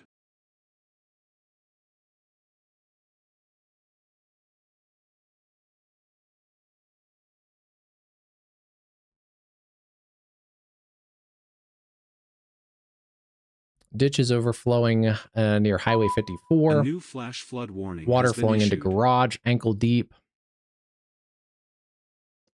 The city of Augusta is, yeah, still under heavy rain there, has barricaded numerous impassable roadways.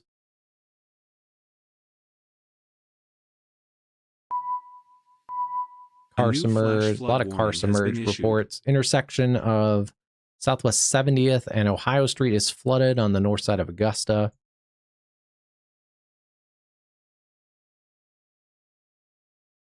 Street flooding, 900 block of Westlink Creek out of its banks. A new flash flood warning has been issued. Car submerged.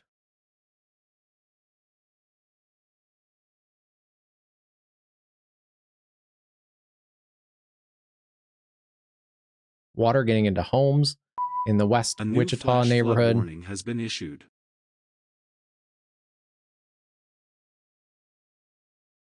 Basement apartments are flooding. This is a dangerous one. Basement apartments flooding, and individual had to break a window in order to escape. A That's new a flash flood warning individual has been issued.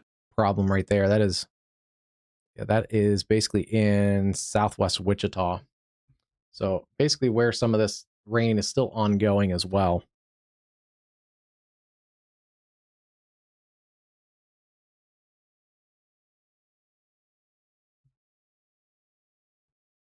Yeah, dangerous flash flooding continues there across the Wichita metro.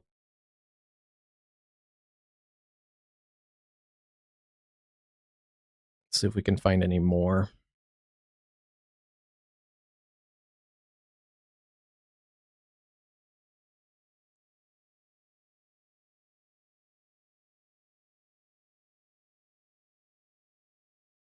Most of the highways are kind of elevated, so not seeing as much problems, at least visually on the highways, but things go downhill really quickly off the highways, apparently.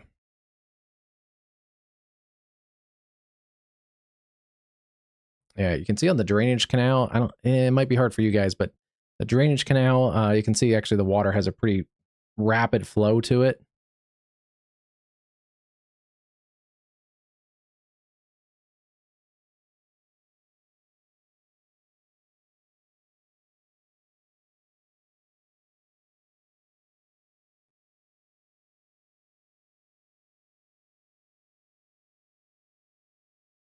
Some type of emergency activity. I can't tell if it's maybe a closed exit lane or a closed lane in there, potentially. But yeah, this whole complex of storms is starting to shift to the south a little bit. So some good news there. Getting out of the Wichita area, there still are some other storms and showers still west of town, but things should slowly start to calm down across some of those areas.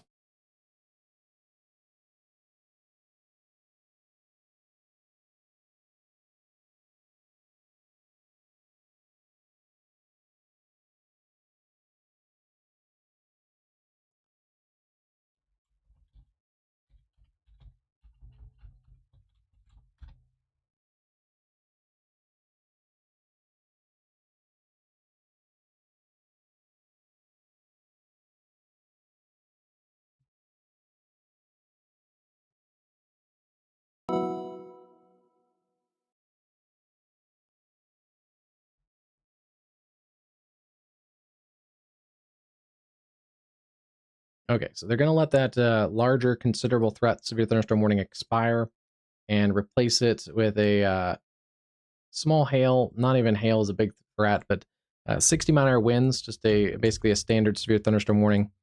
There's some pockets in here, one between Hobart and Roosevelt in Kiowa County. A little bit of wind still in this area between Hendrick and Schneider. But yeah, your new warning in here goes just a little bit east of where it is. Cache, Hendrick, Schneider, Roosevelt, Hobart, Godebo to Mountain View, and then just west of Lawton. Let me see if they've adjusted any speed at all. They have slowed it down to about 30 miles an hour. That's Comanche, Jackson, Kiowa, and Tillman counties in southwest Oklahoma.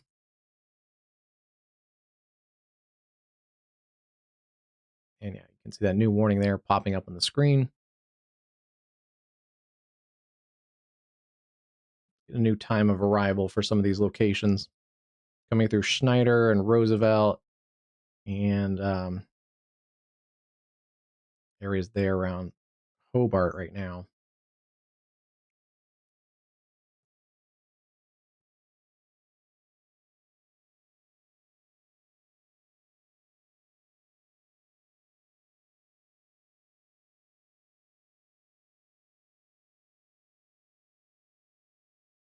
Redraw this just a little bit.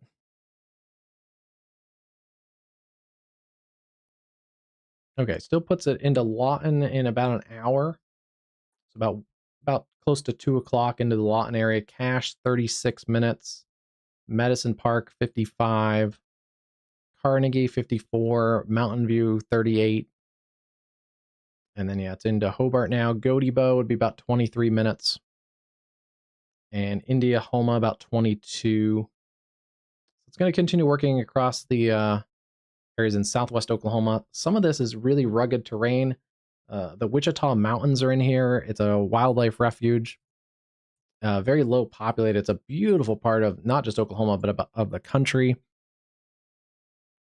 So some of this storm activity is working into some areas that have lower populations, but especially this time of year, there's people camping and out here and hiking and wildlife and wilderness activities. So if you know anyone out there, give them a heads up. Let them know some strong to severe storms are working towards their area. But don't see much of a tornado risk with these storms. It's more just damaging winds in some small pockets in here. Basically parallel to 183, Highway 183 right now. And that should stay generally south of the Oklahoma City Metro.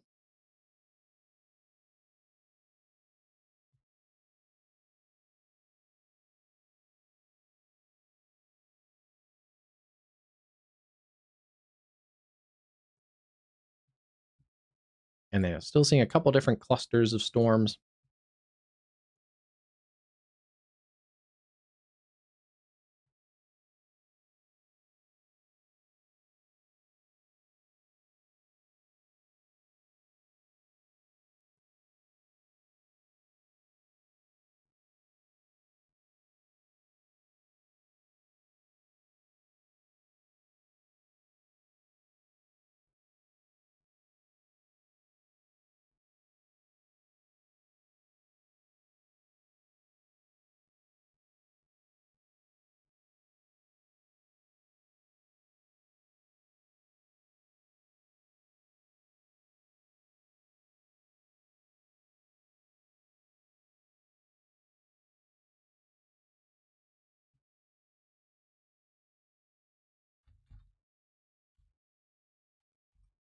Some pockets A of new wind. flash This flood cell near warning has been Cedarvale. issued. And approaching Sedan, Peru, and some of those areas. So we'll see if a little bit of a punchy area storms. The one good thing, it is starting to move now. It's starting to crash towards the Oklahoma border. So it's going to get into areas around Coffeyville, Nowata, eventually down towards Veneta and Afton. And looks like it's on track for potentially kind of skirting maybe the southern county in Missouri, Goodman, Anderson, Knoll, and maybe into northwest Arkansas. If it actually gets that far, but it is more in a southerly, southwesterly, or southeasterly track.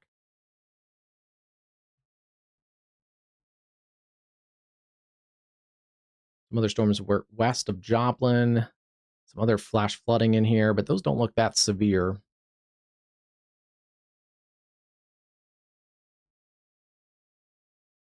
Yeah, so it seems like we're losing our severe threat across Kansas, and this remaining remnant of the tornado watch expires in about 18 minutes. So that's good to see.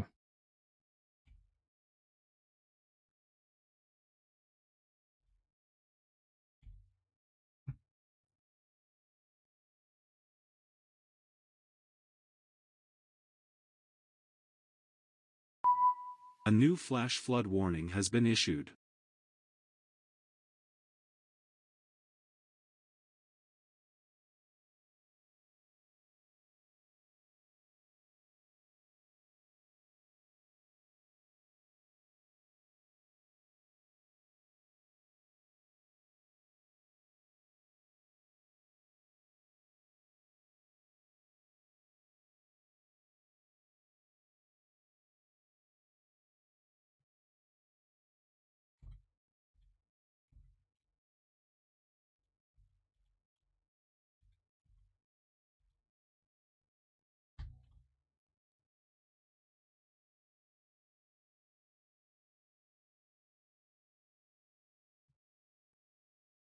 couple minutes, we should get a new Storm Prediction Center Day 1 outlook. So we'll take a look at that here in just a couple minutes.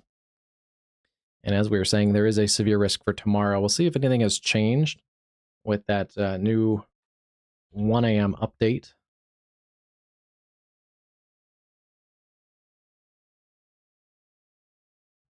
As of our current update, the storms right now across Wichita are kind of just in to our slight risk area still.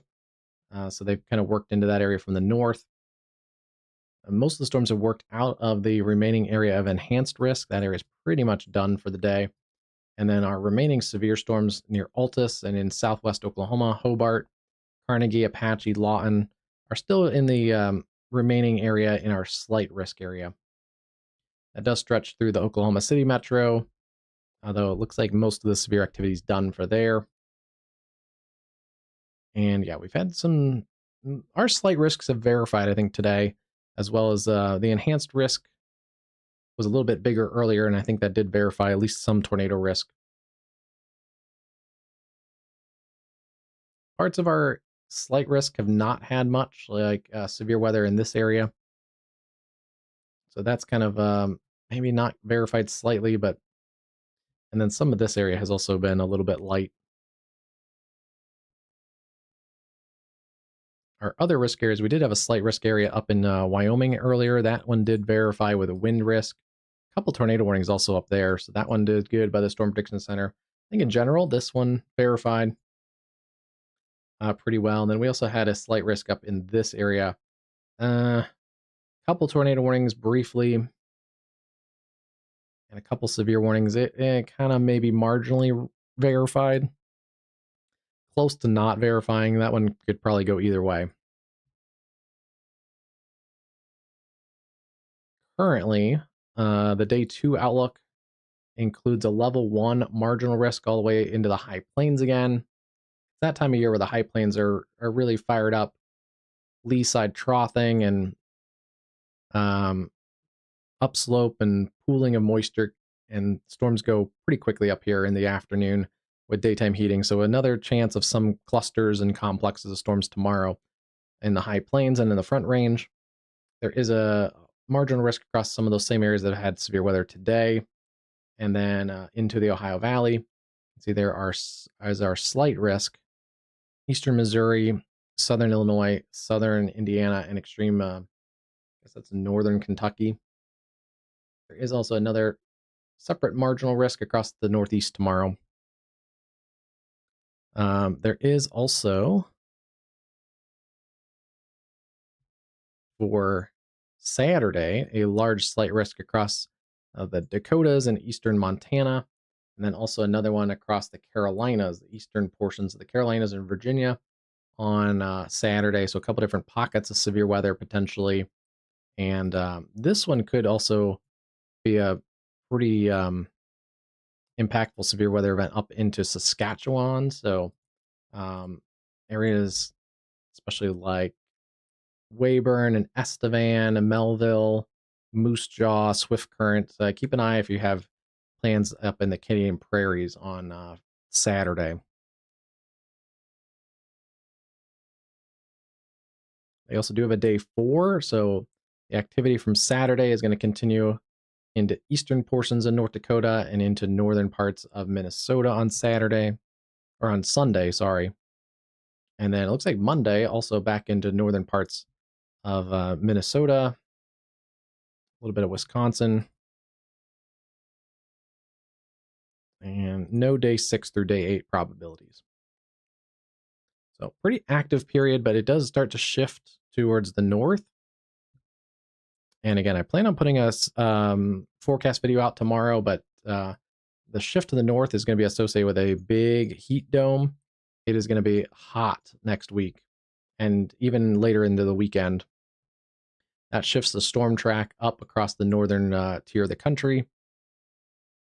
And sometimes we have to watch because sometimes stuff that starts on the northern tier also crosses the Great Lakes and sometimes get into the Northeast as well.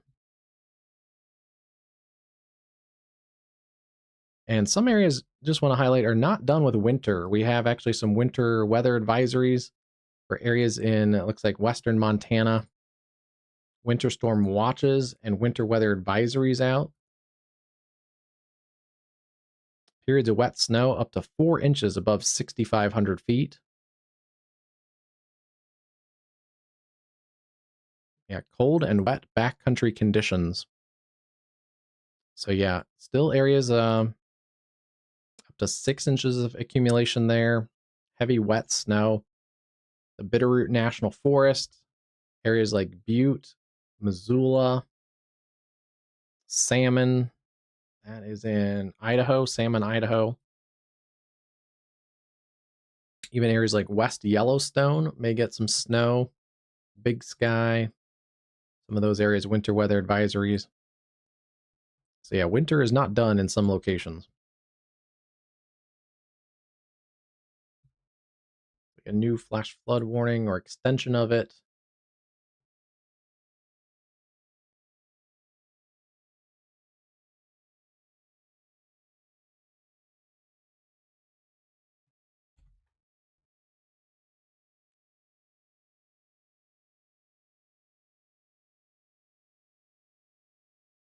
Good news is on the next radar scan, this continues to diminish in intensity.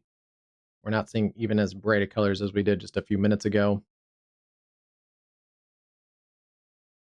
Yeah, back about 15 minutes ago, you can see some of those brighter colors in there.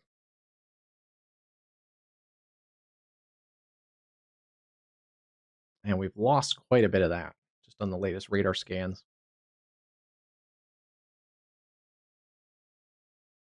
Yeah, some good news there for Oklahoma.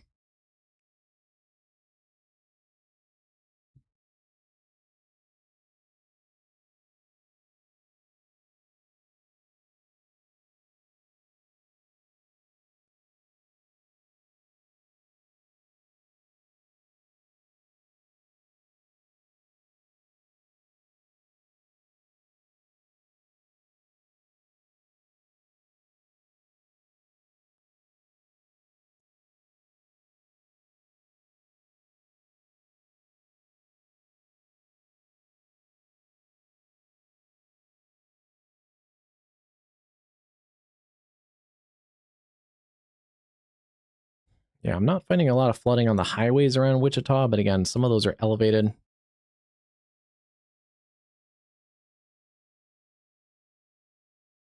Good news is I don't see as many people on the roadway right now, so that's a good sign. It is late at night.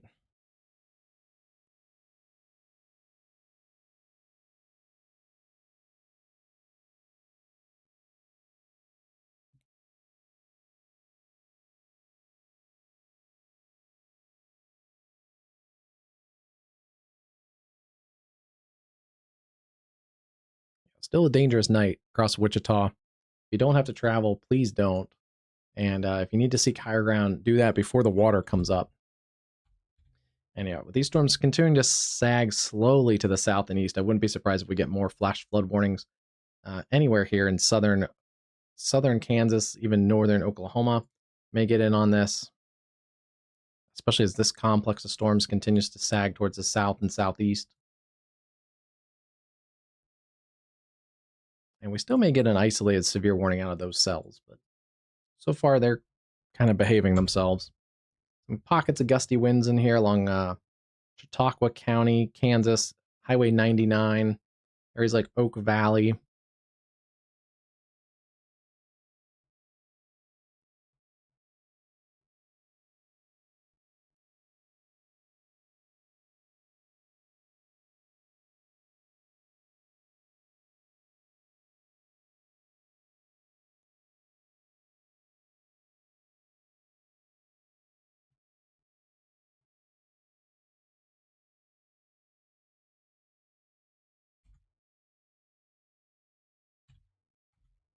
It's generally working its way towards Elk City, Independence, Cherryville, Coffeyville, and make it down in here towards Welsh, Blue Jacket, Seneca a little later tonight.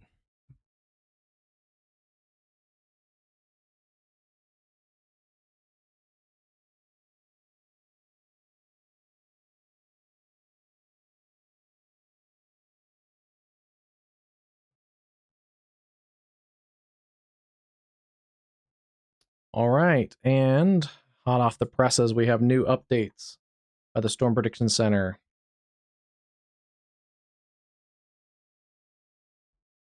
I'll turn off a couple layers. That way we have a little bit more to work with.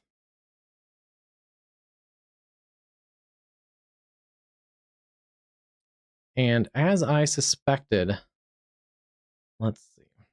There we go.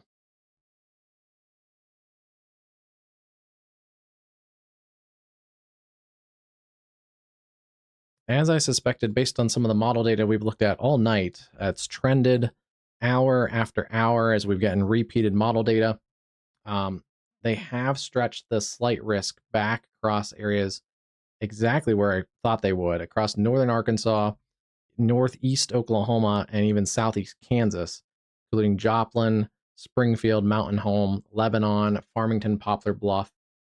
They have also pushed it a little bit further south, which we also called earlier today too, through Paducah, down through Bowling Green, Kentucky, and I believe they've also pushed it a little further east, also closer to the Lexington area, not quite into Lexington, but like Frankfort, Kentucky.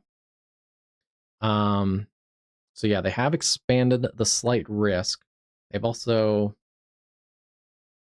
they haven't expanded the marginal risk much, but they've expanded maybe a little bit and kind of stretched it along and south of the boundary that's still kind of draped across the same area. So some of these areas back into the Texas Panhandle may get some isolated severe weather tomorrow too. They've trimmed a little bit of that marginal risk further east across the northern New England, and they have added a new slight risk up into the high plains. So a little bit more of an enhanced risk there, with likely some uptrending. Another piece of energy, likely kind of, I would guess. I haven't looked at it, the models, but probably based on another piece of energy ejecting from the front range. And yeah, they do have now a slight risk for areas across eastern and central parts of Montana, back into the western Dakotas around Rapid City. With that,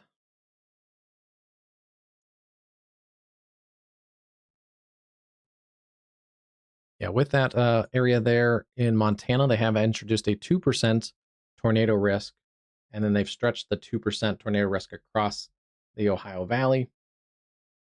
Not much changes to that. No hatching, which is interesting. I wouldn't be surprised tomorrow morning if, or even tomorrow like midday, if we get a little bit of a hatched area potentially in here. We'll kind of have to see. It'll depend on the model data, and also on air mass recovery tomorrow. That could be a little bit of the question mark.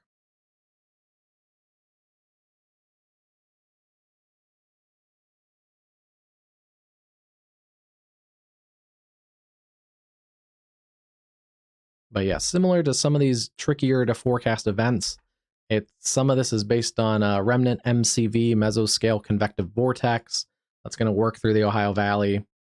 So yeah, some of this is based on basically the remnants of today and tonight's storms working into the Ohio Valley, leaving boundaries across the region. And then that boundary to the north, kind of along the I-70 corridor, just south of there, that's going to focus more of these unstable dew points, a lot of Gulf moisture pooling up against that boundary. So a couple tornadoes possible. And as some of the model data showed, several clusters of storms may evolve. So we may have a couple different rounds of storms.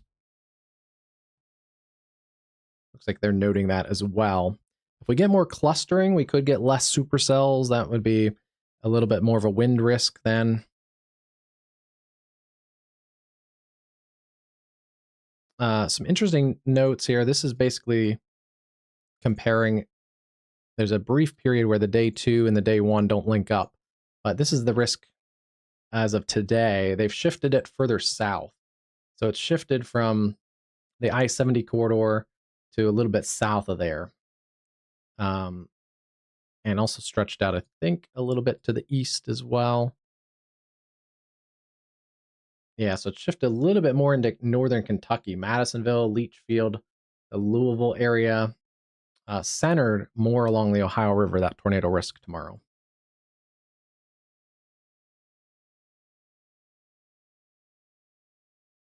And yeah, the wind risk has uptrended quite a bit since yesterday's forecast. They've extended that back across the slight risk. So it's a wind-driven slight risk. And hail is not as big of a factor, weirdly. Now, if we get more supercells, that will bring a little bit of a hail risk. I wouldn't be surprised if they introduce a 5% tomorrow morning. That'll be the next outlook. But they do have a pretty large 5% across the high plains, and then a bit of a hail-driven slight risk there across parts of the Montana and areas of the western Dakotas. There's also a little bit of a hail risk tomorrow across that marginal risk in the northeast.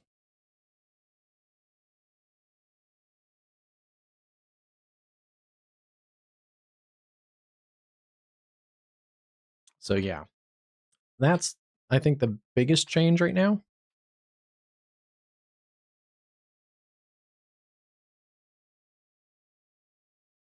Is, yeah, they've stretched it out, added more of a slight risk, like the model data kind of showed, and then added a new slight risk also across areas like Billings and Rapid City. So we'll see. That can go through some changes. It'll go through some changes tomorrow morning based on new data. New weather balloons. The National Weather Service sends out weather balloons at 7 a.m. So they'll send out new weather balloons, get new data, and make any adjustments in the morning. But yeah, there's your two slight risks. And also, let's take a look at one other thing here.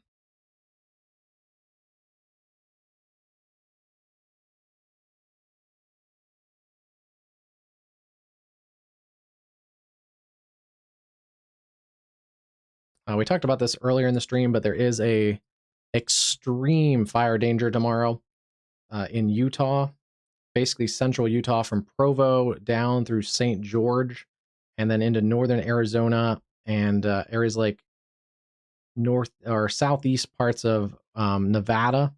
Also in the this pink color, that is an extreme risk, a level 3 out of 3 on fire danger.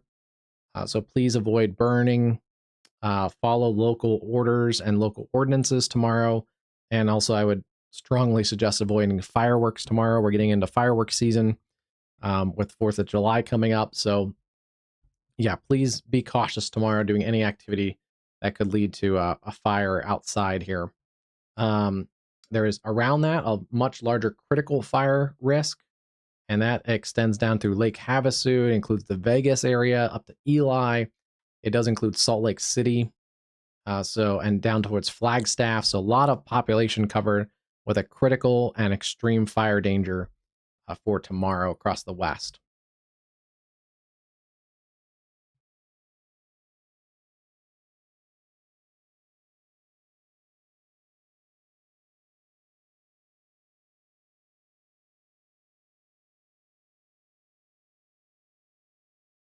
And then on the other side, the flip side of things,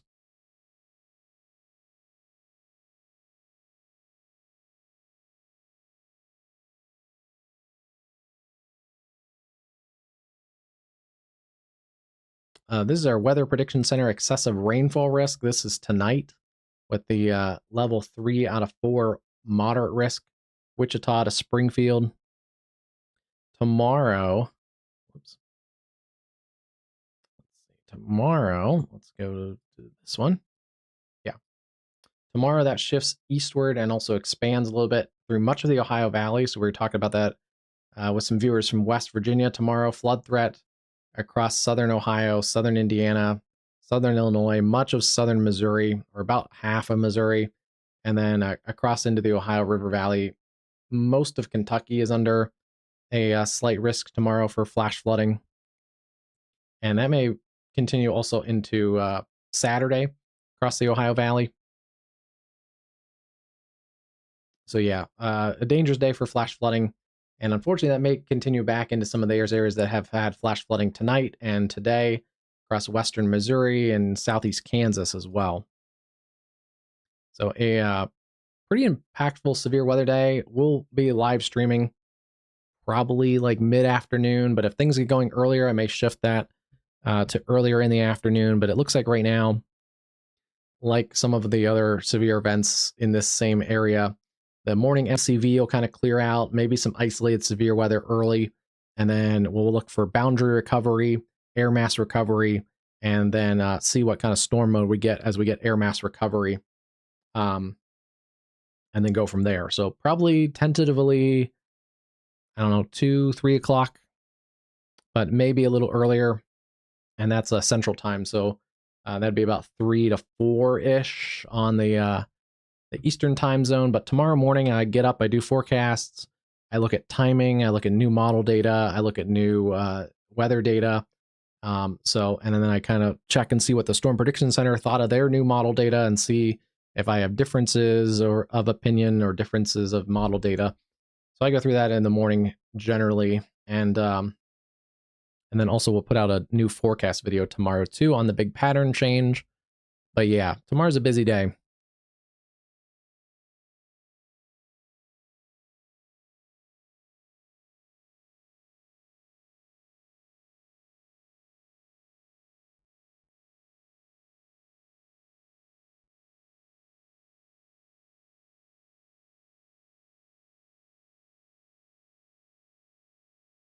Apparently with that extreme fire danger tomorrow, there are particularly dangerous situation PDS red flag warnings for the fire weather tomorrow.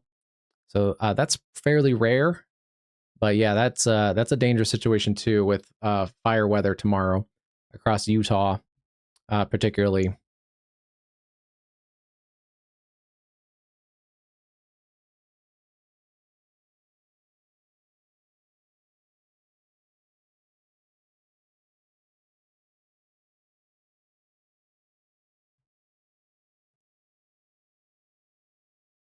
All right, let's see.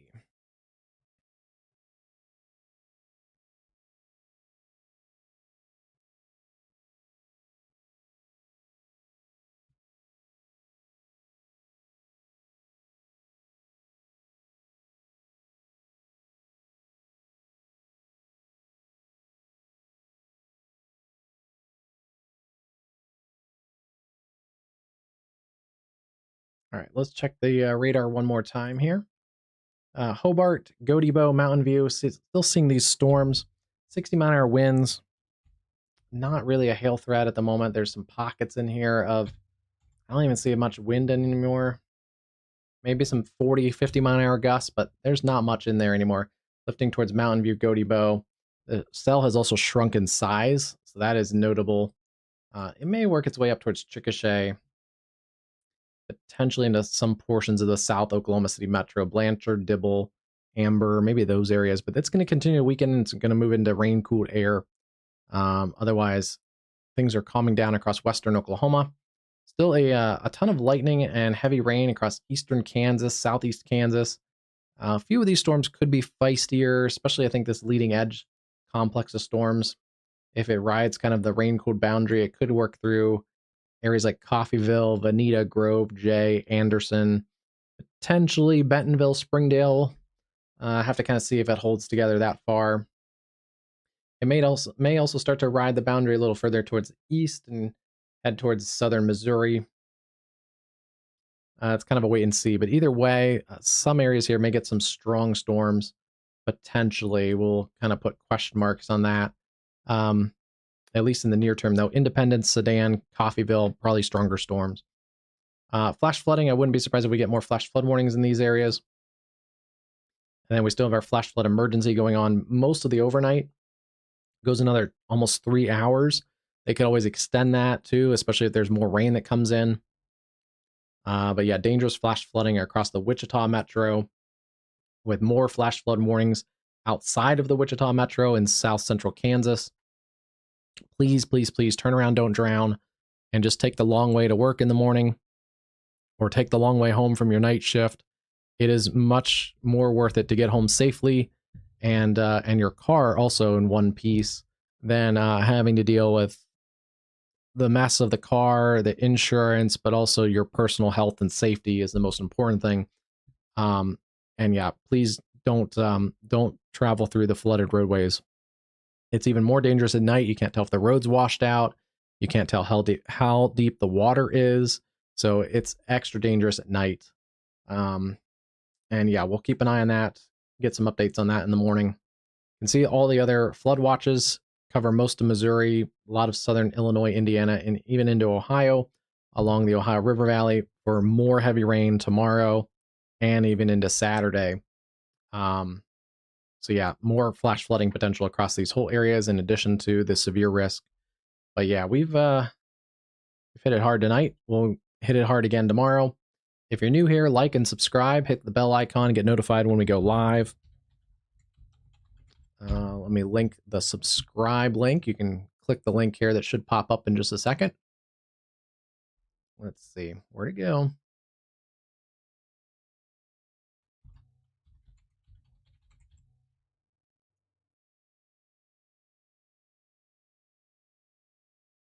There it goes. Oops, it kind of popped up twice.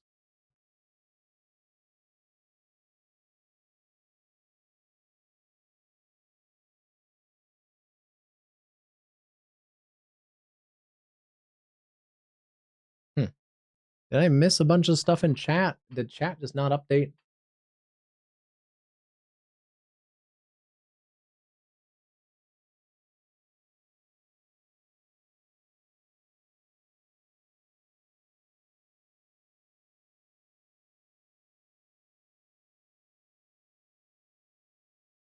That's weird. I think my chat just updated now.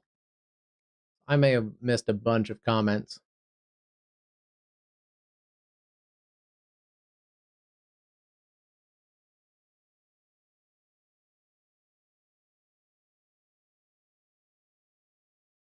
Hey, disconnect. I didn't know you were in the chat. Sorry about that. I don't know why chat just decided to update now, and I just missed like 20 different comments. So I apologize.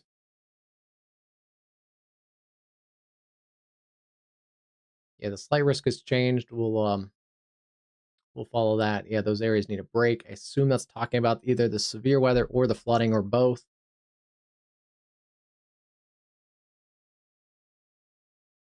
Yes, TSB, they did shift that south a little bit. The tornado risk has shifted south and expanded laterally across the Ohio Valley and then also into the Ozarks. Looks like they've expanded a little bit of that 5% as well. Let's see. Yeah, the new day outlook is there. I don't know why the chat just started to update right now, so I apologize about that. No, I thought it was just quiet. I thought everybody was just chilling. I didn't think I was having tech issues. Was the stream good? It might have just been the chat that froze up. Yeah. I think we're good.